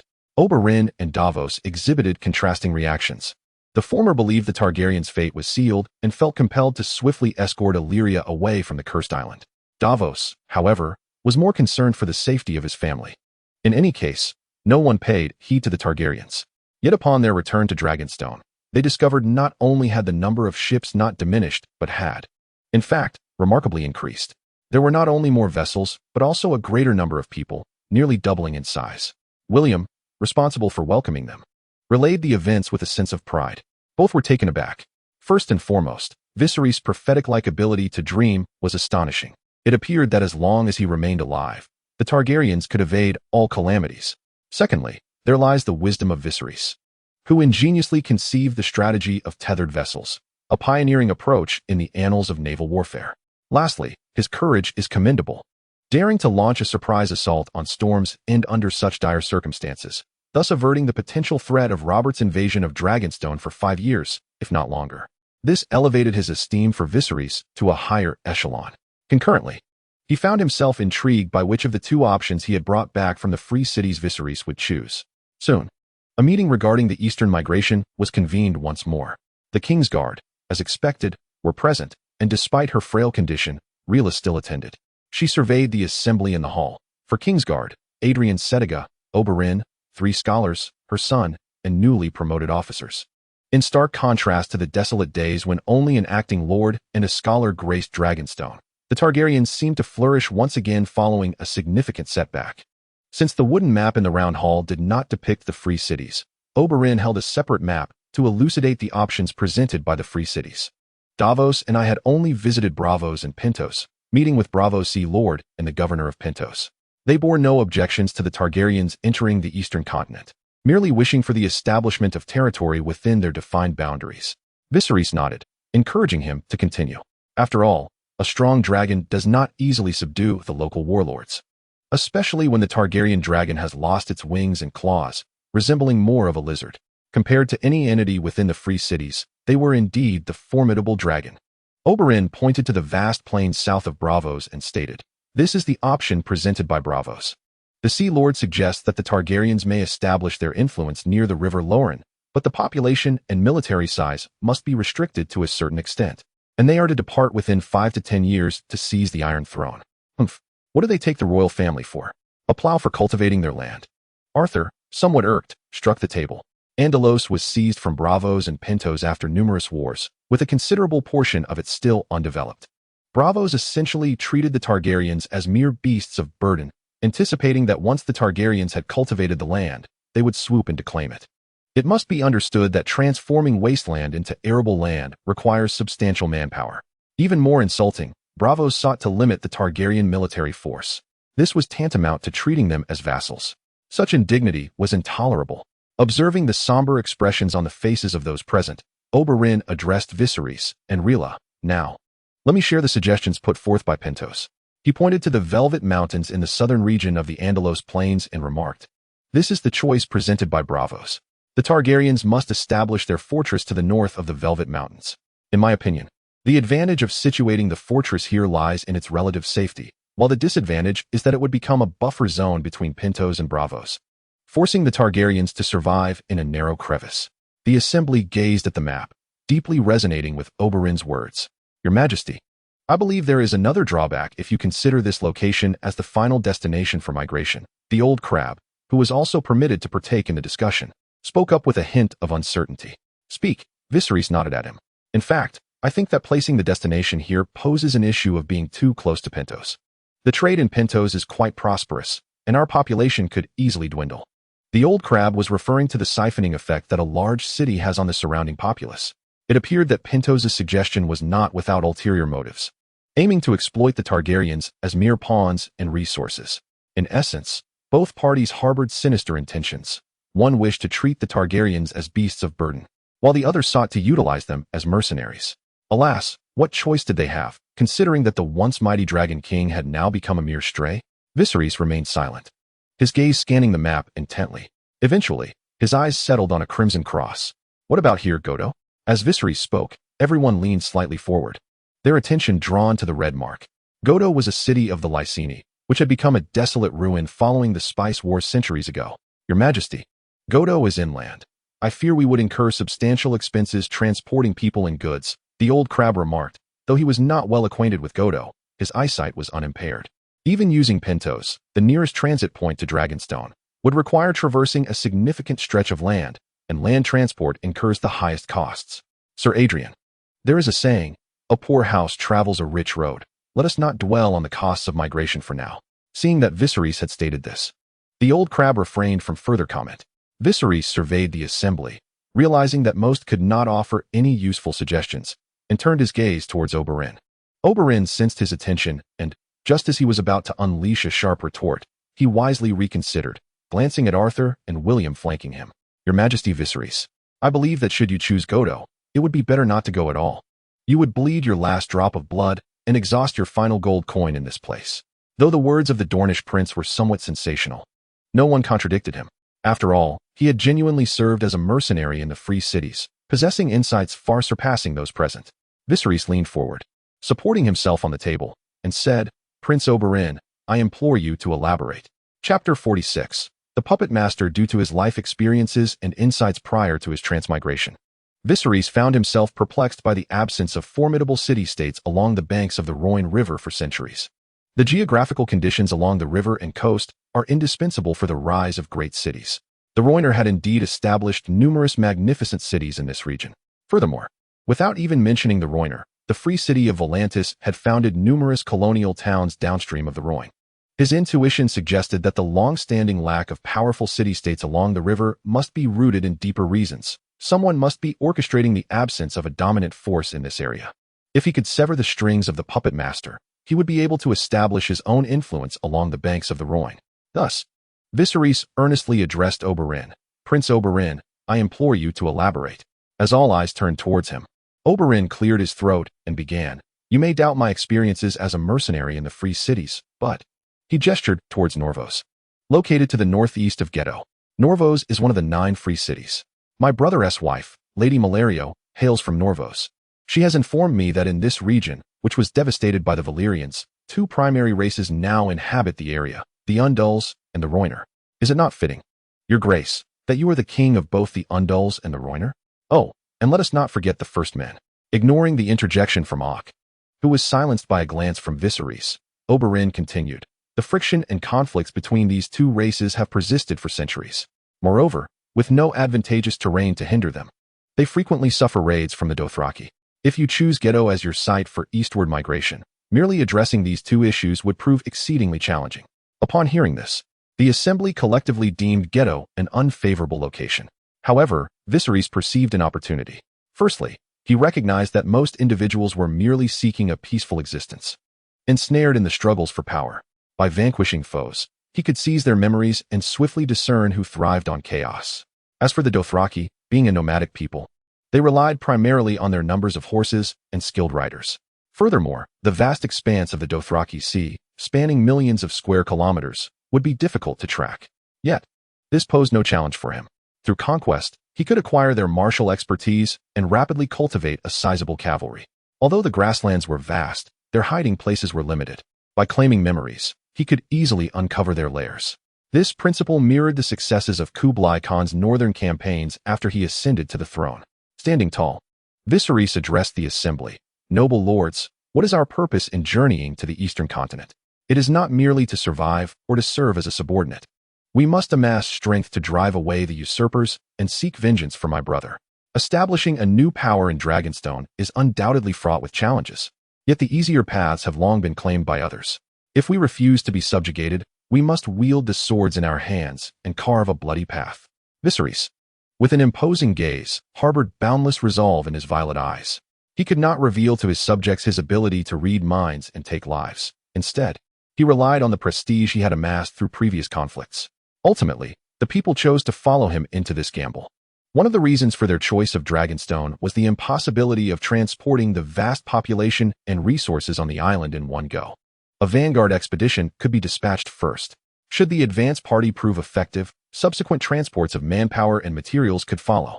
If the complexities there prove overwhelming, they could always reconsider their approach.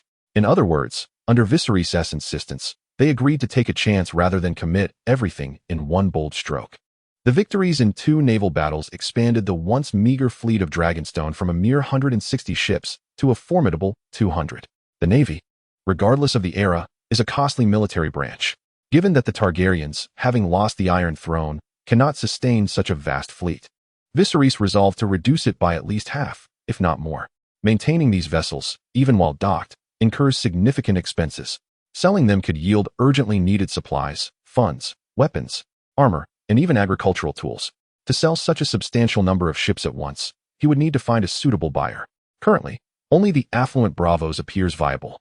Furthermore, since he had decided to venture to the eastern continent, it would be prudent for him to visit Bravos personally.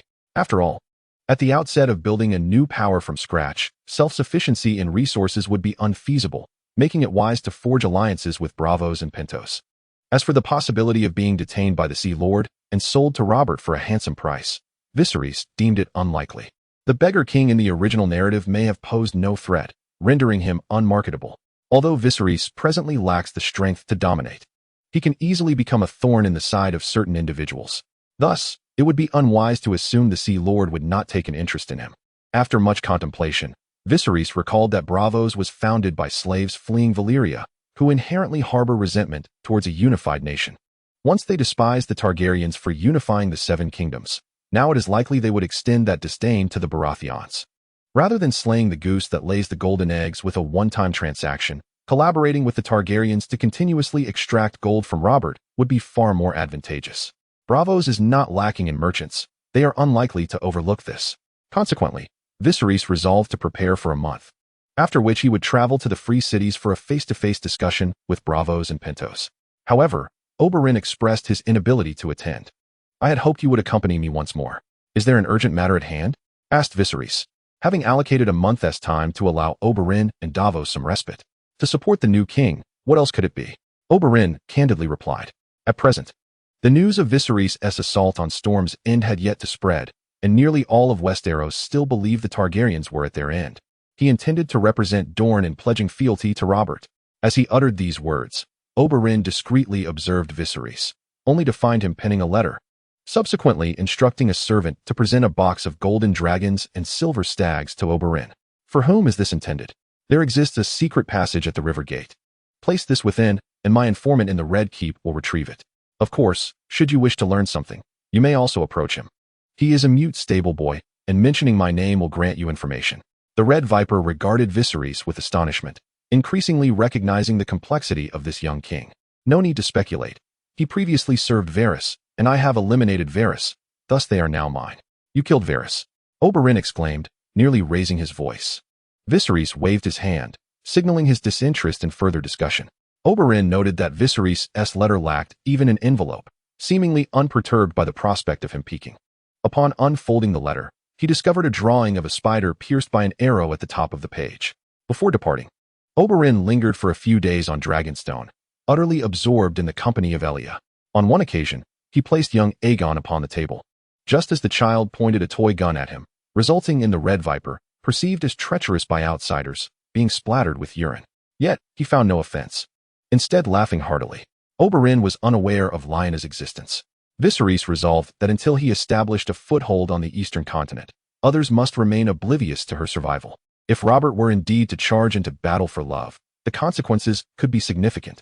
Recently, Robert had indeed been charging forth, though it was in pursuit of Cersei. His endeavors quickly bore fruit, with Cersei becoming pregnant, leaving Robert besieged by a series of troubling news. Within a mere week, the tale of Viserys' tempestuous destruction of the fleet at Storm's End spread throughout much of Westeros. Moreover, the rumors among the populace were outrageous, proclaiming Viserys as the embodiment of the Storm King, whose tempest annihilated the fleets of traitors and usurpers, whilst his own fleet emerged unscathed amidst the storm. Robert would certainly not believe this. After all, he was a Baratheon, and the mantle of the Storm King could hardly fall to Viserys. His current concern lay solely with his own fleet. At that moment, Robert sat in a state of palpable irritation, listening to the raucous meeting of the court. Your Grace, Lord Stannis has arrived. Upon hearing that his inept brother had come, Robert bellowed with a voice that made the very air tremble, "Let that fool come in." Chapter 47. Return my fleet. Your Majesty, although Stannis should bear the brunt of this matter, I implore you to temper the punishment. The voice of reason was none other than Jon Arryn, the hand of the king and foster father to Robert. The actions of Viserys were indeed perplexing. According to the intelligence gathered, had the fleet at Dragonstone remained anchored that day, they could have dispatched forces to eradicate the last Targaryen. Yet, by a twist of fate, the Targaryens managed to escape, setting sail to launch a surprise attack on Storm's End. Strangely enough, they successfully navigated to Shipbreaker Bay. It could be said that if one were to question every mariner and captain in the world, none would choose to venture out into such treacherous weather. But Viserys did just that. Not only did his fleet emerge unscathed, but he also achieved his strategic objectives. One cannot help but acknowledge that there must be some formidable talent at Dragonstone. However, Robert was impervious to his foster father's counsel. The moment Stannis entered, he sprang to his feet, sending the chair behind him tumbling. Stannis, return my fleet. Faced with Robert's accusations and tirades, Stannis' countenance turned ashen, yet he remained silent. Ultimately, this was his own failing. Regardless of the reasons, the fleet had been lost under his command. Punish me as you see fit, Stannis said, maintaining a composed demeanor before Robert. What good will that do? Are you worth a fleet? Are you? Robert roared, slamming his fists on the table with thunderous force. Anger blazed within Stannis' chest, yet he continued to hold his tongue. It was evident to all that the two resembled furious stags, poised to clash with their antlers at any moment. Your Majesty, we must devise a plan for our next steps, Stannis urged, making an effort to steer the conversation towards a more constructive direction. The elderly Jon Arryn stepped between the two, attempting to quell the impending confrontation between the feuding brothers. Robert's fury began to dissipate, and he slumped into the chair that the attendant had just propped up for him. How much gold remains in the treasury? Robert inquired, seemingly calming down. Over 1 million gold dragons, came the response. However, upon hearing this figure, Robert's eyes widened in disbelief. Less than 1 million? Were there not over 500,000 when we first arrived in King's Landing? The old hand felt a twinge of irritation at Robert's question. You reckless spendthrift. You just conquered King's Landing and squandered wealth on lavish rewards. Just the bounties alone have exceeded several 100,000. Over the past year, you've also renovated the Red Keep, which cost another several 100,000. The subsequent fleet reconstruction drained over 100,000 gold dragons. Altogether, that amounts to more than 300,000. Jon Arryn now realized that the taxes collected from the Seven Kingdoms would undoubtedly fall short of covering his expenditures. And now, if he wished to acquire merchant vessels for refurbishment, the treasury's funds would be severely strained. Though Arryn longed to chastise his foster son, he refrained from voicing his discontent openly, opting instead to offer words of consolation. Your Majesty, The realm is in dire need of revitalization. Funds are required in every corner. Once the kingdom stabilizes in a couple of years, matters will improve. What shall we do now? Merely watch as those wretched offspring of the dragons block the path at Blackwater Bay? Aelin, too, finds himself at a loss. Currently, if we wish to hastily assemble a fleet, it appears our only recourse is to borrow some funds from the Westlands, specifically from Robert's father-in-law. The opulence of the Westlands is a well-known consensus throughout the Seven Kingdoms. In his past life, Viserys often encountered the expression having a mine at home to describe wealth, and the Lannisters of the Westlands could be said to have made their home in such mines. Casterly Rock is sculpted from a towering crag that rises 600 feet high, and within its depths lie abundant veins of gold. Perched along the coast of the Sunset Sea, Casterly Rock is bathed in a golden hue as the sun sets, as if gilding the entire fortress. The golden rays filter through Tywin's window, casting an imposing light upon his visage. Dreamwalker? Huh. The Targaryens have a penchant for theatrics. Tywin harbors no belief in such fanciful notions.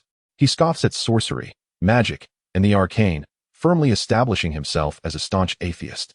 Nevertheless, the victories at Storm's End were indeed wrought by Viserys, a fact he cannot deny. Yet, brother, is it not a curious coincidence that the fleet from Dragonstone departed just before the Tempest? The ever-inquisitive Kevin pondered beside him. Coincidence? Was the iron chain they used to connect their fleet merely fortuitous? Months prior, the maesters of Old Town had already raised alarms, warning of a potential storm in the Narrow Sea. They may have been scheming to seize the opportunity of the Tempest to lock down their warships and assault Storm's End. For if they only intended to defend, they would inevitably face defeat. What intrigues me most is who issued that command from Dragonstone. Who could it be? The brothers stroked their chins in contemplation. Tywin, accustomed to such habits, while Kevin mimicked his elder brother. After hours of fruitless deliberation, Tywin could only concede defeat for the moment. Let us lend Robert 100,000 golden dragons, and in return, he shall absolve us of 20 years' taxes. The taxes from the Westlands over 2 decades surely exceed 100,000. However, if Robert seeks to procure funds swiftly, he will have no choice but to acquiesce to Tywin's terms. Ignoring the sudden chaos in Westeros, Viserys seized this opportunity to begin educating the children of the Crablands. Within a mere month, those children underwent a remarkable transformation. First, they donned matching black uniforms emblazoned with the Targaryen three-headed dragon sigil. Viserys divided them into 12 classes. Concurrently compiling some basic textbooks, he announced his intention to administer an examination within a month, promising to personally escort the 20 most outstanding individuals to the free cities. The wonders of the Eastern continent existed for them only in legend. Under the guidance of Viserys, this group of children, with an average level of prenatal education, embarked on a challenging journey of learning. Initially, he worried that due to his age, these little ones might not heed him. However, Viserys somewhat underestimated the discipline imposed by feudal society. Long before arriving at Dragonstone, they had been thoroughly cautioned by their elders. In fact, some elders even warned them that failure to obey the king's commands could lead to execution. Viserys, having nearly 2 decades of teaching experience prior to his crossing, managed them with remarkable ease. Not a single child rebelled. He incentivized their studies with meat and sweets as rewards, bringing them immense joy. They secretly vowed to ensure the king's safety. As the agreed-upon examination approached, a group of fire wielders arrived by boat at Dragonstone. Chapter 48, The Fire Wielders. Perhaps it was due to Jaime losing his precious right hand, but his demeanor had shifted compared to before. After Robert seized King's Landing, he began expelling these fire wielders. With few exceptions, most of them lived in constant fear. While others may not have felt the weight of this change, the fire wielders could no longer bask in the glory they enjoyed during Aerys' reign. Some among them had once become trusted confidants of the king, even serving as the hand of the king. Yet now, under Jaime's expulsion, even the alchemist guild that Aerys had commissioned was dismantled. The remaining fire wielders in King's Landing had heard rumors that Viserys might be a dreamwalker. Though skeptical, they gathered and speculated that since Viserys was the son of the Mad King, he might share an interest in their pyrotechnics. Their primary motivation stemmed from the fact that Viserys had established a foothold on Dragonstone. With King's Landing not too distant, several fire wielders took to small boats to reach Dragonstone, hoping to seize an opportunity for wealth and prestige. Upon learning that these troublesome fire wielders had returned to entice his king, William rushed to counsel Viserys, urging him not to trust them. "Your Majesty, these fire wielders will only bring trouble." During the reign of Aegon IV, they nearly burned down half of King's Landing. In Aegon V's time, they caused the tragedy of the Summer Hall, And as for the late King Aerys, your majesty, you must not believe them. William's earnestness bordered on urgency, fearing that Viserys might repeat the mistakes of previous Targaryen kings. Yet, a look of uncertainty crossed Viserys' face. He turned to Captain Jaelo beside him and inquired, Sir Jaelo, do you also believe I should drive them away? Jaelo was taken aback by Viserys' question. The king had always given him a positive impression, never hesitating on significant matters. In his view, Viserys should be forthright in expelling these parasites from the realm. Why do Targaryens have such a penchant for playing with fire? Certainly, your majesty, there is no benefit to this group of fire sorcerers for the realm. You must exercise utmost caution. However, it appears that Jaelo could not dissuade the young king, who still hesitated regarding the expulsion of the fire sorcerers. The expression on Viserys' face suggested a reluctance to send them away. May I consult my mother once more? Upon witnessing Viserys' indecision, both Jaelo and William felt a surge of concern. They exchanged glances, ultimately deciding to allow Viserys to seek out Rhaella for her counsel. They believed Rhaella had personally witnessed the devastation wrought by these fire sorcerers, suffering greatly at their hands. For instance, Illyrio often unleashed his wrath upon Rhaella after employing the fire torture. It was certain that Rhaella would not support Viserys' decision to retain such malevolence. The two resolved at best to let Viserys inquire, hoping that Rhaella might sway him. After Viserys departed, Jaelo and William anxiously deliberated. What shall we do? He seems rather fascinated by those fire sorcerers. William felt uncertain about their course of action, having finally established a foothold on Dragonstone. How could they be beset by such vermin? Let us seek out Arthur and Oswell. The four of us shall present our case to his majesty. Upon Jaero's mention of their quartet, William felt a flicker of delight within. Although all four were members of the kingsguard, he alone had not distinguished himself with notable accomplishments, and his martial prowess ranked last among them. Despite the equal trust bestowed by Viserys, William sensed a distance from Jaelo and the others. Jaero's words instilled within him a sense of belonging, igniting a resolve to eradicate the malignant presence of the fire sorcerers. Upon hearing of the fire sorcerers, Arthur and Oswell hastily convened. The urgency of their gathering cast a tense atmosphere over Dragonstone. After deliberation, they concluded that the threat posed by the fire sorcerers to the kingdom could not be underestimated. Should Viserys remain obstinate, sacrifices would inevitably follow. If the king refuses to expel those fire sorcerers, I shall eliminate them myself, and you may bring me before his majesty to face the consequences. Arthur, with his impetuous nature, was unwilling to witness the hard-won dawn of revival dim once more. I shall take the lead, Jaelo declared, extending his wounded right hand. You all stay back. He believed that, being the eldest and having suffered injury, he was most deserving of the sacrificial role. Under the weight of the captain's authority, Jaelo persuaded everyone. After convincing Arthur and the others, Jaelo suddenly felt a moment of disorientation. It was a stark reminder that when Illyrio had slain the Stark father and son, and when he had violated Queen Rhaella, Jaelo had merely looked on in silence. Yet now, he found himself daring to counsel Viserys on such matters. A subject is but a shadow of the sovereign. Jaelo recalled Viserys' words, realizing he had encountered a righteous and noble king, and thus his own actions were undergoing transformation. They journeyed together to Rhaella's abode, awaiting Viserys' final decision. Meanwhile, Viserys was amusing Daenerys, playfully engaging her. I am Daenerys, born of the storm, she exclaimed, unaware of the significance of her surroundings, her toothless smile radiant. Upon learning that a group of fire sorcerers had arrived on the island, Viserys' first thought was to eliminate them and absorb their essence. Although these sorcerers had proven more of a hindrance than a help throughout nearly a century of Targaryen history, Viserys recognized their true capabilities. When the red comet descends and dragons are reborn, their power will manifest. Therefore, he could not forfeit this opportunity, particularly as fire magic might be intricately linked to the hatching of dragon eggs. The four kingsguard vigilantly guarded against his descent into madness, necessitating a more cunning approach. Previously, Viserys had sold captives to Pintos under the guise of laborers, a strategic retreat. Now, his intention to slay the fire sorcerers was a tactical advance. Observing the frolicking siblings, Rhaella felt a joy she had never experienced before. Her gaze towards Viserys was filled with an indescribable affection, tinged with sorrow. She understood that her son would soon embark on another journey, seeking a refuge for their family. In the annals of Targaryen history, none had faced such tribulation as he. Could he not be granted a few more years of childhood? He need not mature fully. Even a semblance of adulthood would suffice. At such a tender age, he should still be nestled in his mother's embrace, not confronting the lethal edge of a sword. It seemed profoundly unjust.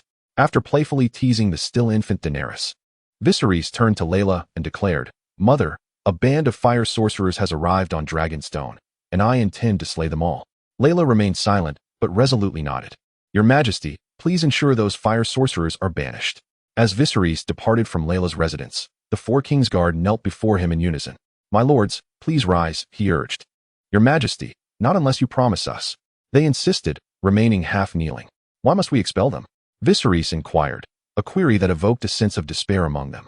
At that moment, Jiro had resigned himself to his fate, understanding it was time to rectify the king's errors with his own blood. "Your Majesty, I wish to slay them myself." "Your Majesty, what?" They were momentarily bewildered, exchanging confused glances at Viserys' unexpected fervor. Just moments ago, he had been hesitant. Now, he appeared resolute. Supporting each of them to their feet, Viserys articulated his thoughts. "I have contemplated this thoroughly. The fire sorcerers are a detriment to the realm, potentially bringing endless calamity. At times, I struggle to comprehend why my ancestors were repeatedly deceived by them without learning from their mistakes." Witnessing their sovereign's change of heart, the group felt a surge of excitement. "I am determined to slay them personally, to demonstrate my resolve to all."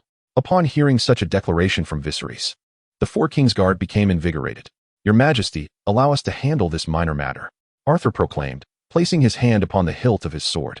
However, Viserys, intent on personally executing them to ensure he grasped their essence completely, would not acquiesce to Arthur's suggestion. "No, Sir Arthur. As king, I alone have the authority to decree death. Over time, I fear I may lose my reverence for life. If I am to issue a death sentence, I must at least gaze into their eyes, hear their last words, and ensure my conscience remains clear." As these words escaped Viserys' lips, a sense of bewilderment washed over Jiro and the others. Good heavens, he was the king they had dreamed of. If the struggles endured while serving Aerys and the pain of losing Rhaegar were all to culminate in Viserys, then every hardship was worthwhile. The waves crashed against the cliffs, their sound resounding like a chorus of nature. The white foam resembled a famished beast, eagerly awaiting the flesh and blood that would tumble from the precipice. A total of 40 fire sorcerers were brought to the cliff's edge, suspended by ropes. Viserys needed only to sever the cords, and they would plummet into the sea like a cluster of grapes. After all, stabbing each one would prove laborious.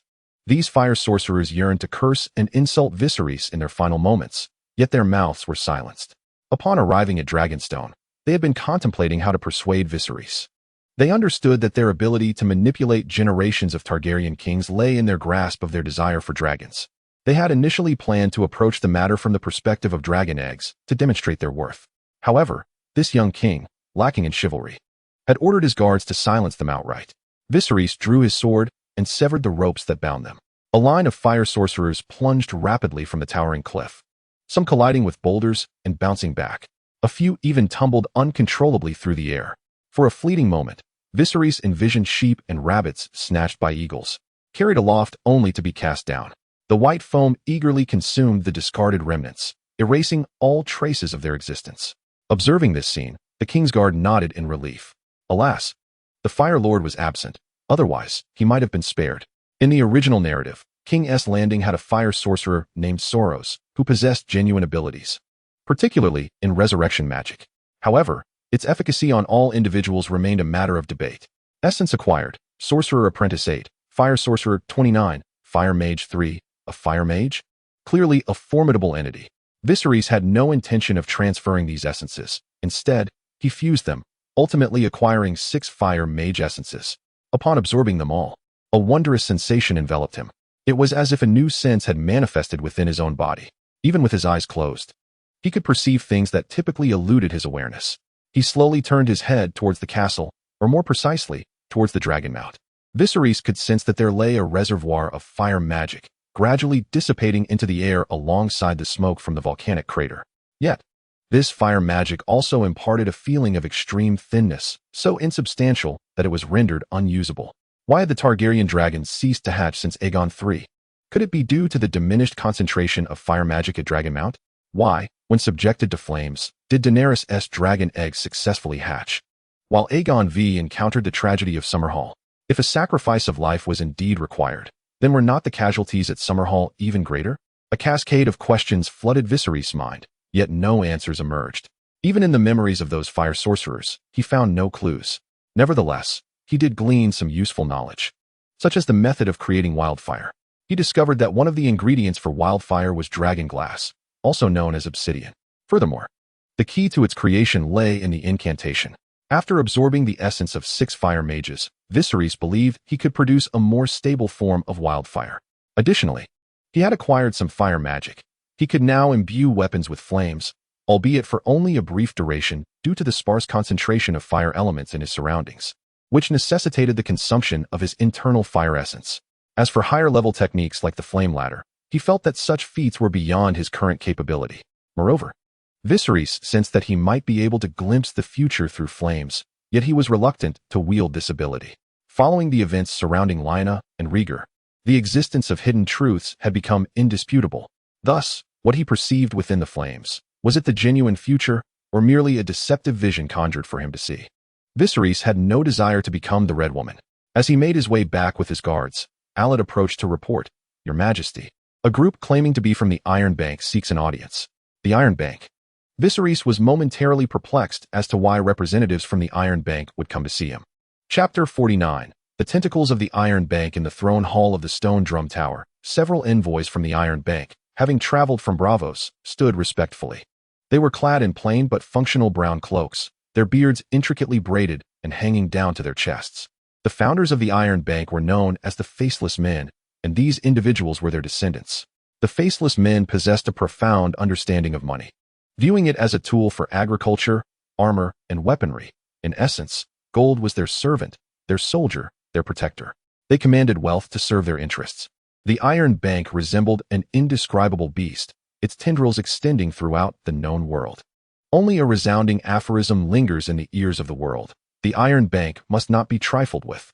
Should an ordinary individual default on their debts to the Iron Bank, they shall be condemned to a fate worse than death. If a king should falter in repayment, his adversaries shall rise in support against him, causing the throne to become a seat of discomfort. Should the opposition succeed in dethroning the monarch, he would not only don the crown, but also bear the burdens of both his predecessors and his own debts. Surely, my father did not solicit a loan from the Iron Bank. On their way to the throne hall, Viserys inquired of Rhaella. There remains a fortune of 3 to 4 million gold dragons on Dragonstone, yet every coin serves its purpose. Let us hope that the spendthrift Ares left no substantial liabilities behind. It should be fine.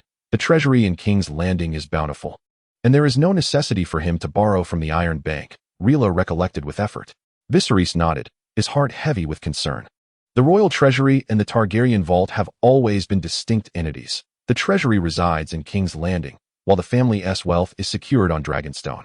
How advantageous it would be if all funds were consolidated on Dragonstone.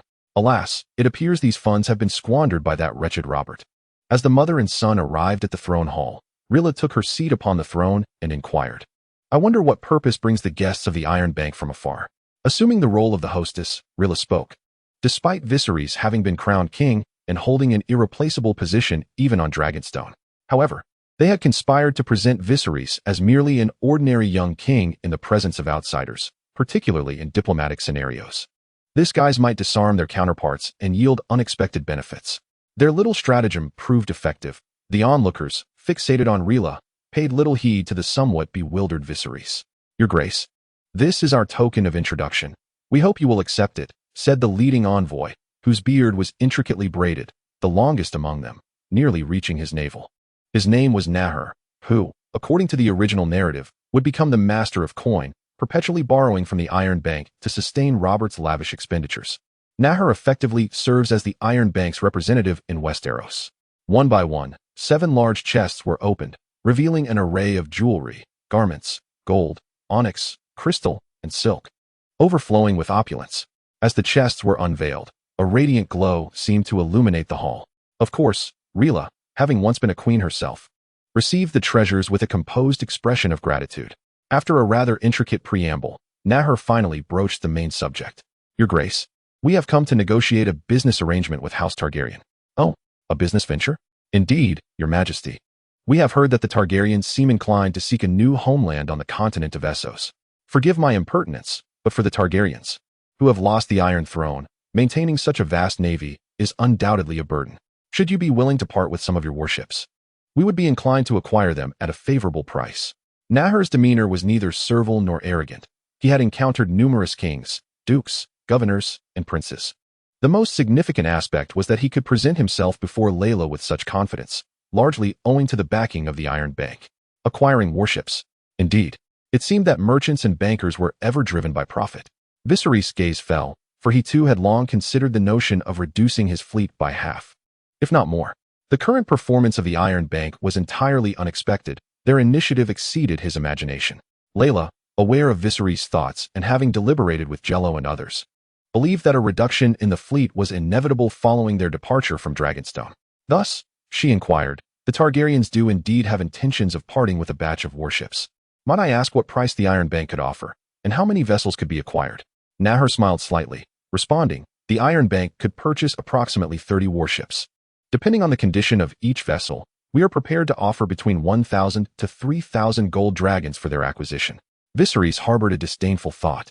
These individuals resembled sharks drawn to the scent of blood. They dared to propose 3,000 to 5,000 gold dragons for a single warship. The construction cost of the ships in the Dragonstone fleet generally ranged from 8,000 to 15,000 gold dragons. The flagship he frequently boarded was valued at an astonishing 30,000 gold dragons. Even the antiquated vessel he contemplated selling would assuredly command a price exceeding that. It was evident that these people believed they had him cornered. Suddenly, Viserys felt a jolt of realization. The Iron Bank was, after all, an enterprise of Braavos. Though it might operate independently of the Sea Lord's regime, there must exist a relatively intimate cooperative relationship between the two. This time, the Iron Bank might not merely be seeking to purchase warships. They could also be probing the extent of the Targaryen coffers. Rhaella was also dissatisfied with the figure presented. Yet the pool of potential buyers appeared limited. She remarked, parting with a fleet is no trivial matter. I must consult with the Targaryen vassals. I also wish to express my gratitude to our esteemed visitors who have traveled from afar. Please, allow yourselves to stay at Dragonstone for a couple of days. Your Majesty's generosity shall not be forgotten. Nahor led the others in a deep bow of respect. Once the Iron Bank's envoys were settled and monitored, Viserys and his companions immediately convened an urgent meeting. Your Majesty, these individuals are clearly intent on taking advantage of us. We absolutely cannot sell our warships to them. The old crab, now promoted to the position of treasurer, shook his head vigorously upon hearing the offer. To incur a loss would be more painful for him than death itself. Moreover, the quotation provided by the Iron Bank is nearly akin to extortion. However, what weighs on Vassalis's mind is not the price itself, but rather how the Iron Bank intends to manage the warships after acquiring them. Braavos boasts a highly developed shipbuilding industry, yet it seems they have not fully harnessed their own production capacity. Still, they are purchasing warships, indicating a need for a sales channel. Should one manage to identify this channel, it could lead to more favorable pricing. Indeed, Your Majesty, this price is exceedingly low, and the quantity they are acquiring is limited. I suspect they are procuring more than 30 vessels, likely in preparation to further negotiate the price downward. Furthermore, I believe the Iron Bank's intention in purchasing our warships is not to arm themselves, but rather to resell them. As a smuggler, Davos is well acquainted with such dealings. Vassilis concurs with Davos's assessment. In a colossal city like Braavos, localized transactions' profits or losses do not necessarily reflect the overall financial health of the city.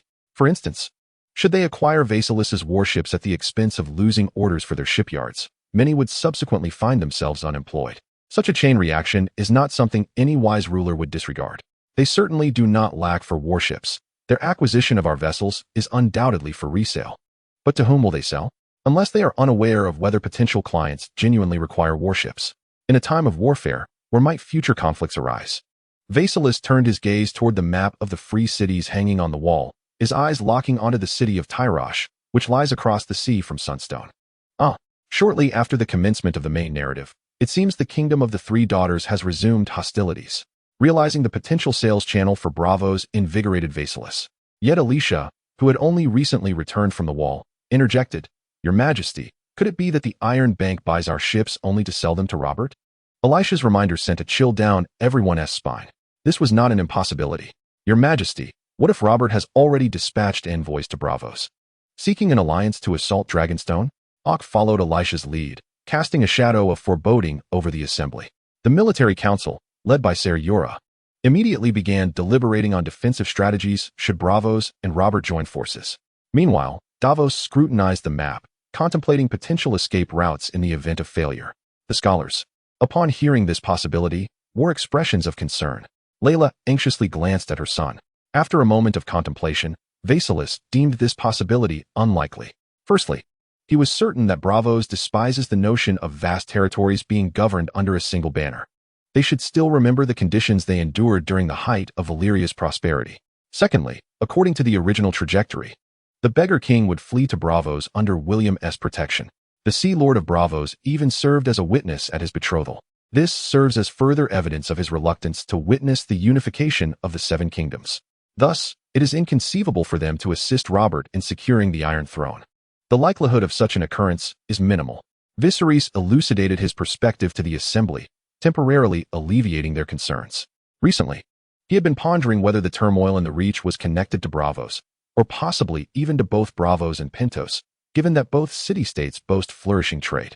The Reach, strategically located at the confluence of the Rhoyne River and the Valyrian Road, serves as a vital transportation hub on the eastern continent.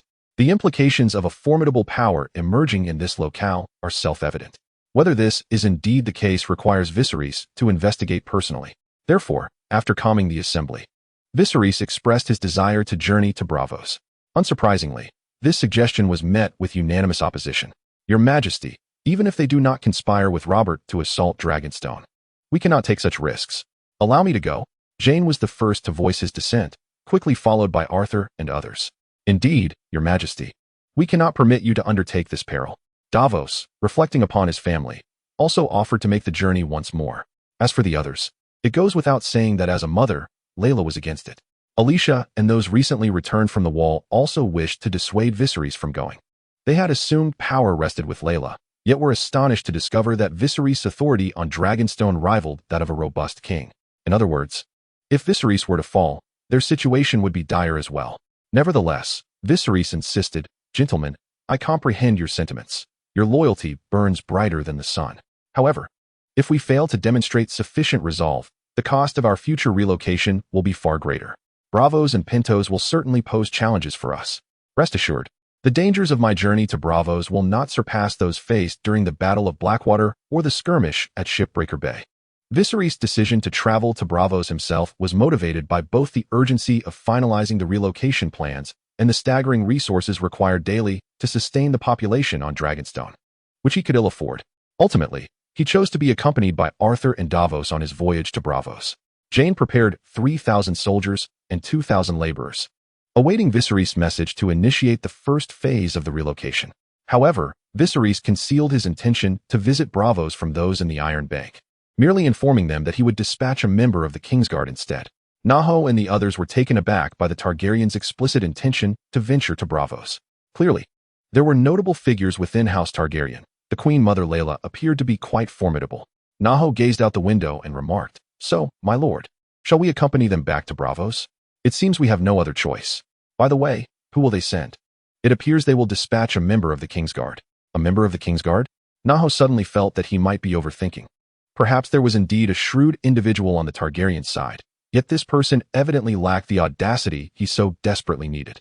He had initially thought that Rhaella would personally journey to Braavos, as such a gesture would truly demonstrate sincerity. It appeared that he could negotiate a better price for the acquisition of the warship. The reason Viserys had released such news was primarily for his own security considerations. Although Varys was dead, Robert likely still possessed considerable wealth. With money at his disposal, he need not fear the inability to procure assistance. Moreover, it was also intended to surprise the Sea Lord. Since the Sea Lord had begun plotting against him early on, it would be remiss not to return the favor. If he prepared solely for his meeting with Arthur, his unexpected arrival would surely disrupt some of the Sea Lord's plans, granting him a psychological advantage. This would thus increase the likelihood of securing favorable outcomes in negotiations.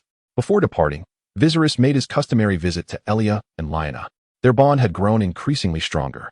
Young Aegon and young Rhaenys delighted in standing by the cradle, playing with toys to amuse him. Occasionally, Lyanna would take Elia to practice archery. The ailing Elia's complexion had improved significantly. Upon Viserys' arrival, the two immediately approached him, aware of the tranquility they enjoyed, which was safeguarded by his presence. "Are you off to Braavos?" Lyanna inquired. "Yes, I must go." "Be careful on the journey," he replied. "Understood. It's easy to lose one's appetite at sea. I have some snacks sent by Oberyn. I shall bring you some," Elia offered. "Thank you." "Elia," Viserys responded, aware that he would not engage in lengthy conversations with them. His visits were primarily aimed at ensuring the Targaryen legacy remained secure. In the event of unforeseen circumstances, he hoped the two would not become embroiled in disputes over succession. After bidding farewell, Viserys discreetly boarded the ship, evading the eyes and ears of the Iron Bank's entourage. Accompanying him were 20 young boys from the Crabshack Peninsula, all around the ages of 13 or 14. Viserys intended to transfer elite skills to them. After all, no one would suspect that a group of adolescents could possess combat prowess exceeding that of more than half the adults. These 20 were the finest among the children of the Crabshack Peninsula, nearly half of whom hailed from non-noble backgrounds. He aimed to redefine their hierarchy, for their future would not hinge on noble bloodlines or the prowess of their fathers, but rather on their own capabilities in battle. With the 20 young boys, 300 guards, and 5 ships, Viserys departed from Dragonstone, setting sail towards Braavos, the most powerful and prosperous of the free cities. Meanwhile, Naho and his companions swiftly released a carrier raven. Although the raven originated from Westeros, the leakage of such information was, alas, unavoidable. Despite the elevated costs of utilizing ravens beyond the confines of Westeros, such expenses were trifling for the Iron Bank. They needed to inform the Grand Maester of the Iron Bank and the Sea Lord of Braavos that a Targaryen envoy had been dispatched. The letter specifically noted that this envoy was merely a member of the kingsguard. Nahor regarded the Targaryen vessel with a hint of disdain. The absence of courage displayed by Rhaella and Viserys in venturing to Braavos suggested 2 possibilities. Firstly, it was likely that Rhaella was a woman of cunning but lacking in decisiveness, rendering the previous victories at Dragonstone irrelevant. Secondly, it indicated a potential imbalance of power at Dragonstone, where the lords might overshadow the king. If necessary, they could even employ the faceless men to eliminate any formidable lords. Braavos would take control of the Targaryens. Chapter 50. The Giants. The fleet had sailed the seas for over half a month. During this time, Viserys had not taken a single sip of water, subsisting entirely on low-alcohol beer. Upon reaching the eastern side of the narrow sea, he observed a significant increase in the number of vessels. Clearly, long-distance trade was the lifeblood of the free cities. Moreover, as they drew closer to Braavos, the number of ships adorned with purple sails multiplied. Viserys summoned Davos to inquire about matters of trade. The Valyrians constructed numerous ancient trade routes, which are said to remain sturdy. Why, then, does maritime trade thrive so vibrantly? Davos replied, Your Grace, I believe it is due to the Dothraki. Elaborate. The Dothraki, being active in the vast grasslands, directly threaten the merchants' trade routes. Those merchants who fall prey to their raids not only lose their goods, but may also be captured and sold into slavery. They likely perceive the horse lords as more perilous and brutal than the sea and its pirates. Since the original text provides scant descriptions of the horse lords, Viserys knew little about them. However, he was reluctant to simplistically categorize the horse lords of the world of ice and fire as mere nomadic tribes, and thus he continued. Do these horse lords not understand the value of sustained trade? They could engage in commerce with the merchants, could they not? Davos shook his head, somewhat bewildered, and replied, I apologize, Your Grace, but my knowledge of these horse lords is limited as well. Viserys nodded, resolving to gather intelligence on the Dothraki once they reached the eastern continent. As he aimed to establish his influence in Qarth, he would inevitably confront these horse lords. His understanding of them was confined to simplistic notions associated with Drogon, Khal, and the Roaring Night. He remained entirely unaware of their specific ways of life, combat capabilities, or philosophical ideologies. He would need to collect more information upon reaching Braavos. As Viserys pondered these matters, Davos suddenly interjected, Your Grace, we have arrived. He pointed towards a statue in the distance, no larger than a thumb, his eyes sparkling with excitement. As the ship drew nearer, that diminutive statue loomed larger. The sails, caught in the wind, rustled with a lively sound. A mountain rises abruptly, with the statue positioned at its crevice. The statue's eyes emit a bright yellow flame, serving as a beacon. This is the Titan statue, crafted by the Braavosians, heralded as one of the wonders of the world. The entirety of the giant's form resembles an archway, perhaps out of a desire to protect the statue. The Braavosians have adorned the giant with bronze armor. This site serves as both the tallest and brightest lighthouse in the surrounding seas of Braavos and the maritime gateway to the city-state. It is rumored that within the giant resides an armory. Viserys estimates the height of the giant to be comparable to a 40 or 50-story building. The only disconcerting aspect is that to enter Braavos, one must endure the humiliation of passing beneath the giant's loins. As the vessels draw nearer, numerous arrow holes and lethal openings can be observed on the Titan's thighs and waist. The statue emits a roar, as though it were coming to life. Your Majesty, The Iron Bank crew has indicated they will take the lead from here, reported Dale, the eldest son of Davos, to Viserys. Turning to glance, Viserys noted the Iron Bank's ship accelerating, poised to overtake his own. He donned his hat once more, concealing his identity. If the Sea King could operate from behind the Iron Bank to further his schemes, then he too could emerge unexpectedly to disrupt his plans. He must not allow the opponent to dictate his actions. Following the Iron Bank's vessels, Viserys' accompanying fleet arrived at the harbor known as Purple Harbor, accessible only to the locals and the aristocracy of Braavos. Although modest in size, Purple Harbor is directly sheltered by the dome of the Sea King's palace. Braavos boasts a flourishing textile industry, earning the name Purple Harbor due to its ability to extract purple dye from the shells of sea snails, which is abundantly used in the architecture of the harbor. Cloaked, Viserys mingled among the children he had brought along. No whispering, no looking around, commanded Viserys, as the individuals in the rear focused on the back of the head of the person in front, who in turn gazed at Sir Arthur. For the children arriving from the impoverished Crabclaw Peninsula, visiting a prosperous city-state like Braavos was overwhelming. Fortunately, with Viserys among them, they dared not act too recklessly, though many eyes still darted about. The dome of the Sea King's palace predominantly displayed hues of blue. Directly before it lay a fountain square, flanked by spear-wielding guards clad in blue armor. At the center of the fountain square stood a statue, half fish, half dragon, adorned with a fish tail, dragon head, and dragon wings. Given Braavos' claim of being the illegitimate offspring of Illyrio, this representation is indeed fitting. Awaiting their arrival was a swordsman draped in a blue cloak. He appeared to be under 40, slightly younger than Jaron. His brown hair was stiff like a brush, and his brown eyes glimmered with sharpness. He was Quiro Vallon, the chief swordsman of the current Sea King, Fregan Antrion. The moment the chief swordsman beheld Arthur Dayne, a fervent desire for victory ignited in his eyes. One hailed from Braavos as the foremost swordsman, while the other, the Dawnbringer of Westeros, stood before him. Both were keenly curious about each other's prowess. Yet Coron, aware of his duty, spoke. Sir Arthur Dayne, I am Coron Valentine, the chief swordsman of the Sea King, here to extend His Majesty's warmest welcome. Rest assured, the palace of the Sea King is entirely secure. You need only bring 50 men inside. Arthur discerned that this chief swordsman was a kindred spirit, and since Viserys had granted him the liberty to act freely, he readily replied, no problem at all. I would appreciate it if Sir Valentine could guide us. Arthur selected 40 of his guards and an additional 10, including Viserys, to accompany Coron into the palace.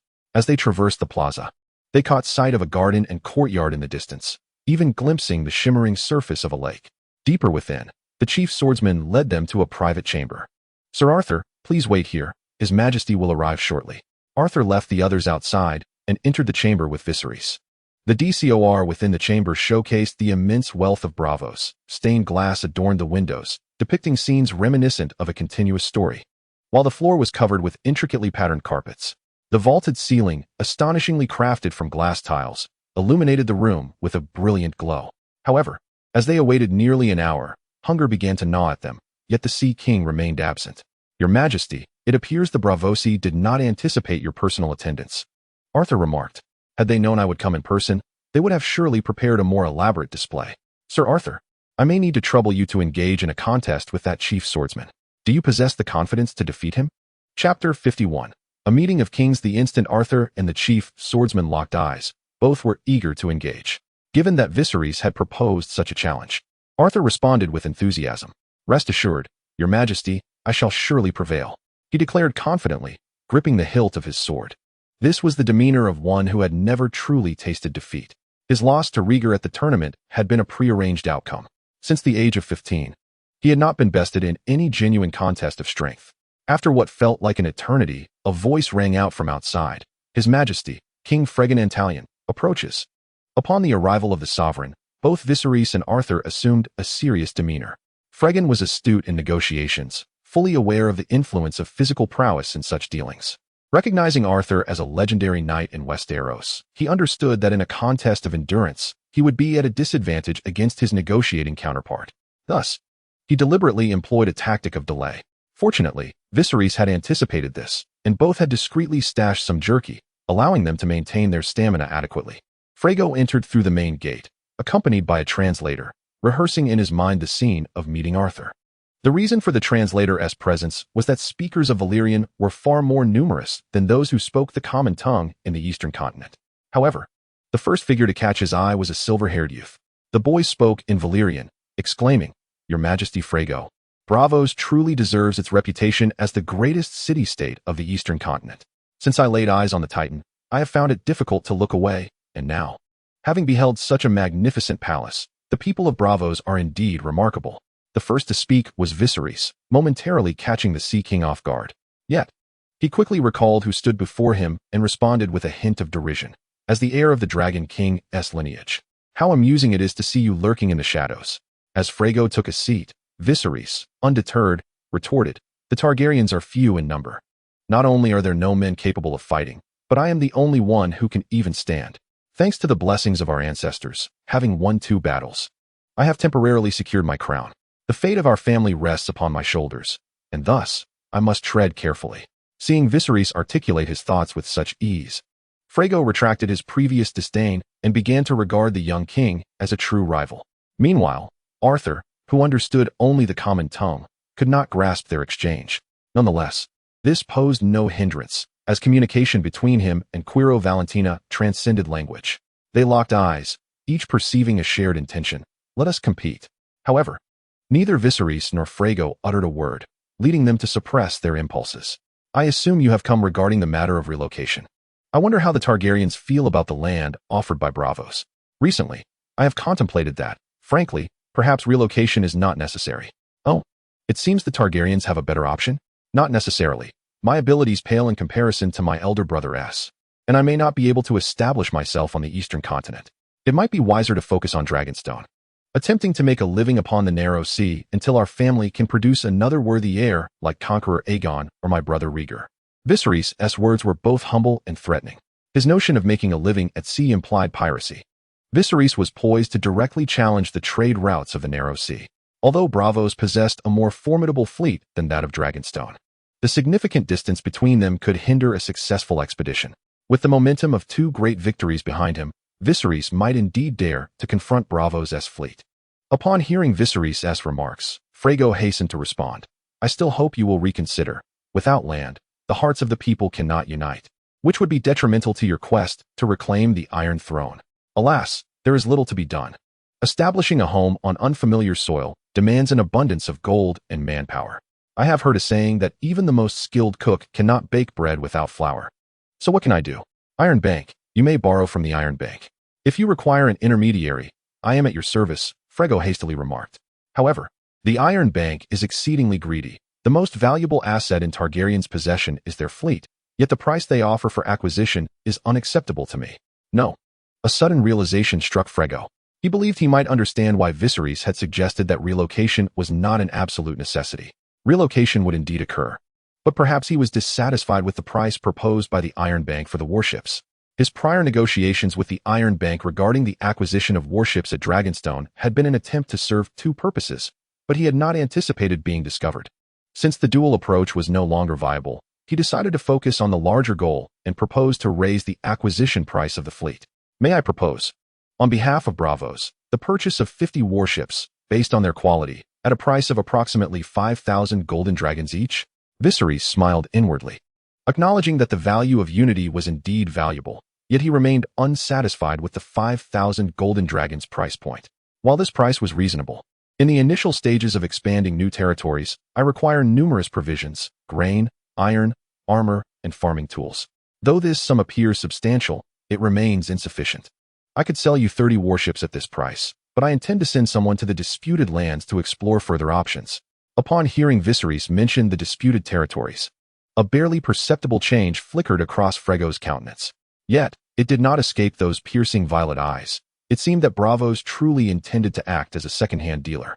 Frego, equally surprised, realized that there were only a few potential buyers capable of acquiring the fleet at Dragonstone. Even through the process of elimination, it was not difficult to ascertain. However, the Kingdom of the Three Daughters currently showed no signs of impending conflict, and the maintenance of these warships would require considerable expenditure. Noticing Frego's growing urgency, Viserys recognized that his assumptions were correct. "I wonder if His Majesty Frego has heard the term arms race."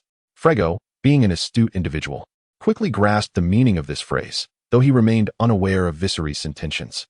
"I could initially sell at a low price or merely lease to one of the parties involved, then gradually raise the price. I trust they would be quite amenable. Viserys' strategy made Frego realize that his prospects of profiting from the resale of warships were rather dim. Ultimately, the matter of warships was trivial.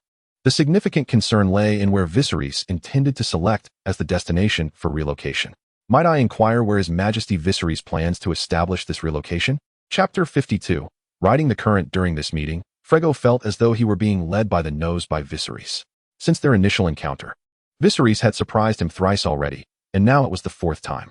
Are you suggesting that you intend to establish your own influence in Godahar? Frego gazed incredulously at Viserys. His eyes reflected confusion, surprise, disdain, and a hint of secret delight. Firstly, it was evident to anyone familiar with Godahar that it was a realm of chaos. Undulls, loinars, brigands, river raiders, and horse lords roamed freely. Moreover, what many did not realize was that this place was also the next battleground between Bravos and Pintos. Although Pintos had triumphed in their previous confrontation with Bravos, they remained overshadowed by Bravos' might. Their victory merely secured them more favorable terms for negotiation. The conditions dictated that the number of Pintos' troops would be restricted by Bravos. Naturally, the governors of Pintos were reluctant to accept such subservience, thus igniting a series of proxy confrontations in Godahar. In truth, if it weren't for the overwhelming challenges presented by Godahar, or rather, the banks of the Lorne River, any astute observer would recognize that Frego harbored a desire for the Targaryens to act as his enforcers in establishing dominance in Godahar. This would allow them to seize opportunities amidst the turmoil. Frego's disdain was aimed at Viserys' arrogance, and his secret delight stemmed from the same source. However, the cautious nature of Frego compelled him to seek further confirmation, for Viserys' previous display of shrewdness now seemed at odds with his current aspirations. Indeed, the Loinars had once constructed a magnificent city there. Surely the Targaryens could do the same. Viserys declared with conviction, leaving Frego momentarily speechless. Something felt amiss, indeed. 9 out of 10 things felt off. If Viserys' earlier demeanor had not exceeded his expectations, Frego might have entertained some belief. Yet now, he found it impossible to regard this young king as a fool. Do you genuinely believe that? Frego inquired. I understand your concerns regarding the brigands and river raiders, as well as the horse lords. However, I possess loyal kingsguard. With that, Viserys gestured towards Arthur, who stood behind him. Sir Arthur Dayne from Starfall, known as the Sword of the Dawn, is the mightiest swordsman in Westeros. Did he truly believe that mere personal valor could resolve the issues plaguing Godahar? In that moment, Frego felt his mind inundated with questions. Do you not believe it? Let my Sword of the Dawn compete with your chief swordsman, and you shall be convinced of my words. Eager to demonstrate his audacity and ignorance, Viserys spoke with enthusiasm. Frego, having contemplated the matter, realized that since Viserys had offered his blade for his use, he would be remiss not to accept. He beckoned to his chief swordsman, Quero, who leaned in to listen as Frego whispered, Quero, I hope that in the end, you will lose to that Westerosi. Upon hearing Frego's command, Quero was not only bewildered but also reluctant. Yet, unable to defy the king's orders, he could only acquiesce. Arthur remained blissfully unaware. Due to the fact that Viserys and Quero had been conversing entirely in Valyrian, he was left in the dark about the unfolding events, only recognizing that Viserys had gestured towards him. Now, as Viserys informed him that he was to engage in combat with the chief swordsman, a surge of excitement coursed through Arthur's being. They exited the hall and entered the courtyard before it. Arthur, unable to contain his eagerness, unsheathed his sword. While Quero prepared for battle, the two circled one another, seeking any weaknesses to exploit. Meanwhile, Viserys, seated beside Frego, boasted incessantly about Arthur's formidable achievements. During the naval engagement at the Shout, Arthur had led 30 swift vessels in a decisive flanking maneuver as if wielding a hammer to splinter wood. At Wind's Rest, he had firmly held the usurpers' forces at the city gates, forcing them to watch helplessly as their fleet was consumed by flames. Observing Viserys' exuberant display, Frego was convinced that he lacked any hidden trump cards. Once he transported the scant remaining assets of House Targaryen to Gathagar, it would take no more than a year, or even 6 months, before they were utterly depleted. Even the renowned Dawnblade, Frego mused, as he watched Arthur engage in combat with Quero, lamenting that such a skilled swordsman was being wasted under Viserys' command. Alas, should things continue in this manner, Arthur was likely to meet his demise in Gathagar. While Viserys boasted about Arthur, he also kept a keen eye on the battle. The swordsmen of Bravos were also known as water dancers, their swordplay and footwork possessing an ethereal grace. If Arthur's powerful two-handed sword strikes resembled a tempest, Quero's fluid movements were akin to drifting petals and flowing water. Arthur delivered a crushing blow to the stone pavement, sparks flying from the point of contact, leaving a deep fissure. Arthur wielded a two-handed sword, an ancestral blade of House Dane, said to be forged from a fallen star's iron. The duel continued, and after dozens of exchanges, beads of sweat appeared on both their foreheads. However, they had yet to unleash their full potential. Poirot, unwilling to defy Frego's orders, deliberately exposed a flaw, which Arthur astutely capitalized upon, positioning his sword at Poirot's throat. Arthur emerged victorious, yet an unsettling intuition nagged at him. This was not Poirot's true prowess. Well done. Truly the Dawnblade. Frego exclaimed in admiration. Regardless of the opinions of the two combatants, to the two kings, the outcome was clear. Frego ordered a servant to present Arthur with a set of Braavosi-style plate armor, adorned with gold and jewels, resplendent in its appearance. At this point, Frego was 90% convinced that Viserys intended to use the valor of his men to restore order to the chaos that had plagued Gathagar for centuries. As for what would happen if Viserys succeeded, Frego scoffed at the thought, believing that even if he were to exhaust Braavos' prospects for the next 10 or 20 years to quell the turmoil in Gathagar, it would still be an impossible task. The Targaryens have become, in essence, mere strays, lacking any substantial leverage. Furthermore, despite Frego's prolonged efforts to infiltrate and divide the people of Loinor in the region of Godar, he has achieved little success. Particularly with their Council of Elders, Frego expended considerable effort to place even one ally within its ranks. Establishing a significant power is not merely a matter of wielding a sword. Even if Viserys were to restore order in that tumultuous land, gathering a populace and fostering economic growth would require decades, if not centuries. This endeavor would necessitate reliance on Braavos. The negotiations yielded satisfying results for both parties. Viserys managed to part with a portion of his warships at an advantageous price, while Frego believed he had found a sharp blade to procure greater benefits for Braavos in Godar. In this mutually beneficial arrangement, the royal summit concluded amicably.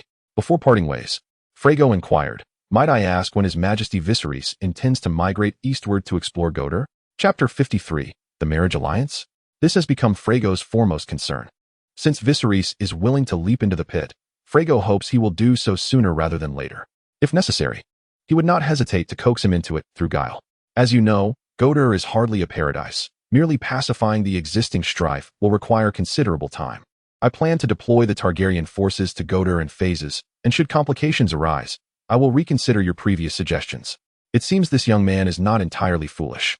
Nevertheless, Frego has resolved that Viserys' initial foray must proceed smoothly. He intends to subtly entice Viserys to invest all his resources. You appear to be a cautious individual. If you have any requests at the outset, do not hesitate to voice them. This signifies the friendship between us. Upon hearing such words from the Sea King, Viserys prepared to be forthright. On behalf of House Targaryen, I extend my gratitude for your generosity. In the initial stages of exploration, I may require some warhorses and plow oxen. Furthermore, Dragonstone, if it cannot hatch dragons, is rather barren. I am in dire need of weapons, armor, provisions, and fabrics. Seeing Viserys' earnestness only deepened Frego's contempt while simultaneously solidifying his belief that even if the Targaryens were to carve out a territory in Godar, their foothold would remain tenuous. However, to ensure Viserys leaps into the pit without delay, Frego is willing to concede a bit in this transaction. Rest assured, if you do not mind. Braavos has a substantial inventory of supplies. Though some may be outdated, they remain serviceable, and I can offer them at a rather favorable price. Huh. Do you take me for a fool clearing out old stock? Just wait until I have Old Crab and Defos drive your price down. Viserys mused inwardly before speaking again. By the way, if any nobles and Braavos are inclined toward a marriage alliance with the Targaryens, I would appreciate your keeping an eye out. Marriage alliance? Is your niece not only 5 years old? And your sister just gave birth? Is there such urgency? Viserys responded with a sheepish smile. Ha. It's not about them, it's about me. There is no ally more reliable than blood relatives. Since Rhaenys and Daenerys are still young, Viserys chose to take matters into his own hands. In political marriages, emotions can jeopardize one's interests.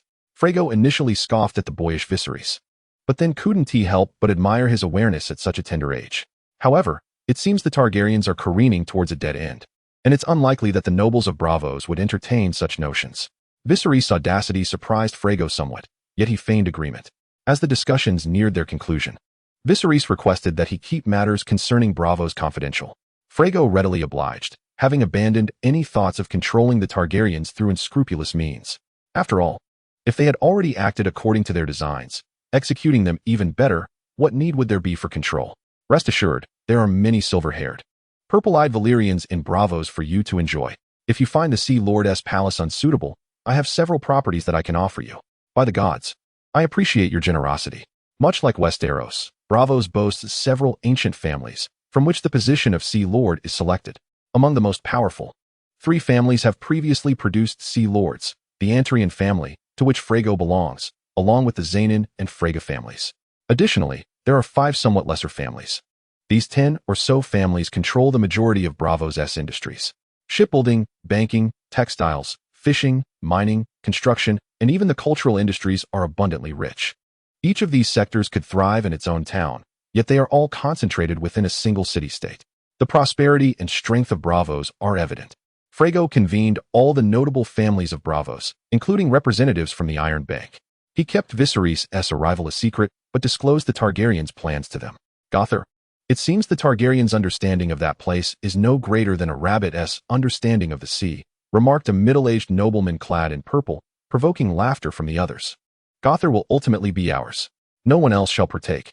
The speaker, a nobleman in red, was the commander of Bravos' defenses. He was robust, with a surly demeanor, appearing quite dismissive of the others. Mr. Dars is correct, but let us not forget that Pentos also covets that territory. Over the years, Pentos and Bravos have continuously stoked local tensions, bolstering their own influence for mutual gain. Their covert skirmishes are quite frequent. Moreover, compared to Bravos, Pentos holds certain geographic advantages. Being somewhat closer to Gothar, let Targaryen become our sword, and let them and the forces of Pentos suffer mutual destruction. The nobleman speaking, despite the presence of some gray in his hair, possessed a keen gaze. His name was Torma Freyga, destined to be the next Sea Lord of Bravos in the original work. Tormoff and Frego shared a strong rapport, and his proposal aligned perfectly with Frego's desires. Upon hearing his thoughts articulated, Frego smiled and remarked, "We all know that to make a ship sail faster, it must be equipped with a fine sail. The same applies to Targaryen. To encourage Targaryen's further investment in Good-Ohar, we must bolster the dragon that has lost its wings and claws. What say you?" The assembly of nobles wholeheartedly endorsed Frego's suggestion. Good-Ohar, situated upstream of the Lorne River, represented a strategic stronghold. Controlling it meant dominion over the Lorne River trade route. To the west, they could constrain Pentos. To the south, they could suppress Volantis, which always contended for supremacy. To the east, they could stifle the expansion of the Nerfashans. In essence, Good-Ohar held immense potential, and any initial investment would be negligible. Soon, the heads of various families presented their commitments. Those engaged in the equine trade pledged to provide over 1,000 warhorses and livestock. The ironmongers offered armor and weapons, while those in the grain and fishing industries promised sustenance. Even the Iron Bank expressed willingness to extend low-interest or even interest-free loans. Meanwhile, Viserys, aware that Frego would undoubtedly employ sweeteners to entice him towards Good-Ohar, was astonished by their remarkable generosity.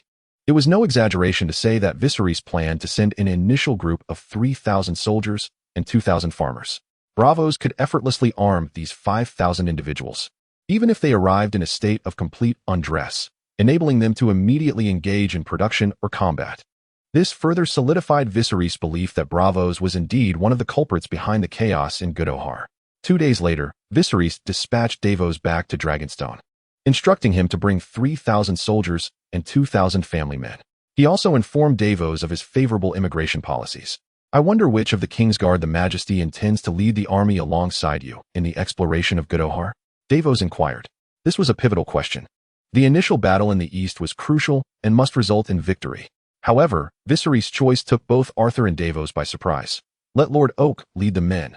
Chapter 54. The Gloves. Viserys was confident that his kingsguard, in terms of loyalty, virtue, valor, and capability, were beyond reproach.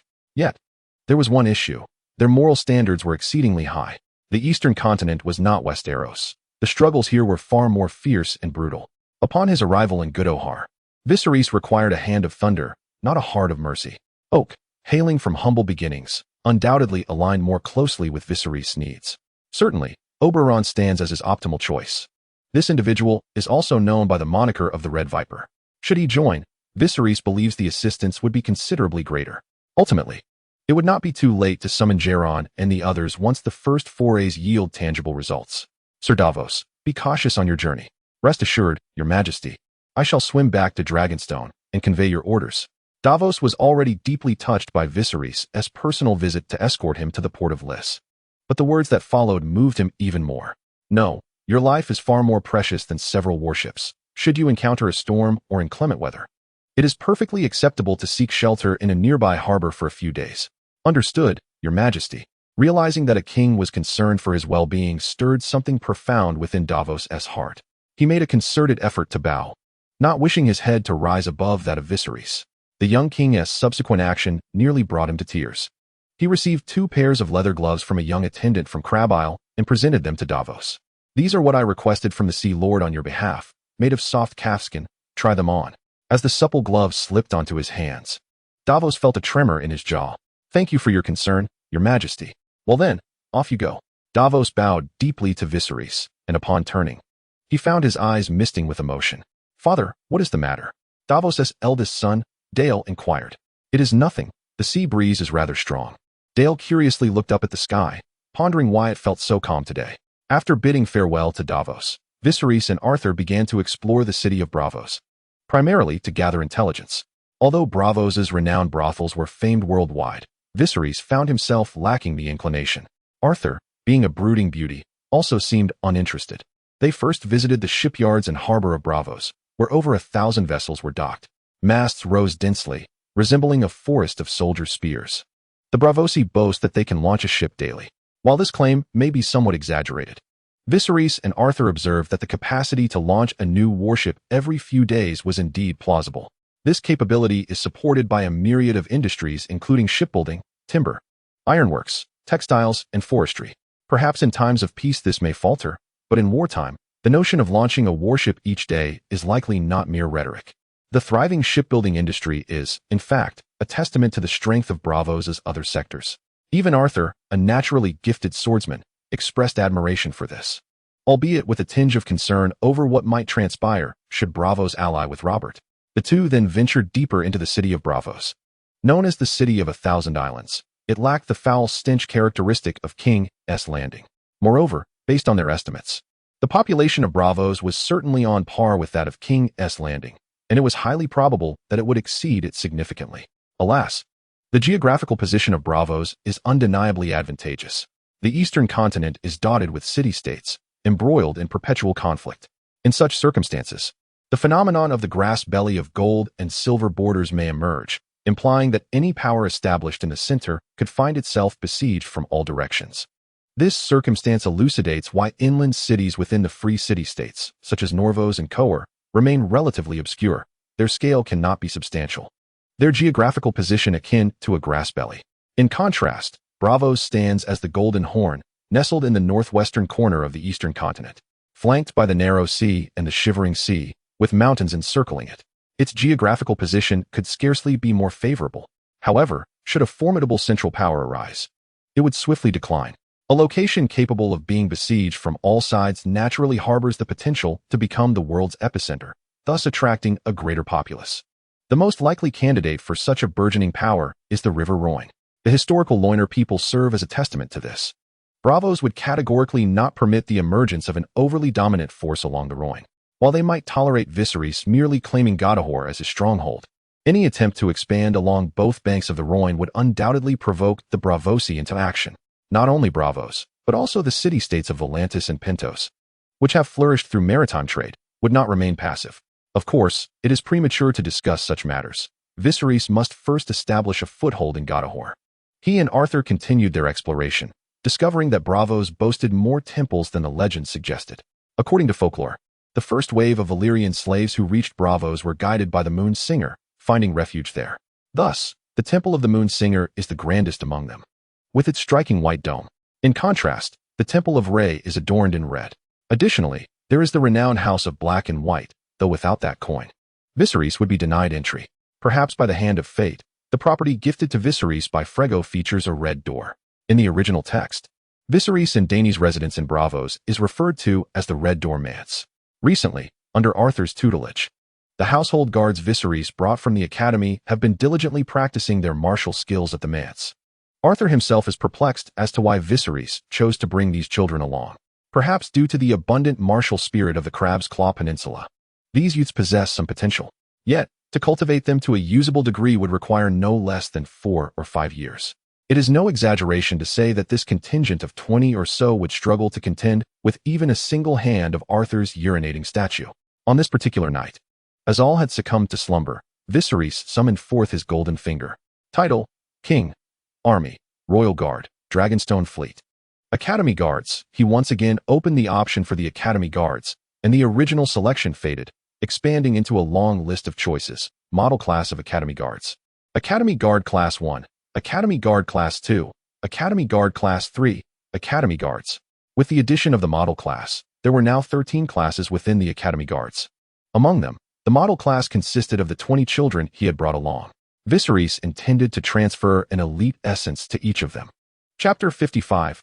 Essence Transfer. Gorosbrin would turn 15 in 6 months, making him one of the oldest among the group of children. He yearned to fight valiantly for Viserys. Yet regrettably, his martial skills were quite inadequate. When Arthur instructed them, he often posed the question, "What would you do if you encountered individuals like me on the battlefield?" Little did he know, it was improbable for the battlefield to be populated by such a rare talent as Arthur. They cherished Arthur's guidance and thus devoted themselves to rigorous practice. One night, as he slept and dreamt, peculiar scenes flooded his mind. He felt as though he were training in swordsmanship in unfamiliar surroundings. His clothes were drenched in sweat, and a pervasive soreness enveloped his entire being. The tender flesh of his palms was blistered, the blisters burst and scabbed over, ultimately forming calluses. In his dreams, he was not merely practicing swordplay. He was also engaged in combat with individuals whose faces remained obscure to him. The only sensation he could recall was the feeling of his opponent's blood splattering onto his face during the struggle, or the exhilarating rush coursing through him as he drove his sword into another's body. In essence, during his dreams, he was either fighting or honing his swordsmanship. Not only he, but others experienced similar dreams. Consequently, all 20 of them overslept. As dawn broke the next day, Arthur's voice suddenly rang out. "You lot! What is going on today? Get up and practice your swordsmanship." Awakened by the call, the Academy Guards exclaimed in dismay, especially Gorosbrin, who was responsible for rousing them that day. Amidst their companions' complaints, they hurriedly donned their clothes and rushed to the courtyard to assemble. Feeling Arthur's gaze, which was more chilling than the winter wind, they all involuntarily shuddered. "Do you think I can no longer teach you? Do you not wish to practice? If you do not want to practice, I shall have His Majesty send you home by ship." Upon hearing Arthur's words, the still juvenile children felt an even deeper sense of dread. They had been instilled with the values of loyalty to the crown and the disgrace of cowardice since childhood. If they were sent back, their families would not only be ashamed, but might even refuse to let them through the door. "We will not return home. Please continue to teach us swordsmanship, Sir Arthur. We will not go back." "Yes, Sir Arthur, we will not go back." Observing the frost-kissed, rosy faces of the young ones in the yard, Arthur's fury was considerably diminished. He contemplated that perhaps his rigorous training over the past days had rendered them too weary to rise from their slumber. Nevertheless, a lesson must still be imparted. He summoned Gorys, the one responsible for waking them, to engage in sparring. Confronted by the towering figure of Arthur Dane, Gorys could not help but feel a dryness in his mouth. The prowess of Arthur was one aspect, but it was equally the palpable intensity of the iron guard that he sensed during their practice. He braced himself for some physical discomfort. However, what transpired next took everyone by surprise. Arthur stepped forward, ready to execute a sweeping strike. Gorys, discerning Arthur's intent through his footwork, narrowly evaded the attack, igniting a flicker of astonishment in Arthur's eyes. He had not unleashed his full strength, perhaps even failing to exert 30% of his capabilities. Yet he had assumed that this young lad would be unable to elude his strike. But it appeared Gorys had anticipated his offensive maneuver. Was it mere coincidence? A wave of uncertainty washed over Arthur, but his body reacted swifter than his mind. Failing to land his initial blow, he accelerated the speed and frequency of his attacks. After barely dodging and deflecting 3 of Arthur's strikes, Gorys' sword was sent flying from his grasp. At this moment, Arthur's gaze towards Gorys shifted. He sensed he had discovered a promising talent among these youngsters. When Gorys attacked, his eyes radiated determination, even exuding an aura of ferocity. Arthur resolved to provide this Gorys with special attention once training concluded. "It is acceptable," Arthur remarked. "After today's training, you shall swing your sword 300 additional times as a form of punishment." "As you command, Sir Arthur," Gorys replied, perceiving the task of 300 sword swings as inconsequential. Arthur then directed Gorys to rejoin the group, intent on selecting another young guard for sparring. After all, he needed to instill a sense of memory in them. He could not let this matter rest. With a casual gesture, he pointed at a tall, lanky youth, seemingly born for the art of swordplay. "You, attack me." Arthur beckoned him with a flick of his finger. The young guards circled around him, searching for a vulnerability. Yet, as the Dawnbringer, Arthur was impervious to weaknesses. Even if a flaw existed, it would be undetectable to him. He revealed a subtle, inconspicuous opening, but to his astonishment, this randomly chosen youth seized the opportunity. The lad lunged forward, only to be evaded by Arthur's sidestep. This little fellow appears promising as well. Realizing this, Arthur felt a surge of delight. As the premier swordsman of Westeros for a century, he harbored no jealousy towards others. On the contrary, he welcomed the emergence of more exceptional talents among the 20 youths before him. After effortlessly defeating the lanky youth, Arthur selected another individual from the group. To his astonishment, within just one evening, the martial prowess of these young children had advanced significantly. Some seasoned veterans, who had served for many years, might not surpass them in skill. This revelation filled Arthur with the joy akin to drawing a winning card. After training all 20 children, he found himself somewhat numbed by the experience. He contemplated imparting more profound knowledge to them, and he was eager to share this remarkable news with Viserys. Each of these 20 children possessed the potential to become elite royal guards. However, as soon as Arthur turned around, he noticed that Viserys had seemingly been standing there for quite some time. "Your Majesty, I have observed these children," Viserys replied. "Continue training them, and do not hesitate to inform me of any needs."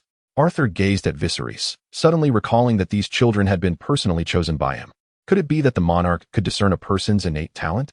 In that moment, Viserys' stature and Arthur's eyes grew even more profound, instilling him with greater confidence regarding the forthcoming expansion of Gedor. Chapter 56. Expansion and Land. Viserys' choice of Oak, a newly risen noble, over other royal guards was motivated by concerns for the safety of Queen Rhaella. This reasoning was broadly accepted by others. When Oak learned of this news, he too was somewhat bewildered. He had not anticipated being selected by Viserys, which left him exhilarated and restless, as it promised new honors. However, several royal guards were apprehensive and worked tirelessly through the night to impart crucial military command knowledge to him. It was almost as if they were sharing all their wisdom. Given the limited time, Giro ultimately decided that 3 royal guards, including William, would teach him the command tactics for archers. They discussed the roles archers should play in varying terrains and how to predict the influence of wind speed on arrow accuracy, among other matters. Additionally, there was the selection of 3,000 soldiers for the expedition. Only a small portion donned armor, as Viserys had promised that supplies would be distributed upon their arrival. These soldiers were meticulously selected, primarily hailing from Dragonstone, Crab Island, and Tidehead Island. Many were directly from Crabclaw Peninsula, but had served in the Dragonstone fleet. While their combat capabilities were secondary, the most critical trait of this group was their unwavering loyalty. In fact, most of their families resided on Dragonstone. Furthermore, the military rewards bestowed by Viserys were exceedingly generous. With no immediate means to offer reasonable titles or ranks, the nobility soon would lose their value. Thus, Viserys opted to grant them land instead. For every head, they would receive 20 acres of land, permanently belonging to them, with inheritance rights for their descendants. After all, given his current strength, he could neither nationalize all lands nor educate soldiers with an average level of understanding about ownership versus usage rights. Simply telling them, "This land is yours," proved far more effective. Finally, there were the 2,000 farmers. Viserys offered a 3-year tax exemption on newly developed land as an incentive, thereby recruiting a group of farmers, all of whom had families. This ensured their loyalty and could even serve as a supplementary source of troops in critical times. Jason was among these farmers, having fathered 4 healthy children with his wife over the past decade. His wife believed this was surely the blessing of the 7 gods. Originally a farmer from Dragonstone, Jason found the land there exceedingly barren. Viserys assured him that the new territory, situated along a great river, was extraordinarily fertile, and that the land could be inherited by his sons. This revelation ignited a sense of urgency within Jason. "You must be cautious. I and the children await your good news," his wife implored, cradling their youngest daughter. "Fear not, for the king is a dreamwalker. Any calamity shall be averted."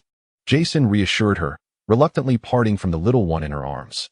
His peace of mind was largely due to Viserys providing their family with 6 months' worth of provisions and gathering their kin together, dispatching soldiers to maintain order. Without such measures, most would find it impossible to abandon their homes and livelihoods. Jason's wife nodded in agreement, acknowledging that without Viserys, Dragonstone would likely have already fallen. The fate of King's Landing served as a stark reminder of the dangers that lurked when families were separated from their protectors. After bidding farewell to his family, Jason proceeded to the designated assembly point, where he discovered many others like himself.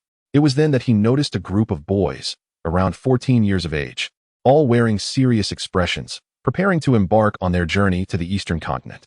However, Jason questioned what these youths would be capable of doing once they arrived. They seemed ill-equipped even for farming, let alone warfare, a sentiment echoed by others present.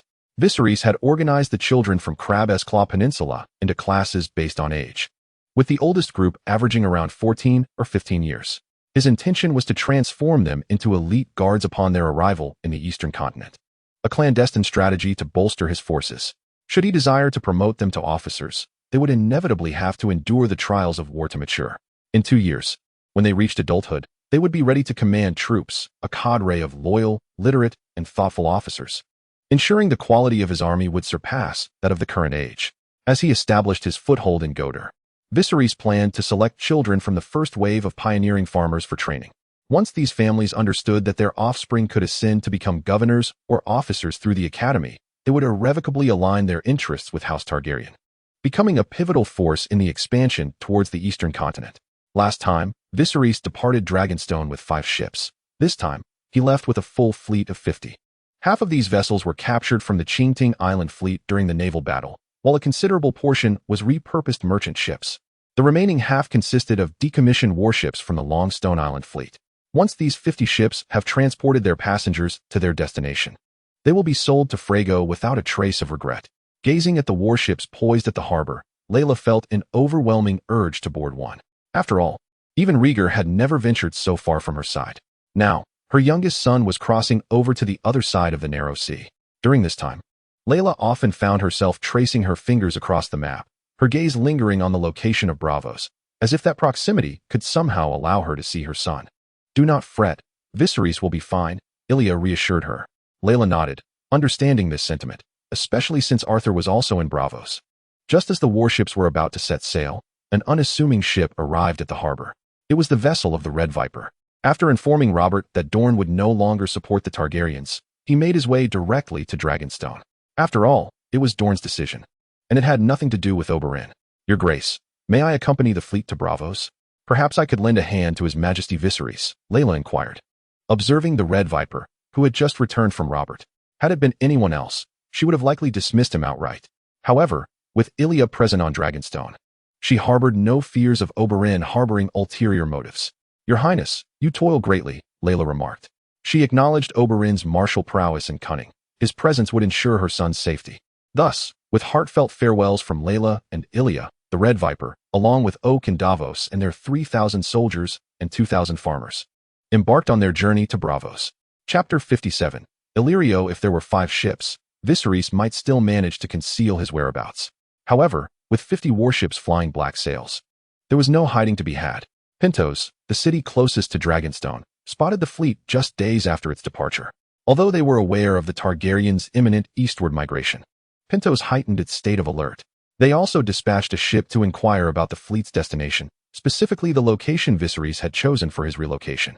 Upon learning that the Targaryens had set their sights on the port of Pentos, the governors convened an urgent meeting.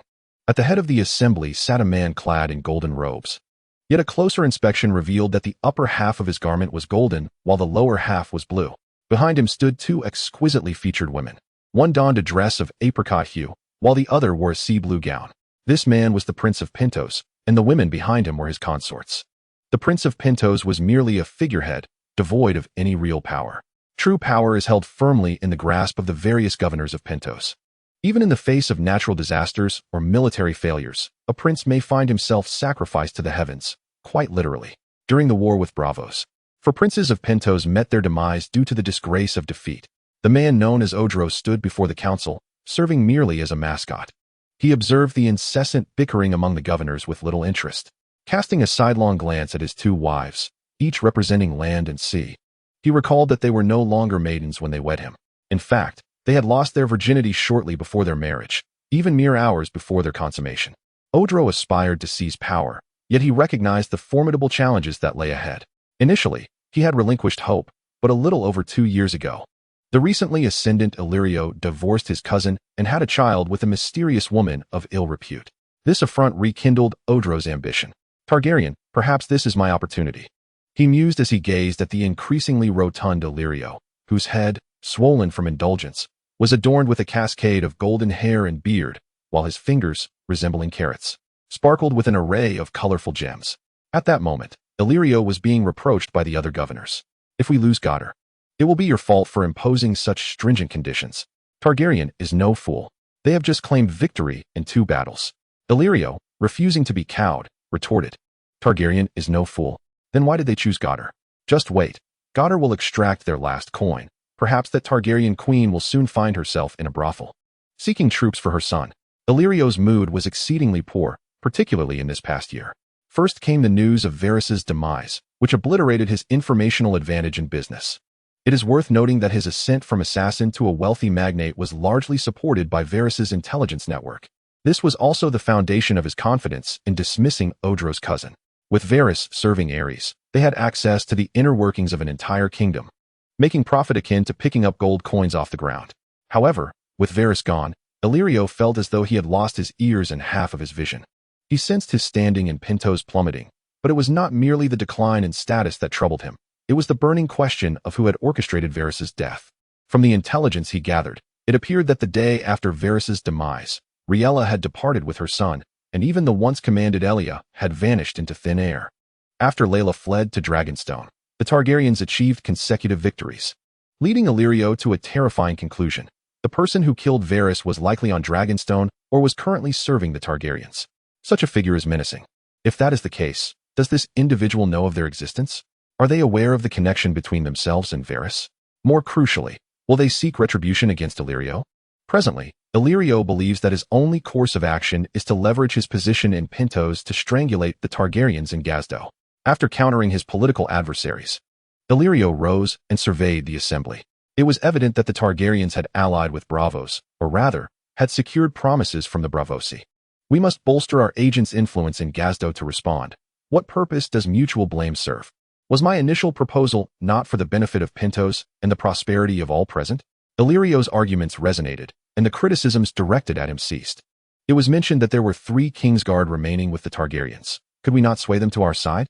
This was voiced by a silver-haired nobleman, claiming to possess Valyrian blood. Perhaps this was why he harbored a certain affinity for the Targaryens. Illyrio recognized the necessity of concealing his true intentions. He then spoke. The alliance between Bravos and the Targaryens must have come at a cost. If we now ingratiate ourselves with them, we shall pay a steeper price. Do you all believe we can compete financially with Bravos? It would be wiser to allow them to endure some hardships before discussing collaboration. Illyrio's proposal swiftly garnered the approval of the majority. They estimated that the Targaryens would not reach Gazdo for at least another month.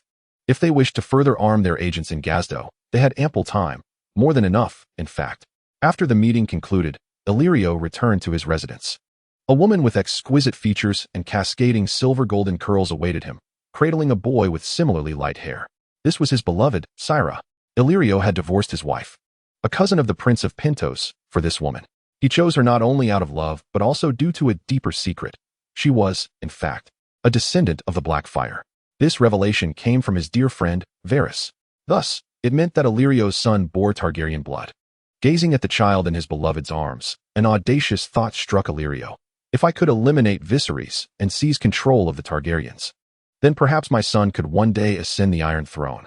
Chapter 57. The Ancient Path Across the Yellow-Green Plains. A gray-black road thrusts like a spear into the horizon where earth meets sky. This molten highway, constructed by the Valyrians, is known as the Valyrian Road. It rises more than half a foot above the ground, ample enough to accommodate 3 horse-drawn carriages side by side. One end of the Grand Avenue connects to the port constructed by the Valyrians, which has, of course, now come under the dominion of the Bravosi. The other end leads to the Upper Loran River, a tributary of the Loran. There, another port resides. Viserys awaits the arrival of his forces here. They are to traverse this avenue toward the Upper Loran River and then ascend its waters to reach Godot. The sturdy road built by the Valyrians is truly impressive. You might wish to test its strength, suggested Frego, who accompanied Viserys, along with several Bravosi nobles. Turning to Arthur, Viserys noticed his eagerness and permitted him to try his hand with a long-handled pickaxe. Arthur removed his helmet, revealing his chestnut hair and pale violet eyes, instantly captivating the hearts of several noble women. The tall, robust, and handsome Arthur Dane had become the object of many a Braavosi lady's affection during his stay, receiving an overwhelming number of love letters and handkerchiefs that could scarcely be contained in a bamboo basket. Arthur had thought that by merely spreading word of his vow as a kingsguard, vowing never to marry or sire children, those ladies would relent. To his astonishment, their fervor only intensified. Before the residence where the two resided, fresh flowers and baskets of fruit adorned the entrance every morning. Some courtesans even boldly proclaimed they would risk their fortunes for a single enchanting evening with the Dawnbringer. In other words, there were those who sought to engage in illicit affairs with Arthur. This stirred a twinge of jealousy within Viserys. Yet he considered the vow of celibacy imposed upon the kingsguard rather inhumane. Perhaps, in the future, he would find an opportunity to ease such restrictions. Setting aside these disordered thoughts, Arthur approached the side of the avenue, raising the pickaxe high before bringing it down with force. The sound echoed, as if striking the hearts of the noble women. Viserys stepped forward to investigate, only to find a faint white mark upon the road. The construction prowess of the Valyrians was indeed formidable, and this was merely a testament to their road-laying techniques. Who knows what treasures lie hidden in the ruins of Valyria's demise? Your Majesty, our fleet has arrived. A servant presented a telescope to Viserys, through which he beheld a fleet of black sails swiftly approaching. By his own estimation, he counted exactly 50 ships. After a time of approximately 2 or 3/4 of an hour, the fleet reached the shore, and one by one, the soldiers disembarked. They appeared somewhat disheveled, some glancing about lazily. However, no one underestimated Viserys' army, for they were all in a similar state. As the soldiers began to assemble, Oberyn, Oak, and Davos approached Viserys. "Prince Oberyn, what brings you here?" Viserys inquired, genuinely surprised by his presence. "Are you not a dreamwalker?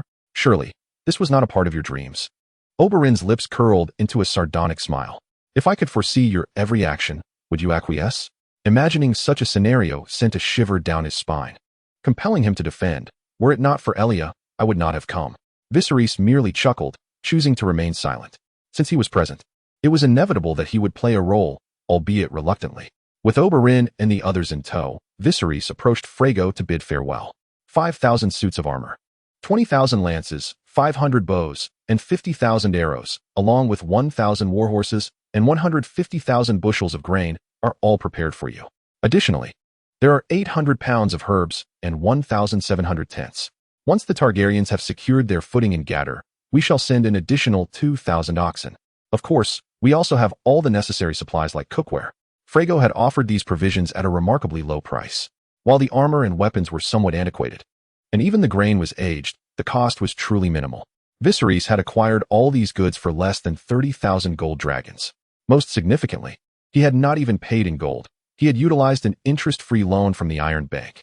In essence, Viserys had merely signed a promissory note to obtain these items. The moment he resold them, he would see a profit of 3 to 5 times his investment. This illustrates how eager Braavos was to see the Targaryens ensnared in the quagmire of Gather. However, to Braavos, the value of over 100,000 gold dragons was but a trifling sum. Viserys believed he could extract even more. "Thank you, your Majesty, for your generosity. The Targaryens shall forever cherish your friendship." He had now concluded that Braavos was extending these supplies with the intention of ensnaring him in a perilous situation. Thus, ensnaring Frego posed no moral dilemma. After a brief exchange, Viserys' attendant approached to inform him that the inventory had been verified with no discrepancies. Turning to Frego, Viserys proposed, "Your Majesty, my ships currently lie empty. Why not take 2 of them back with you? This would settle my debt with the Iron Bank." Viserys wore a face that suggested he was attempting to gain an advantage, and Frego did not challenge him. "Well, that could work," he replied, casually gesturing towards 2 vessels. Upon seeing the ships he indicated, Viserys' face lit up with joy. Those 2 warships were worth just a little over 10,000 gold dragons, and this would significantly inflate their value. Frego inquired once more about the departure time, having offered a slight concession. "The soldiers have been adrift at sea for over half a month. I intend to let them rest for a few days to ensure they arrive in Gather in the best possible condition," Viserys evasively responded, offering no specific timeline. He was beginning to sense that the persistent strife and stagnation in Gather might well be orchestrated by Braavos. Indeed, one must hasten, otherwise, allowing those brigands and marauders time to react would be detrimental to both you and your forces. "You are correct. Let it be 5 days, and we shall depart then." Viserys, ever compliant, recognized that this was not a binding agreement. Observing Frago's unexpected concern regarding this matter, he became increasingly convinced that Bravos and Pintos were secretly meddling in the affairs of Godar. Given his eagerness for an expedited departure, Viserys was determined to seek opportunities to extract further advantage. Frago, pleased with Viserys' readiness, remarked with a smile, "May you bring enduring peace and tranquility to Godar. I eagerly anticipate witnessing that day." Chapter 58. The Colonization Legion. After nearly a week at the Sea King's palace, Frago had yet to hear news of Viserys' army setting forth. Instead, he received a messenger seeking aid. "Your Majesty, we have encountered cases of soldiers suffering from severe diarrhea and persistent fever. Thus, Viserys has sent me to procure fresh provisions and herbs. It would be greatly beneficial if we could also receive additional healers to assist us." Frago harbored little doubt regarding Davos's words. According to his description, these symptoms were indicative of acclimatization issues, likely compounded by the consumption of stale rations. "Rest assured, I shall dispatch someone to procure these necessities for you," Frago replied. "I wonder, how grave is the situation there? Please emphasize the seriousness of the matter. We need to secure as much time as possible." Recalling Viserys' instructions, Davos stated, "Approximately 300 to 400 soldiers and farmers are afflicted, and regrettably, several of our commanders are among them, which may delay the army's departure." Frago nodded. This development would surely prompt caution from Godar. He resolved to further persuade Viserys, for such an occurrence upon their arrival in the eastern continent would undoubtedly impact morale significantly. Thus, while addressing their material needs, Frago also dispatched 10 trebuchets for Davos to bring back, which delighted him immensely. In truth, the situation was not nearly as dire. Under the crescent moon, the sounds of synchronized calls echoed through Viserys' camp. 997. 998. 999. 1000. A group of bare-chested farmers set down their burdensome longbows, exuberantly slapping their already weary arms. Despite their fatigue, smiles adorned their faces. For instance, Jason felt he could almost scent the aroma of meat. Soon, they would feast again. During their time as farmers on Dragonstone, they had only been able to indulge in fish a few times a year. Yet Viserys provided them with generous portions of succulent, fatty meat. Initially, these farmers had harbored concerns about being incorporated into the Colonization Legion, for they had initially come to till the land, not to engage in battle. However, upon their enlistment in the Colonization Corps, they not only enjoyed occasional meat rations, but also received military pay. Although it amounted to merely a third of the remuneration of a regular army, the seeds of loyalty had begun to take root in their hearts. In contrast to the farmers' contentment, Ak, their trainer, was beset by anxiety. For, as he knew, not a single archer had been trained in such a manner. Precision required practice with targets. A competent archer could not be forged in less than 2 or 3 years. Yet, to Ak's bewilderment, Viserys was attempting to transform over 2,000 farmers into archers in a remarkably short span of time, a notion that bordered on the absurd. He could not fathom why his young yet consistently sagacious king had suddenly adopted such a naive approach. Similarly, Oberyn found himself perplexed. He had mentally resolved that once Viserys faced defeat, he would insist on bringing Elia back to Dorne. However, before that, he needed to ascertain whether Viserys was genuinely foolish or merely feigning folly. Surely, he could not believe it possible to cultivate competent archers within a month. "I assure you, even with the most generous meat rations, it remains unattainable." Observing Viserys engrossed in writing, Oberyn remarked with derision. Viserys set down his quill, adjusted the candle beside him, and smiled as he said, "Let us wager. Within a month, they shall emerge as competent, if not exceptional, archers, and I shall deploy them on the battlefield." Hearing Viserys' assertion, Oberyn felt a weight lift from his heart. "Very well, after a month, I shall return to retrieve Elia," he mused, while resolving to do everything in his power to salvage Viserys. This way, when Rhaella learned that it was he who had rescued Viserys, she would be reluctant to prevent him from taking Elia. Meanwhile, Arthur, who had been absent for quite some time, returned to the camp, bringing with him several captives who appeared to be leaders, as per Viserys' request. Sir Arthur had endured considerable hardship. After being away for over half a month in an entirely unfamiliar land, he had lost weight, his cheeks were somewhat sunken, and he looked fatigued. Nevertheless, he recounted the situation in Dohor in detail. To begin with, there were historical matters to address. Dohor had once been the homeland of the Rhoynar. However, after the Valyrians obliterated the civilization and nation of the Rhoynar, they fell into decline, to the extent that even the remnants of the Undulls on the eastern continent could rival them. Furthermore, local bandits had reached a level of alarming organization. A single band of marauders might consider several, even dozens, of villages' inhabitants as their property, imposing taxes upon them. Of course, they had their own justification for these actions. Most of these bandits were composed of undulls. Had the local undulls not established their own power? Arthur shook his head and remarked, the local peasants lead a wretched existence. Although the Lorne River, which could irrigate their fields, flows nearby, they cannot farm in peace due to the threats posed by bandits and pirates. At present, Viserys remains highly confident, believing that the transformation of Godot into its current state cannot be attributed solely to chance. The influence of Bravos and Pintos must be significant.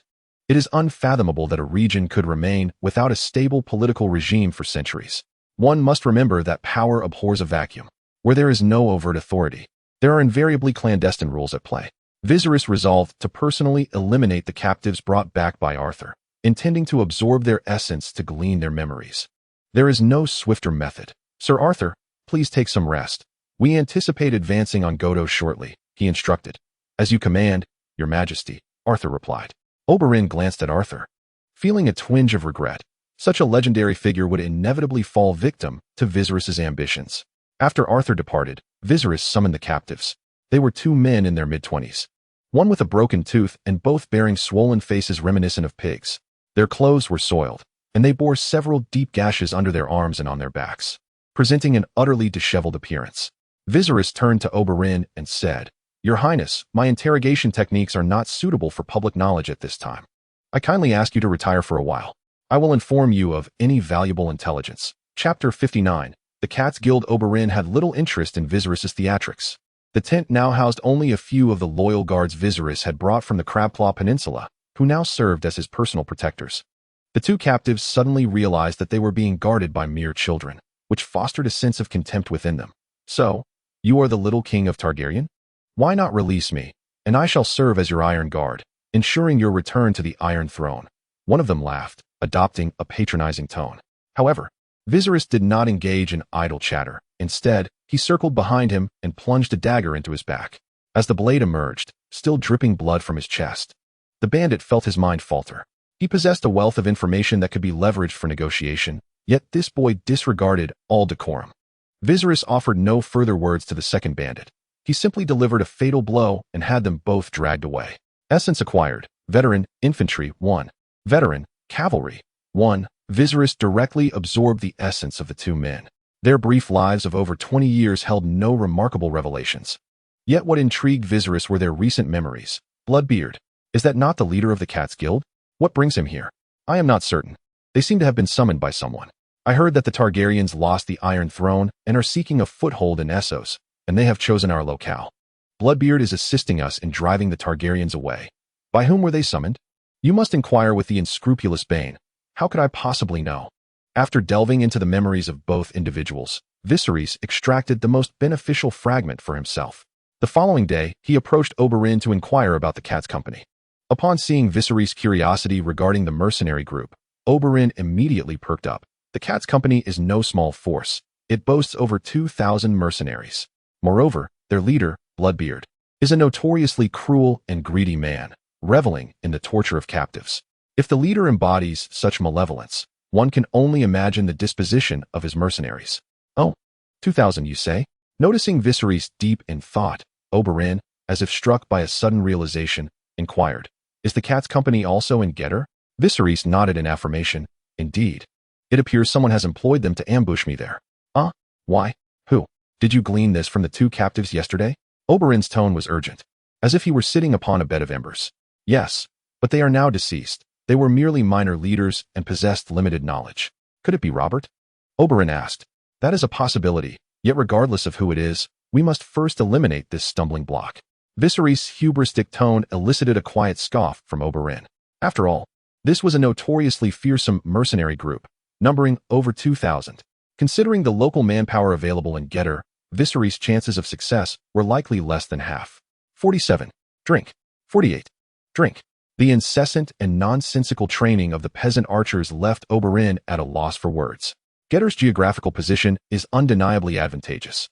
The northern mountains provide a natural barrier, while the western and eastern banks are flanked by the Little Lorne and Upper Lorne rivers, respectively. The tributaries of both Lorne rivers converge into the main stream to the south. Yet, for centuries, no power has managed to fully dominate this region. The Loina occupy the side of the upper Lorne, while the Undulls claim the little Lorne. This fertile land, ripe for the emergence of a dominant force, has instead devolved into a wasteland of blood and misery. Within a somewhat aged earthen fortress, a gathering of bandit leaders convened. Each commanded a contingent ranging from a couple of hundred to several hundred followers. The greater the number of subordinates, the louder their voices rose. Particularly following a recent shipment of fine weapons and armor from Pentos, some voices grew even more boisterous. Once I capture that Targaryen, I shall ensure he and my daughter produce a multitude of dragon heirs. The speaker was an elderly man in his 50s, his beard and temples already flecked with gray. Old Ponk had never sired a son, yet he was burdened with 7 daughters. As for their appearances, that is another matter. Each was more rotund than the last. The 3 eldest daughters had been married off with dowries equivalent to their weight in copper coins. As for the remaining 4 daughters, Old Ponk found himself lacking the financial means. It has come to my attention that the descendant of the Dragon King is set to visit Godur, prompting that old fellow to entertain thoughts of marrying off his daughter. Ha ha ha. Old Ponk, you must advise your plump daughter not to crush the young lad. I have heard that the young Targaryen king is not yet 10 years old, and whether his little sparrow can be of use remains uncertain. A group of ruffians spoke with contempt, showing no respect for Viserys. Among them, the most conspicuous was a burly man with a beard as red as fire. Bloodbeard, in fact, had only recently become the leader of the Cat's Company, a mere 2.5 years ago. Yet the impression of his cruelty and greed was already etched in the minds of all who had encountered him. He held no interest in competing with these men, for the people of Pentos had long since filled his pockets with gold. One rotund merchant suggested that if he could capture Viserys alive, he would be rewarded handsomely. As the gathering reached a substantial number, a gaunt-faced individual with a brown mustache stood up beside Bloodbeard and declared, "Gentlemen, for this battle against the Targaryens, we have enlisted Bloodbeard and his Cat's Company. We total 5,000, each clad in armor, while the young king commands only 3,000. 1 for 1. We can certainly drive him back to that wretched island. Indeed, yes, in this confrontation against Old Punk, Dirty Bane, and the rest of you. Your armor is the latest and finest. Ensure your men are positioned at the forefront." As their men were assigned to the front lines, several faces grew grim. However, having accepted Pentos' armor, they had no choice but to comply with the arrangement. "As for your flanks, the Cat's Company shall take charge." All eyes turned to Bloodbeard, whose piercing gaze deterred anyone from maintaining eye contact for more than 2 seconds. This, indeed, exemplified the proper utilization of mercenaries. No one would expect them to engage in perilous battles. After all, they were there to earn money, not risk their lives. How could one earn if one's life was forfeited? Yet, to everyone's astonishment, Bloodbeard rose and spoke bluntly. "Place my men in the center and on the left flank. I do not trust you fools with the main force." Chapter 60. Your Majesty, within the Sea King's palace in Bravos, there lies a freshwater lake, akin to a gem embedded in a magnificent court. A vessel adorned with a multitude of smiling masks drifted upon the azure waters. It was Freygo's ship. "Your Majesty, the Targaryen army has descended along the upper Lorne River," reported Quiro, the personal guard and secretary to Freygo. "Do you believe Viserys will triumph in his first battle?" Quiro pondered momentarily before responding. "Without the Cat's Company, I believe it would be manageable. That Arthur Dayne is a commendable commander. However, with the Cat's Company involved, they would face a numerical disadvantage. I estimate that even if the Targaryens were to achieve victory, it would not come easily, and should they fail to secure a decisive win, subsequent skirmishes would surely pose significant challenges. Indeed, there is one aspect that Quiro has neglected to mention. Viserys failed to make an early journey to Gothar. In truth, even if Viserys were to depart for Gothar immediately, it would be too late. The distance from Pentos to Gothar is merely a third of that to Bravos. In such a scenario, time holds little significance." Freygo chuckled and remarked, "Well, this works out perfectly. Regardless of whether Viserys triumphs or falters, his reliance on Bravos will only intensify. It is only through such dependence that our initial investments will yield returns. The current situation with the Targaryens is rather cumbersome. How I wish they had but a few hundred soldiers." Freygo gazed at the shimmering surface of the lake, envisioning ships laden with Westerosi gold being transported to the treasury of Bravos. These coins do not solely originate from the paltry coffers of the Targaryens. Rather, they are extorted from the lands of Westeros across the narrow sea. In the heart of this sea lord, Viserys must be rendered a mere pawn, easily manipulated, thus becoming a bargaining chip to extort Robert. "Prepare a stockpile of food and weapons," Freygo said. shifting his tone to one of seriousness.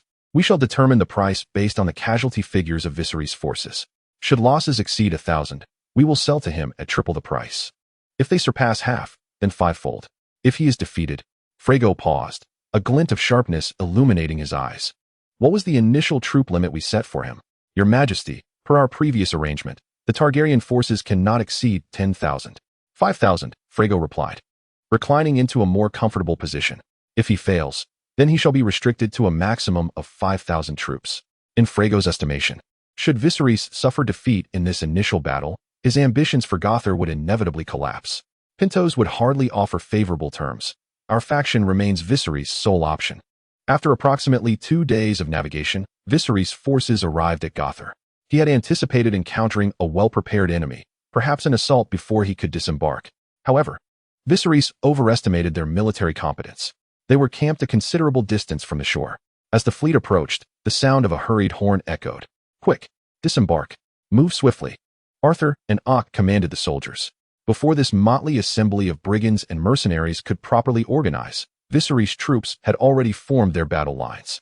Arthur led the 800 cavalry in a frontal assault, while Oberyn commanded Viserys' 3,000 infantry, and Ock oversaw the archers. At this moment, the archers stood at the forefront, poised for action.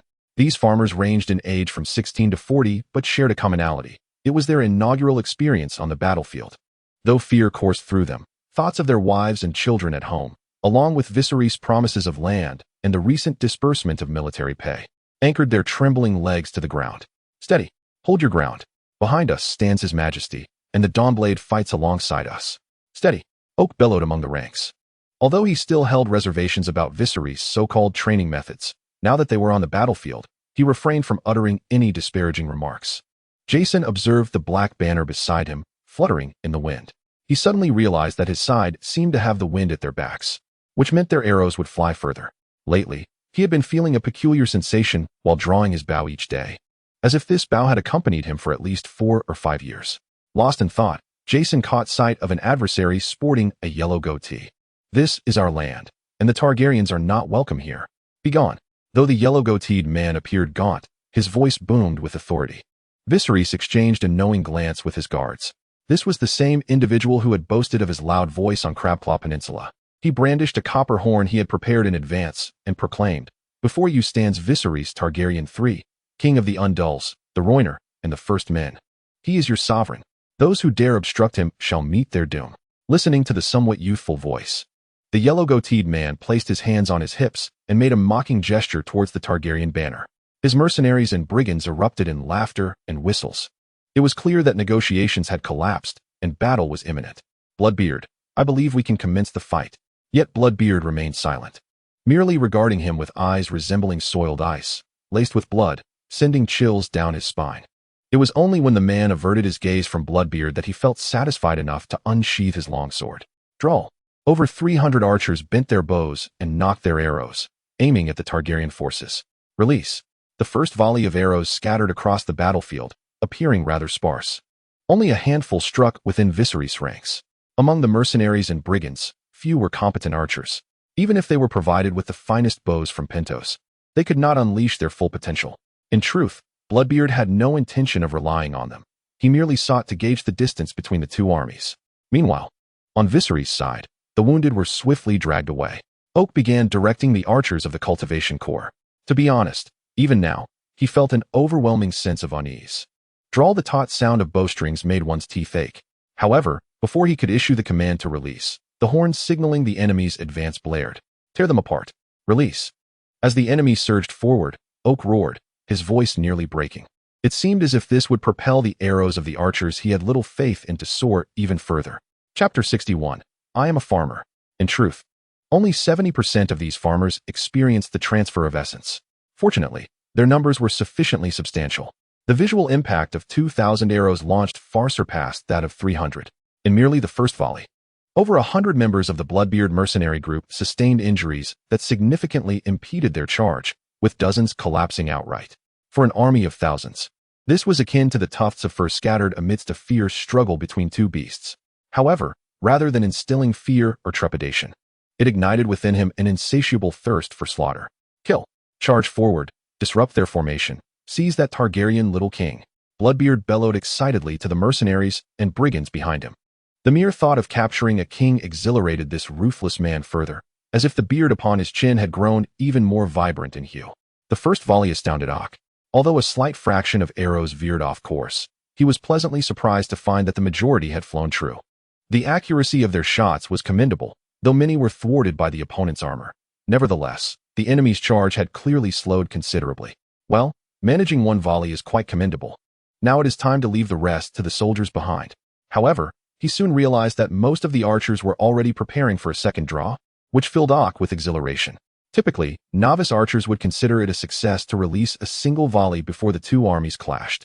Yet these farmers, not even qualifying as novice archers, were displaying a level of prowess far beyond what was expected. Thus, he issued another command, draw.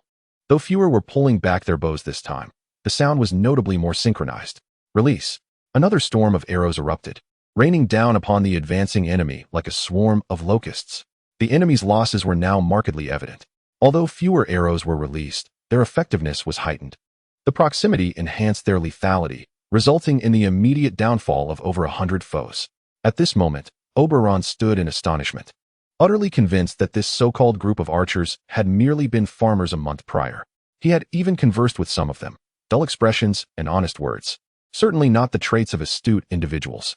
Yet, after less than a month of seemingly trivial training, a significant portion had transformed into proficient archers.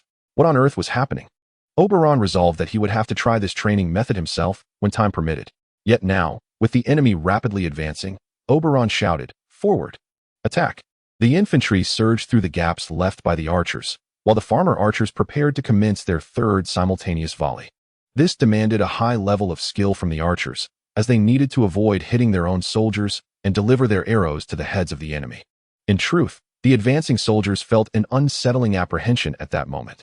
They were truly hesitant to allow this group of novice archers to shoot arrows behind them. Yet, their recent performance had indeed been commendable. They were reliable marksmen. Draw the bow, creak, let fly the arrows. The third volley of arrows struck the enemy's advancing wave like a rocky barrier. Nearly 200 foes lay slain. Witnessing the archers' impressive tally, Oak felt an exhilarating urge to leap. He turned to one of the archers beside him and inquired, "What is your name?" "Jason Momoa, my lord," came the reply. Oak found it hard to believe he had once been a farmer and pressed further, "What was your former occupation?" "I was tilling the land, my lord." A twitch escaped the corner of Oak's mouth, and doubt began to gnaw at him. Could it be that Viserys' training methods were not ineffective, but merely simple? Oak resolved to put this to the test. He divided the archers into several small squads to continue suppressing the enemy at a distance. The melee prowess of the Cat's Claw mercenaries was indeed formidable, and their armor had been repaired or even replaced. This aspect was comparable to Viserys' army. These 3,000 men had been rigorously trained by William after Viserys decided to venture to the eastern continent, thus maintaining a solid formation. Their greatest advantage lay in the unceasing fire support from behind. At that moment, even Bloodbeard, despite his dim-wittedness, grasped the gravity of the situation. These archers were truly terrifying. Meanwhile, Viserys was orchestrating movements from the rear, ordering a portion of the infantry, accompanied by archers, to block the enemy's retreat. He aimed to execute a flawless annihilation strategy. Otherwise, if these men were allowed to escape, he would have to expend even more effort to track them down. On Arthur's side, the cavalry was already prepared. Clad in white robes and silver armor, he led 800 horsemen in a sidelong charge, striking the flank of the formation composed of bandits and mercenaries like a heavy hammer. Their formation, under Arthur's assault, crumbled like fragile paper. Long live the Dawnblade. The soldiers engaged in battle witnessed Arthur leading the cavalry into the fray, and their morale surged dramatically, though the enemies across the field knew not who the Dawnblade was. Arthur's formidable martial prowess instilled fear in their hearts. As he crashed into the enemy ranks, he resembled a white tiger infiltrating a pack of hyenas, with not a single foe able to withstand even one blow before him. In that moment, even the savage mercenaries of the Cat's Claw lost their fighting spirit. They yearned to flee, yet arrows blocked their escape. "Spare the surrendering! Spare the surrendering!" The repeated calls for surrender echoed, in both the common tongue and Valyrian. Those bandits who understood laid down their weapons, awaiting their judgment. Almost no one resisted, save for Bloodbeard. He swung his hefty long sword, felling a mercenary attempting to surrender. He could hardly believe he was facing defeat here. Was it not said that the Targaryens had only 3,000 soldiers? Where did all these archers come from? How could this be happening? Bloodbeard was unwilling to accept it. Yet, despite his reluctance, the reality remained unaltered. At that moment, Arthur charged towards him with over 100 cavalrymen. Viserys had informed him before the battle that capturing the mercenary leader with the red beard alive would serve a significant purpose. Of course, this depended on his ability to safeguard himself. Viserys did not wish for him to capture Bloodbeard for his essence or memories. It was not the time to sever ties with Pentos, but it did not preclude the possibility in the future. Leaving him alive could provide a pretext for future troubles. Arthur remained silent, solely focused on slashing through enemies. He galloped swiftly towards Bloodbeard, who appeared to sense the formidable presence of the silver-armored knight before him. Most cruel individuals dare not draw their blades against the powerful, a universally acknowledged truth. Realizing Arthur's terrifying prowess, Bloodbeard attempted to flee on horseback. However, Arthur was not only unparalleled in swordsmanship, but also exceptional in archery. He drew his dragonbone bow, nocked an arrow, and struck Bloodbeard's steed. In pain, the horse threw him off. By the time the disoriented Bloodbeard regained his senses, Arthur's lance was already poised against his chest. Chapter 62. The scent of blood. In this battle, where the forces were nearly equal, Viserys' side achieved an impressive casualty ratio. Firstly, the Caddes company had their leader captured. Out of the more than 2,000 mercenaries, 1/5 perished in combat. Half of the remaining were wounded, while the other half were taken as prisoners. This also signified the disbandment of the Caddes company on the Essos continent. Each of these individuals bore the blood of innocence on their hands. Viserys would employ them as laborers until their demise. The bandits fared slightly better, suffering casualties of less than a quarter. A significant portion surrendered without even drawing their weapons. Consequently, Viserys acquired over 3,000 complete sets of armor. The remaining damaged armor could be repaired for further use. Ultimately, the enemy suffered over 1,300 fatalities, with more than 3,000 taken prisoner. Out of 5,000 adversaries, only around 300 managed to escape. As for Viserys' side, only 70 to 80 soldiers perished, and merely 200 were injured. Most of the wounded would survive, not only due to the majority sustaining minor injuries, but also thanks to the effective treatment provided by the healers sent from Bravos prior to the battle. Congratulations, Your Majesty, on achieving a resounding victory in the first battle of the Eastern Campaign. Loyal Davos promptly commended Viserys. With a smile, Viserys replied, "It was all thanks to everyone's collective effort. Tell the soldiers that tonight we feast on roasted meat. Let everyone eat to their heart's content." Following Viserys' command, the entire army erupted in jubilant celebration. At this moment, the settlement from his golden finger had already been credited. Repelled the Gordo bandit coalition. Final participation rate 93%. Gained essence. Elite, cavalry, 188. Elite, infantry, 288. Elite archers, 86. Veterans, infantry, 376. New recruits, infantry, 244. New recruits, archers, 166. With over 1,000 essences credited, Viserys felt quite pleased. However, upon closer inspection, he realized that the quality of this essence was somewhat lacking. Yet, it mattered little. The annihilation of these 5,000 individuals signified that the gates of Gordo had swung open to him. Moreover, sending people to pillage the bandit stronghold would yield additional rewards. That evening, a celebratory banquet commenced.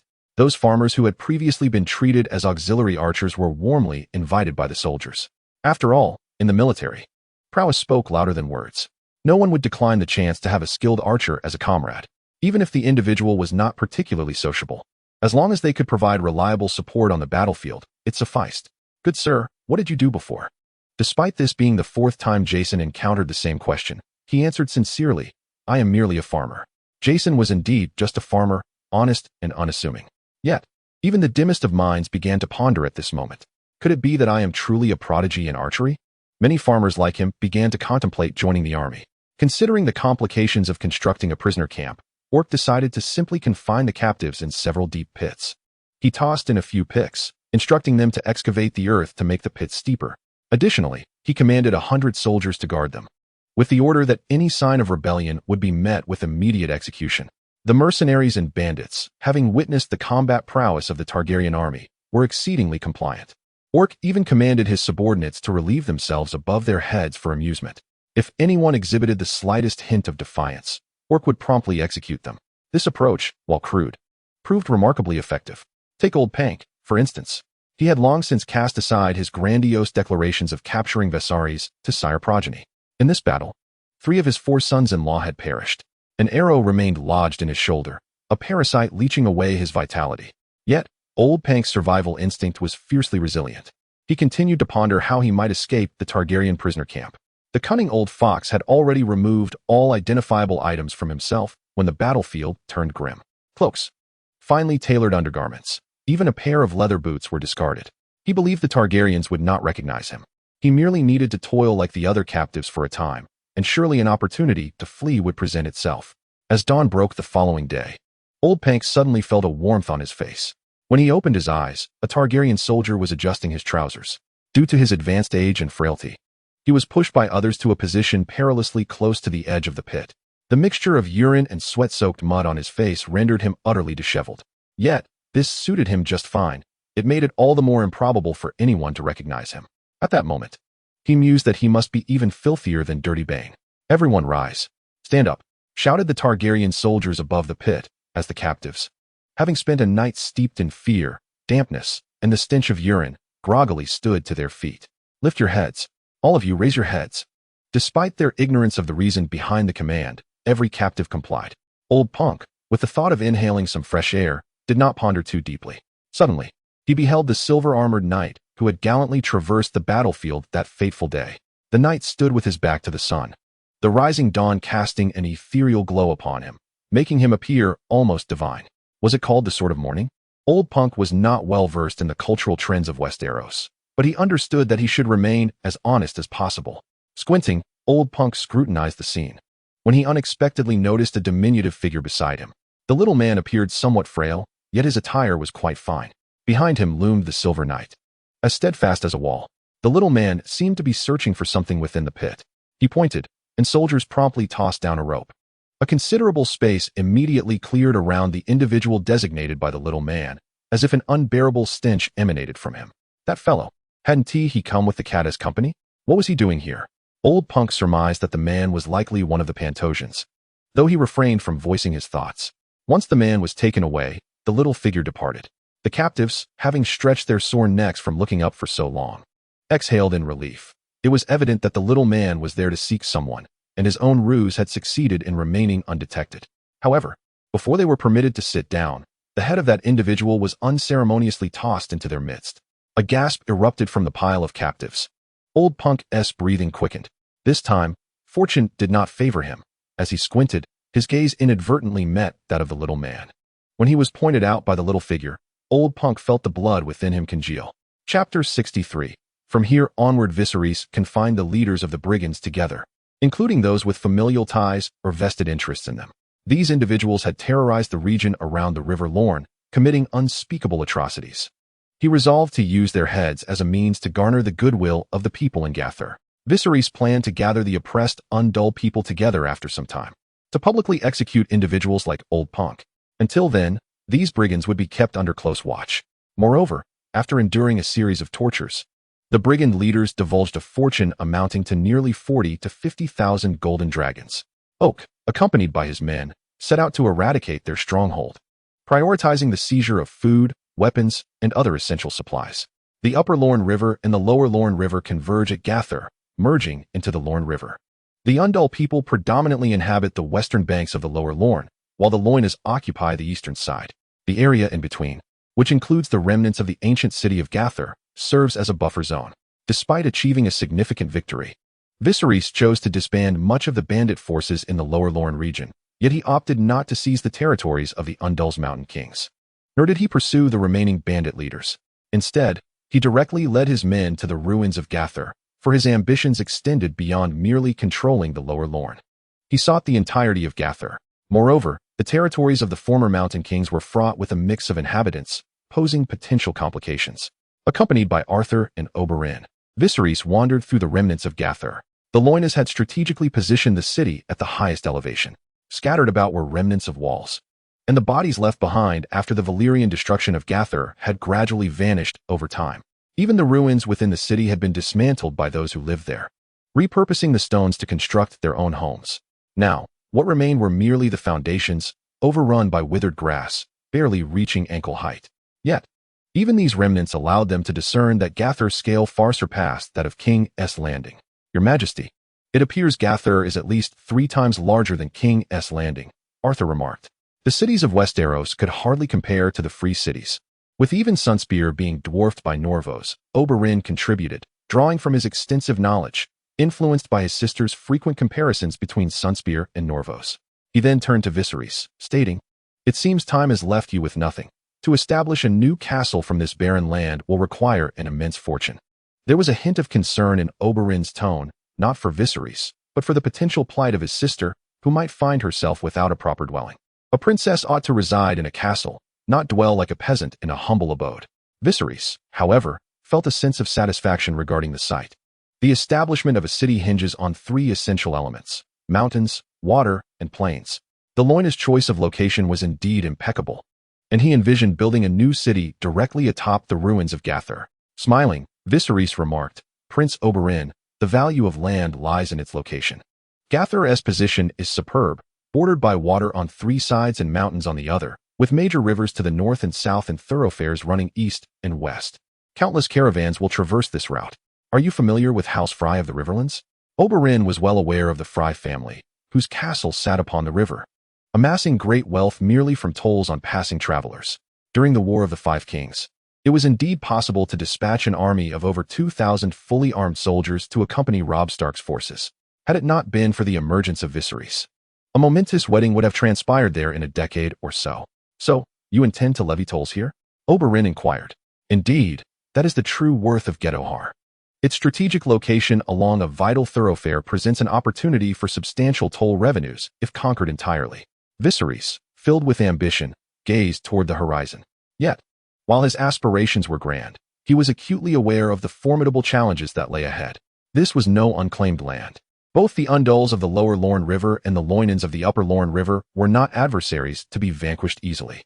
To conquer this territory, many arduous battles remained to be fought. Furthermore, would Pintos and Bravos idly watch as the Targaryens seized this pivotal location?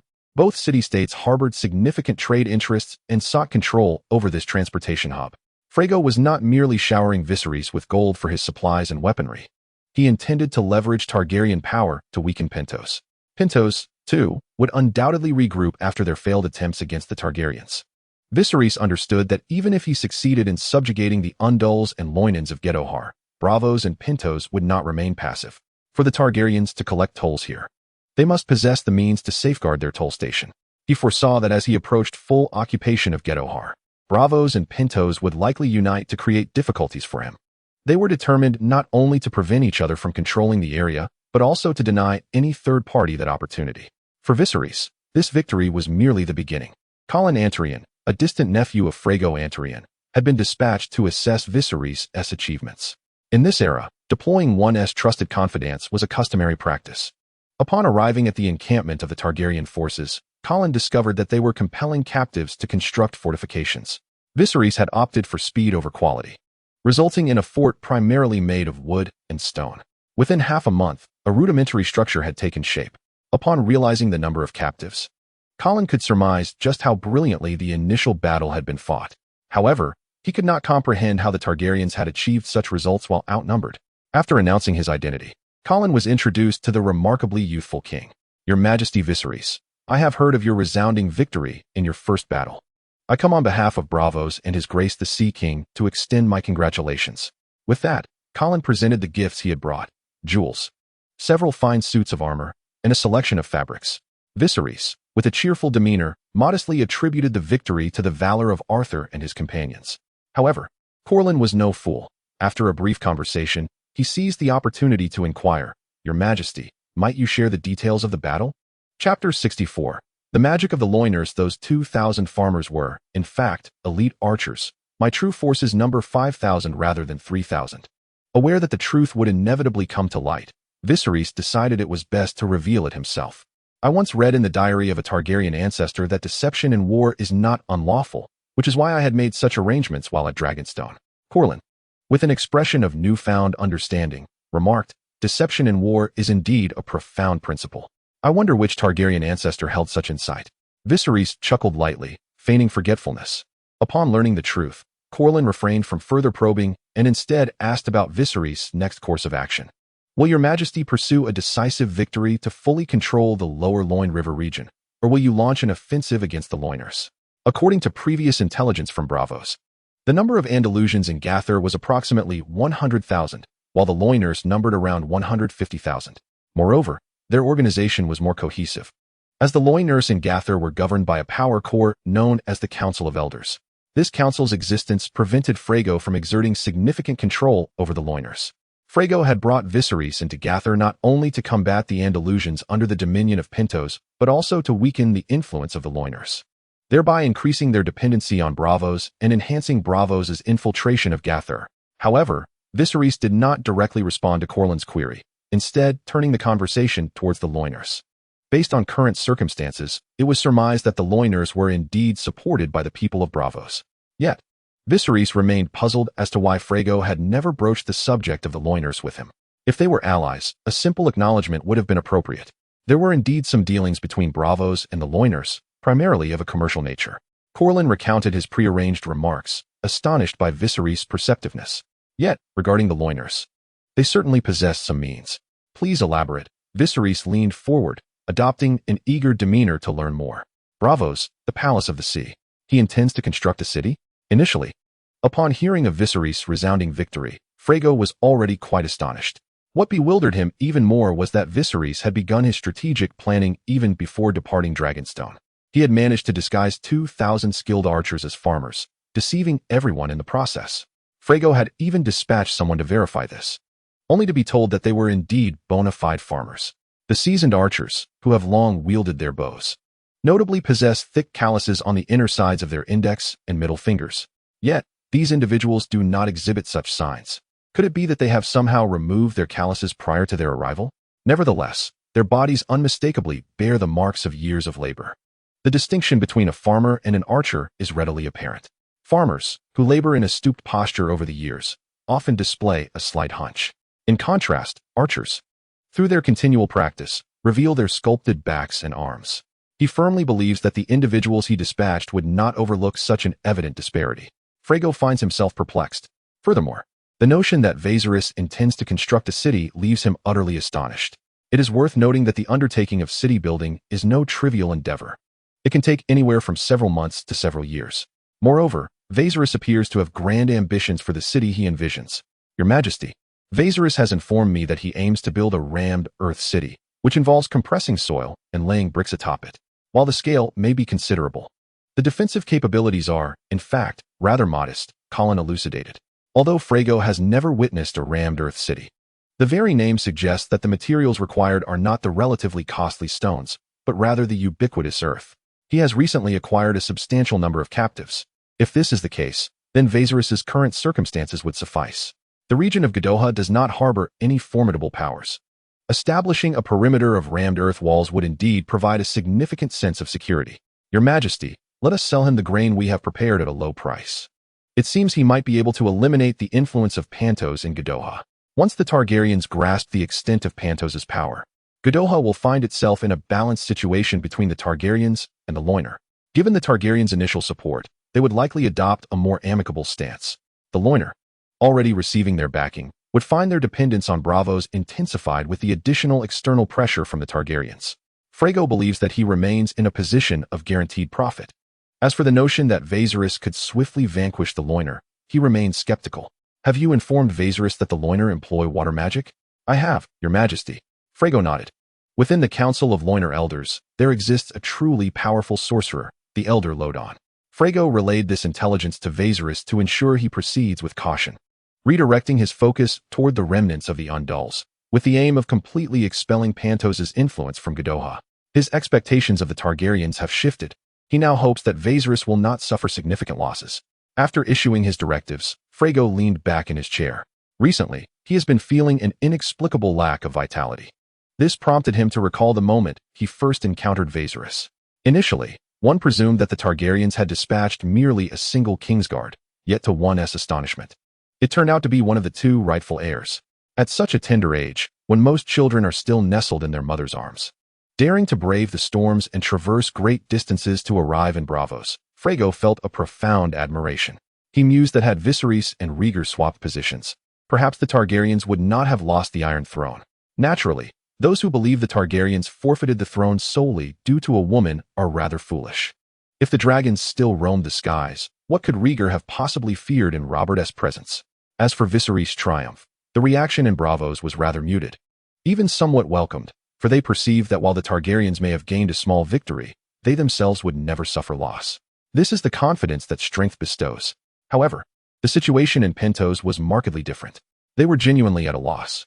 Chapter 65. The fox divides the pie. Pentos boasts but a single prince, yet it is governed by 40 overseers. Almost all of Pentos' wealth and enterprises are monopolized by them.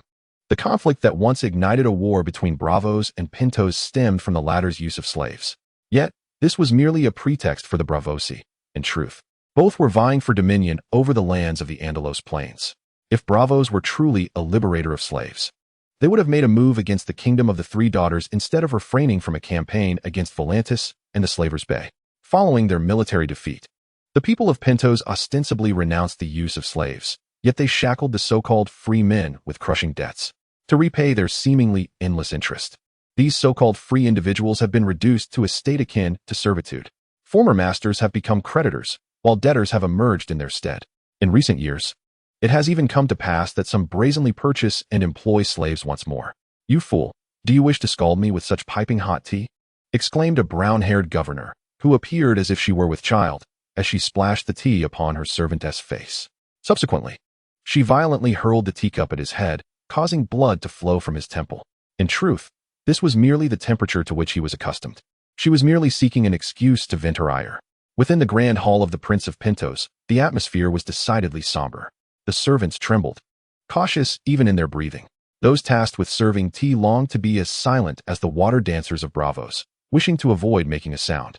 The governors, who collectively controlled 200% of Pentos' wealth, were in a foul mood, appearing as though they had suffered significant losses.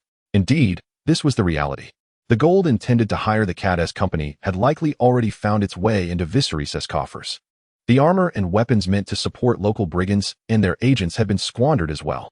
Furthermore, their previous reliance on these brigands to control over 100,000 undull people for cheap grain would now surely see half of that wealth absorbed by Viserys, as they transitioned into subjects of House Targaryen. As for the remaining half, it is anticipated that they will soon be eradicated by Viserys. Even if they wish to preserve the remaining undull people, it will come at a significant cost. It is likely that expelling all the blood and flesh extracted from these undulls would not suffice. What exacerbates the situation is their ignorance of Bloodbeard's current circumstances. Should Bloodbeard betray them, Viserys is highly likely to sever the trade routes of Pentos. It is essential to note that there exists a Valyrian road between Pentos and Giscari. The merchants and governors of Pentos rely on this thoroughfare to reach the Rhoyne River, thereby extending their influence across its banks. Once again, the ill-fated Illyrio has become the target of scorn among the other governors, who have erupted with criticism and insults throughout the hall. "Illyrio, if the Targaryens cut off our trade routes, you shall bear full responsibility. Indeed, you are the one who has squandered the gold from the treasury." In the face of their accusations, Illyrio regarded them with a sinister gaze, seemingly reconnecting with his instincts as an assassin. During the years when Varys was still alive, he had enabled these individuals to amass considerable wealth through insider information from Ares. Now, deprived of the ability to provide further intelligence, they showed him no semblance of courtesy. Illyrio felt a deep discontent. Although he ranked among the wealthiest governors of Pentos, he had failed to seize any real power, which had rendered him so passive today. At that moment, an elderly governor of Pentos, having heard a few whispered words from a servant, spoke up loudly. "Gentlemen, Prince Oberyn of Dorne has arrived." While the hall was filled with governors, only 7 or 8 held the stature to engage in discussions with someone of Oberyn's caliber. Most attendees were governors wielding substantial power, whether in judicial, financial, or military realms. Thus, the assembly transformed from a grand meeting into a mere small gathering. Oberyn and the governors found themselves in an exquisitely adorned chamber, warmed by the crackling of charcoal fires, creating a cozy atmosphere. The serving maids, each possessing delightful curves, were irresistibly alluring. With their beauty and melodious voices, Oberyn felt quite pleased. What elevated his spirits further was the evident warmth of the Pentos governors this time, in stark contrast to his previous visit when he sought a relocation for the Targaryens. Surrounded by a multitude, Oberyn experienced the vast difference between being the one sought after and the one seeking. Meanwhile, as a mere mascot, Odur looked at Oberyn with a hint of envy. Despite both sharing the title of prince, the disparity was astonishing. Thank the gods for granting Viserys victory in this conflict. Oberyn mused happily. The prince's arrival is rather unexpected, and our preparations are somewhat lacking. Please do not take offense, the older governor remarked. This is quite satisfactory. I am pleased, Oberyn replied. Pleased by what? A governor inquired. Much better than Gador. Oberyn remarked with a smile. In truth, he intended to convey that they were far more cordial than during their previous encounter. The group of merchant governors had no doubts about this. At present, even with the title of king, Viserys could only reside in a tent. He instructed Oberyn to conceal his awareness that the mercenaries had been procured by the Pantosi. Having recognized that in the Gador region, the Undulls were supported by the Pantosi and the Loiners by the Bravosi, he devised a strategy akin to dividing the pie among foxes. This entailed perpetually unsettling the balance of power between the two factions, compelling them to intensify their efforts to court him in order to undermine their opponent. As long as their offerings were sufficiently generous, Viserys would willingly serve as a pawn. When the time was ripe, he would then seize Gador in one fell swoop. Oberyn's mission this time was to procure more resources from Pantos, and without the obligation of repayment. Thus, upon learning that Viserys' next plan was to conquer the Loiners of Gador, the merchant governors immediately perked up. However, none of those present were simple-minded. Why does His Majesty Viserys not continue to subjugate the remaining Undulls? Illyrio inquired, seeking to probe whether Viserys was aware of the Bloodbeard situation. Oberyn shrugged. Our Targaryen king, with Undull blood coursing through his veins, perhaps desires a gentler approach towards the remaining Undulls. Alas, if young Aegon were king, he might be more favorable towards the Loiners. Viserys had already begun preparations, and it was anticipated that within 6 months, war would be waged against the Loiners. Oberyn's words conveyed two messages. Overtly, that Viserys was poised to attack the Loiners. Covertly, they hinted at his discord with Viserys. The merchant governors were well informed. Young Aegon's claim to the throne was superior to that of Viserys, and he was also Oberyn's own nephew. Clearly, Aegon, with his closer ties to Dorne, was more likely to garner their support than Viserys, with whom he shared little blood. Nevertheless, this detail was of little importance at present. What mattered was that they perceived the potential for a rift within the Targaryens. Unbeknownst to them, these remarks had been orchestrated by Viserys to be voiced by Oberyn. The true messages he wished to convey to the Pantosi were twofold. First, that he had no intention of encroaching upon their interests, urging them not to act out of desperation. Second, that he was preparing to engage the Loiners, allies of the Bravosi, and thus he required their sponsorship. Illyrio, somewhat intuitively grasping the essence of Viserys' communication, ventured to confirm, Then, what brings your grace Oberyn here this time, who is unaware of the wealth and abundance of Pantos? Viserys dispatched me primarily to procure reasonably priced supplies, such as grain, agricultural tools, and warhorses, while also hoping that the governors could assist in recruiting some craftsmen.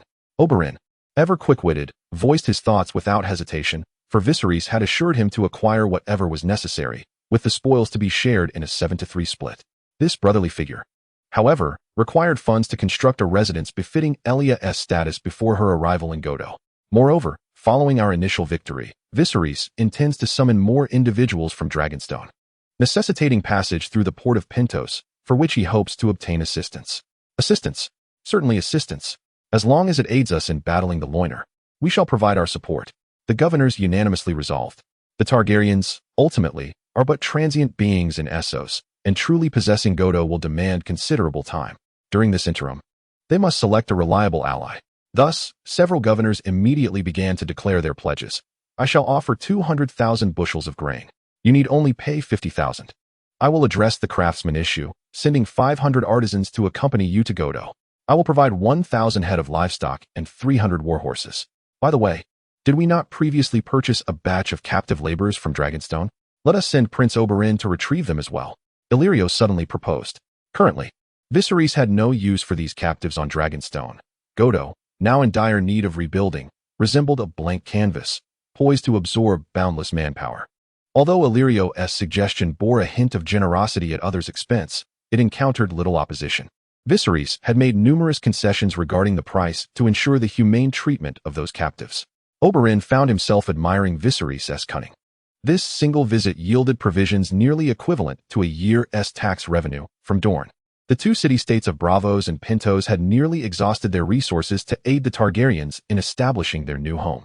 Oberyn even speculated that Viserys' treasury had scarcely been touched thus far. He expressed his gratitude to the governors and even received a number of gifts, including 2 beautiful handmaidens from an elder governor. The beleaguered Pentos, suddenly presented with Viserys' olive branch, felt a swell of unexpected joy.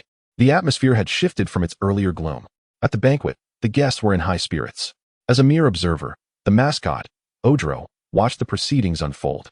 Suddenly, he noticed a slightly inebriated Oberyn approaching him, an action that drew the attention of others. Curious eyes followed the pair, eager to discern the nature of their exchange. With his back to the crowd, Oberyn's previously tipsy demeanor vanished entirely. Odro beheld him, his uniquely piercing gaze fixed upon him, as he withdrew a letter from within his garments. Esteemed Prince Odro, I present to you a letter of greeting entrusted to me by His Majesty Viserys. I nearly forgot it. Odro hesitated momentarily, gazing at the envelope handed to him.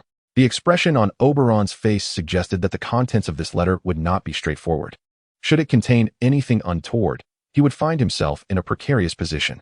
However, before he could react, Oberyn, turning away, remarked with a smile, I was so engrossed in merriment that I nearly overlooked my duty. My apologies, let us continue. Indeed. Let us proceed. The gathering of merchant governors resumed their revelry, though their thoughts had already drifted to the letter. In truth, the envelope contained merely formal salutations. Viserys recalled that soon after, Prince Odro would meet his demise from consuming poisonous mushrooms. It seemed that he was not one to willingly play the puppet, yet lacking the requisite cunning. He fell victim to poisoning. Oberyn's arrangement of this encounter was, in fact, a means to test him. A person riddled with insecurity would grasp at any lifeline.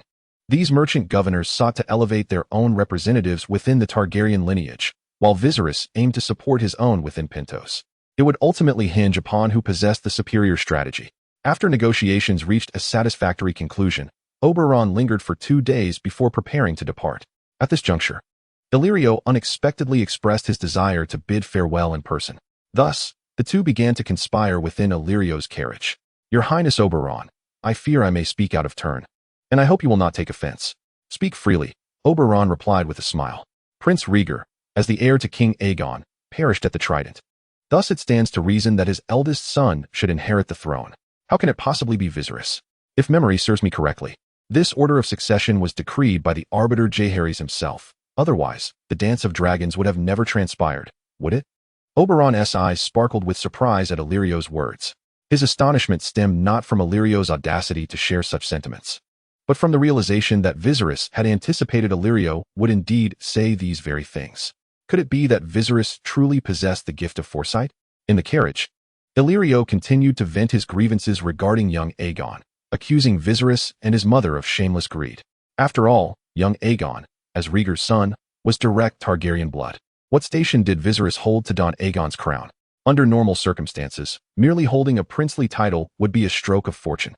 However, Oberyn found Illyrio's words entirely intolerable. He remained absorbed in his astonishment at Viserys' foresight. Why? What was the reason behind this? Viserys was raised within the Red Keep. How could he possibly know of events across the Narrow Sea? He was but a child. How could this be? He had slain Varys. Varys hailed from Essos. Yet why had he taken Varys' life? How did he discern that Varys posed a threat? In a moment of reverie, Oberyn sensed the presence of Viserys before him. The youthful countenance bore a mysterious smile, reminiscent of a figure concealed within a fog. He even contemplated departing from Pentos to return to Dorne. For this fellow was undeniably enigmatic. Your Grace, Oberyn.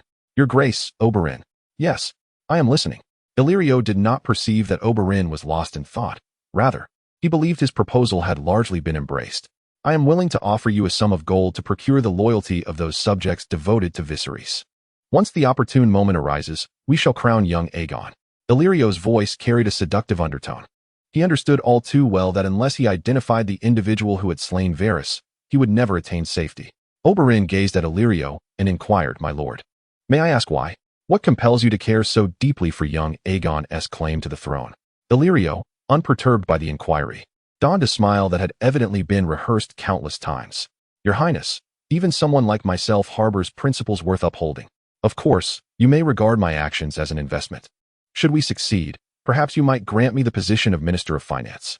Fortunately, Viserys would likely not surmise that Illyrio coveted the ministerial role. Otherwise, Oberyn would truly have to depart from Pentos. With a slight sigh of relief, Oberyn began to ponder Illyrio's words, finding them rather ambiguous and thus growing increasingly suspicious. The first rationale presented lacked any persuasive weight. Surely, there were swifter means to ingratiate oneself with Viserys than to aim for a finance minister's seat.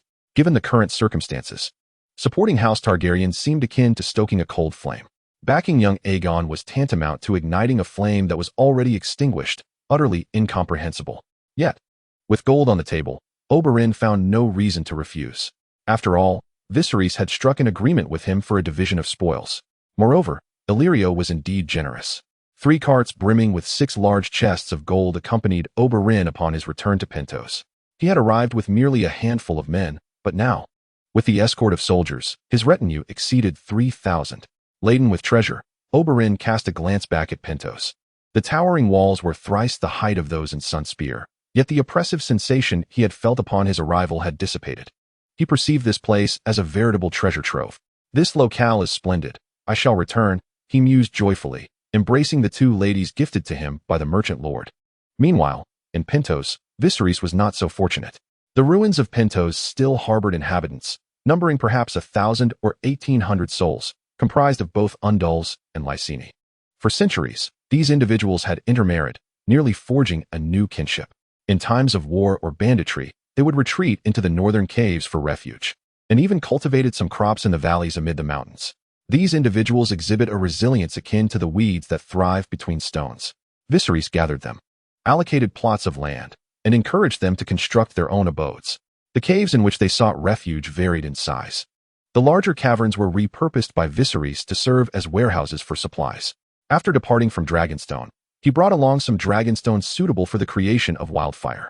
The smaller caves, in contrast, were designated by Viserys as laboratories for future wildfire experimentation. With the next battle yet to approach, Viserys took it upon himself to educate his guards within the confines of the tent.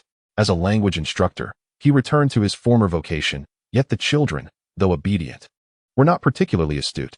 Despite teaching them only the rudiments of reading and writing, the endeavor proved arduous for them. After a week, some struggled even to inscribe their own names. This disheartened Viserys, leading him to abandon the notion of imparting the intricacies of the language as a potential military code. Furthermore, the prospect of literacy for his troops seemed a monumental task, one best postponed until the Targaryen banner once again flew over Ghidorah. The scarcity of educational materials compounded the challenge, rendering self-study nearly impossible for the more astute among them. However, Viserys recognized the significance of encouragement and rewards in nurturing individuals. Observing the dwindling enthusiasm among the children, he proclaimed, "Diligent study of reading and writing is imperative. Only those who are literate shall be considered for officer positions in my army. Moreover, once you master writing, you will have the ability to correspond with your families." He then turned to one among them and inquired, "Gorys, having slain 2 foes in your first battle, do you not wish to share this news with your grandmother?" Upon hearing Viserys' words, the young guard's face illuminated with longing. "Cades, you shot down a cavalryman's horse with a single arrow, causing him to fall and break his neck. Do you not wish to inform your elder brother, who raised you?" The youthful guards felt a surge of excitement knowing that their king remembered their initial exploits on the battlefield so vividly. The truth that splendid attire is not worn in vain applied equally in this world, and these hormone-driven youths were no exception. Pointing to a stone slab, roughly the size of a door, Viserys declared, "We shall learn this many words each week. The first to compose a complete letter shall receive my personal review and refinement." The promise invigorated the young guards, igniting their eagerness. At that moment, Gorys raised his hand, signaling Viserys. "Your Majesty, what is refinement?" Viserys' smile faltered slightly at the enthusiasm of the youthful face. Just then, Arthur entered the tent, announcing, "Your Majesty, Oberyn has returned." Chapter 68. Advancing at this moment. The skies over Ghidorah were shrouded in dust and haze, with yellow sands swirling to heights of several meters. Upon his arrival in Ghidorah, he discovered Viserys overseeing the foundation work for the earthen walls. Even the process of brickmaking had only just commenced. From the perspective of the scale of the foundation, it appears that the area protected by the city walls exceeds their original plans significantly. This endeavor will be quite substantial, and the daily consumption of provisions is truly alarming. Moreover, Oberyn observed a considerable number of laborers participating in the construction. Among them, there seemed to be a notable presence of olive-skinned Loenaeans. Had Viserys already engaged in battle? Oberyn noted that the quantity of these Loenaeans was remarkably high, their presence nearly ubiquitous. Although the Martell family now proudly claims descent from Nymeria, Oberyn harbored no intentions of extending any favors to those sharing Loenei ancestry. After all, those lords were merciless in their exploitation of their vassals. Oberyn was merely concerned about the issue of provisions. Previously, Frey had supplied a substantial amount of food, and soon another shipment of affordable provisions would arrive. If it were solely for the sustenance of the original population of over 10,000, then Viserys need not worry about food for an entire year. When Oberyn returned with the supplies procured from Pentos, this timeline would extend considerably. However, it appeared that Viserys might not actually endure for such a lengthy period. Soon, he would have to transport the next batch of soldiers, compounded by the presence of the Loenei captives. Oberyn believed that Viserys was being somewhat overly ambitious. Upon learning that Oberyn had returned with a plethora of supplies, Viserys personally came out to greet him. Although Oberyn was not particularly friendly in his demeanor, he acknowledged that Viserys was undeniably serving his interests, and thus did not mind being a tad more courteous. Upon meeting Viserys, Oberyn immediately inquired whether he had recently been to war again. Viserys did not respond directly, but gestured towards the nearby rising clouds of dust, indicating, "Let us speak as we walk." Accompanied by Aster, the two ascended a relatively elevated hillside.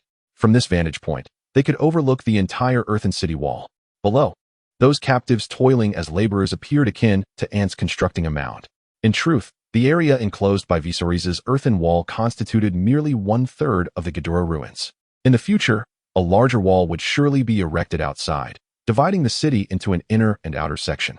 Within the inner city, a castle would need to be constructed to truly establish a foothold in Ghidorah. Observing the laboring captives below, Viserys remarked, "These are workers I have hired with money. I only pay them, and they must bring their own food." To expedite the construction of the earthen walls, Viserys had specifically dispatched the indigenous people hiding in the caves to recruit laborers for him. After selling the first batch of old or repurposed warships, despite not having significantly tapped into the treasury of Dragonstone, Viserys was not currently short on funds. Realizing that the issue of provisions was now resolved, Oberyn inquired about Illyrio. Illyrio's wife was named Rhaella, a descendant of House Blackfyre. Descendant of Blackfyre? Oberyn had not anticipated that this matter harbored such complexities.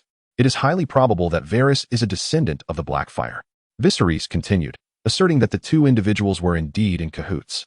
Oberyn recalled that Viserys had once told him he was responsible for Varys' demise. Yet, the question lingered. How could Viserys, at such a tender age, possess such knowledge? Was it through dreams? But if that were the case, why did he not foresee Rhaegar's defeat? The entire situation was fraught with uncertainties. However, even if he had envisioned it, it would have been of little consequence. The Mad King, at that time, would not have entertained any words of wisdom. How could he possibly heed the ramblings of Viserys? What do you intend to do about it? Should we eliminate this Illyrio? Illyrio is of little consequence, Prince Oberyn. I regret to inform you that this world is far more perilous than you can imagine. Feeling somewhat irked at being condescended to by a mere child, Oberyn was taken aback. Viserys' gaze extended towards the northwest. Oberyn assumed he was looking in the direction of Braavos, but in truth, his eyes were set upon the land beyond the wall, the realm of eternal winter.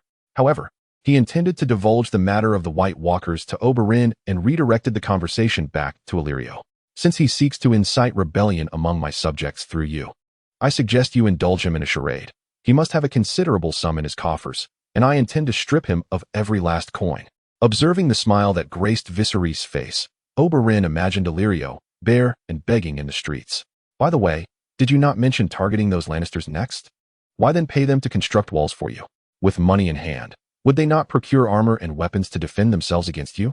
Viserys offered no reply but turned to inquire, "How much do you reckon a fine horse costs these days in gold dragons?"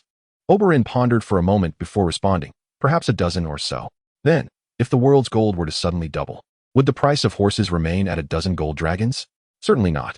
Precisely. The same applies to grain. The wages I provide them will allow them to purchase more food, yet the yield of this land remains finite. It is currently the season for sowing. The more Lannisters I have working for me, the fewer will be tending the fields, driving the future price of grain ever higher. I can easily control the Lannisters with food, presenting myself as their savior rather than a conqueror. After hearing Viserys' plan, Oberyn regarded him as one might a monstrous aberration.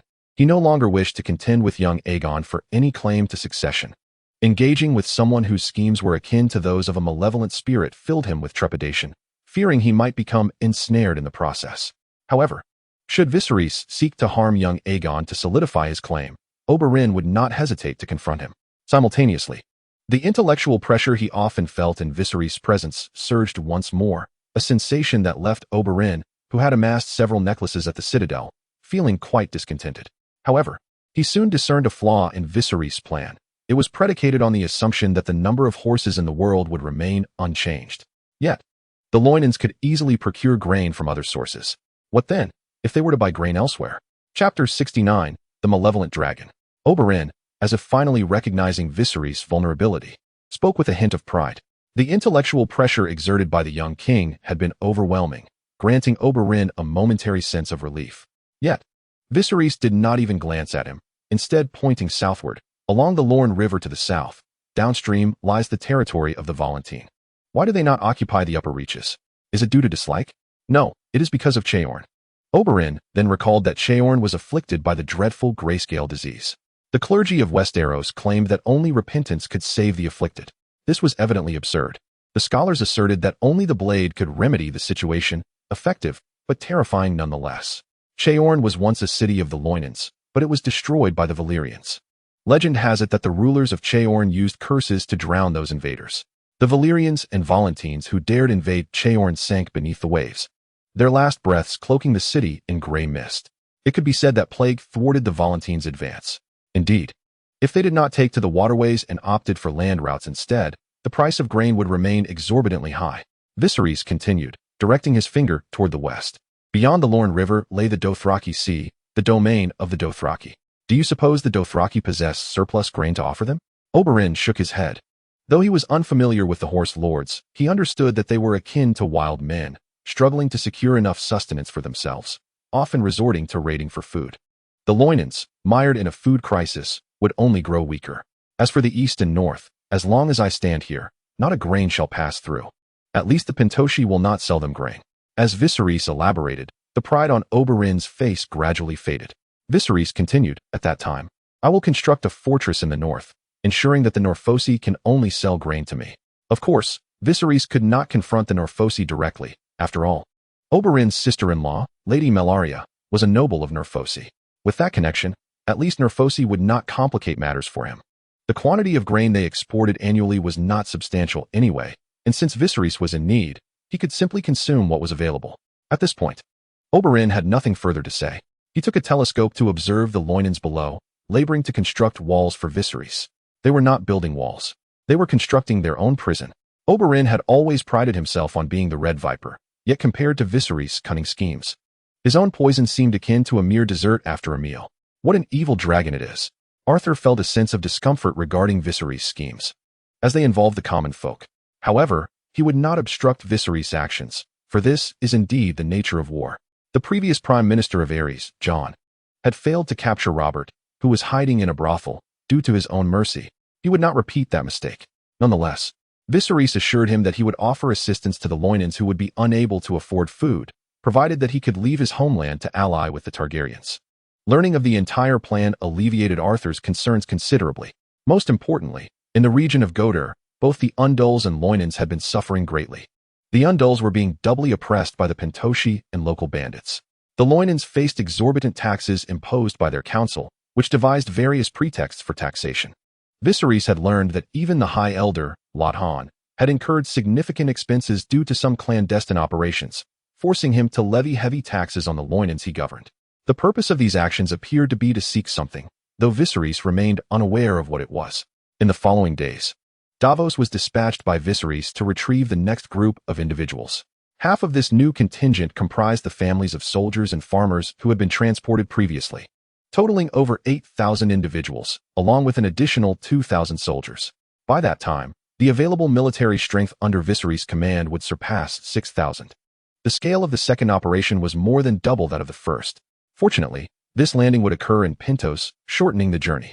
According to Viserys' orders, the next members of the kingsguard to arrive would be Oswell. Simultaneously, the Old Crab's family would also join.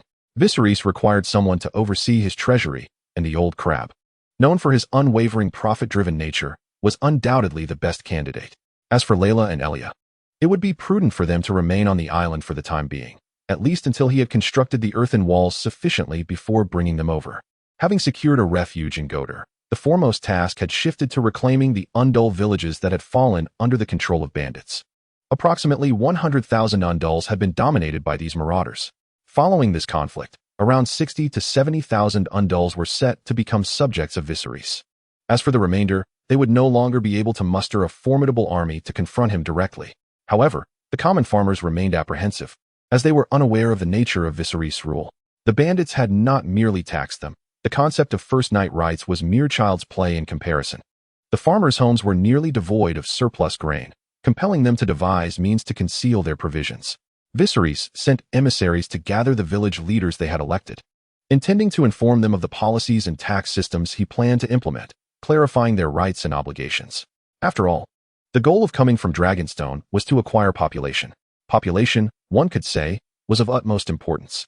Even more crucial than the very act of fortifying the city by Viserys himself is the reality that his military strength, numbering around 4,000 to 5,000, presents a significant burden in relation to the population he controls. Furthermore, he dares not transform those soldiers who surrendered during the naval battle at the Narrow Sea into true warriors. Even if the formidable mercenary company, the Golden Company, founded by the Black Fire, were to pledge their allegiance to him, Viserys would find himself unable to sustain them. His needs extend beyond mere military might. He requires a stable foundation of support. The measures against the Rhoynar will necessitate time before they yield results. Currently, he intends to begin by winning over the Undul people, as a shared cultural belief should facilitate their integration. The villages of the Unduls are quite dispersed, and it took Viserys an entire month to gather them together.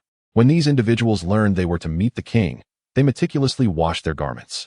However, their disappointment was palpable upon discovering that this so-called king resided in a mere tent.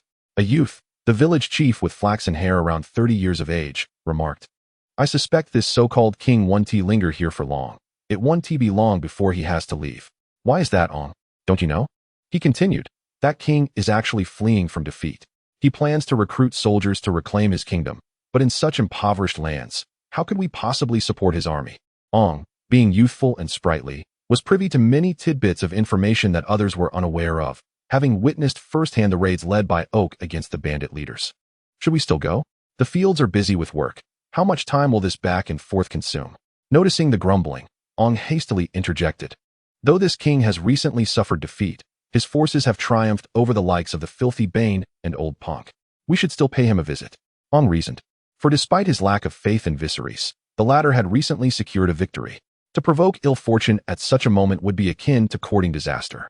With this mindset, approximately 200 Undul village chiefs journeyed to Godahar. Upon their arrival, they were astonished to find that the dilapidated ruins, once reminiscent of a ghostly grave, had vanished. In their stead, a vibrant scene unfolded. The foundation for the first city wall was nearly complete, with carts of earth continually brought in and compacted. The average height already reached roughly to the waist of an adult.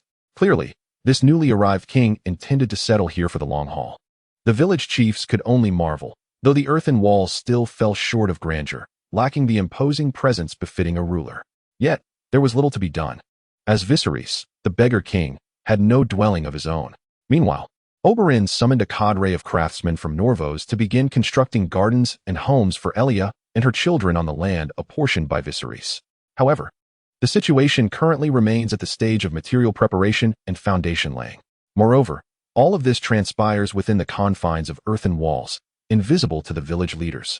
Yet, upon witnessing the soldiers standing rigidly along the road, their initial disdain evaporated like snow beneath the scorching sun.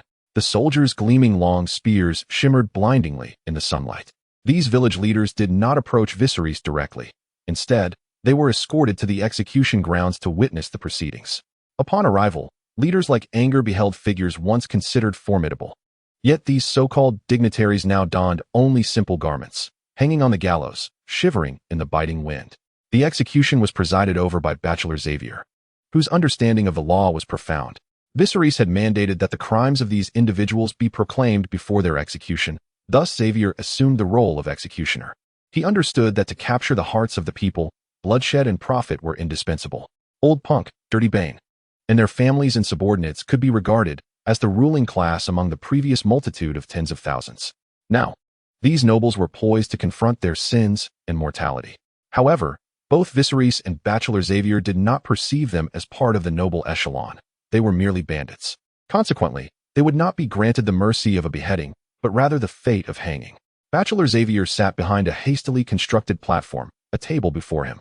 He announced in a booming voice, "Punk Morrison, you have plundered caravans, abducted women, and taken the lives of the innocent. Your transgressions are beyond even the mercy of the most compassionate mother. In the name of Viserys Targaryen III, King of the Undulls, the Rhoynar, and the First Men, and as a representative of the righteous will of the Father above, I sentence you to death." As he spoke, he threw a small, dark red wooden plaque from a cup on the table, bearing the image of a hanged man. A soldier approached the gallows and kicked away the wooden barrel beneath Old Punk's feet. With the loss of support, Old Punk's body plummeted sharply downward. The village leaders instinctively shuddered, as if the noose were tightening around their own necks. Old Punk's complexion rapidly flushed crimson. Despite his aging frame, he struggled fiercely, driven by an intense will to survive. Yet such efforts would only hasten his demise. His eyes bulged, and his tongue protruded uncontrollably. Soon, his vitality dissipated swiftly under the watchful gaze of the village leaders. Following him, the second and third figures met the same fate. Numerous notorious bandits were hanged upon the gallows. As for their subordinates and kin, they needed not the formality of individual executions. They were swiftly dispatched in a succession of hangings. A sudden gust of wind stirred, causing their lifeless bodies to sway precariously. Village leader anger swallowed hard. Utterly awestruck by the ruthlessness of that Targaryen king, the swift execution of over 100 individuals was surely more ferocious than the bandit leaders themselves. At that moment, an imposing figure materialized in the minds of the onlookers, a robust physique, a large head, whiskers like steel wires, and eyes resembling copper bells. After all, these bandits were known for their fierce appearances. How else could that king subdue such men if he did not exude an aura of terror? Once the execution was concluded, they were led away from the scene, while Ong and others remained engulfed in the shock of having witnessed the execution of hundreds. Suddenly, Ong felt the ground beneath him yielding, and upon closer inspection, he realized it was a carpet. Good heavens! Such exquisite fabric laid underfoot was an utter waste. As he tread upon the soft carpet, he felt as if he might lift off the ground. Had his wife dared to squander such finery, he would surely have dealt with her harshly. Before long, they beheld a magnificent tent. Its exterior was white, adorned with blue and red silk. An array of colors flooded their senses, leaving the village chiefs momentarily disoriented. "Please, step inside and await His Majesty," they were instructed. Very well. The village leaders, heads bowed and shoulders hunched, entered one by one to take their seats. Upon entering, they discovered that the tent was also carpeted, warm and inviting, with vibrant patterns decorating its interior. This spectacle gradually instilled a sense of reverence towards the king. This was indeed a deliberate effort by Viserys. Lacking a grand palace to intimidate them, he resorted to a tent decorated with a rustic aesthetic to assert his authority. Should these 60 to 70,000 Undulls choose to pledge allegiance, the issue of food supply would at least be secured. To impart the majesty of royalty, Viserys had invested considerable effort, even allowing time for the villagers to contemplate their situation. Thus, it was not until 2 hours later that he chose to make his appearance. His meticulous planning proved effective. Many had resolved that upon meeting the king, they would prostrate themselves without hesitation. "Your Majesty." Upon seeing a tall knight clad in silver armor emerge, Ong immediately knelt in reverence. Following his lead, the others also bowed. However, it was clear they had made a comical blunder. The figure they were honoring was Arthur, not Viserys. Chapter 71. The village head. Such a minor misunderstanding did not concern Viserys. The village chiefs, upon realizing that Viserys was indeed the king, dared not underestimate him. After all, a warrior as tall and formidable as Arthur stood respectfully behind the diminutive king. It was evident that the soldiers outside also belonged to him. "Before you stands the king of the Undulls, the Rhoynar, and the First Men, Viserys Targaryen III," Arthur proclaimed, still omitting the title of protector of all Westeros. Once seated, Viserys remained silent, allowing the power of silence to permeate the gathering. The village leaders felt time drag painfully slowly. They scarcely dared to breathe too loudly, keeping their heads down, occasionally glancing at Viserys before hastily redirecting their gaze to their own feet. "My subjects, I am your king. The nefarious brigands have been vanquished by my hand, and now they toil to construct the walls for me. You must have witnessed this upon your arrival. As long as you remain loyal to me and earn your merits, there may come a day when you too can dwell within the walls." Viserys understood that for these unsophisticated farmers, the allure of relocating to the city was not particularly enticing. Thus, tangible benefits must be offered. The Loinans once established a network of canals here, yet centuries of neglect have rendered them utterly inoperative. Therefore, I shall undertake the task of restoring these waterways. Upon hearing Viserys' declaration, an ominous premonition arose within some. The undertaking of clearing the canals is indeed a colossal endeavor. This young king could certainly not accomplish it alone. It would necessitate the conscription of laborers. Once the canals are cleared, one could only wonder how many lives might be lost. Viserys, oblivious to their thoughts, continued, "Furthermore, there is the matter of taxation, which stipulates how much grain you owe to the crown each year. I shall levy a tax based on headcount, demanding 500 gene of grain per person annually." 500 gene. The younger Anger quickly calculated how much grain his family would owe. He married at the tender age of 15 and has since fathered 4 children. His eldest son is now 14, while his youngest is merely 7. With 6 mouths to feed, that amounts to 3,000 gene of grain. His household barely yields 3,000 gene in a year. This young king shows no mercy. Soon, even the slower-witted village leaders began to grasp Viserys' avarice. That silver hair of his could only belong to a devil. All present wore expressions of dismay at the king's tax impositions. Anger cast a pitiful glance at Viserys, hoping for clemency. Noticing his apparent desire to speak, Viserys beckoned him to voice his concerns. "It seems you have something to say?" Anger stammered, clearly having something to express, yet paralyzed by trepidation. In the past, when confronted with the brigands' extortion, they had raised protests. Sometimes their grievances were acknowledged, sometimes dismissed. Yet even when accepted, the leaders of the protests were often executed, thereby increasing the farmers' tolerance for exploitation in the future. This was the reason Anger hesitated to voice his thoughts. Speaking out could lead to his demise, and he might never see his family again. Yet remaining silent would mean starvation for his family in the coming year. Viserys, however, did not rush him, merely waiting. 1 second, 2 seconds, 3 seconds, 1 minute, 2 minutes, 3 minutes. After what felt like an eternity, Anger finally summoned his courage, took a deep breath, and declared, "Your Majesty, your taxes are exceedingly burdensome. We cannot afford to pay." At that moment, the air in the tent fell silent. The other village leaders mourned for Angie in their hearts, fully aware that he was likely to face execution. Many of them harbored thoughts of fleeing. As they certainly could not bear such a heavy tax burden, escape seemed their only option. However, to their astonishment, Viserys neither agreed nor disagreed, but rather inquired, "What do you believe would be an appropriate amount?" Angie was taken aback that the king would pose a question to him. After some contemplation, he responded, 450 pounds per person. Reducing the burden by 300 pounds might afford his family a chance at survival, he thought. Per person? Only those over 16 years of age were required to pay 500 pounds. Children under 16 owed merely 100 pounds, while women and girls were only required to pay half of that. Viserys intentionally allowed them to misunderstand his intentions, thereby diminishing the resistance to the tax system he was implementing. As he anticipated, the faces of the village leaders lit up with expressions of relief akin to those who had just escaped disaster. Upon closer inspection, their young king appeared quite handsome, particularly with his striking silver hair, which was simply stunning. Moreover, Viserys' subsequent remarks only heightened their elation. Aside from the head tax, there would be no other levies. They could cultivate the land to their heart's content, regardless of their harvest. As long as they paid the requisite amount, the remainder would belong solely to them. To expand their farmland, they would need to clear the irrigation channels left by the Loinans. In this manner, Viserys aligned the interests of the ruler with those of the common folk, quelling any potential grievances. The village leaders, upon recognizing this, were filled with joy, as land was of paramount importance to the farmers. Viserys also indicated that he would send individuals to provide military training during non-peak agricultural times, which the village leaders wholeheartedly supported. Finally, regarding legal matters, the Gedahor region was vast, yet sparsely populated, rendering explicit laws unnecessary. Viserys established a simplified version of 3 basic laws. Theft would result in death, as would harming or killing another, given that he had recently eradicated the local bandit groups. Such stringent measures would serve as a powerful deterrent. Once public order improved, he would consider lightening the penalties. Before their departure, Viserys treated the village leaders to a hearty meal, and each returned home with several dozen pounds of grain. As a new ruler, maintaining a favorable image was essential. Those who benefited from generosity often spoke kindly of their benefactor. After the leaders left, Viserys reflected that he did not feel like a king, but rather a mere village chief. Interestingly, before his time here, he had always considered meetings to be tiresome affairs. Yet, after this gathering, he felt invigorated. perhaps because he was the one issuing commands. No wonder principals and directors felt the need to convene for every little matter.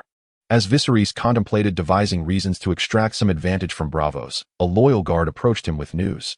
Your Majesty, we have captured 2 spies from the loiner. Chapter 72.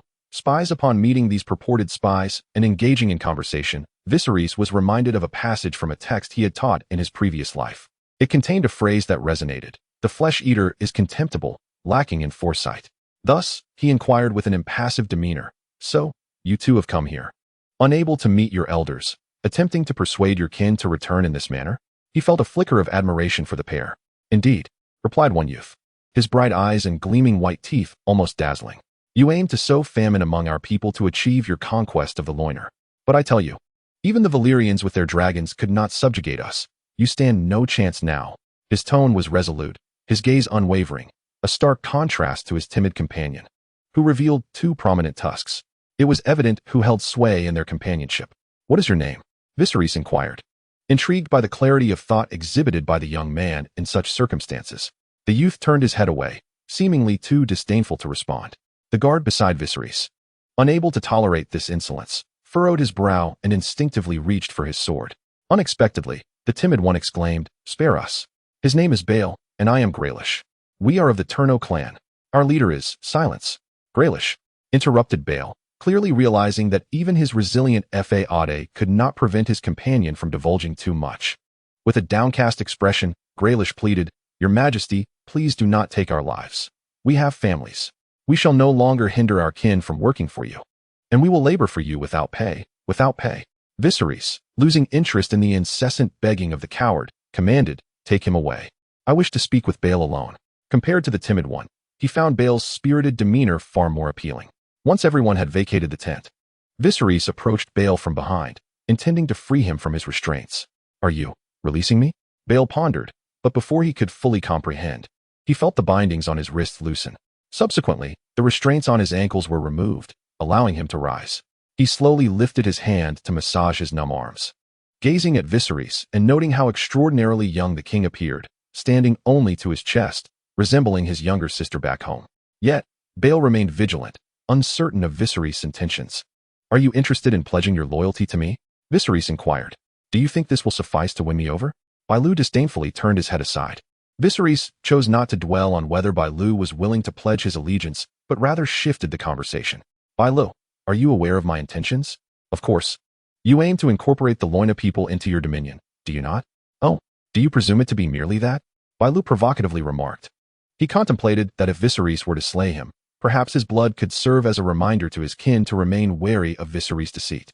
The season for sowing had long since passed, and the harvest from the seeds planted would barely suffice for tax obligations, leaving the sustenance of his compatriots to be addressed through alternative means.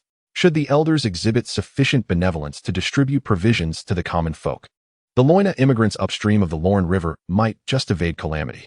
Yet, the mere thought of the elders' avaricious demeanor left Bailu feeling uncertain. Indeed, we Targaryens have come as exiles, Viserys replied bluntly, causing Bailu to glance at him with surprise. Furthermore, if you intend to provoke me into killing you, I must regrettably inform you that even if I were to slay you, your compatriots would still come to construct walls for me. I do not believe it. You do not believe? Pray tell, how many have you persuaded to return thus far? Faced with Viserys' inquiry, Bailu, who was usually sharp-tongued, found himself momentarily speechless.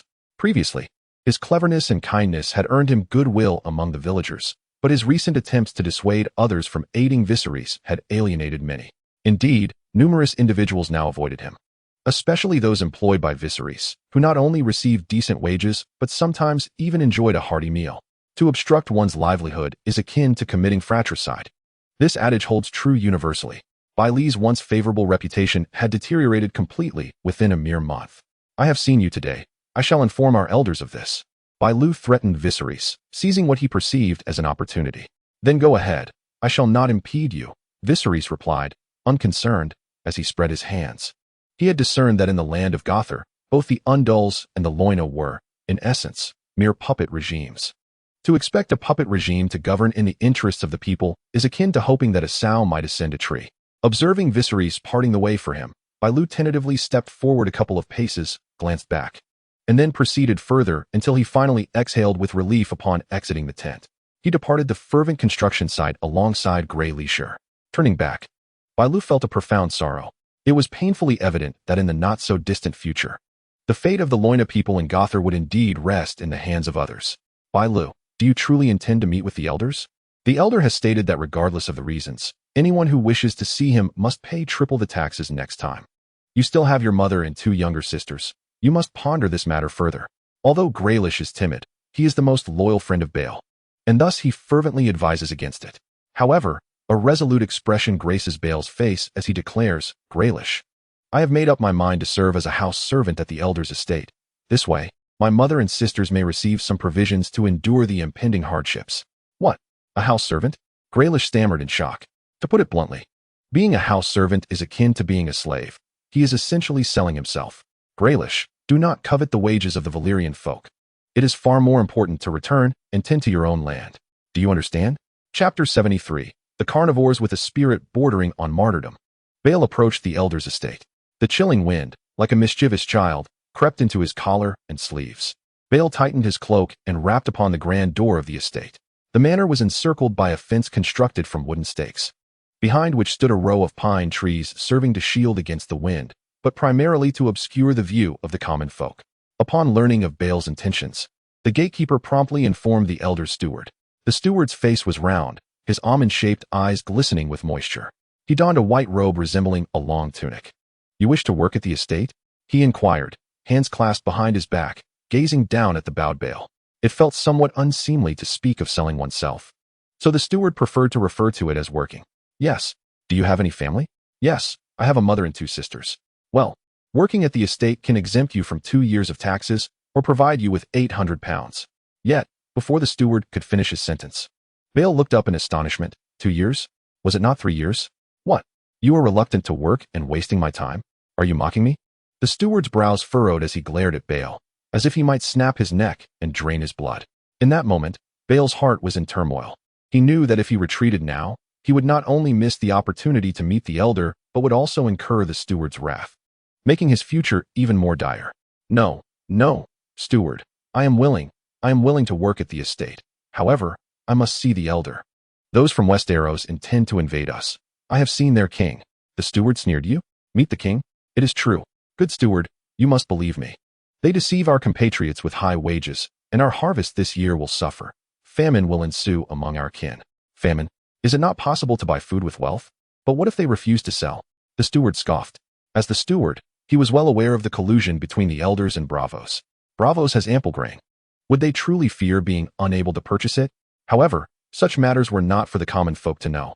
You need not worry. The elder will handle everything. Please, allow me to see the elder. The situation is dire. As he spoke, Bael unexpectedly knelt on the ground. All right, the steward said impatiently. Don't you just want to inform the elder not to let those commoners repair the wall? I will relay this to the elder. You should return home and tidy up. Come to the manor tomorrow, and I shall assign you some tasks. Thank you, steward. Please make sure to convey this clearly to the elder. Understood. The steward, with a glint in his eye, continued. Don't you have a mother and 2 sisters at home? Hurry back and bid them farewell, for you won't have the freedom to return home easily in the future. Got it. Thank you, steward. With that, Bael turned to leave. The steward, standing at the door, cast a derisive glance at his somewhat emaciated figure. Fool. The steward's voice, though not loud, struck like a stone cast to drive away a dog. He pondered Bael's appearance, surmising that Bael's 2 sisters must possess considerable beauty. The master of this manor was Elder Telnor, a man in his 40s who appeared remarkably youthful. His well-preserved demeanor was a testament to his life of privilege and enjoyment. At this moment, Telnor sat in his warm chamber, beside a crackling hearth, while 2 maidens attended to him, soaking his feet. Clearly, the maidens' ministrations brought him great pleasure, to the extent that his eyes had narrowed in delight. Upon hearing the steward's account, his eyes suddenly widened. 30 iron coins for a day's labor? Iron coins are the currency of Bravos. Is that so, elder? So, if we calculate it, after 3 months, those commoners could indeed procure more food? Precisely. The steward rubbed his hands and stepped forward. Elder, we are closest to those Westerlanders. Why not seize this opportunity to organize those commoners and demand a high price from that fleeing little king? What do you think? Telnor's eyes sparkled with interest at this notion, but he soon recognized a potential issue. But what if the other 4 houses offer a lower price than we do? Wouldn't that leave us with nothing to gain? Currently, the Rhaella people controlled approximately 30 to 40,000 individuals in the Getter region. These 13 or 14,000 were overseen by 5 so-called elders. Telnor, being nearest to the western Undulls, had a smaller contingent of only about 17,000. Thus, if a vicious competition arose with the others, it was likely he would end up with little profit. Rest assured, I will handle this matter. I will speak with them about our 5 houses uniting to apply pressure on that little king. Excellent. A splendid idea. Go forth quickly, Bale exclaimed, barely concealing the greed welling up in his eyes. Very well. The steward, wearing a sycophantic smile, retreated from the elder's chamber. Bale gazed at the ceiling above, feeling quite content. He had known about Viserys' arrival in Getter for quite some time, as they were indeed backed by bravos. Likewise, they were emboldened regarding the matter of repairing the wall. If Viserys dared to employ force against them, bravos would undoubtedly retaliate. Even if bravos were too distant to provide immediate assistance, the sorcerers they employed could disorient Viserys' army. Likewise, due to their position on the front lines, several other factions dispatched their own sorcerers to aid Turn-On in combating the Undulls. Given the security of their situation, it would be prudent to seize this opportunity to extract a handsome profit from the Targaryens. With this thought, Turn-On's spirits lifted considerably, and he even found that the maidservant who bathed his feet today seemed particularly exquisite, igniting a sudden passion within him, soon filling the room with a vibrant atmosphere. Meanwhile, Baelor meticulously attended to the repairs of his family's old home. After merely gathering a few belongings, he prepared to depart. Child, is this truly worth it? He pondered, gazing at his tearful mother, his own eyes glistening with moisture. Alas, mother, if I do not do this, we shall all starve. Brother, will you return? Do not worry. I will. Standing at the threshold, Baelor's eyes meticulously swept across the room, as if etching every detail into his memory. Chapter 74. The king's treasury. Though Old Crab was aware of Viserys' plans, he still believed that the wages offered by Viserys were excessively generous. Your Majesty, I believe we could reduce the compensation to 20 iron coins, which would still yield more than what they would earn from farming, Old Crab suggested. No. 30 coins is the calculated amount. It will attract those distant Loyneans to assist us in building the city. If we lower it further, it may become unappealing for some, and they might return to their fields. Yet, I watched the gold from the treasury being carted away, and it pains me greatly, Old Crab lamented, pressing a hand to his chest, as if someone were truly carving away at his heart. Viserys found his demeanor quite amusing. He inquired, Sir Adrian, let me ask you, if there are 3 kings, the first locks all his wealth in the treasury, the second entrusts his wealth to a trusted steward, and the third invests his wealth in his realm, which of these kings would you deem the wealthiest? After a moment's contemplation, Old Crab concluded that, were he in that position, he would undoubtedly choose the first option. Even when counting the treasury, he could not trust even his 2 nephews, let alone others. He would insist on checking his hidden wealth in the cellar frequently, much less leaving it exposed.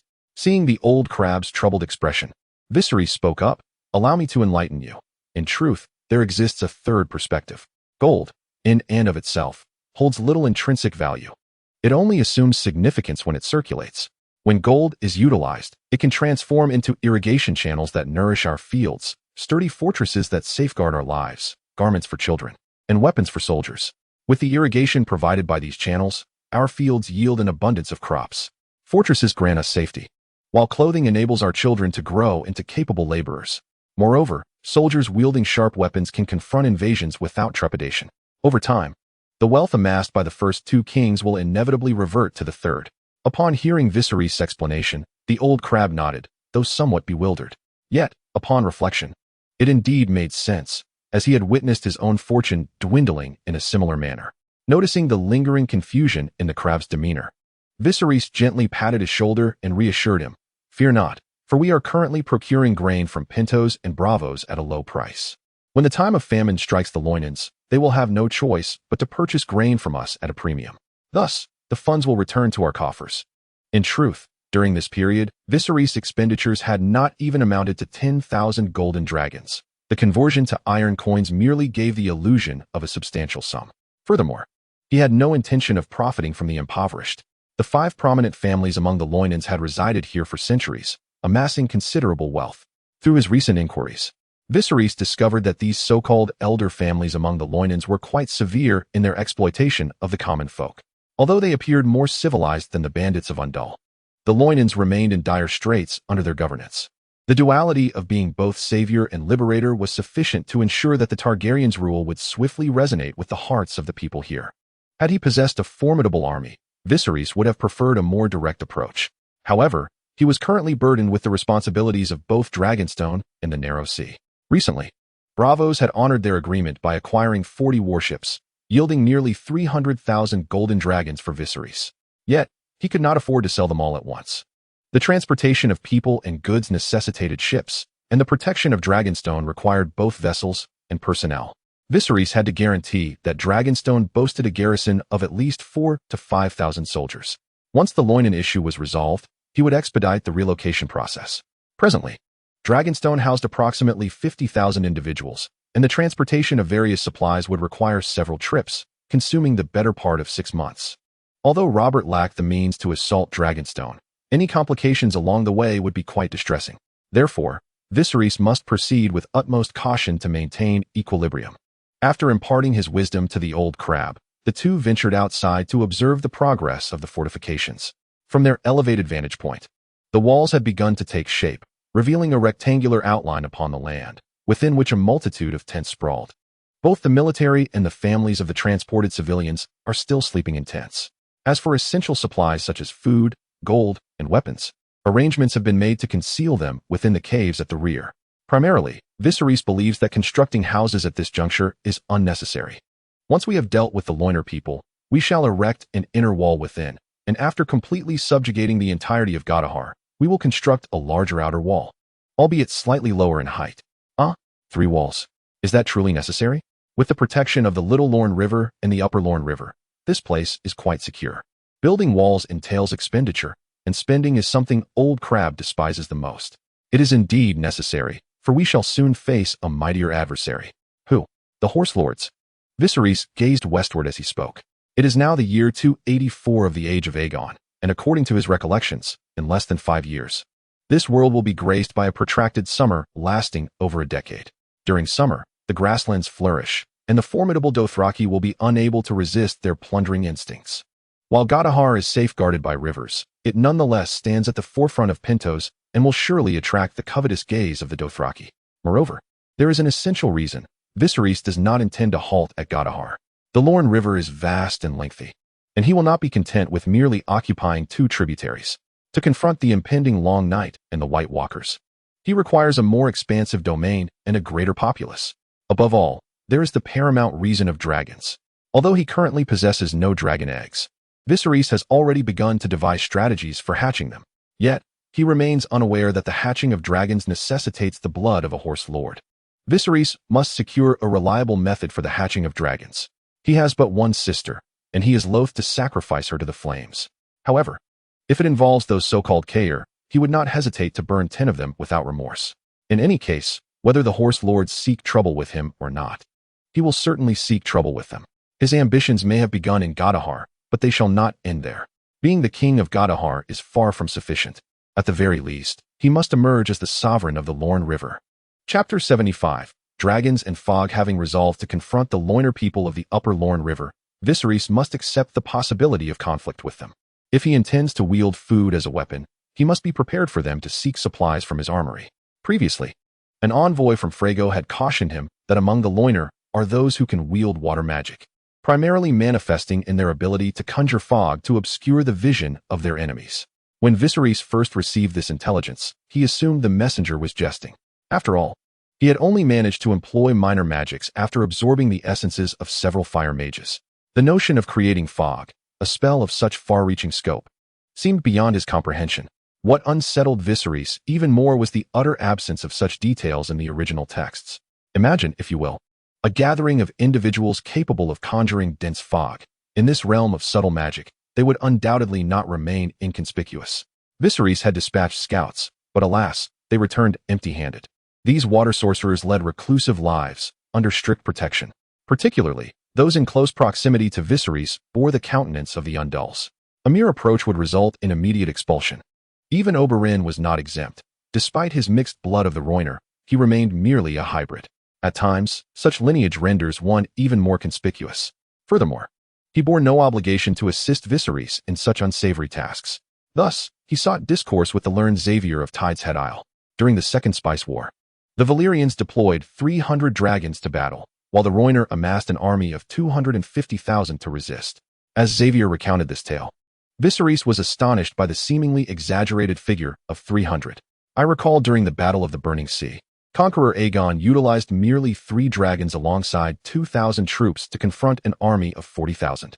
Why then did the Valyrians necessitate 300 dragons to contend with 250,000? This appeared disproportionate to him. Viserys fancied he had unearthed a significant point.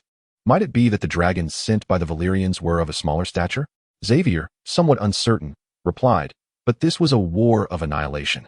Would the Valyrians deploy juvenile dragons akin to Stormcloud? Stormcloud was the dragon of Aegon the Conqueror, weighing perhaps as much as a horse, barely capable of bearing the weight of a child. The historical records Xavier had encountered were both ancient and vague, failing to provide answers to Viserys' inquiries. Yet, Viserys was convinced that the Valyrians possessed their own rationale for dispatching 300 dragons. Coupled with the counsel from Friggo, he surmised that these dragons might be intended to counter the Rhoynar's fog. Perhaps the dragons could disperse the fog with their wings? Xavier gazed at the bustling construction site outside, envisioning that extraordinary battle. The dragonfire could indeed banish the fog. Viserys exclaimed, striking the table with enthusiasm. In his mind, he could vividly reconstruct the scene of that grand confrontation. It is well known that dense fog typically manifests in cooler temperatures or in the early morning after a chill, dissipating once the sun rises. The Valyrians, through their understanding of these climatic shifts, conceived a method to disrupt the Rhoynar's fog. Thus, they unleashed numerous dragons, setting fire above the Rhoynar's heads, raising the temperature to dissolve the mist. Only magic can combat magic, echoed in Viserys' thoughts. Common flames might prove inadequate against the fog conjured by the Rhoynar's water magic. What of wildfire, then? While the logic held, the Rhoynar undoubtedly possessed more than a singular tactic. The Valyrians deploying 300 dragons could also indicate their diverse strengths. Nevertheless, Viserys resolved to prepare some wildfire in anticipation of unforeseen circumstances, crushing Dragonstone and brewing it with various materials, casting spells upon it at the peak of midday heat. The aforementioned outlines the pivotal steps in the creation of wildfire. Shortly, Viserys succeeded in concocting the verdant essence of wildfire. Due to superior incantations, the heat emitted from his creation far surpassed that of the pyromancers of King's Landing. He endeavored to ignite a log with wildfire, and the emerald flames leapt to a height of approximately 2 meters, casting a vibrant green hue across a radius of several meters. Upon extinguishment, a white mark was left at the side of the log, indicative of the extraordinarily high temperatures reached during combustion, provided an adequate supply of wildfire. The issue of dispelling the mist of the Loinai people seemed surmountable. However, Viserys' successful production of wildfire unsettled the Mad King, Arthur, and Oswald. Despite their awareness that Viserys brewed wildfire to counter the magic of the Loinai, they were perplexed by the question of how their king had acquired the knowledge to create such a substance, given that they had witnessed him slay the pyromancers. In response to such inquiries, Viserys could only attribute his prowess to innate talent, while assuring that he would not resort to burning at the stake for executions. His prior adherence to promises had established him a commendable reputation among the kingsguard, engendering their trust. Following this brief interlude, Viserys stored the prepared wildfire under vigilant watch. As anticipated, emissaries from the Loinai soon sought an audience with him. En route to the meeting, he summoned 2 kingsguard and Oberyn the Old Crab to deliberate on the potential motives of their visitors. Might they be concerned about tax implications? The Old Crab, ever fixated on monetary matters, quickly dismissed this notion, reasoning that since Viserys had provided funds, they would accept payment regardless. Given that the Loinai had approached him, it was evident that his progress on the wall was likely impeded. The Loinai were a sagacious people and probably had discerned his stratagem. Oberyn remarked, half in boast, half in schadenfreude, that while he did not wish for Viserys to falter, it was indeed somewhat audacious of Viserys to release Baelor. A minor setback now would be far preferable to a grave misfortune later. Arthur remained silent, acutely aware of his role as the sharpest blade in the king's hand. Ser Rhaenys, what say you? Viserys inquired, addressing Oswald, the reticent kingsguard who bore a bat as his personal sigil. Your Majesty, it is also conceivable that our construction activities have aroused their vigilance. I believe we must prepare for war. Currently, Viserys' rammed earth walls had yet to be fortified with stone, rendering them somewhat superficial. Nevertheless, war would not await their readiness. He had already devised strategies to counter the Loinai's formidable tactics. If they sought conflict, then let it come. Chapter 76. Earning while standing, the group soon arrived at the designated meeting tent. To ensure oversight of the wall's progress, Oswald departed midway. Arthur stood resolutely by Viserys' right side, resembling an imposing iron tower. Oberon and the old crab were positioned on either side. The newcomer was none other than the steward of the Elder Turno, a man named Rhaella. Upon witnessing the stance adopted by Viserys, an overwhelming sense of tension enveloped him. It was needless to mention the formidable figure of Arthur. Even the individual possessing a hint of Loina bloodline exuded an unsettling presence. A mere glance from him was enough to induce discomfort. Rhaella, however, possessed a degree of discernment. He correctly identified his target and, after bowing to Viserys, articulated his purpose. Esteemed King Targaryen, following deliberations within our Council of Elders, we wish to request an increase in the remuneration granted to our fellow kin, Rhaella spoke, forcing a rather unappealing smile. Ah, Lord Rhaella, you jest, Viserys replied, his tone laced with incredulity. No one has compelled those farmers to construct my walls. Should the compensation I have set be deemed insufficient, they would surely not come. The fact that they do come indicates that they find my offered remuneration satisfactory. So why should I increase it? Viserys had not anticipated that this fellow had come to demand funds. It appeared he had overestimated the so-called elders of the Loina. Thus, his gaze was tinged with a subtle disdain. He refrained from invoking his royal title initially, for the Loina had cultivated a splendid civilization and harbored a sense of pride. Both parties adhered to a principle of diplomacy before conflict. Yet, this affair left Oberon feeling rather embarrassed. He had previously advocated for them, and this was the outcome. He had hoped that these individuals, sharing his own bloodline, might give Viserys a run for his money. How could the noble Loina be reduced to such a state by these insects? Your Majesty, this money is intended for the Council of Elders. As the movement of personnel has caused us considerable management difficulties, Rhaella's face displayed an even more obsequious smile. Before Viserys could respond, Oberon let out a laugh. In stark contrast to Arthur's righteous demeanor, which could rival a saint, Oberon appeared decidedly nefarious. His cold smirk chilled the atmosphere of the meeting. Why should we foot the bill for such matters?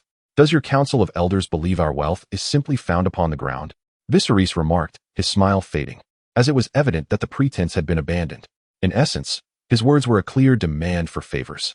Noticing the small king's apparent irritation, Rhaella hastily added, Your Majesty, rest assured, if you could slightly enhance the remuneration, we would be willing to organize the workers for you. This would expedite the construction of your walls, and those unfortunate farmers would receive additional sustenance. With this proposition, Viserys' expression softened somewhat. Despite having observed the true intentions of that individual from the White Lake, he was aware that Rhaella's claims of improving the farmers' livelihoods were mere fabrications. Nonetheless, he was indifferent. He merely wished to ascertain whether this so-called Council of Elders was genuinely intent on profiting from this endeavor. Pray tell, how much do you wish for me to elevate the remuneration? Upon hearing the concession from Viserys, Rhaella's eyes nearly narrowed to slits. If everyone could raise it by 10 iron coins, I believe that would be reasonable. Impossible. Before Rhaella could finish his sentence, Viserys categorically declined. The 30 iron coins per person per day was a figure derived from his meticulous investigation and calculations. Should the number of coins increase, it would result in a consequence. They might procure grain from the southern city of Volantis. Such a scenario would lead to the failure of his plans. 30 iron coins was the absolute maximum Viserys was willing to consider. Not a single additional coin would be entertained. Rhaella's proposed figure only solidified Viserys' conviction that this man was merely seeking personal gain. If the amount were 30 or 50 coins, perhaps they were seeking an excuse for war. For Viserys would undoubtedly refuse such terms. Merely 10 bravos iron coins indicated their genuine desire to profit without instigating conflict. Your Majesty truly does not wish to part with this additional sum? Correct, it stands at 30 iron coins, and not a single copper more. Rhaella's jovial countenance swiftly transformed, and he ceased his previously slight bow, stating, If that is the case, I shall convey your words faithfully to the Council of Elders. I must inform you, however, that in a few days, there may be no loinans available to construct your walls. Despite the change in demeanor, Rhaella's tone remained calm and respectful. Yet, Viserys slammed his palm decisively upon the table. Smack. Viserys rose, glaring fiercely at Rhaella. What do you mean? Are the loinans preparing to assault my city? His reaction caught Rhaella off guard, especially the palpable intensity emanating from him. Rhaella had initially harbored a dismissive attitude towards the overly youthful king, but Viserys' fierce gaze made him feel as if he were being preyed upon by a ferocious beast. Particularly, Arthur's gaze pierced through Rhaella like an arrow. causing cold sweat to bead on his back. Rhaella hastily bowed. "Your Majesty, you misunderstand. We harbor no intentions of attacking you." "Harbor no intentions of attacking me?" Viserys exclaimed loudly. "What do you mean by no intentions of attacking me? By obstructing my wall construction, are you not preparing for an assault against me?" Rhaella had not anticipated such a vehement reaction from Viserys, nor the ramifications of his words. After all, they had come solely to profit, not to risk their lives. How could they risk their lives and still make a profit? "Your Majesty, we, the elders of the council, absolutely do not intend that. Please, do not take offense. I shall return and clarify matters with the elders. I believe they would be willing to reduce the remuneration." Rhaella cursed himself for not speaking more swiftly. Feeling as if his tongue were insufficient for the task, Viserys chose not to continue the conversation and instead summoned guards to escort him out. Rhaella felt as though the tent he occupied was a cage teeming with feral beasts. He fled the tent as if escaping for his life. Even before stepping outside, he stumbled over the carpet. Once he departed, Oberyn inquired, "What do you intend to do now?" "What to do? Sir Arthur, please muster the troops for me. I am determined to confront this Turno." Chapter 77, Depleting Resources. Code 985. In preparation for adversity and to serve the people, let the good rise swiftly. Han returned to the cherished 985 factory, yearning to avoid unemployment and the turmoil of wandering. He aspired not only to alter his circumstances, but also to transform his life. The sixth set of radio calisthenics begins now. Stretching exercises, prepare.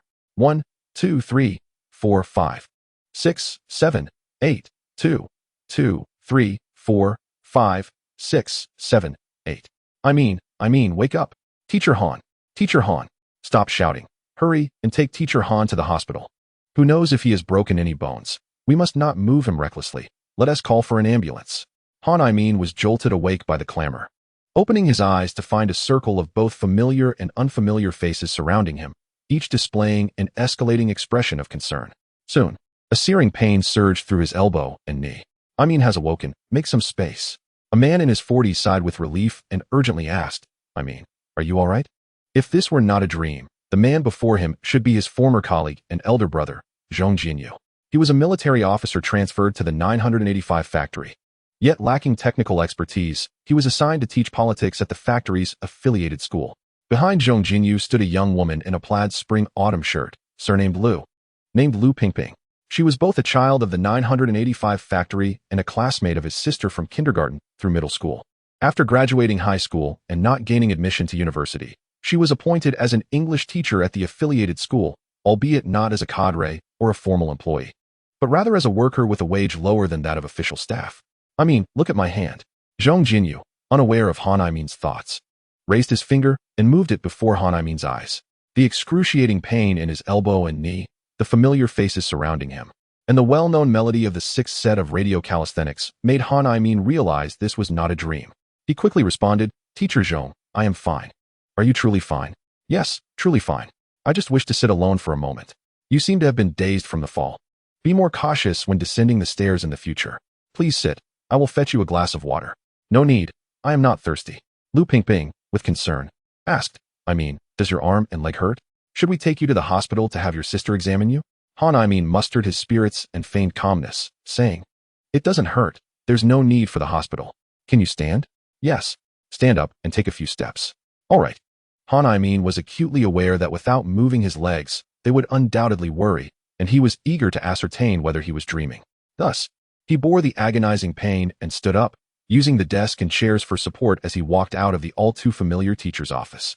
Looking up, he beheld the encircling mountains, their undulating peaks, ancient trees soaring to the sky, and a verdant landscape before him.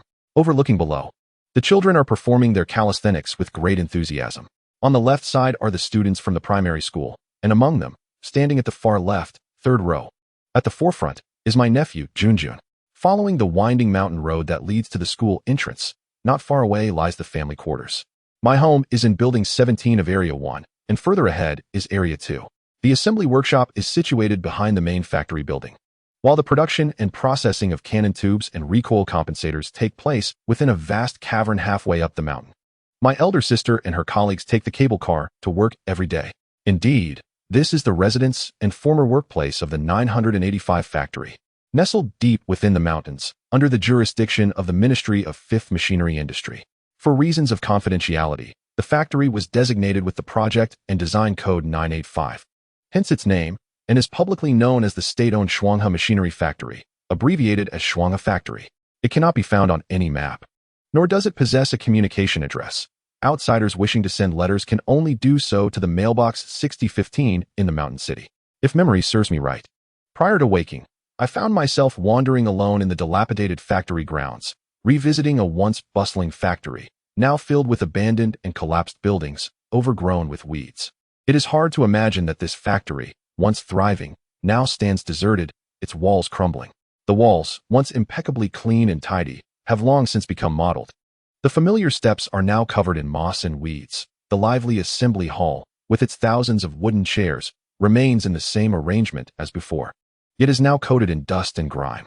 Situated in a remote mountain gorge at the intersection of Chongqing and Guizhou provinces, it is usually deserted, eerie enough to be the setting of a horror film. Yet now, everything has returned to its former state. Han Aimin finds it all so surreal.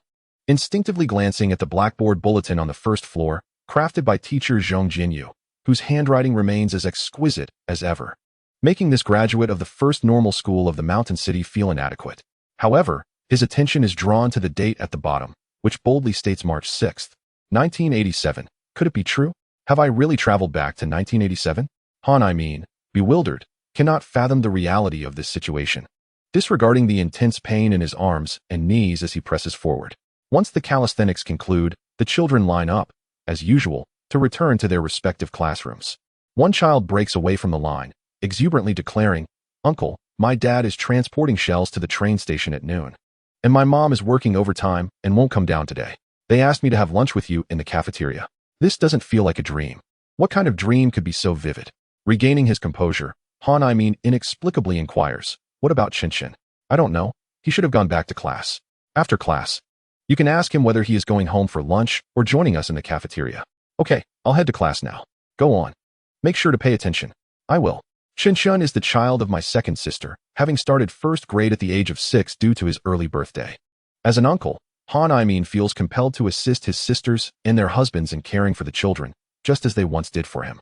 After watching Junjun, the son of his elder sister, depart, Han Aimin suddenly recalls something. His brother-in-law, Huang Haishan, is also a child of the 985 factory. Having enlisted after completing junior high school, and upon returning from military service, was assigned to the security department as an economic policeman. The security division, in conjunction with the public security division, operates under the dual leadership of the factory and the Public Security Bureau of Chongqing City. The head of the division and the security officer serve both as factory security personnel and as police officers. The economic police, drawn from various workshops, are robust young workers rather than officials. They wear different uniforms and do not possess the authority to carry firearms like their counterparts. The brother-in-law, having served in the military and joined the party early on, is a well-regarded scion of the esteemed 985 factory. Since last year, he has been functioning as a deputy leader of the economic police team, donning the uniform of a public security officer and armed with a Type 54 pistol. This year, the factory has decided to promote him to a full-time position, with the procedures nearly complete, pinning only the final official seal. At this critical juncture, he led a team tasked with transporting 2 howitzers to the train station. Unfortunately, a truck's hitch broke, causing one of the howitzers to plunge into a ravine. In previous years, when the factory thrived, producing hundreds of large-caliber artillery pieces annually, the loss of a single cannon would not have been deemed significant. However, times have changed. Although the old mountain front still sees conflict, the demand for artillery is not as pressing as it once was. With the advent of reform and opening up, the nation is focused on economic development, compelling military enterprises like the 985 factory to transition, resulting in dwindling orders for military supplies. In such a large factory, a monthly output of artillery is already limited. The loss of one piece constitutes a major safety incident. If this issue is not swiftly addressed, every worker involved in the transportation of the artillery will be held accountable, jeopardizing the brother-in-law's promotion. Should he fail to secure this advancement, he would remain an economic police officer. Once the factory relocates to Chengdu in Sichuan province, the economic police will be disbanded, forcing him to don a security uniform and ultimately face multiple restructurings that could lead to his redundancy. Meanwhile, the security personnel who do transition to full-time roles at the factory's new site will face a choice. Either continue as security officers in Chengdu or be reassigned to the local police bureau in Zhejiang County. The brother-in-law, fervently hoping to become a formal police officer, is supported by Han I-Mean, who, unwilling to let his dreams shatter, limps out of campus towards the assembly workshop. Ping, where are you headed? Inquired Zhong Jinyu from the second floor, puzzled by Han I-Mean's retreating figure. Lu Pingping pondered briefly before quietly responding. They must be going to the hospital. He took quite a fall. What about his class? I'll check on class too. If necessary, I can swap classes with him. Zhong Jinyu reminded. He has 2 classes this morning, plus another session at the technical school. He added,